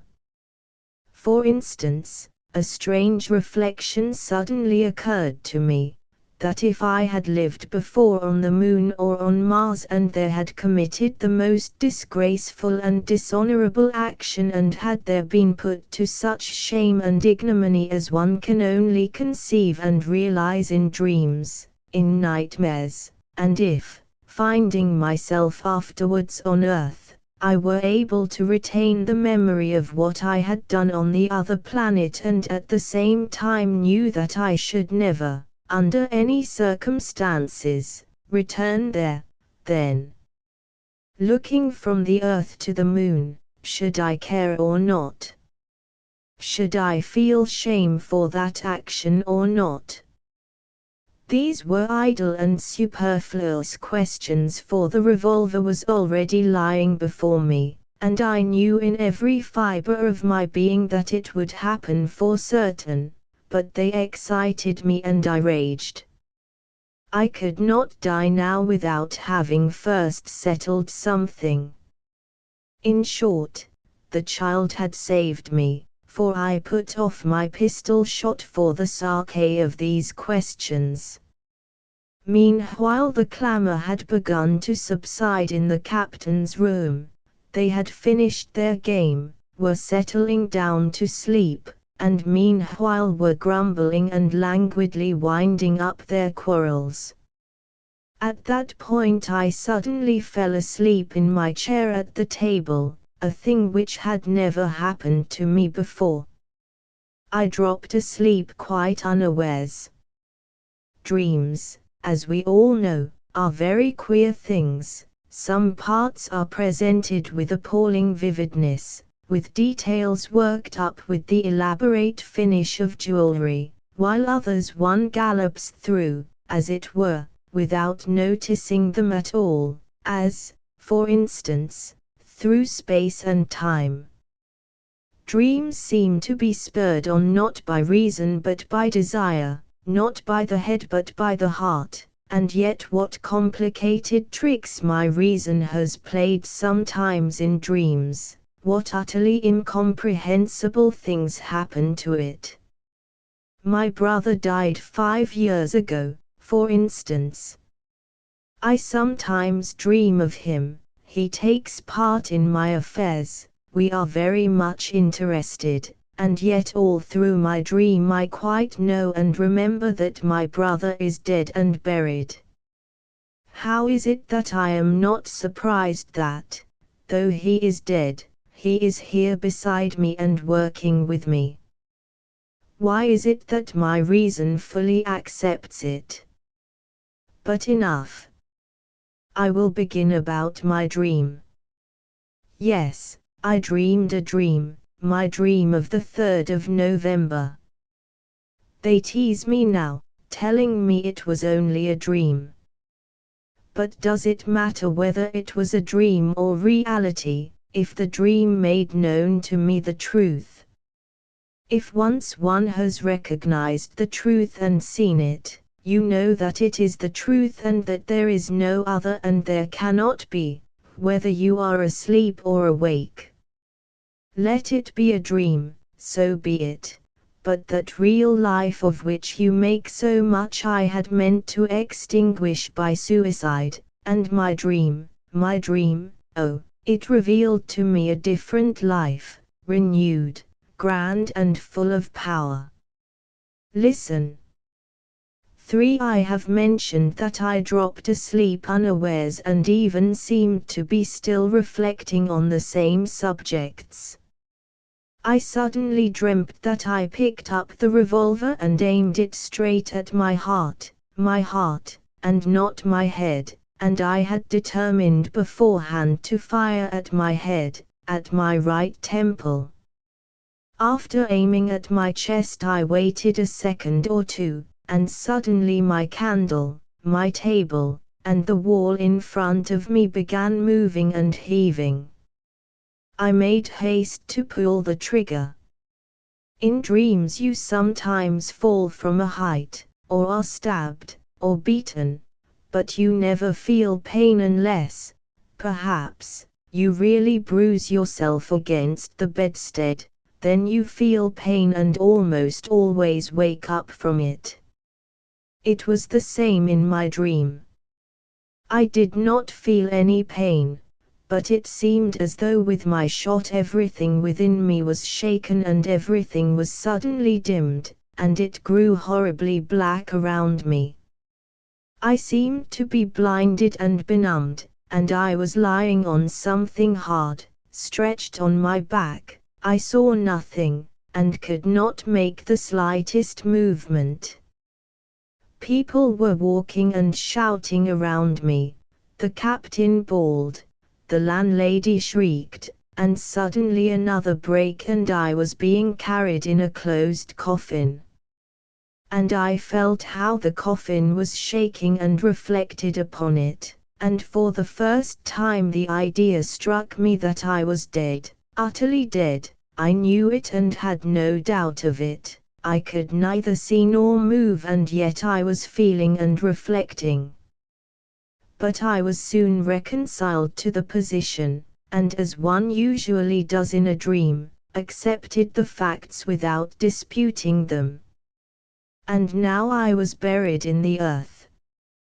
They all went away, I was left alone, utterly alone. I did not move. Whenever before I had imagined being buried, the one sensation I associated with the grave was that of damp and cold.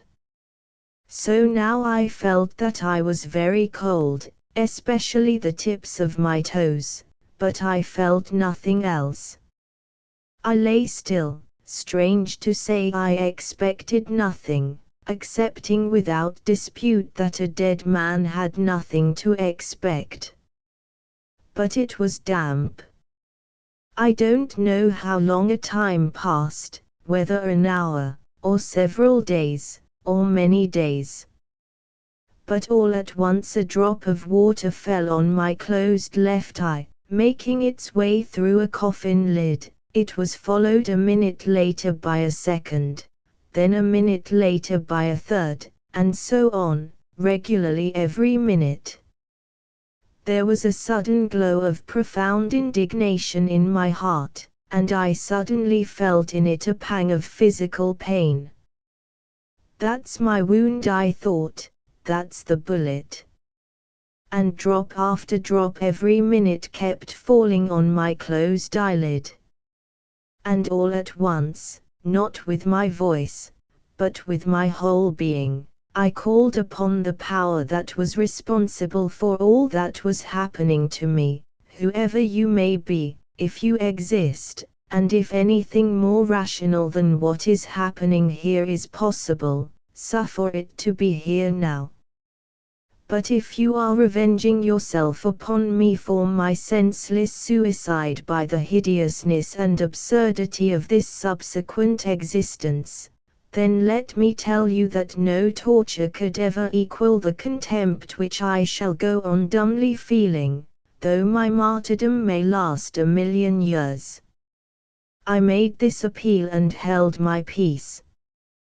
There was a full minute of unbroken silence, and again another drop fell, but I knew with infinite unshakable certainty that everything would change immediately. And behold, my grave suddenly was rent asunder. That is, I don't know whether it was opened or dug up, but I was caught up by some dark and unknown being, and we found ourselves in space. I suddenly regained my sight. It was the dead of night, and never had there been such darkness. We were flying through space far away from the earth. I did not question the being who was taking me, I was proud and waited. I assured myself that I was not afraid, and was thrilled with ecstasy at the thought that I was not afraid. I do not know how long we were flying, I cannot imagine. It happened as it always does in dreams when you skip over space and time, and the laws of thought and existence, and only pause upon the points for which the heart yearns. I remember that I suddenly saw in the darkness a star. Is that serious? I asked impulsively, though I had not meant to ask any questions. No, that is the star you saw between the clouds when you were coming home, the being who was carrying me replied. I knew that it had something like a human face. Strange to say, I did not like that being, in fact I felt an intense aversion for it. I had expected complete non-existence, and that was why I had put a bullet through my heart. And here I was in the hands of a creature not human, of course, but yet living, existing. And so there is life beyond the grave, I thought with the strange frivolity one has in dreams. But in its inmost depth my heart remained unchanged. And if I have got to exist again, I thought, and live once more under the control of some irresistible power, I won't be vanquished and humiliated. You know that I am afraid of you and despise me for that, I said suddenly to my companion, unable to refrain from the humiliating question which implied a confession, and feeling my humiliation stab my heart as with a pin. He did not answer my question, but all at once I felt that he was not even despising me, but was laughing at me and had no compassion for me, and that our journey had an unknown and mysterious object that concerned me only. Fear was growing in my heart. Something was mutely and painfully communicated to me from my silent companion, and permeated my whole being. We were flying through dark, unknown space. I had for some time lost sight of the constellations familiar to my eyes. I knew that there were stars in the heavenly spaces, the light of which took thousands or millions of years to reach the earth. Perhaps we were already flying through those spaces. I expected something with a terrible anguish that tortured my heart. And suddenly I was thrilled by a familiar feeling that stirred me to the depths. I suddenly caught sight of our sun. I knew that it could not be our sun, that gave life to our earth, and that we were an infinite distance from our sun. But for some reason I knew in my whole being that it was a sun exactly like ours, a duplicate of it. A sweet, thrilling feeling resounded with ecstasy in my heart. The kindred power of the same light which had given me light stirred an echo in my heart and awakened it, and I had a sensation of life. The old life of the past for the first time since I had been in the grave. But if that is the sun, if that is exactly the same as our sun, I cried, where is the earth? And my companion pointed to a star twinkling in the distance with an emerald light. We were flying straight towards it. And are such repetitions possible in the universe? Can that be the law of nature? And if that is an earth there, can it be just the same earth as ours, just the same, as poor, as unhappy, but precious and beloved forever, arousing in the most ungrateful of her children the same poignant love for her that we feel for our earth? I cried out, shaken by irresistible, ecstatic love for the old familiar earth which I had left. The image of the poor child whom I had repulsed flashed through my mind. You shall see it all, answered my companion, and there was a note of sorrow in his voice. But we were rapidly approaching the planet. It was growing before my eyes. I could already distinguish the ocean, the outline of Europe, and suddenly a feeling of a great and holy jealousy glowed in my heart. How can it be repeated, and what for? I love and can love only that earth which I have left, stained with my blood, when, in my ingratitude, I quenched my life with a bullet in my heart. But I have never ceased to love that earth, and perhaps on the very night I parted from it I loved it more than ever.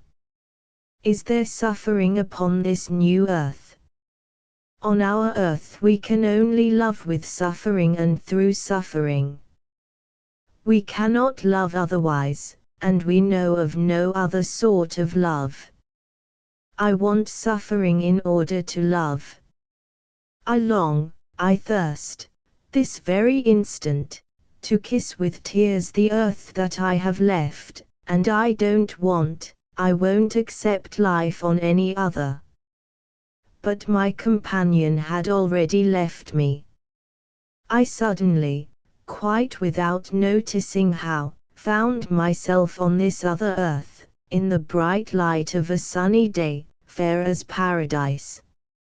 I believe I was standing on one of the islands that make up on our globe the Greek archipelago, or on the coast of the mainland facing that archipelago.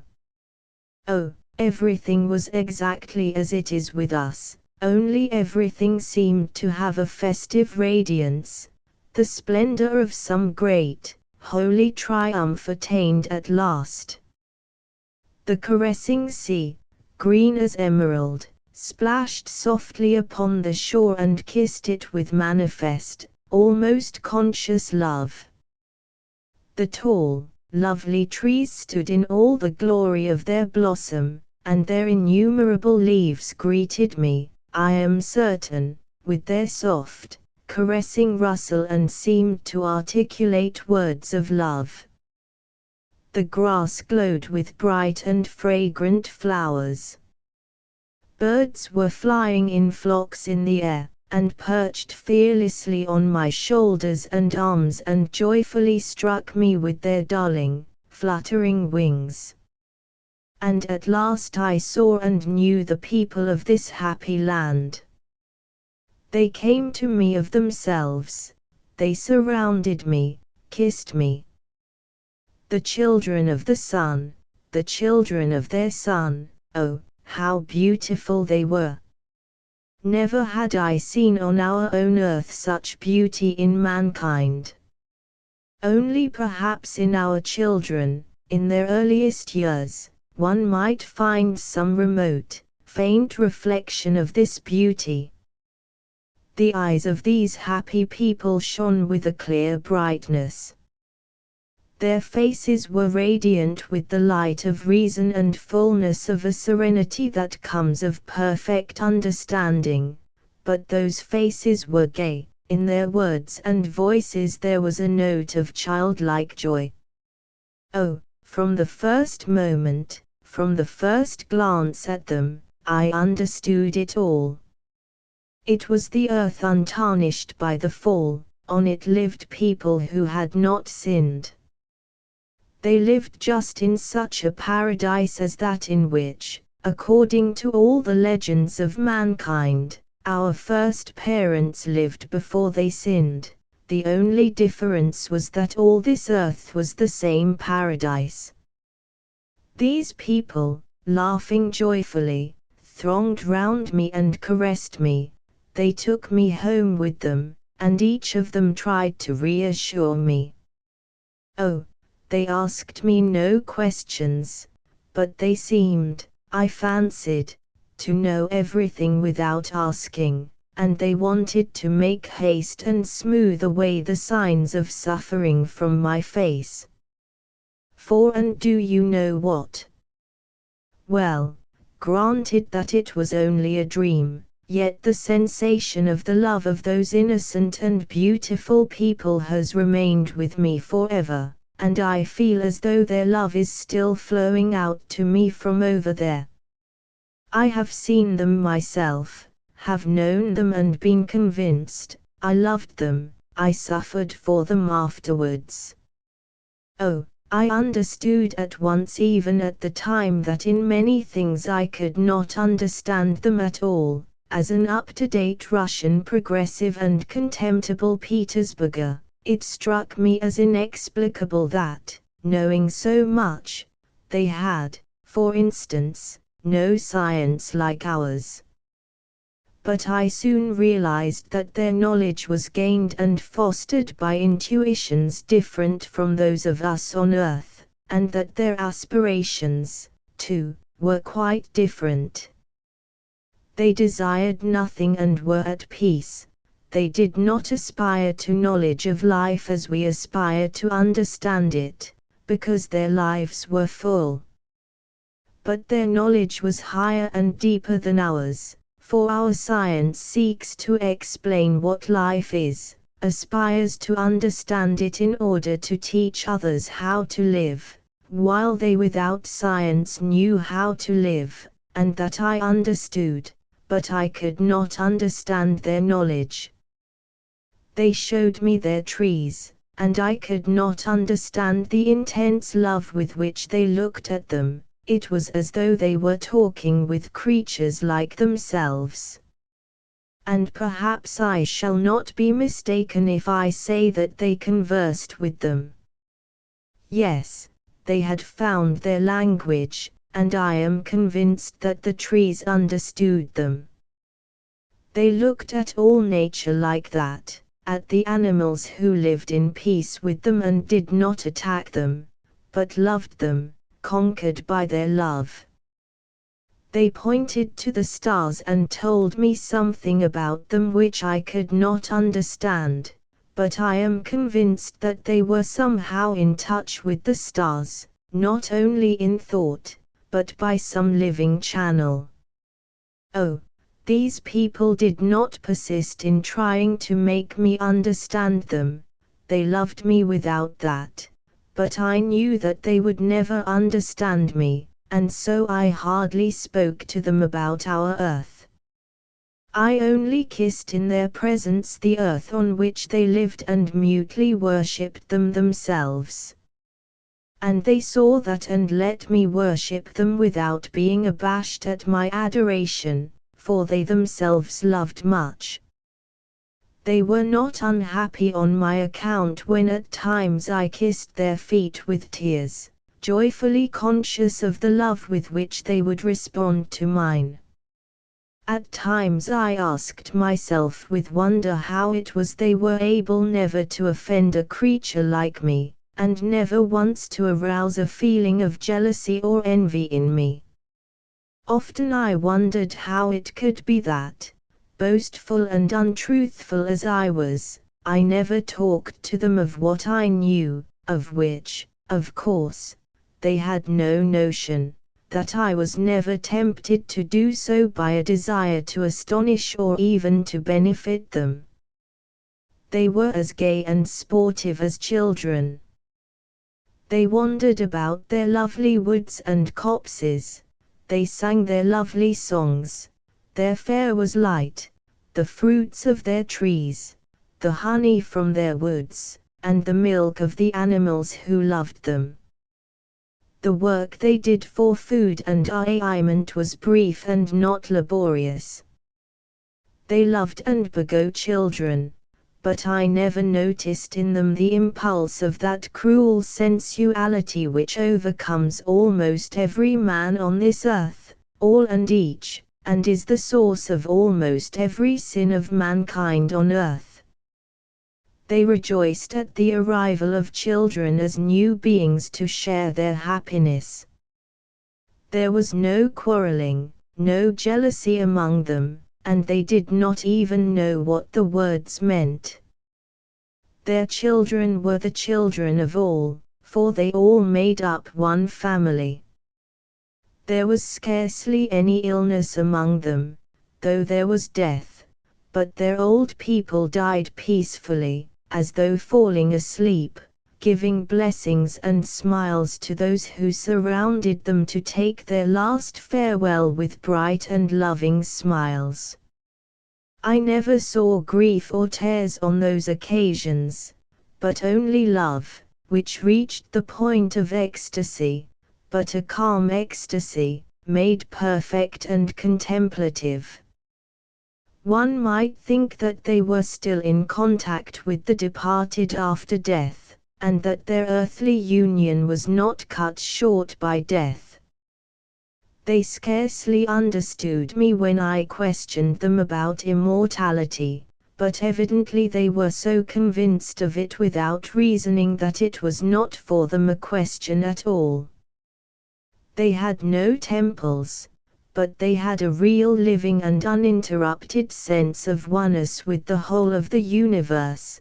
They had no creed, but they had a certain knowledge that when their earthly joy had reached the limits of earthly nature, then there would come for them, for the living and for the dead, a still greater fullness of contact with the whole of the universe.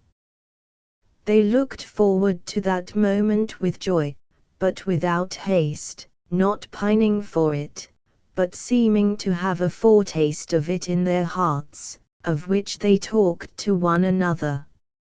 In the evening before going to sleep they liked singing in musical and harmonious chorus. In those songs they expressed all the sensations that the parting day had given them, sang its glories and took leave of it. They sang the praises of nature, of the sea, of the woods. They liked making songs about one another, and praised each other like children. They were the simplest songs, but they sprang from their hearts and went to one's heart. And not only in their songs but in all their lives they seemed to do nothing but admire one another. It was like being in love with each other, but an all-embracing, universal feeling. Some of their songs, solemn and rapturous, I scarcely understood at all. Though I understood the words, I could never fathom their full significance. It remained, as it were, beyond the grasp of my mind, yet my heart unconsciously absorbed it more and more. I often told them that I had had a presentiment of it long before, that this joy and glory had come to me on our earth in the form of a yearning melancholy that at times approached insufferable sorrow, that I had had a foreknowledge of them all and of their glory in the dreams of my heart and the visions of my mind, that often on our earth I could not look at the setting sun without tears, that in my hatred for the men of our earth there was always a yearning anguish. Why could I not hate them without loving them? Why could I not help forgiving them? And in my love for them there was a yearning grief. Why could I not love them without hating them?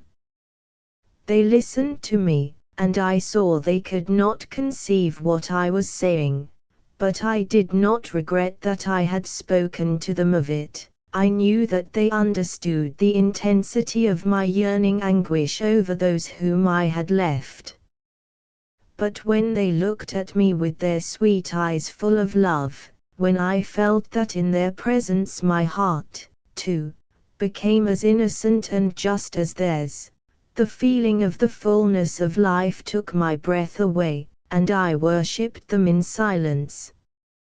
Oh, everyone laughs in my face now, and assures me that one cannot dream of such details as I am telling now, that I only dreamed or felt one sensation that arose in my heart in delirium and made up the details myself when I woke up. And when I told them that perhaps it really was so, my God, how they shouted with laughter in my face, and what mirth I caused.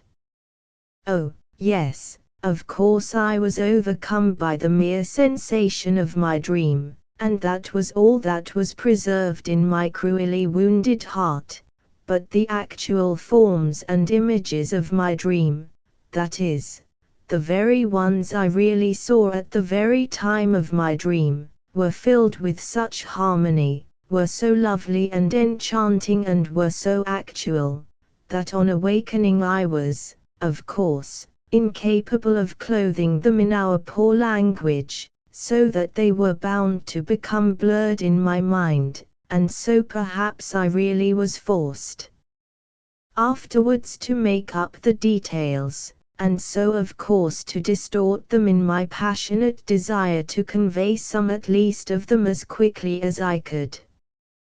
But on the other hand, how can I help believing that it was all true? It was perhaps 1,000 times brighter, happier and more joyful than I describe it. Granted that I dreamed it, yet it must have been real. You know, I will tell you a secret, perhaps it was not a dream at all. For then something happened so awful, something so horribly true, that it could not have been imagined in a dream. My heart may have originated the dream, but would my heart alone have been capable of originating the awful event which happened to me afterwards? How could I alone have invented it or imagined it in my dream? Could my petty heart and my fickle, trivial mind have risen to such a revelation of truth? Oh, judge for yourselves. Hitherto I have concealed it, but now I will tell the truth. The fact is that I corrupted them all. Yes, it ended in my corrupting them all. How it could come to pass I do not know, but I remember it clearly. The dream embraced thousands of years and left in me only a sense of the whole. I only know that I was the cause of their sin and downfall. Like a vile trichina, like a germ of the plague infecting whole kingdoms, so I contaminated all this earth, so happy and sinless before my coming. They learned to lie, grew fond of lying, and discovered the charm of falsehood. Oh, at first perhaps it began innocently, with a jest, coquetry, with amorous play, perhaps indeed with a germ, but that germ of falsity made its way into their hearts and pleased them. Then sensuality was soon begotten, sensuality begot jealousy, jealousy, cruelty. Oh, I don't know, I don't remember, but soon, very soon the first blood was shed. They marveled and were horrified, and began to be split up and divided. They formed into unions, but it was against one another. Reproaches, upbraidings followed. They came to know shame, and shame brought them to virtue. The conception of honor sprang up, and every union began waving its flags. They began torturing animals, and the animals withdrew from them into the forests and became hostile to them. They began to struggle for separation, for isolation, for individuality, for mine and thine. They began to talk in different languages. They became acquainted with sorrow and loved sorrow. They thirsted for suffering, and said that truth could only be attained through suffering. Then science appeared. As they became wicked, they began talking of brotherhood and humanitarianism, and understood those ideas. As they became criminal, they invented justice and drew up whole legal codes in order to observe it, and to ensure their being kept, set up a guillotine. They hardly remembered what they had lost, in fact refused to believe that they had ever been happy and innocent. They even laughed at the possibility of this happiness in the past, and called it a dream. They could not even imagine it in definite form and shape, but, strange and wonderful to relate, though they lost all faith in their past happiness and called it a legend, They so longed to be happy and innocent once more that they succumbed to this desire like children, made an idol of it, set up temples and worshipped their own idea, their own desire, though at the same time they fully believed that it was unattainable and could not be realized, yet they bowed down to it and adored it with tears. Nevertheless, if it could have happened that they had returned to the innocent and happy condition which they had lost, and if someone had shown it to them again and had asked them whether they wanted to go back to it, they would certainly have refused. They answered me, "We may be deceitful, wicked and unjust, we know it and weep over it, we grieve over it, we torment and punish ourselves more perhaps than that merciful judge who will judge us and whose name we know not. But we have science, and by means of it we shall find the truth and we shall arrive at it consciously. Knowledge is higher than feeling, the consciousness of life is higher than life. Science will give us wisdom, wisdom will reveal the laws, and the knowledge of the laws of happiness is higher than happiness." That is what they said, and after saying such things everyone began to love himself better than anyone else, and indeed they could not do otherwise. All became so jealous of the rights of their own personality that they did their very utmost to curtail and destroy them in others, and made that the chief thing in their lives. Slavery followed, even voluntary slavery. The weak eagerly submitted to the strong, on condition that the latter aided them to subdue the still weaker. Then there were saints who came to these people, weeping, and talked to them of their pride, of their loss of harmony and due proportion, of their loss of shame. They were laughed at or pelted with stones. Holy blood was shed on the threshold of the temples. Then there arose men who began to think how to bring all people together again, so that everybody, while still loving himself best of all, might not interfere with others, and all might live together in something like a harmonious society. Regular wars sprang up over this idea. All the combatants at the same time firmly believed that science, wisdom and the instinct of self-preservation would force men at last to unite into a harmonious and rational society, and so, meanwhile, to hasten matters, the wise endeavored to exterminate as rapidly as possible all who were not wise and did not understand their idea, that the latter might not hinder its triumph. But the instinct of self-preservation grew rapidly weaker. There arose men, haughty and sensual, who demanded all or nothing. In order to obtain everything they resorted to crime, and if they did not succeed, to suicide.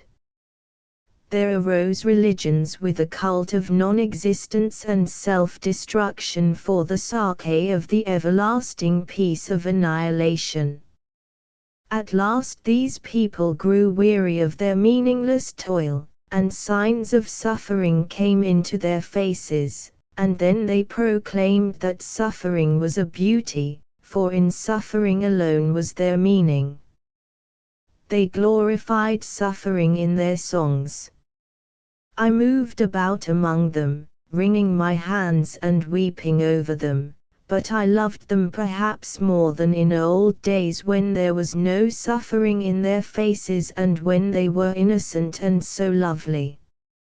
I loved the earth they had polluted even more than when it had been a paradise, if only because sorrow had come to it. Alas! I always loved sorrow and tribulation, but only for myself, but I wept over them, pitying them. I stretched out my hands to them in despair, blaming, cursing and despising myself. I told them that all this was my doing, mine alone, that it was I had brought them corruption, contamination and falsity. I besought them to crucify me, I taught them how to make a cross. I could not kill myself, I had not the strength, but I wanted to suffer at their hands. I yearned for suffering, I longed that my blood should be drained to the last drop in these agonies. But they only laughed at me, and began at last to look upon me as crazy. They justified me, they declared that they had only got what they wanted themselves, and that all that now was could not have been otherwise. At last they declared to me that I was becoming dangerous and that they should lock me up in a madhouse if I did not hold my tongue. Then such grief took possession of my soul that my heart was wrung, and I felt as though I were dying, and then I awoke. It was morning, that is, it was not yet daylight, but about 6 o'clock. I woke up in the same armchair, my candle had burnt out, everyone was asleep in the captain's room, and there was a stillness all round, rare in our flat. First of all I leapt up in great amazement, nothing like this had ever happened to me before, not even in the most trivial detail. I had never, for instance, fallen asleep like this in my armchair. While I was standing and coming to myself, I suddenly caught sight of my revolver lying loaded, ready, but instantly I thrust it away. Oh, now, life, life! I lifted up my hands and called upon eternal truth, not with words but with tears. Ecstasy, immeasurable ecstasy flooded my soul. Yes, life and spreading the good tidings. Oh, I at that moment resolved to spread the tidings, and resolved it, of course, for my whole life. I go to spread the tidings, I want to spread the tidings, of what? Of the truth, for I have seen it with my own eyes, have seen it in all its glory. And since then I have been preaching. Moreover, I love all those who laugh at me more than any of the rest. Why that is so I do not know and cannot explain, but so be it. I am told that I am vague and confused, and if I am vague and confused now, what shall I be later on? It is true indeed, I am vague and confused, and perhaps as time goes on I shall be more so. And of course I shall make many blunders before I find out how to preach, that is, find out what words to say, what things to do, for it is a very difficult task. I see all that as clear as daylight, but, listen, who does not make mistakes? And yet, you know, all are making for the same goal, all are striving in the same direction anyway, from the sage to the lowest robber, only by different roads. It is an old truth, but this is what is new, I cannot go far wrong. For I have seen the truth, I have seen and I know that people can be beautiful and happy without losing the power of living on earth. I will not and cannot believe that evil is the normal condition of mankind. And it is just this faith of mine that they laugh at. But how can I help believing it? I have seen the truth, it is not as though I had invented it with my mind, I have seen it, and the living image of it has filled my soul forever. I have seen it in such full perfection that I cannot believe that it is impossible for people to have it. And so how can I go wrong? I shall make some slips no doubt, and shall perhaps talk in second-hand language, but not for long. The living image of what I saw will always be with me and will always correct and guide me. Oh, I am full of courage and freshness, and I will go on and on if it were for 1,000 years. Do you know, at first I meant to conceal the fact that I corrupted them, but that was a mistake, that was my first mistake. But truth whispered to me that I was lying, and preserved me and corrected me. But how establish paradise, I don't know, because I do not know how to put it into words. After my dream I lost command of words. All the chief words, anyway, the most necessary ones.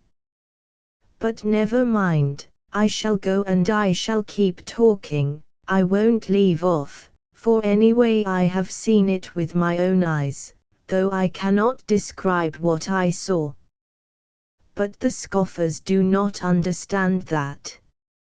It was a dream, they say, delirium, hallucination. Oh! As though that meant so much.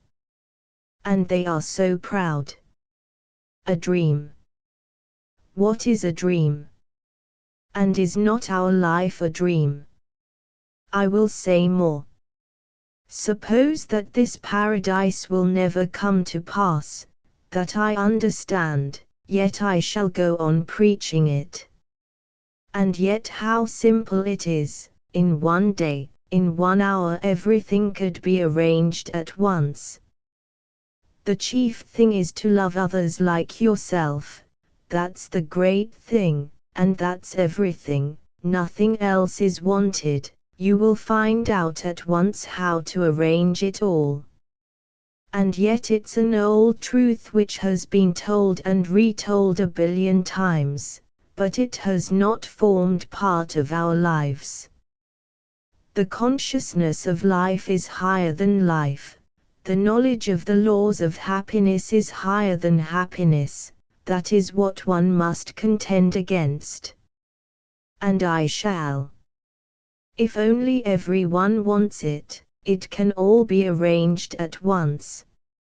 And I tracked out that little girl, and I shall go on and on. The end. Asterisk asterisk asterisk end of the Project Gutenberg ebook short stories asterisk asterisk asterisk updated editions will replace the previous one, the old editions will be renamed. Creating the works from print editions not protected by U.S. copyright law means that no one owns a United States copyright in these works, so the Foundation, and you, can copy and distribute it in the United States without permission and without paying copyright royalties.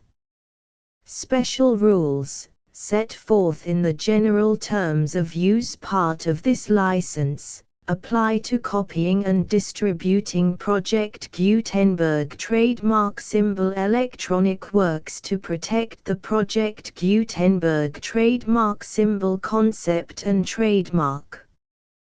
Project Gutenberg is a registered trademark, and may not be used if you charge for an ebook, except by following the terms of the trademark license, including paying royalties for use of the Project Gutenberg trademark. If you do not charge anything for copies of this ebook, complying with the trademark license is very easy. You may use this ebook for nearly any purpose such as creation of derivative works, reports, performances and research. Project Gutenberg ebooks may be modified and printed and given away. You may do practically anything in the United States with ebooks not protected by U.S. copyright law. Redistribution is subject to the trademark license, especially commercial redistribution.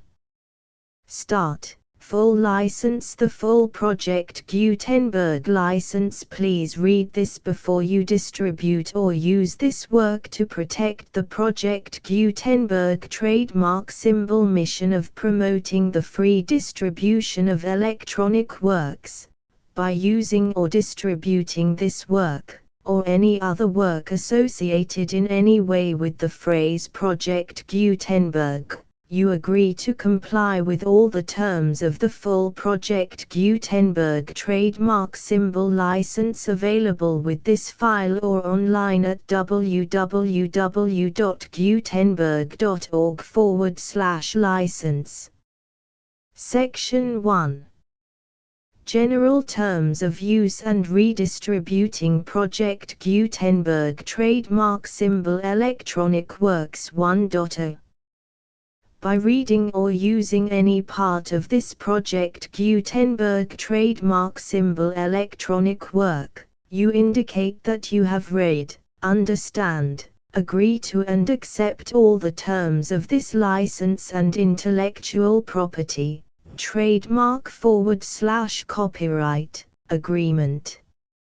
If you do not agree to abide by all the terms of this agreement, you must cease using and return or destroy all copies of Project Gutenberg trademark symbol electronic works in your possession.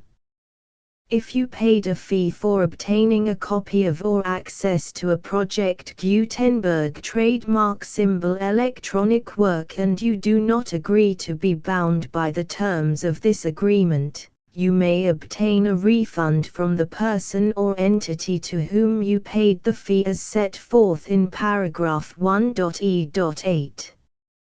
1.b Project Gutenberg is a registered trademark. It may only be used on or associated in any way with an electronic work by people who agree to be bound by the terms of this agreement. There are a few things that you can do with most Project Gutenberg trademark symbol electronic works even without complying with the full terms of this agreement. See paragraph 1.c below. There are a lot of things you can do with Project Gutenberg trademark symbol electronic works if you follow the terms of this agreement and help preserve free future access to Project Gutenberg trademark symbol electronic works. See paragraph 1.e below. 1.c. The Project Gutenberg Literary Archive Foundation, the Foundation or PGLAF, owns a compilation copyright in the collection of Project Gutenberg trademark symbol electronic works. Nearly all the individual works in the collection are in the public domain in the United States.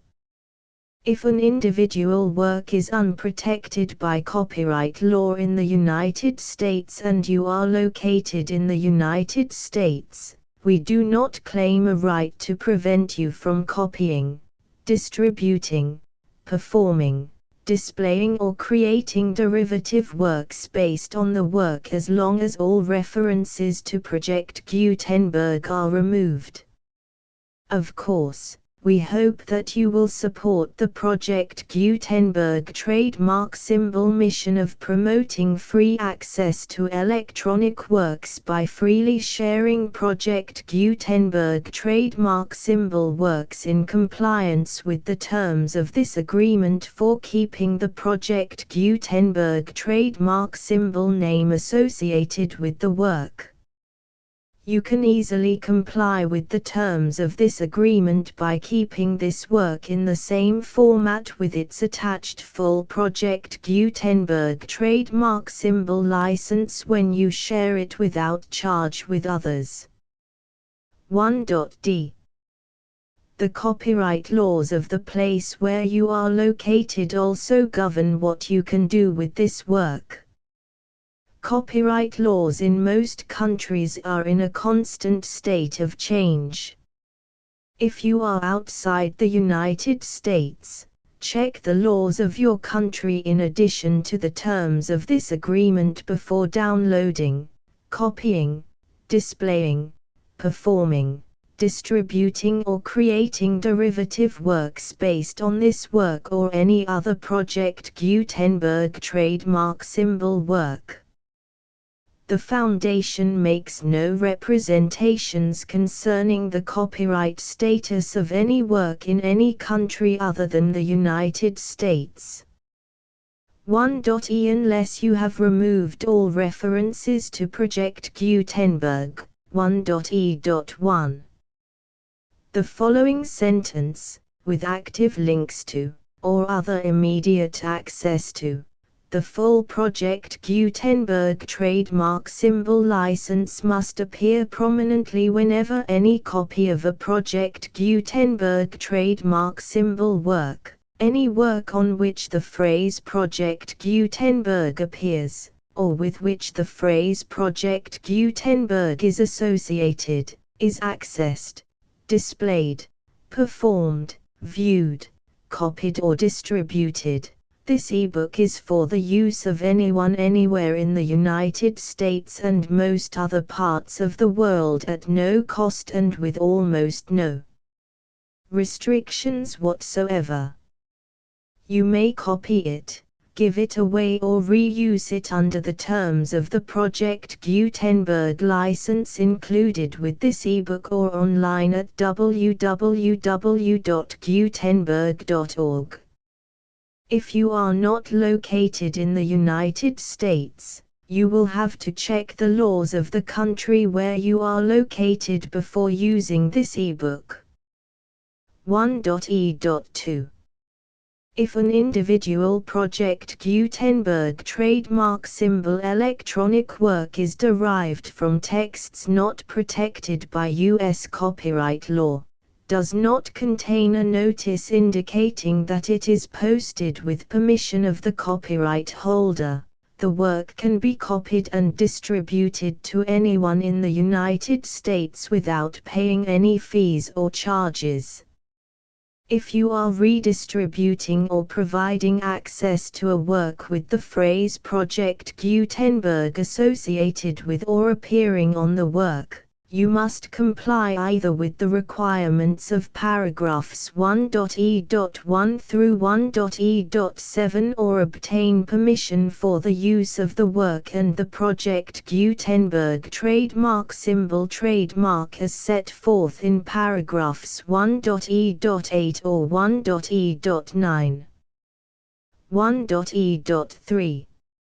If an individual Project Gutenberg trademark symbol electronic work is posted with the permission of the copyright holder, your use and distribution must comply with both paragraphs 1.e.1 through 1.e.7 and any additional terms imposed by the copyright holder.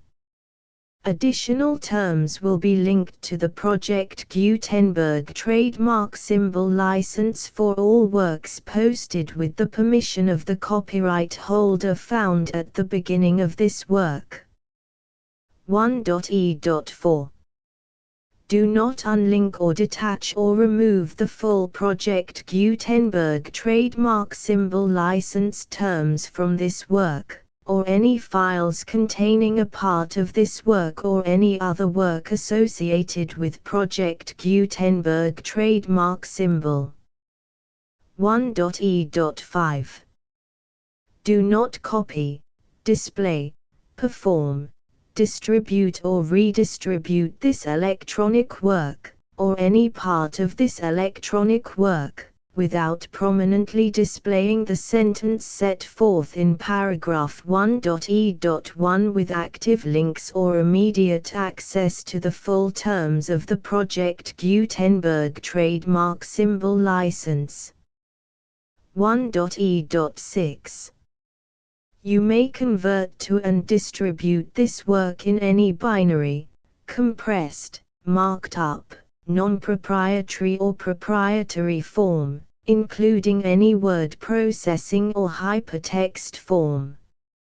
However, if you provide access to or distribute copies of a Project Gutenberg trademark symbol work in a format other than plain vanilla ASCII or other format used in the official version posted on the official Project Gutenberg trademark symbol website, www.gutenberg.org, you must, at no additional cost, fee or expense to the user, provide a copy, a means of exporting a copy, or a means of obtaining a copy upon request, of the work in its original plain vanilla ASCII or other form.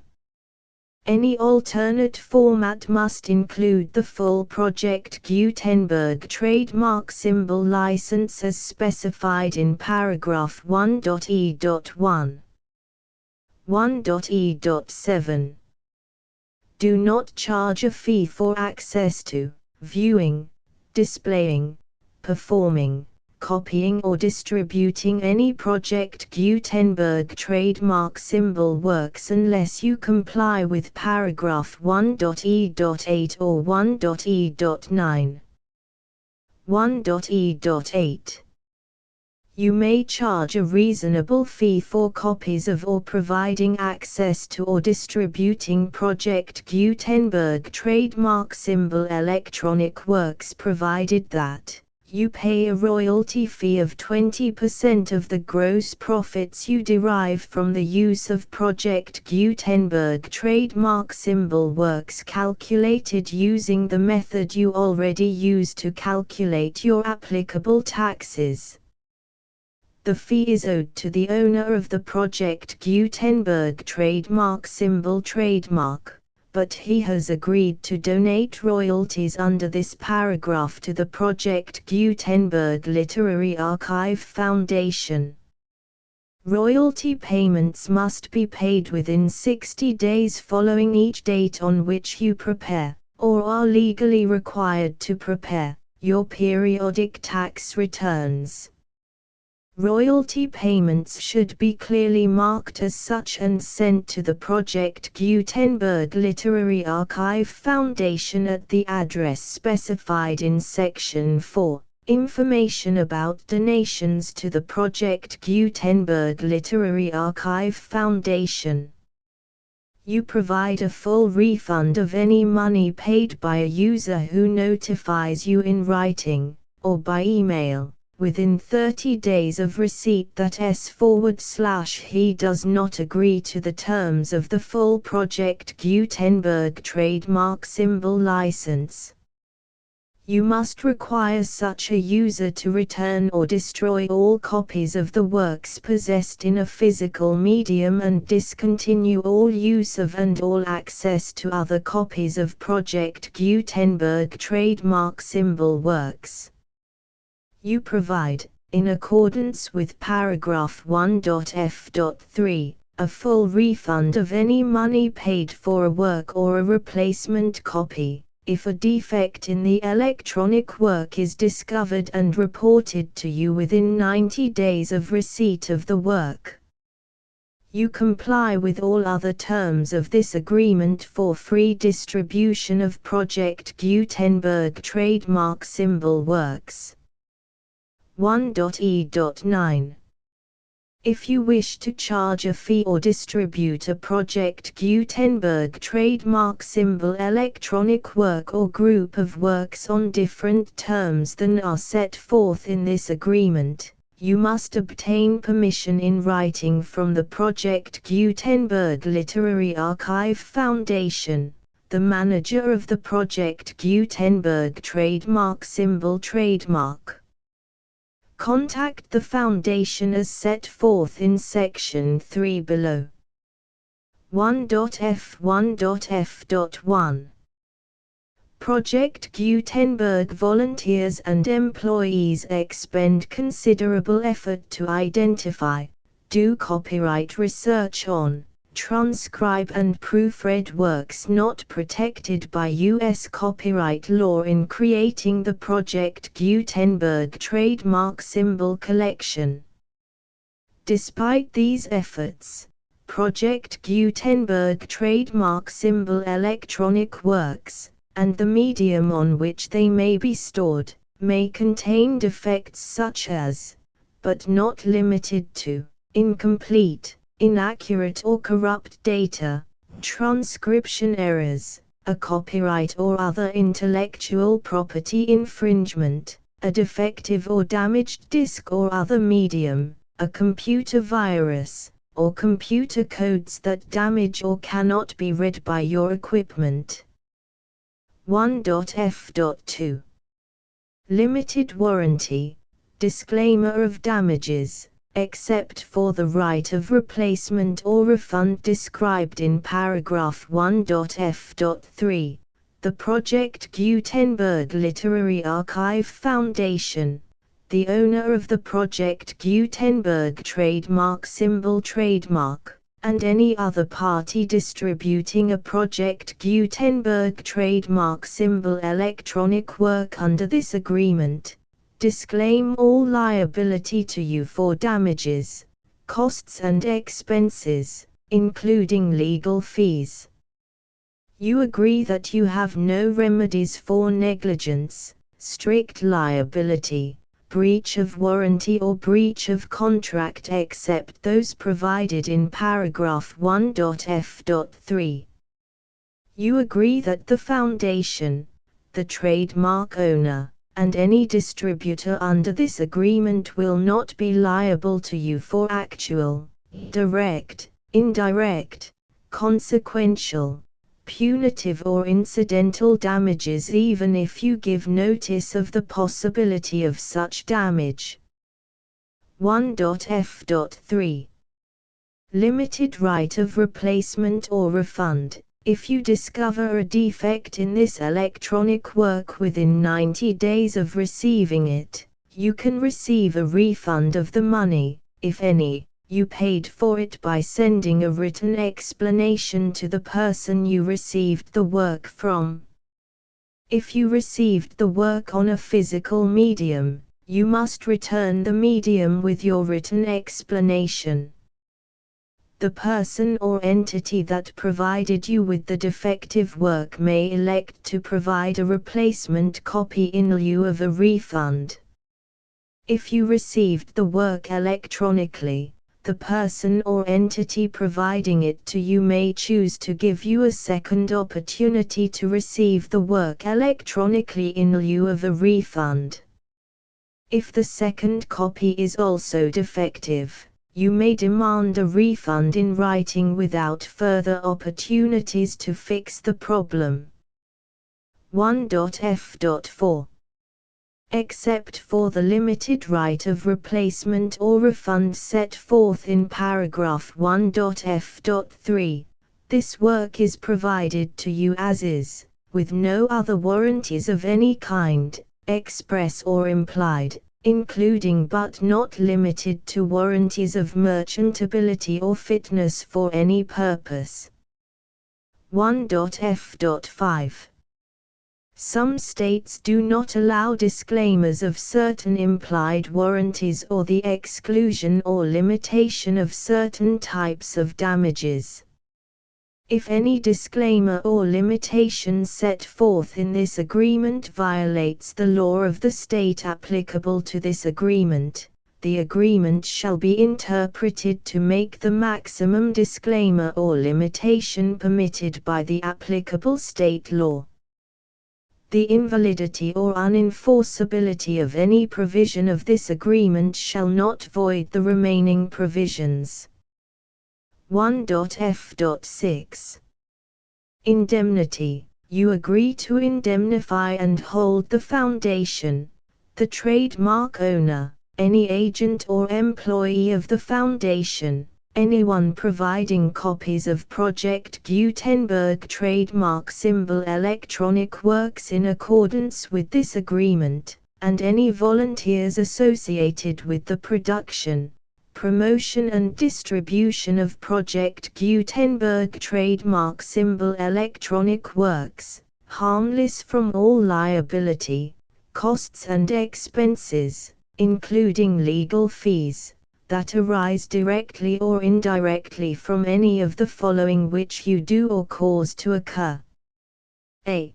Distribution of this or any Project Gutenberg trademark symbol work. B. Alteration, modification, or additions or deletions to any Project Gutenberg trademark symbol work, and C. Any defect you cause. Section 2. Information about the mission of Project Gutenberg trademark symbol. Project Gutenberg trademark symbol is synonymous with the free distribution of electronic works in formats readable by the widest variety of computers, including obsolete, old, middle-aged and new computers. It exists because of the efforts of hundreds of volunteers and donations from people in all walks of life. Volunteers and financial support to provide volunteers with the assistance they need are critical to reaching Project Gutenberg trademark symbol's goals and ensuring that the Project Gutenberg trademark symbol collection will remain freely available for generations to come. In 2001, the Project Gutenberg Literary Archive Foundation was created to provide a secure and permanent future for Project Gutenberg trademark symbol and future generations. To learn more about the Project Gutenberg Literary Archive Foundation and how your efforts and donations can help, see sections 3 and 4 and the Foundation information page at www.gutenberg.org. Section 3. Information about the Project Gutenberg Literary Archive Foundation. The Project Gutenberg Literary Archive Foundation is a non-profit 501(c)(3) educational corporation organized under the laws of the state of Mississippi and granted tax-exempt status by the Internal Revenue Service. The Foundation's IN or Federal Tax Identification Number is 64-6221541.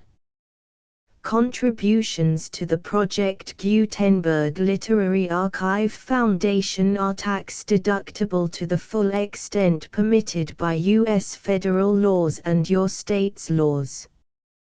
The Foundation's business office is located at 809 North 1500 West, Salt Lake City, UT 84116, 801-596-1887.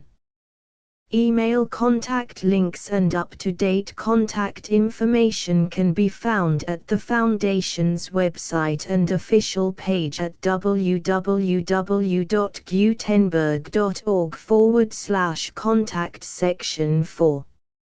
Information about donations to the Project Gutenberg Literary Archive Foundation. Project Gutenberg trademark symbol depends upon and cannot survive without widespread public support and donations to carry out its mission of increasing the number of public domain and licensed works that can be freely distributed in machine-readable form accessible by the widest array of equipment, including outdated equipment. Many small donations, $1 to $5,000, are particularly important to maintaining tax-exempt status with the IRS. The Foundation is committed to complying with the laws regulating charities and charitable donations in all 50 states of the United States. Compliance requirements are not uniform and it takes a considerable effort, much paperwork and many fees to meet and keep up with these requirements. We do not solicit donations in locations where we have not received written confirmation of compliance. To send donations or determine the status of compliance for any particular state, visit www.gutenberg.org/donate. While we cannot and do not solicit contributions from states where we have not met the solicitation requirements, we know of no prohibition against accepting unsolicited donations from donors in such states who approach us with offers to donate. International donations are gratefully accepted, but we cannot make any statements concerning tax treatment of donations received from outside the United States. U.S. laws alone swamp our small staff. Please check the Project Gutenberg web pages for current donation methods and addresses. Donations are accepted in a number of other ways, including checks, online payments and credit card donations. To donate, please visit www.gutenberg.org/donate. Section 5. General information about Project Gutenberg trademark symbol electronic works. Professor Michael S. Hart was the originator of the Project Gutenberg trademark symbol concept of a library of electronic works that could be freely shared with anyone. For 40 years, he produced and distributed Project Gutenberg trademark symbol ebooks with only a loose network of volunteer support. Project Gutenberg trademark symbol ebooks are often created from several printed editions, all of which are confirmed as not protected by copyright in the US unless a copyright notice is included. Thus, we do not necessarily keep ebooks in compliance with any particular paper edition. Most people start at our website, which has the main PG search facility, www.gutenberg.org. This website includes information about Project Gutenberg trademark symbol, including how to make donations to the Project Gutenberg Literary Archive Foundation, how to help produce our new ebooks, and how to subscribe to our email newsletter to hear about new ebooks.